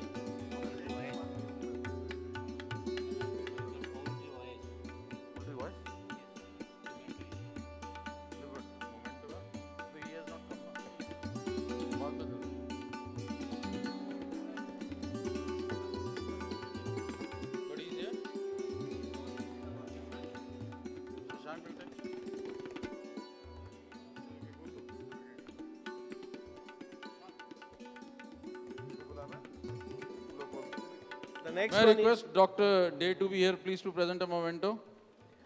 Central Vencob Broiler Breeder Hatcheries Association. Do we have someone from Central Vencob Broiler Breeder Hatchery Association?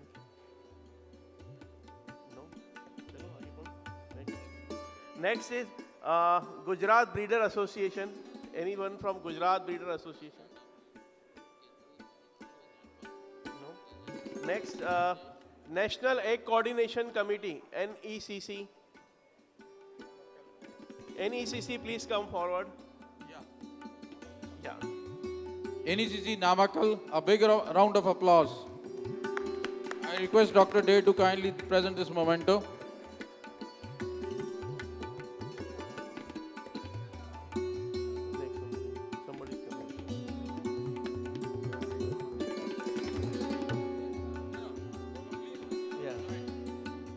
Yes, sir. Please, both of you from National Egg Coordination Committee, Namakal, and from Hyderabad. So the Venki's memento will be also received by NECC. I request to be here only. So Venki's memento also you can collect, please. Please wait. Okay, NECC. Okay, fine, sure. Okay. Okay, fine. Moving Now next. may I request Mr. Jayapal from Kethal, Danda Feeds, Mr. Jaipal to be here, please. So, Karnataka Poultry Farmer and Breeder Association. Anybody from Karnataka Poultry Farmers and Breeder Association? Mr. Jaipal from Dana Feeds Ketal to be here to present a memento.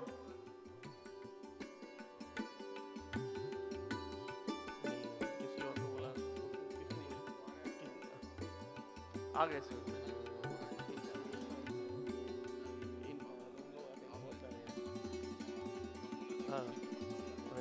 So I request next is all the executive members of INFA, so please come forward to receive the memento of appreciation. All the team from Executive INFA. Committee members.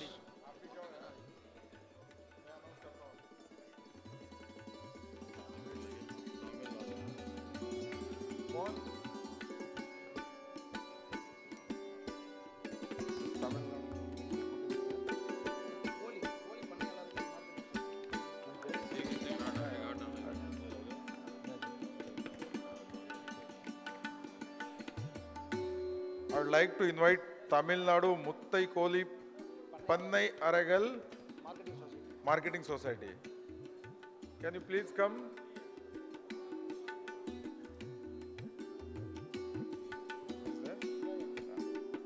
Please come.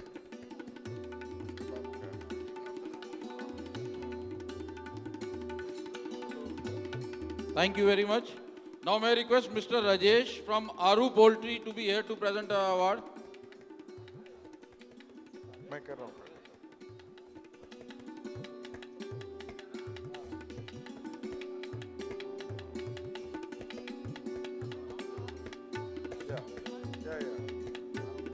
Yeah, he's So next is West Bengal Poultry Federation, please. Is anybody representing West Bengal Poultry Federation is here? Thank you very much. Anybody from Poultry Dairy? Poultry Dairy. I would like to invite Tamil Nadu Egg Poultry Farmers Federations. And may I request Mr. Gangude to be here to present a memento, please? Yeah. Tamil Nadu Egg Poultry Farmers Federations. Can I request a round of applause, please?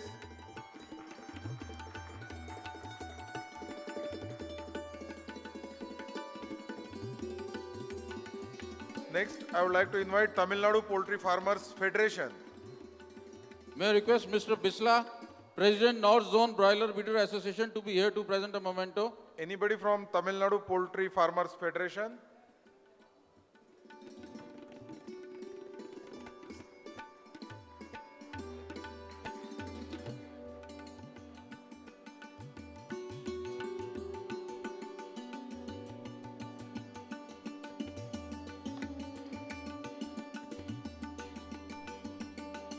Next, I would like to invite Andhra Pradesh Poultry Farmers Federation.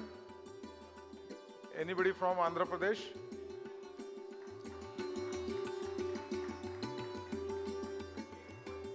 I request Dr.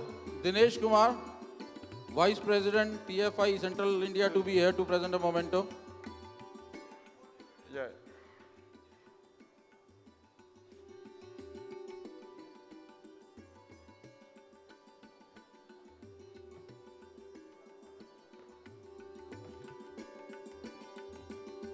Next, I would like to invite National Egg and Chicken Promotion Council.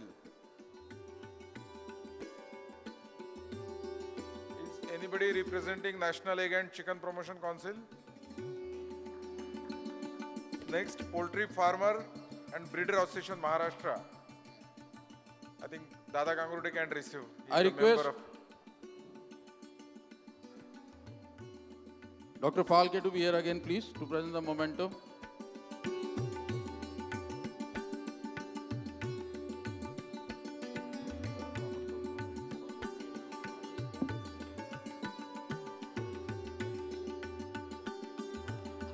Anybody from Namakkal Zone Egg Producers Association? From Namakkal Zone Egg Producers Association, any representative? May I request Dr. Verma to be here to present memento? Dr. Verma on the dais, please.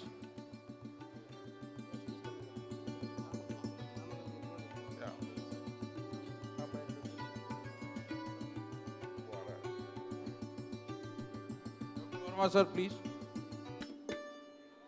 Namakkal zone एक producers association है. I would like to invite BCC Tamil Nadu Broiler Coordination Committee. Anybody from BCC?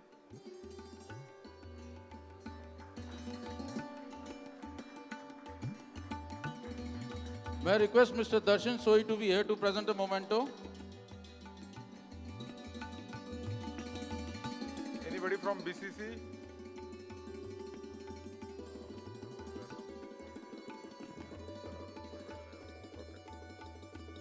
Next, Sri Venkateshwara Poultry Farmers Welfare Association, Chittoor District. Anybody is there? Anybody from Tamil Nadu Poultry Raw Material Association? Representation from Tamil Nadu Poultry Raw Material Association. I would like to invite Namakkal Egg Traders Association. So I'll request Mr. Mohan to receive the memento. Namakkal Egg Traders Association.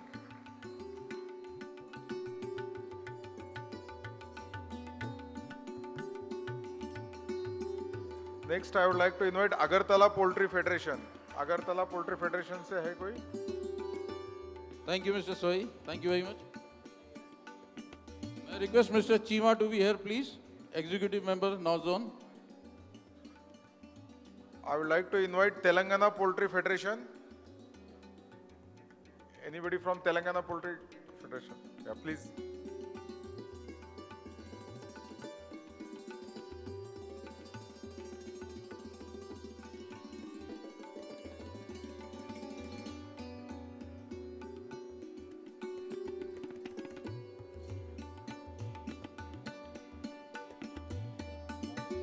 I would like to invite All India Poultry Breeder Association. Anybody from All India Poultry Breeder Association, any representation? Thank you, Chima sir. I would like to invite next IPMA. Mr. Rana, you can receive the behalf of IPMA. On behalf of Poultry India, please. I request Mr. Sanjeev Gupta to kindly present this memento.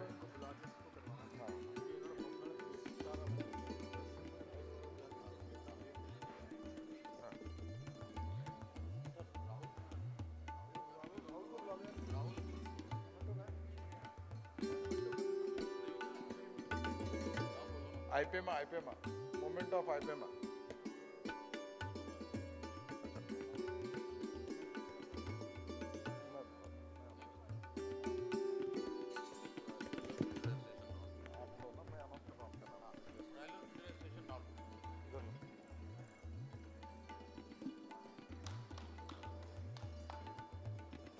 I would like to request Mr. Ricky Thapar to hand over memento to Broiler Breeder Association North. Bisla ji.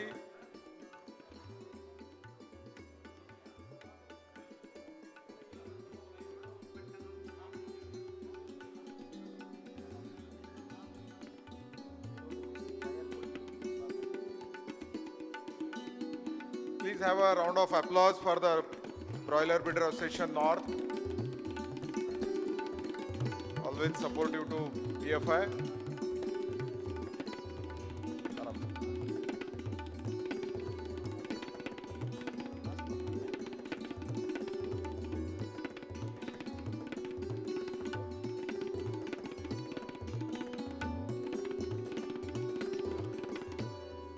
We would like to invite Telangana Poultry Breeder Association.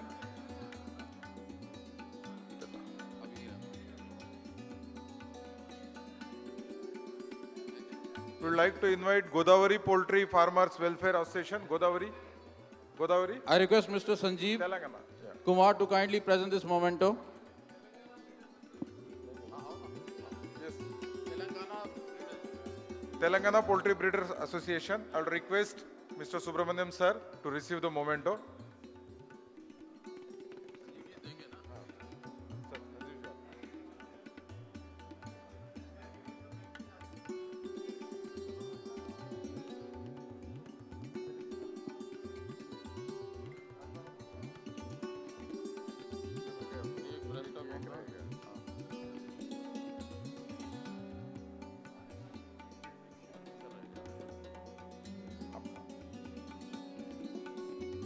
Mr. Shivshankar is there?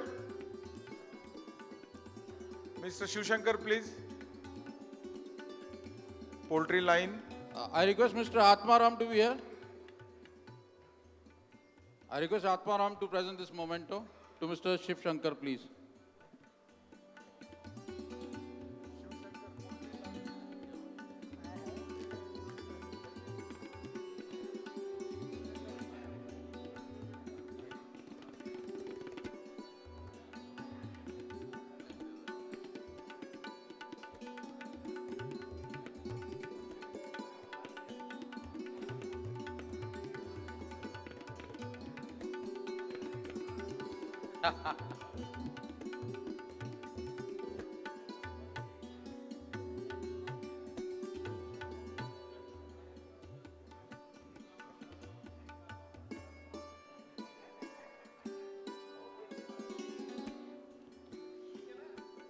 A big round of applause. Anybody from Godavari Poultry Farmers Welfare Association? Like to invite Godavari Poultry Farmers Welfare Association. We would like to invite Krishna District Layer Farmers Welfare Association.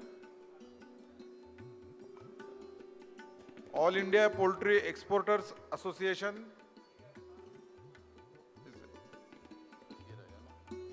To present a memento, Mr. Satish from Anurodhya Feeds.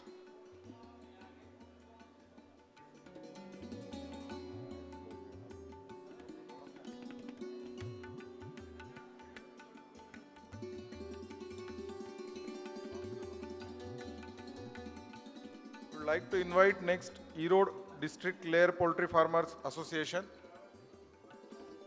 Erode District Layer Poultry Farmers Association.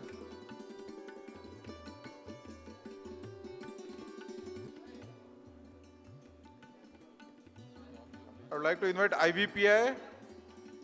And I request Dr. Verma and Dr. Devi Gowda to receive this award, please. Devi Gowda, sir.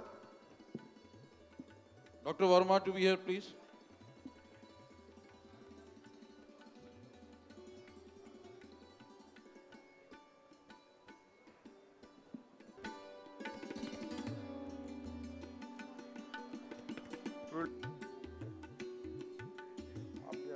Dr. Day, sir.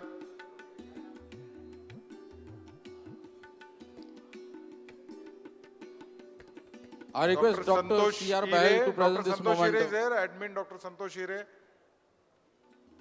I request other members, key members, Dr. Mukund Kadam, Dr. Dinesh Arora, Dr. Burman, please receive Dr. Ganatra ji to come to the samne.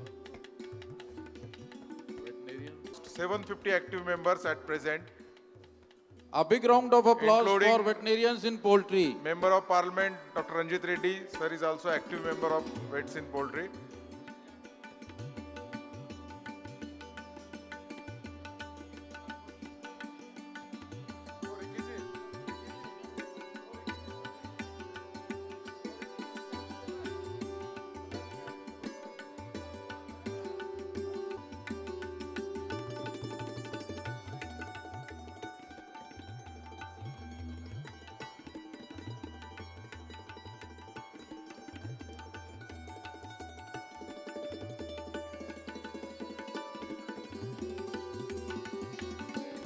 Our President, Mr. Ramesh Chandra, to be here to kindly present this memento special guest, Dr. P.G. Falke, our dear friend Dr. Falke. A big round of applause for Dr. Falke. Request our President, Mr. Ramesh Chandra Khatri, to present this award.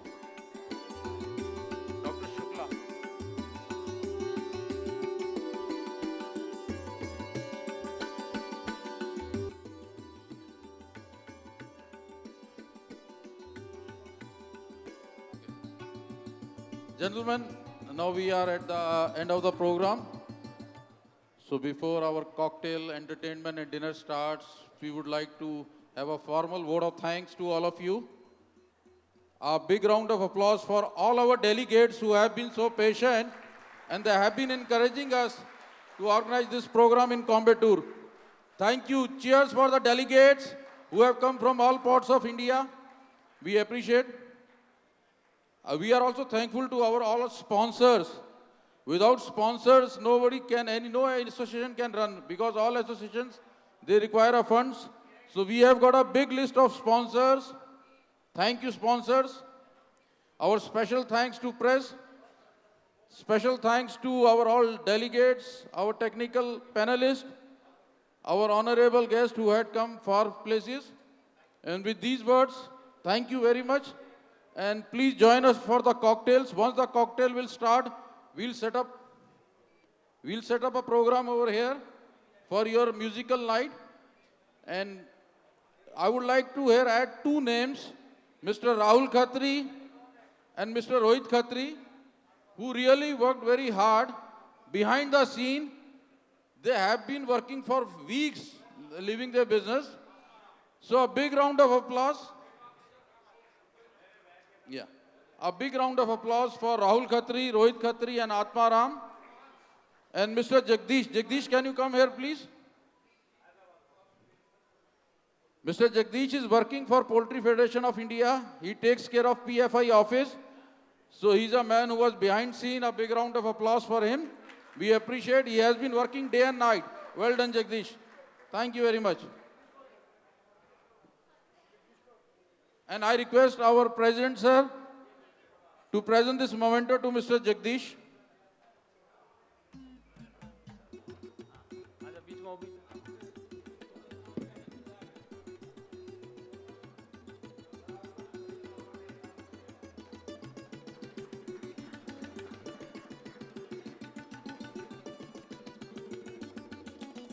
Thank you very much. The bar will be open in another 15 minutes. I request everybody to join us for cocktails and musical program. Thank you. Jai Hind.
பச்சை ஊதா மஞ்ச வெள்ள மச்சான் வந்தனே மச்சினிக துள்ள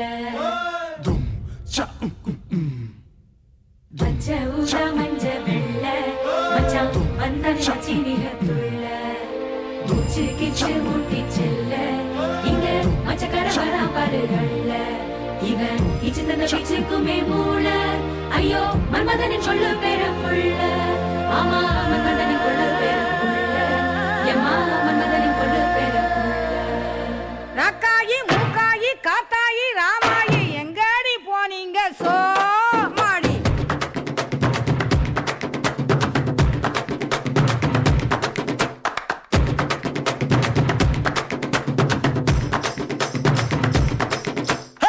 சிரிக்கி சீனி கட்டி சினிங்கி சிங்காரி அடி குத்தி நிற்கும் முன்னழகு முட்டுது கீரி மினுக்கி மீனு குட்டி தடுக்கி வையாரி அவ ஒத்த ஜட பின்னழகு எத்தனை கோடி மனஜா கருப்பனோட ஊர வெஞ்சாலே ஆனா ராஜாவோட சேர்ந்து வெள்ள புள்ள பெற்றாலே கிரிஜா கோயிலத்தான் சுத்தி வந்தாலே ஆனா ஜோடி ஜோடி ஆள் இல்லாம கஞ்சி நின்னாலே தினமும் ரோட்டு மேல ரூட்டு விடும் போக்கு நல்லால அவளை வாழ ஒட்ட நறுக்க வந்த கதிர் நந்தாலே சிரிக்கி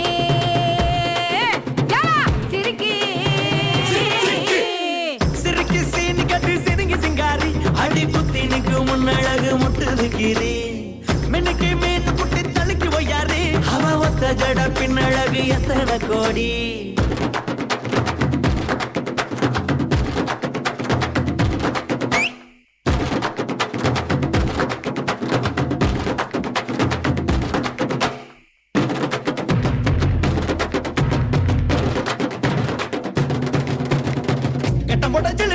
முட்டிக்கு மேல கையில கட்டி வெட்ட வெளி புயல போல சுத்தி வர்ற நடோட்டி சப்பி போட்ட பணம் பழம் மண்ணத்துக்கு நிக்கும் கோர முடி பச்சை புள்ள கஞ்சி குடிக்க நான் தான் இப்போ பூச்சாண்டி வெப்பம் குச்சி மறந்த அப்பத்தா உங்க கையில பல் முளைக்க வைக்கட்டா எப்ப சோளம் நெல்ல போச்சதா நீ பீசா தின்னு போலாம் கட்டி என்னத்தா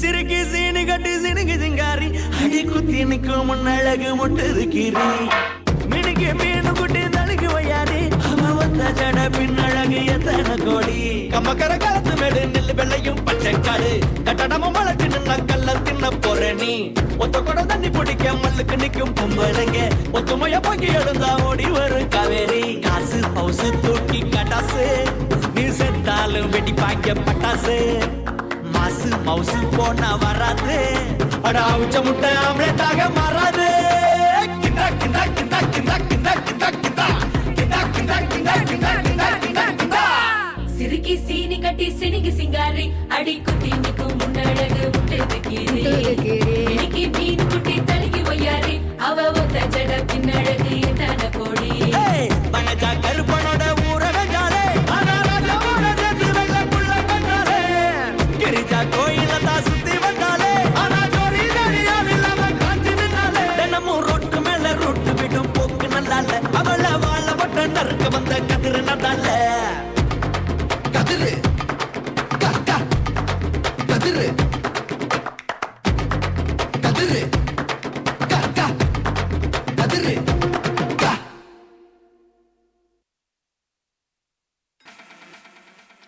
check, check, check, check, check, check, check, check, check, check, check, check, check, check, check. அனைவருக்கும் வணக்கம். தமிழில் பேசுகிறது நினைக்காதீங்க. High to all. உங்களுக்கெல்லாம் ஹிந்தி பாடல் அதிகமாக வேணும்னு நினைக்கிறேன். அப்படி தான் சொல்லி கூட்டிகிட்டு வந்தாங்க. இருந்தாலும் என்னதான் ஹிந்தி பாடல் பாடினாலும் ஓரளவுக்கு தமிழ் அப்படியே கலந்துருக்கும். கொஞ்சம் அட்ஜஸ்ட் பண்ணிக்கோங்க. ஓகே, एक सॉन्ग और डिवोशनल सॉन्ग फॉर और हिंदी सॉन्ग उங்களுக்காக Shankar Mahadevan song for the stage.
सताय गणाध्यक्षाय धीमहि गुणहरीराय गुणमन्तिताय उदेशानाय धीमहि गुणातीताय गुणाधीशाय गुणप्रविष्टाय धीमहि एकदन्ताय वक्रतुण्डाय गौरीतनयाय धीमहि गजेशानाय बालचन्द्राय श्रीगणेशाय धीमहि एकदन्ताय वक्रतुण्डाय गौरीतनयाय धीमहि गजेशानाय बालचन्द्राय श्रीगणेशाय धीमहि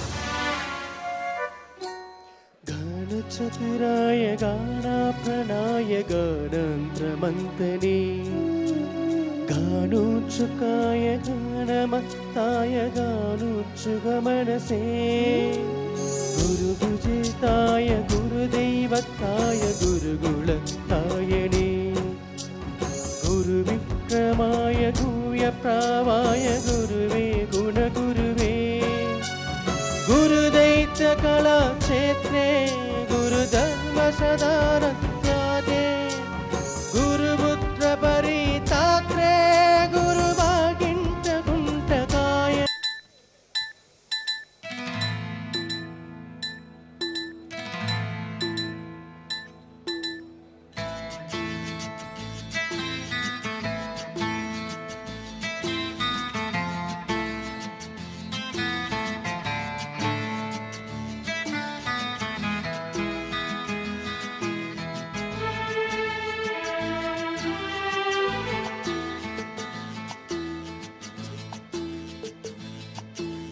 चुरा लिया है हमने जो दिल को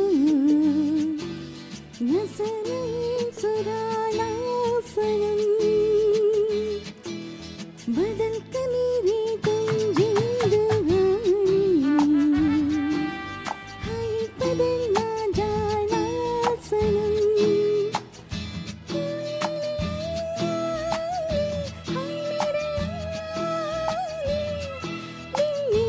मुझको ना पिघलाना चुरा लिया है हमने जो दिल को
बिना क्या वजूद मेरा, तुझसे जुदा अगर हो जाएंगे तो ही हो जाएंगे जुदा,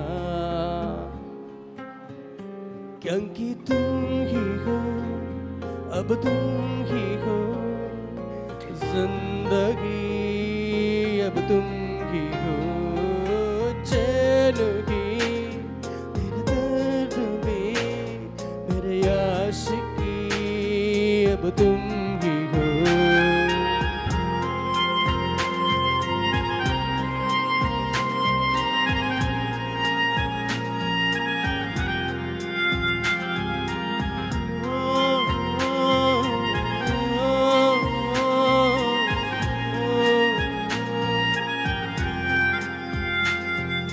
तेरा मेरा रिसहाई से एक पल दूर कबरागी, तेरे लिए गर होश है जीते, तुझसे दिया मेरा दर्द से भी कोई लम्हा मेरा हो तेरे बिना, हर तेरे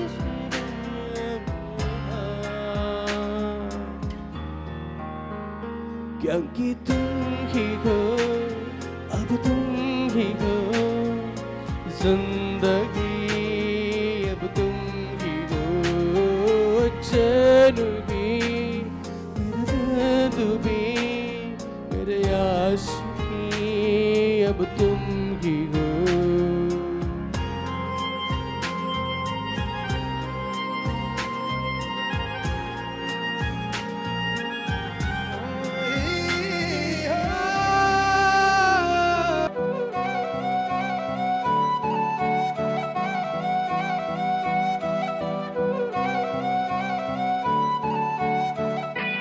நீயும் நானும் அன்பே கண்கள் கோர்த்து கொண்டு வாழ்வின் எல்லை சென்று ஒன்றாக வாழலாம், ஆயுள் காலம் யாவும் அன்பே நீயே போதும், இமைகள் நான்கும் போர்த்தி இதமாய் நாம் தூங்கலாம், நீயும் நானும் அன்பே கண்கள் கோர்த்து கொண்டு வாழ்வின் எல்லை சென்று ஒன்றாக வாழலாம். என் பாதம் நீ, என் பாதம் நீ, நான் போகும் தூரம் நீ அறி, என் பாதம் நீ, என் பூமி நீ, என் ஆதி எல்லாம் நீ அறி, என் பாதம் நீ, என் பாதம் நீ, நான் போகும் தூரம் நீ அறி, என் பாதம் நீ, என் பூமி நீ, என் ஆதி எல்லாம் நீ அறி. நீயும் நானும் அன்பே கண்கள் கோர்த்து கொண்டு வாழ்வின் எல்லை சென்று ஒன்றாக வாழலாம்.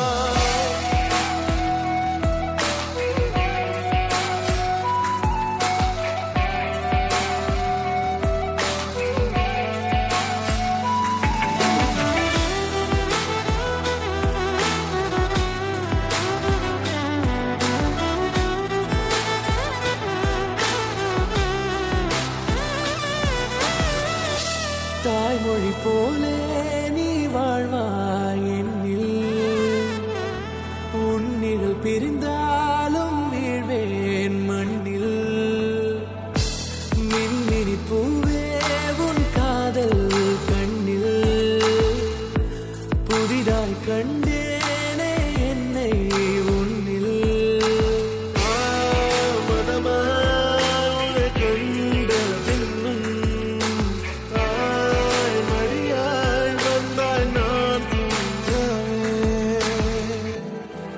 Are you okay, baby?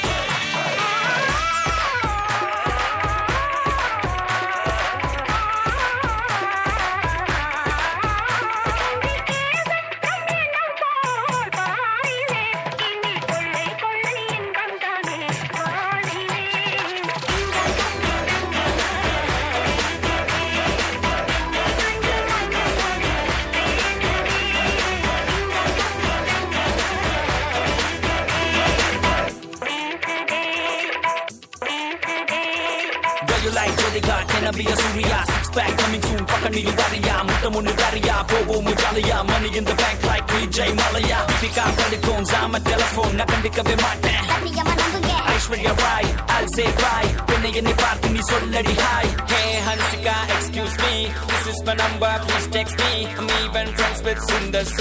Hey, Yarani, Superman, Spider-Man, Batman, He-Man, இவர்கள் வரிசையில் hip hop superhero, baby let's go. London, Paris, Sydney, Tokyo. முத்தம் ஒண்ணு கண்டாலடி நானு வைரமுத்தே. ஊருக்குள்ள கேட்டு பாரு நானு கொஞ்சம் கெத்தே. சத்தியமா தேவையில்லை ஒப்பனோட சுத்தி என்ன வேண்டாம் என்று சொன்னால் நானு போவேனடி செத்தே.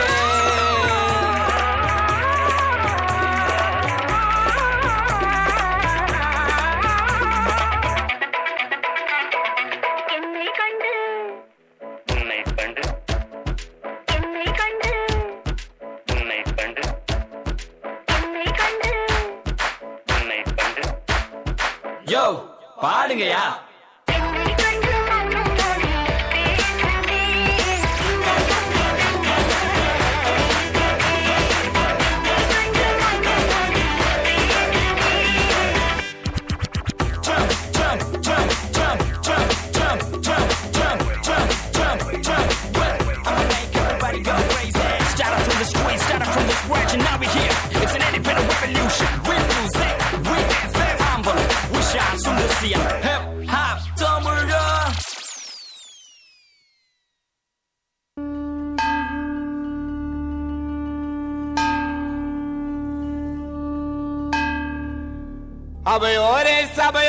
சபை நடுவாளரே, ஐயா சரித்திரம் படைத்தவரே, தலமட்டாடித்தவரே, இலக்கணம் படித்தவரே, புள்ள குட்டி பெத்தவரே, வந்தனோ வந்த சனங்க குந்தனோ, கானா விஜி அல்ல குழந்தை சந்தனத்த சந்தோஷமா எத்து கொல்லுங்கயா, சந்தோஷமா எத்து கொல்லுங்கயா. படே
என் கறி குழம்பே உன் குட்டி பப்பி நான் டேக்கி ஹே எஸ் சிலுக்கு சட்டை நீ வெயிட் கட்ட லவ் சொட்ட சொட்ட டாக் மீ என் மை டியர் மச்சான் நீ மனசு வச்சா நம்ம வரசிக்கலாம் நெஞ்சு ஜிகு ஜிகுதா எம்மடிய ராணி கேட்டு மல்லவனே நம்ம பொண்ணா சிற பகர் பத்திக்கிருச்சா நம்ம பீச்சு பக்கம் போத்தா ஒரு டப்பாங்குத்து பேஸ்தா நான் உன்னுடைய ரவுடி பேபி இவர் ஒன்லி கேர்ள் ஃப்ரெண்டு ஐ பூச்சிண்டு திம்மக்கஸ் new trend baby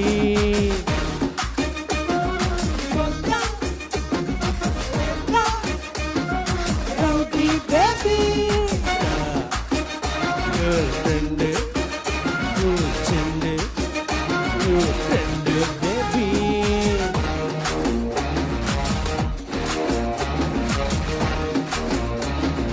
rowdy baby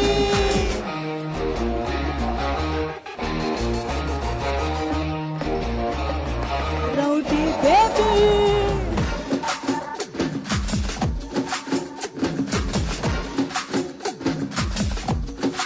dance பண்ணலையா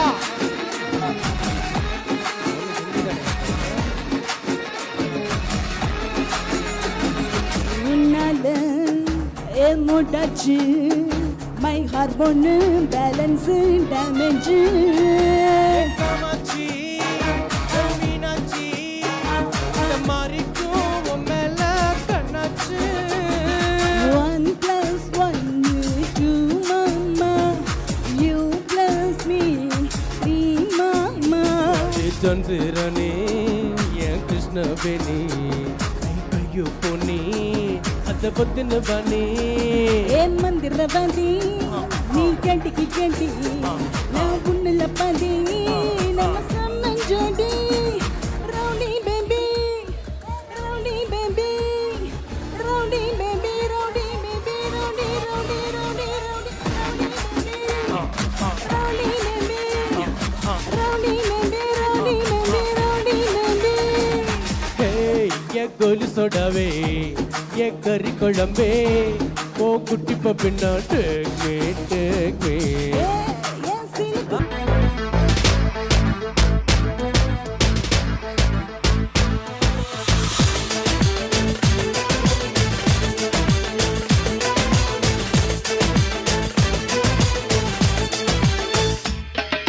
Takmış koluna elin adamını beni orta yerinden çatlatıyor.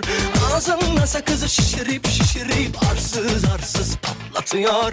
Biz böyle mi gördük babamızdan, ele güne rezil olduk. Yeni adet gelmiş eski köye bak, dostlar mahvoldu. Seni gidip fındık kıran, yılanı deliğinden çıkaran, kaderim püsküllü belam yakalarsan.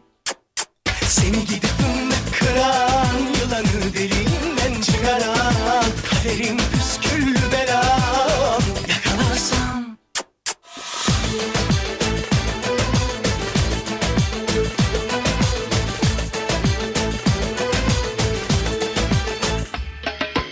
Takmış koluna elin adamını beni orta yerinden çatlatıyor. Ağzımla sakızı şişirip arsız arsız patlatıyor. Biz böyle mi gördük babamızdan, ele güne rezil olduk. Yeni adet gelmiş eski köye bak, dostlar mahvoldu. Seni gidip fındık kıran, yılanı deliğinden çıkaran, kaderim püsküllü belam yakalarsam. Seni gidip fındık kıran, yılanı deliğinden çıkaran, kaderim püsküllü belam yakalarsam. Ocağına düştüm yavru, kucağına düştüm yavru, sıcağına düştüm yavru, el aman. Ocağına düştüm yavru, kucağına düştüm yavru, sıcağına düştüm yavru, el aman.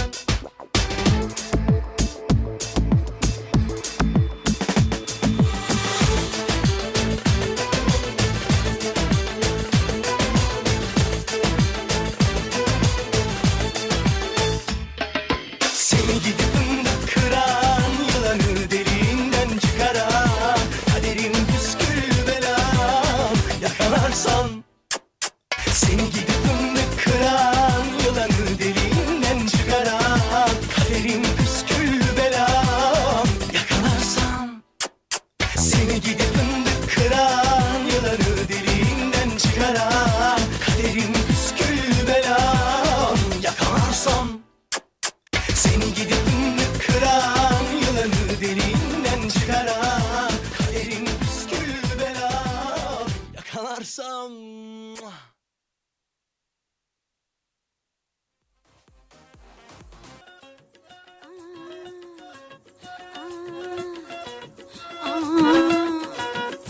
अंगड़ाइयाँ लेती हूँ मैं जब जोर जोर से,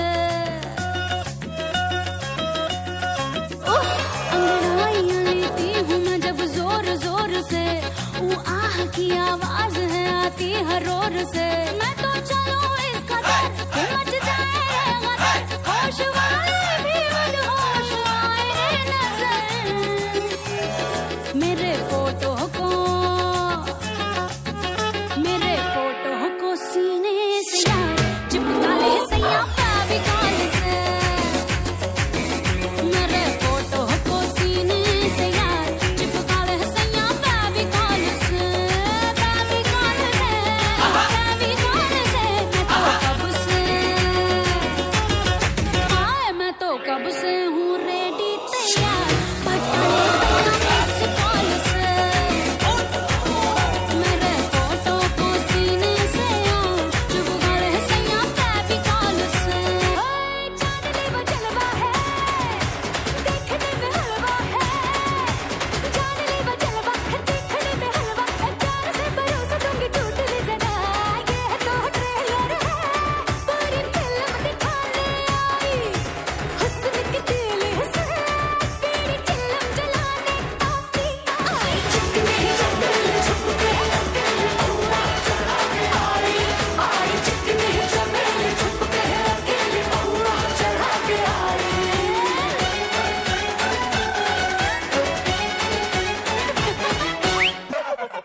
चिकी चिकी chubby chubby बात करे लवी डबी, जानू मेरी ठुमका मारे ढोल बजे काशा। खोलू हर ताला वाला तू है मेरी चाबी चाबी, आई देखो दुनिया सारी देखने तमाशा।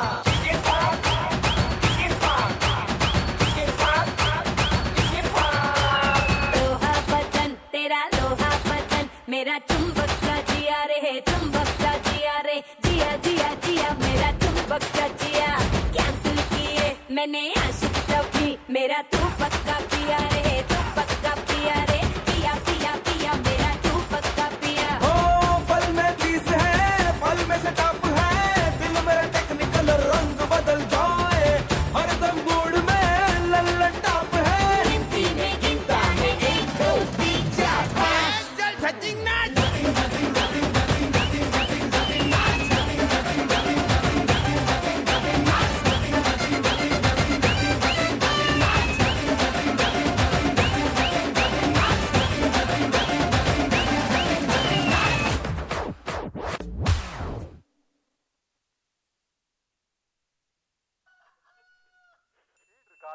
ਅਤੇ ਬੰਟੀ ਵੈਂਸ एंड कंपनी पेश कर रहे हैं हैवी वेट भंगड़ा। इस गाने के ऊपर भंगड़ा डालने के लिए डंड और बैठ के दोनों मारना।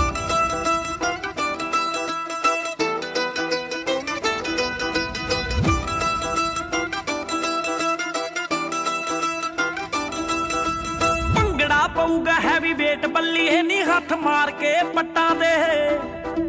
ਭੰਗੜਾ ਪਊਗਾ ਹੈਵੀ ਵੇਟ ਬੱਲੀਏ ਨੀ ਹੱਥ ਮਾਰ ਕੇ ਪੱਟਾਂ ਦੇ। ਓ ਚੜ ਗਈ ਜਵਾਨੀ ਵੇਖ ਅੱਗ ਵਰਗੀ ਨੀ ਸਾਡੇ ਗੱਭਰੂ ਜੱਟਾਂ ਦੇ। ਭੰਗੜਾ ਪਊਗਾ ਹੈਵੀ ਵੇਟ ਬੱਲੀਏ ਨੀ ਹੱਥ ਮਾਰ ਕੇ ਪੱਟਾਂ ਦੇ। ਭੰਗੜਾ ਪਊਗਾ ਹੈਵੀ ਵੇਟ ਬੱਲੀਏ ਨੀ ਹੱਥ ਮਾਰ ਕੇ ਪੱਟਾਂ ਦੇ।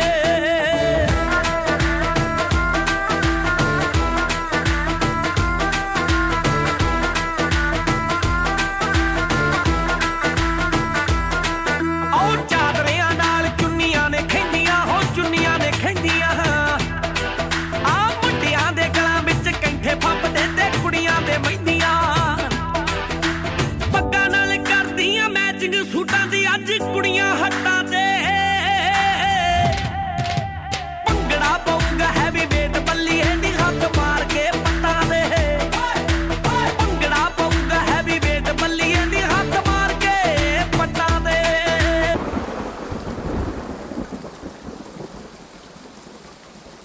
కురస అడవిలో నా పిల్లగా కురిసెనే గాంధారి వానా కురస అడవిలో నా పిల్లగా కురిసెనే గాంధారి వానా ఎక్కరాని కొండాలెక్కి మామ ప్రేమలో నా చిక్కినావు ఎక్కరాని కొండాలెక్కి మామ ప్రేమలో నా చిక్కినావు పూల చెత్రి పట్టుకొని పిల్లగా ఊరువాడ తోడు రాగా పూల చెత్రి పట్టుకొని పిల్లగా ఊరువాడ తోడు రాగా జంటగానే కూడినారు మామ చలువ పందిరి నీడ కింద జంటగానే కూడినారు మామ చలువ పందిరి నీడ కింద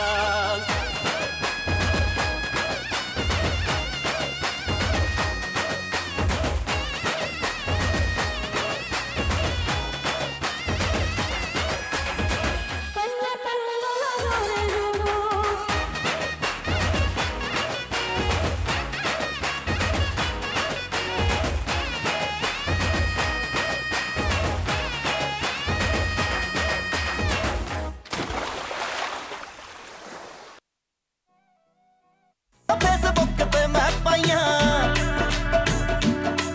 तेरे नाल खिंचवाइया फेसबुक ते मैं पाइया तेरी कल्ली कल्ली फोटो ते डिलीट मारिया नी तेरा सारा गुस्सा पंज तारा ठेके उत्ते बैके तारिया मैं तेरा सारा गुस्सा पंज तारा ठेके उत्ते बैके तारिया मैं तेरा सारा गुस्सा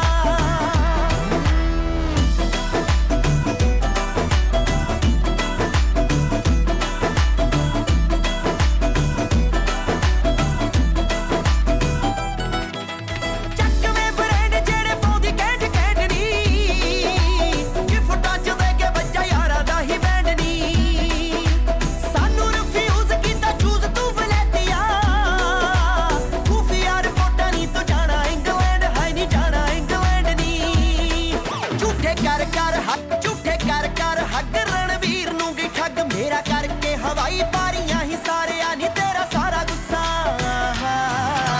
पंज तारा ठेके उत्ते बैके तारिया मैं तेरा सारा गुस्सा पंज तारा ठेके उत्ते बैके तारिया मैं तेरा सारा गुस्सा पंज तारा ठेके उत्ते बैके तारिया मैं तेरा सारा गुस्सा छोरा जाटा का छोरा जाटा का छोरा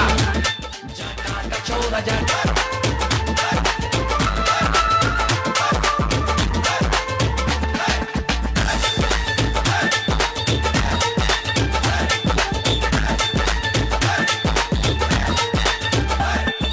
हरियाणे के खेतों में सोना उगलेगा रेता में सोना उगलेगा रेता में सोना उगलेगा रेता में खेल खेल कबड्डी कुश्ती का तू देख नजारा कुश्ती का तू देख नजारा कुश्ती का तू देख नजारा कुश्ती का हरियाणे के खेतों में सोना उगलेगा रेता में खेल खेल कबड्डी कुश्ती का तू देख नजारा कुश्ती का दुनिया में सबसे दुनिया में सबसे न्यारा जाटा का छोरा जाटा का छोरा जाटा का छोरा जाटा का छोरा जाटा का छोरा जाटा का छोरा जाटा का छोरा You don't stop, let the beat drop, to the top. It's hip hop, you don't stop, let the beat drop, to the top, yo. ओए के कहना से जट्टा का के जिक्र करा हम ठाठा का के जिक्र करा हम ठाठा का के जिक्र करा हम ठाठा का जब कूदती है बोतल टोली में कद ट्यूबल पे कद पौड़ी में कद ट्यूबल पे कद पौड़ी में कद ट्यूबल पे कद पौड़ी में ओए के कहना से जट्टा का के जिक्र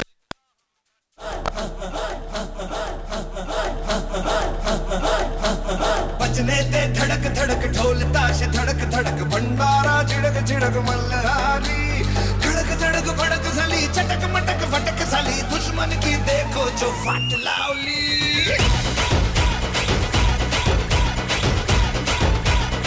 अरे बजने ते धड़क धड़क ढोल ताश धड़क धड़क भंडारा झिड़क झिड़क मल्हारी धड़क धड़क भड़क साली चटक मटक फटक साली दुश्मन की देखो जो फट लावली बजने ते धड़क धड़क ढोल ताश धड़क धड़क भंडारा झिड़क झिड़क मल्हारी धड़क धड़क भड़क साली चटक मटक फटक साली दुश्मन की देखो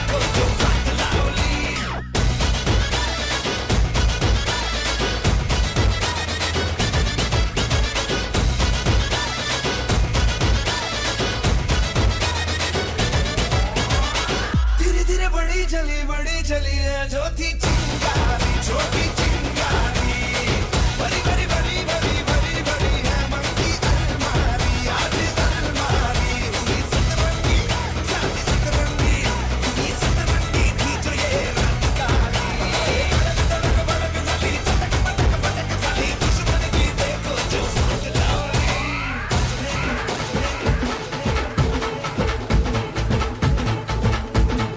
उरत होते धडधड लाली गालावर आली आणि अंगात भरलंय वार ही कीर्तीची बाधा झाली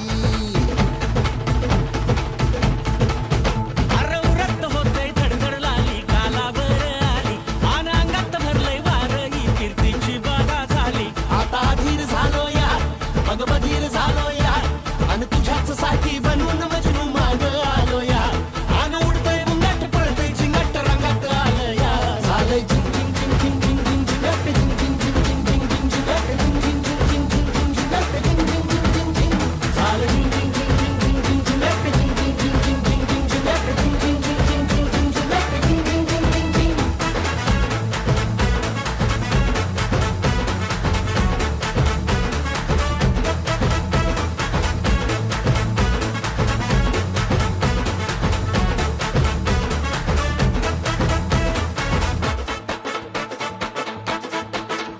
आता उतावीळ झालो गुडघ्या बाशिंग बांधलं तुझ्या नावाचं मी मिशल टॅटून गोंधलं हा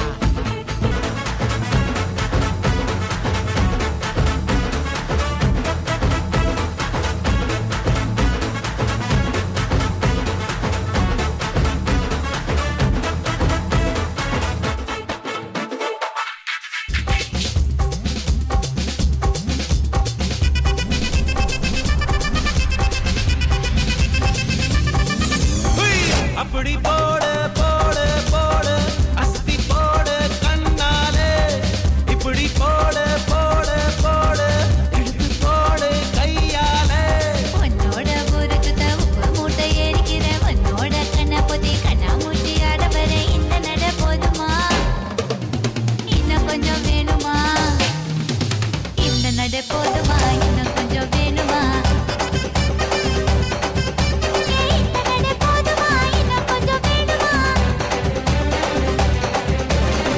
அப்படி போடு போடு போடு அஸ்தி போடு கண்ணாலே இப்படி போடு போடு போடு இழுத்து போடு கையாலே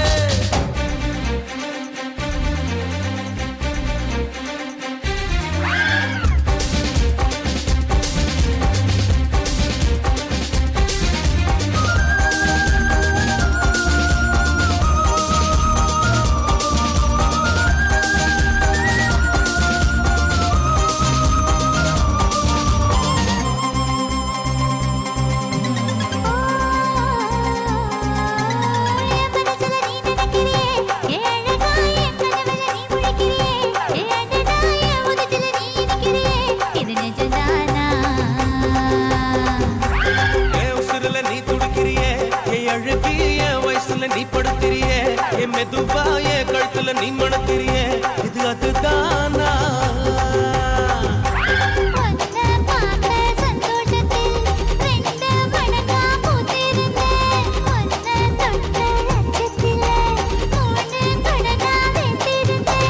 உன்னோட கண்ணங்கடை கடி நான் கடிக்க என்னோட காது பக்கம் செல்லங்கடி நீ கடிக்க இந்த வயசு போதுமா இன்னும் கொஞ்சம் வேணுமா இந்த வயசு போதுமா இன்னும் கொஞ்சம் வேணுமா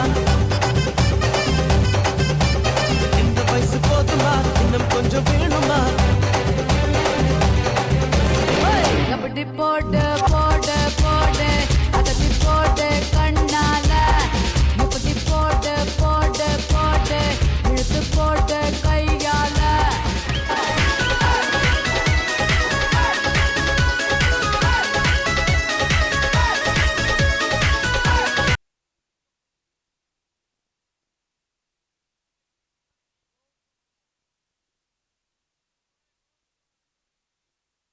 You'll be coming back to me, 'cause this is pure love, 'cause this is pure love.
بگم اگه نباشی کارم تمومه و بدون تو میمیرم میخوام لباتو رو لبام بذاری تا همیشه بگم که زندگی دیگه بدون تو نمیشه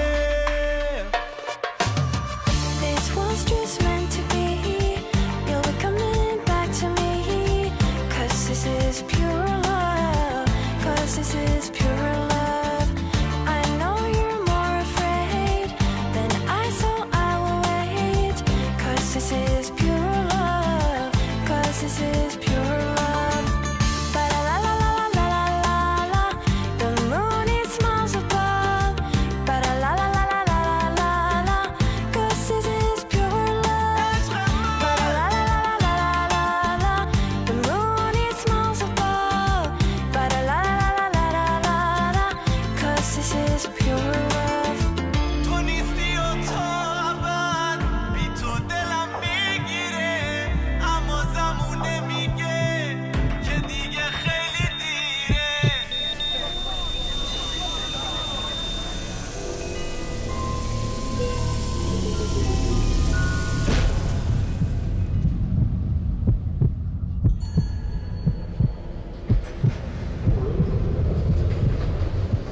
This was just meant to be.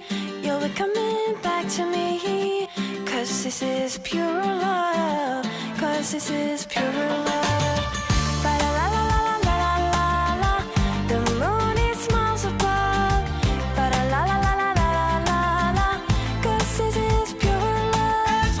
Ba la la la la la la la. The moon it smiles above. Ba la la la la la la la. 'Cause this is pure love.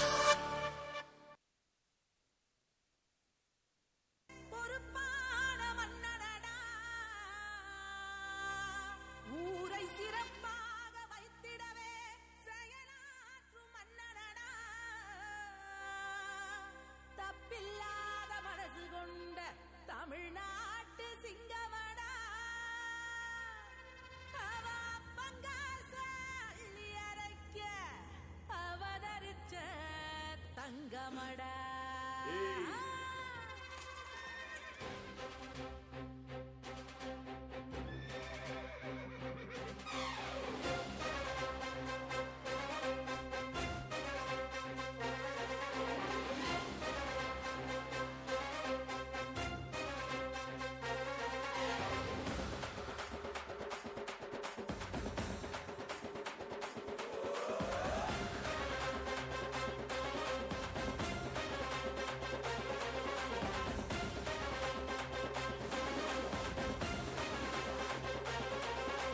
வர வர சீமராஜா வழிய விடுங்கடா நான் பேசமில்ல பசக்கர நசந்தா நம்புங்கடா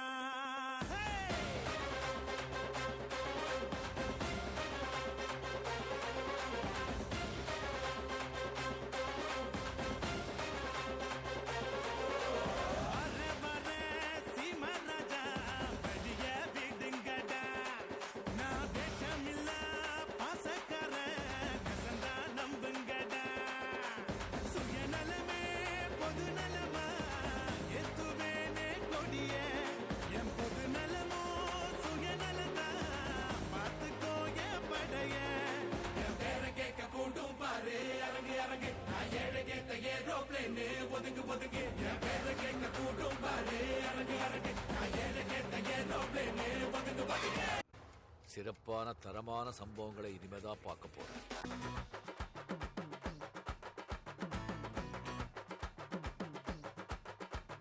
வண்டியில நெல்லு வரும் வண்டியில நெல்லு வரும் வண்டியில நெல்லு வரும் அம்மாவுக்கு வண்டியில நெல்லு வரும்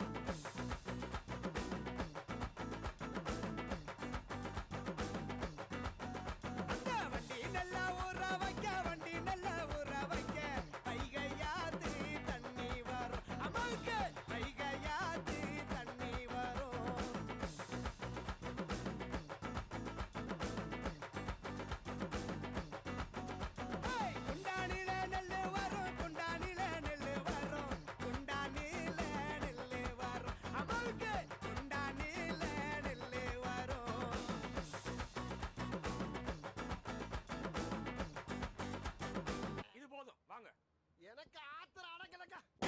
வண்டி மெட்டா வண்டி தௌலத் வண்டி ஆனாலும் ஸ்கெட்சா போட்டு தூக்குவோம்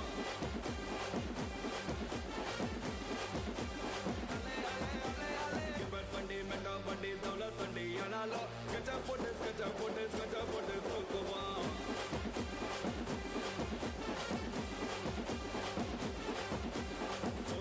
சுக்குமா கிக்கல் புத்தா பிரேக்குமா கைலாசம் போய் வருவேன் ஸ்கெட்சே ரொம்ப சார்பமா உதாரணம் பிள்ளைக்கெல்லாம் ஸ்கெட்சா பார்த்தா அல்லுமா உள்ள போது பார்த்தா ஸ்கெட்சே மனசு கோல்டுமா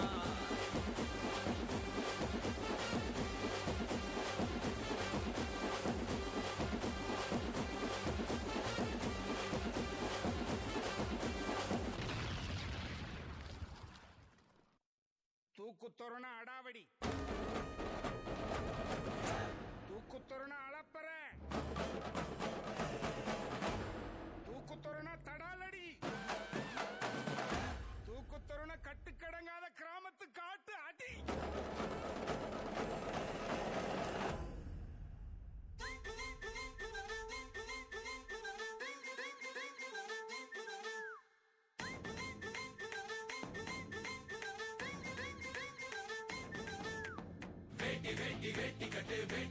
வேட்டி கட்டு சேர சோழ பாண்டிக்கெல்லாம் சேர்த்து கட்டு வேட்டி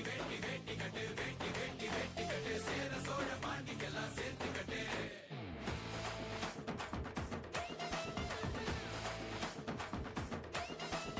அடாபடி தூக்கு தோற அலப்பற ஞான தோற தடாலடி சோக்கு தோற குணத்துல எது தோற சண்டைக்கும் பந்திக்கும் முந்துவோம் சாமிக்கு மட்டும்தான் அஞ்சுவோம் மண்ணுக்கு ஒண்ணு நான் துள்ளுவோம் அன்பையும் திட்டித்தான் சொல்லுவோம் எழுந்து வந்தா பறையடி எகரி வந்தா அடிதடி அடிதடி அடிதடி அடிதடி வேட்டி கட்டு சேர சோழ பாண்டிக்கெல்லாம் சேர்த்து கட்டு வேட்டி கட்டு சேர சோழ பாண்டிக்கெல்லாம் சேர்த்து கட்டு வேட்டி கட்டு சேர சோழ பாண்டிக்கெல்லாம் சேர்த்து கட்டு வேட்டி கட்டு சேர சோழ பாண்டிக்கெல்லாம் சேர்த்து கட்டு அடாபடி தூக்கு தோற அலப்பற ஞான தோற தடாலடி சோக்கு தோற குணத்துல எது தோற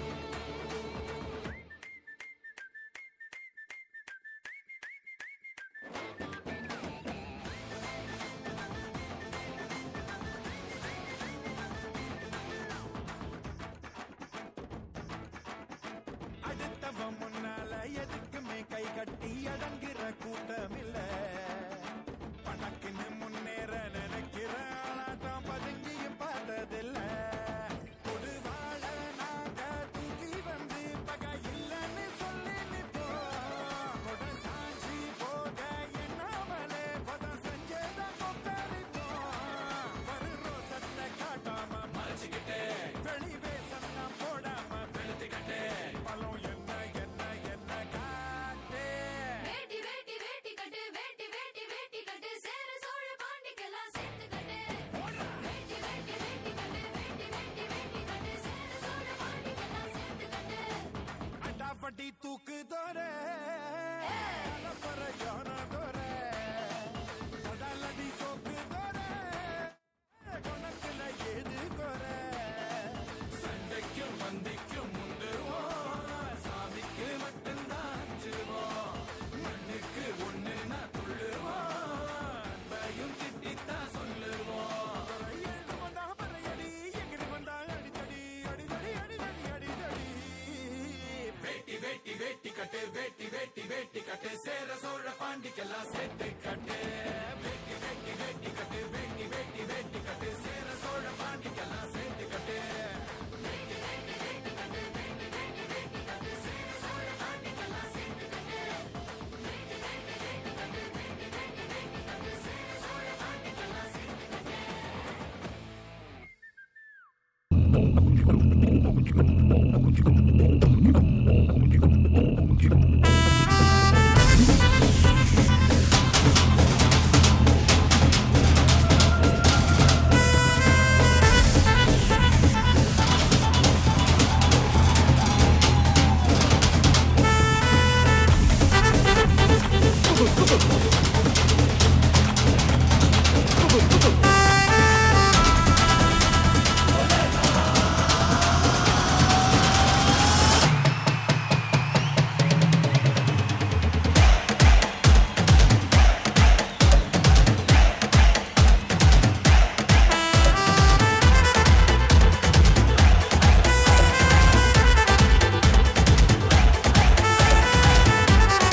मेरा चुंबक सा जिया रे चुंबक सा जिया रे जिया जिया जिया मेरा चुंबक सा जिया कैंसिल किए मैंने आशिक सभी मेरा तू पक्का पिया रे तू पक्का पिया रे पिया पिया पिया मेरा तू पक्का पिया ओ पल में चीज है पल में सेटअप है दिल मेरा टेक्निकल रंग बदल जाए हरदम मूड में लल्लन टॉप है गिनती में गिनता है 1 2 3 4 5 चल धचिंग नाच nothing nothing nothing nothing nothing nothing nothing nothing nothing nothing nothing nothing nothing nothing nothing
चश्मा लगा के कोकोनट में लस्सी मिला के आ जाओ सारे मूड बना के मुझको को थोड़ा राउंड घुमा के अन्ना के जैसा चश्मा लगा के कोकोनट में लस्सी मिला के आ जाओ सारे मूड बना के all the Rajni fans don't miss the chance all the Rajni fans don't miss the chance lungi dance lungi dance lungi dance lungi dance lungi dance lungi dance lungi dance lungi dance lungi dance lungi dance lungi dance lungi dance lungi dance disco में जब ये गाना बजेगा on the floor आना पड़ेगा लुंगी को उठाना पड़ेगा स्टेप करके दिखाना पड़ेगा डिस्को में जब ये गाना बजेगा ऑन द फ्लोर आना पड़ेगा लुंगी को उठाना पड़ेगा स्टेप करके दिखाना पड़ेगा all the Rajni fans don't miss the chance all the Rajni fans don't miss the chance lungi dance lungi dance lungi dance lungi dance lungi dance lungi dance lungi dance lungi dance lungi dance lungi dance lungi dance lungi dance lungi dance lungi dance lungi dance night club में आया मैं तो मुझको रोकेगा कौन और गाय को मेरा मूड में डांस करेगा किसी का डैडी से नहीं डरेगा जिसको जो भी है करना वो कर लो इधर ही मैं हूँ खड़ा पकड़ लो घर पे जाके तुम गूगल कर लो मेरे बारे में विकिपीडिया पे पढ़ लो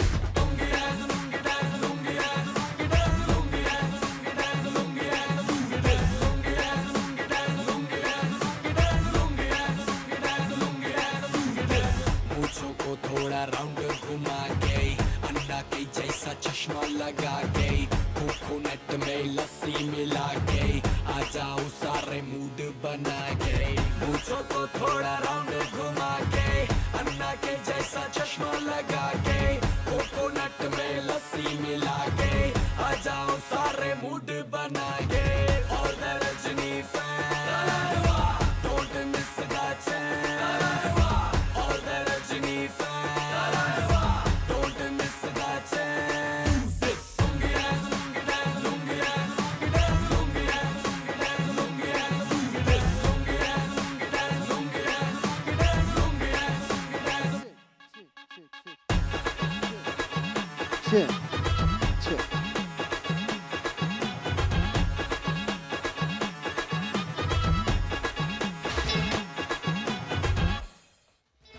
The DJ floor is open for all, so come and fill the floor.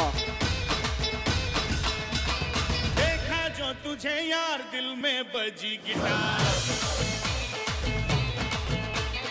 देखा जो तुझे यार दिल में बजी गिटार छलका आंखों से प्यार दिल में बजी गिटार छा रहा कैसा ये नशा रे आ रहा जीने का मजा रे अरे रे मैं तो गया रे दिल भी गया रे अरे रे मैं तो गया रे दिल भी गया रे अरे रे मैं तो गया रे दिल भी गया रे अरे रे मैं तो गया रे दिल भी गया रे I want everybody on the dance floor, please. दिल के वरक पे है लिखा जाने वफा तेरा नाम चलते चलते रुक जाओ तो फिर होवे मोहब्बत की शाम झूमू झूमू तेरी बाहों में झूमू झूमू झूमू तेरे होठ को झूमू है चाहत की सुन पुकार दिल में बजी सितार चाहत की सुन पुकार दिल में बजी सितार सांसें हैं बेकरार मन में बजी सितार झूम उठा सारा ये जहां रे छू लिया मैंने आसमां रे अरे रे मैं तो गया रे दिल भी गया रे अरे रे मैं तो गया रे दिल भी गया रे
some noise.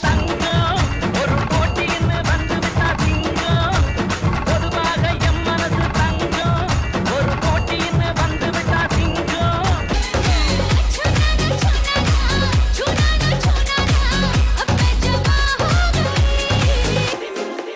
Dandanaka, naka, naka, naka, dandanaka, naka. Dandanaka, naka, naka, naka, dandanaka, naka.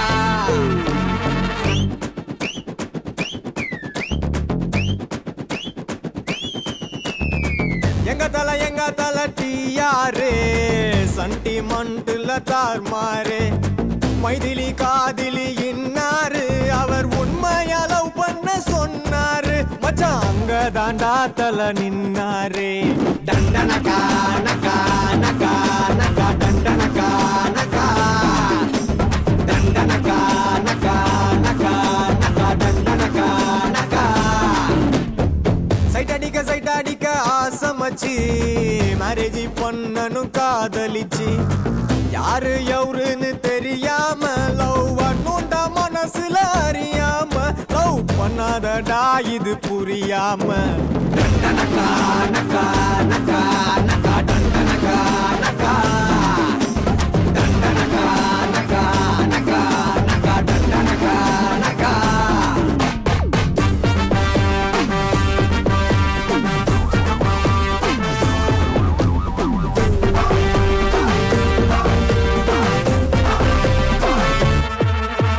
பார்த்தது ஒன்ன கேரக்கும் பொண்ண என்னைக்குமே மிஸ் பண்ணிடாத சூப்பர் லவ் மேட்டர் அத டீலில் விட்டுடாத சீதா சைடு அடிக்க ராமர் ஜம்பாவில் ஒடிக்க அது நிஜமான காதல் நினைச்சது ரொம்ப நாள்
Shake, shake.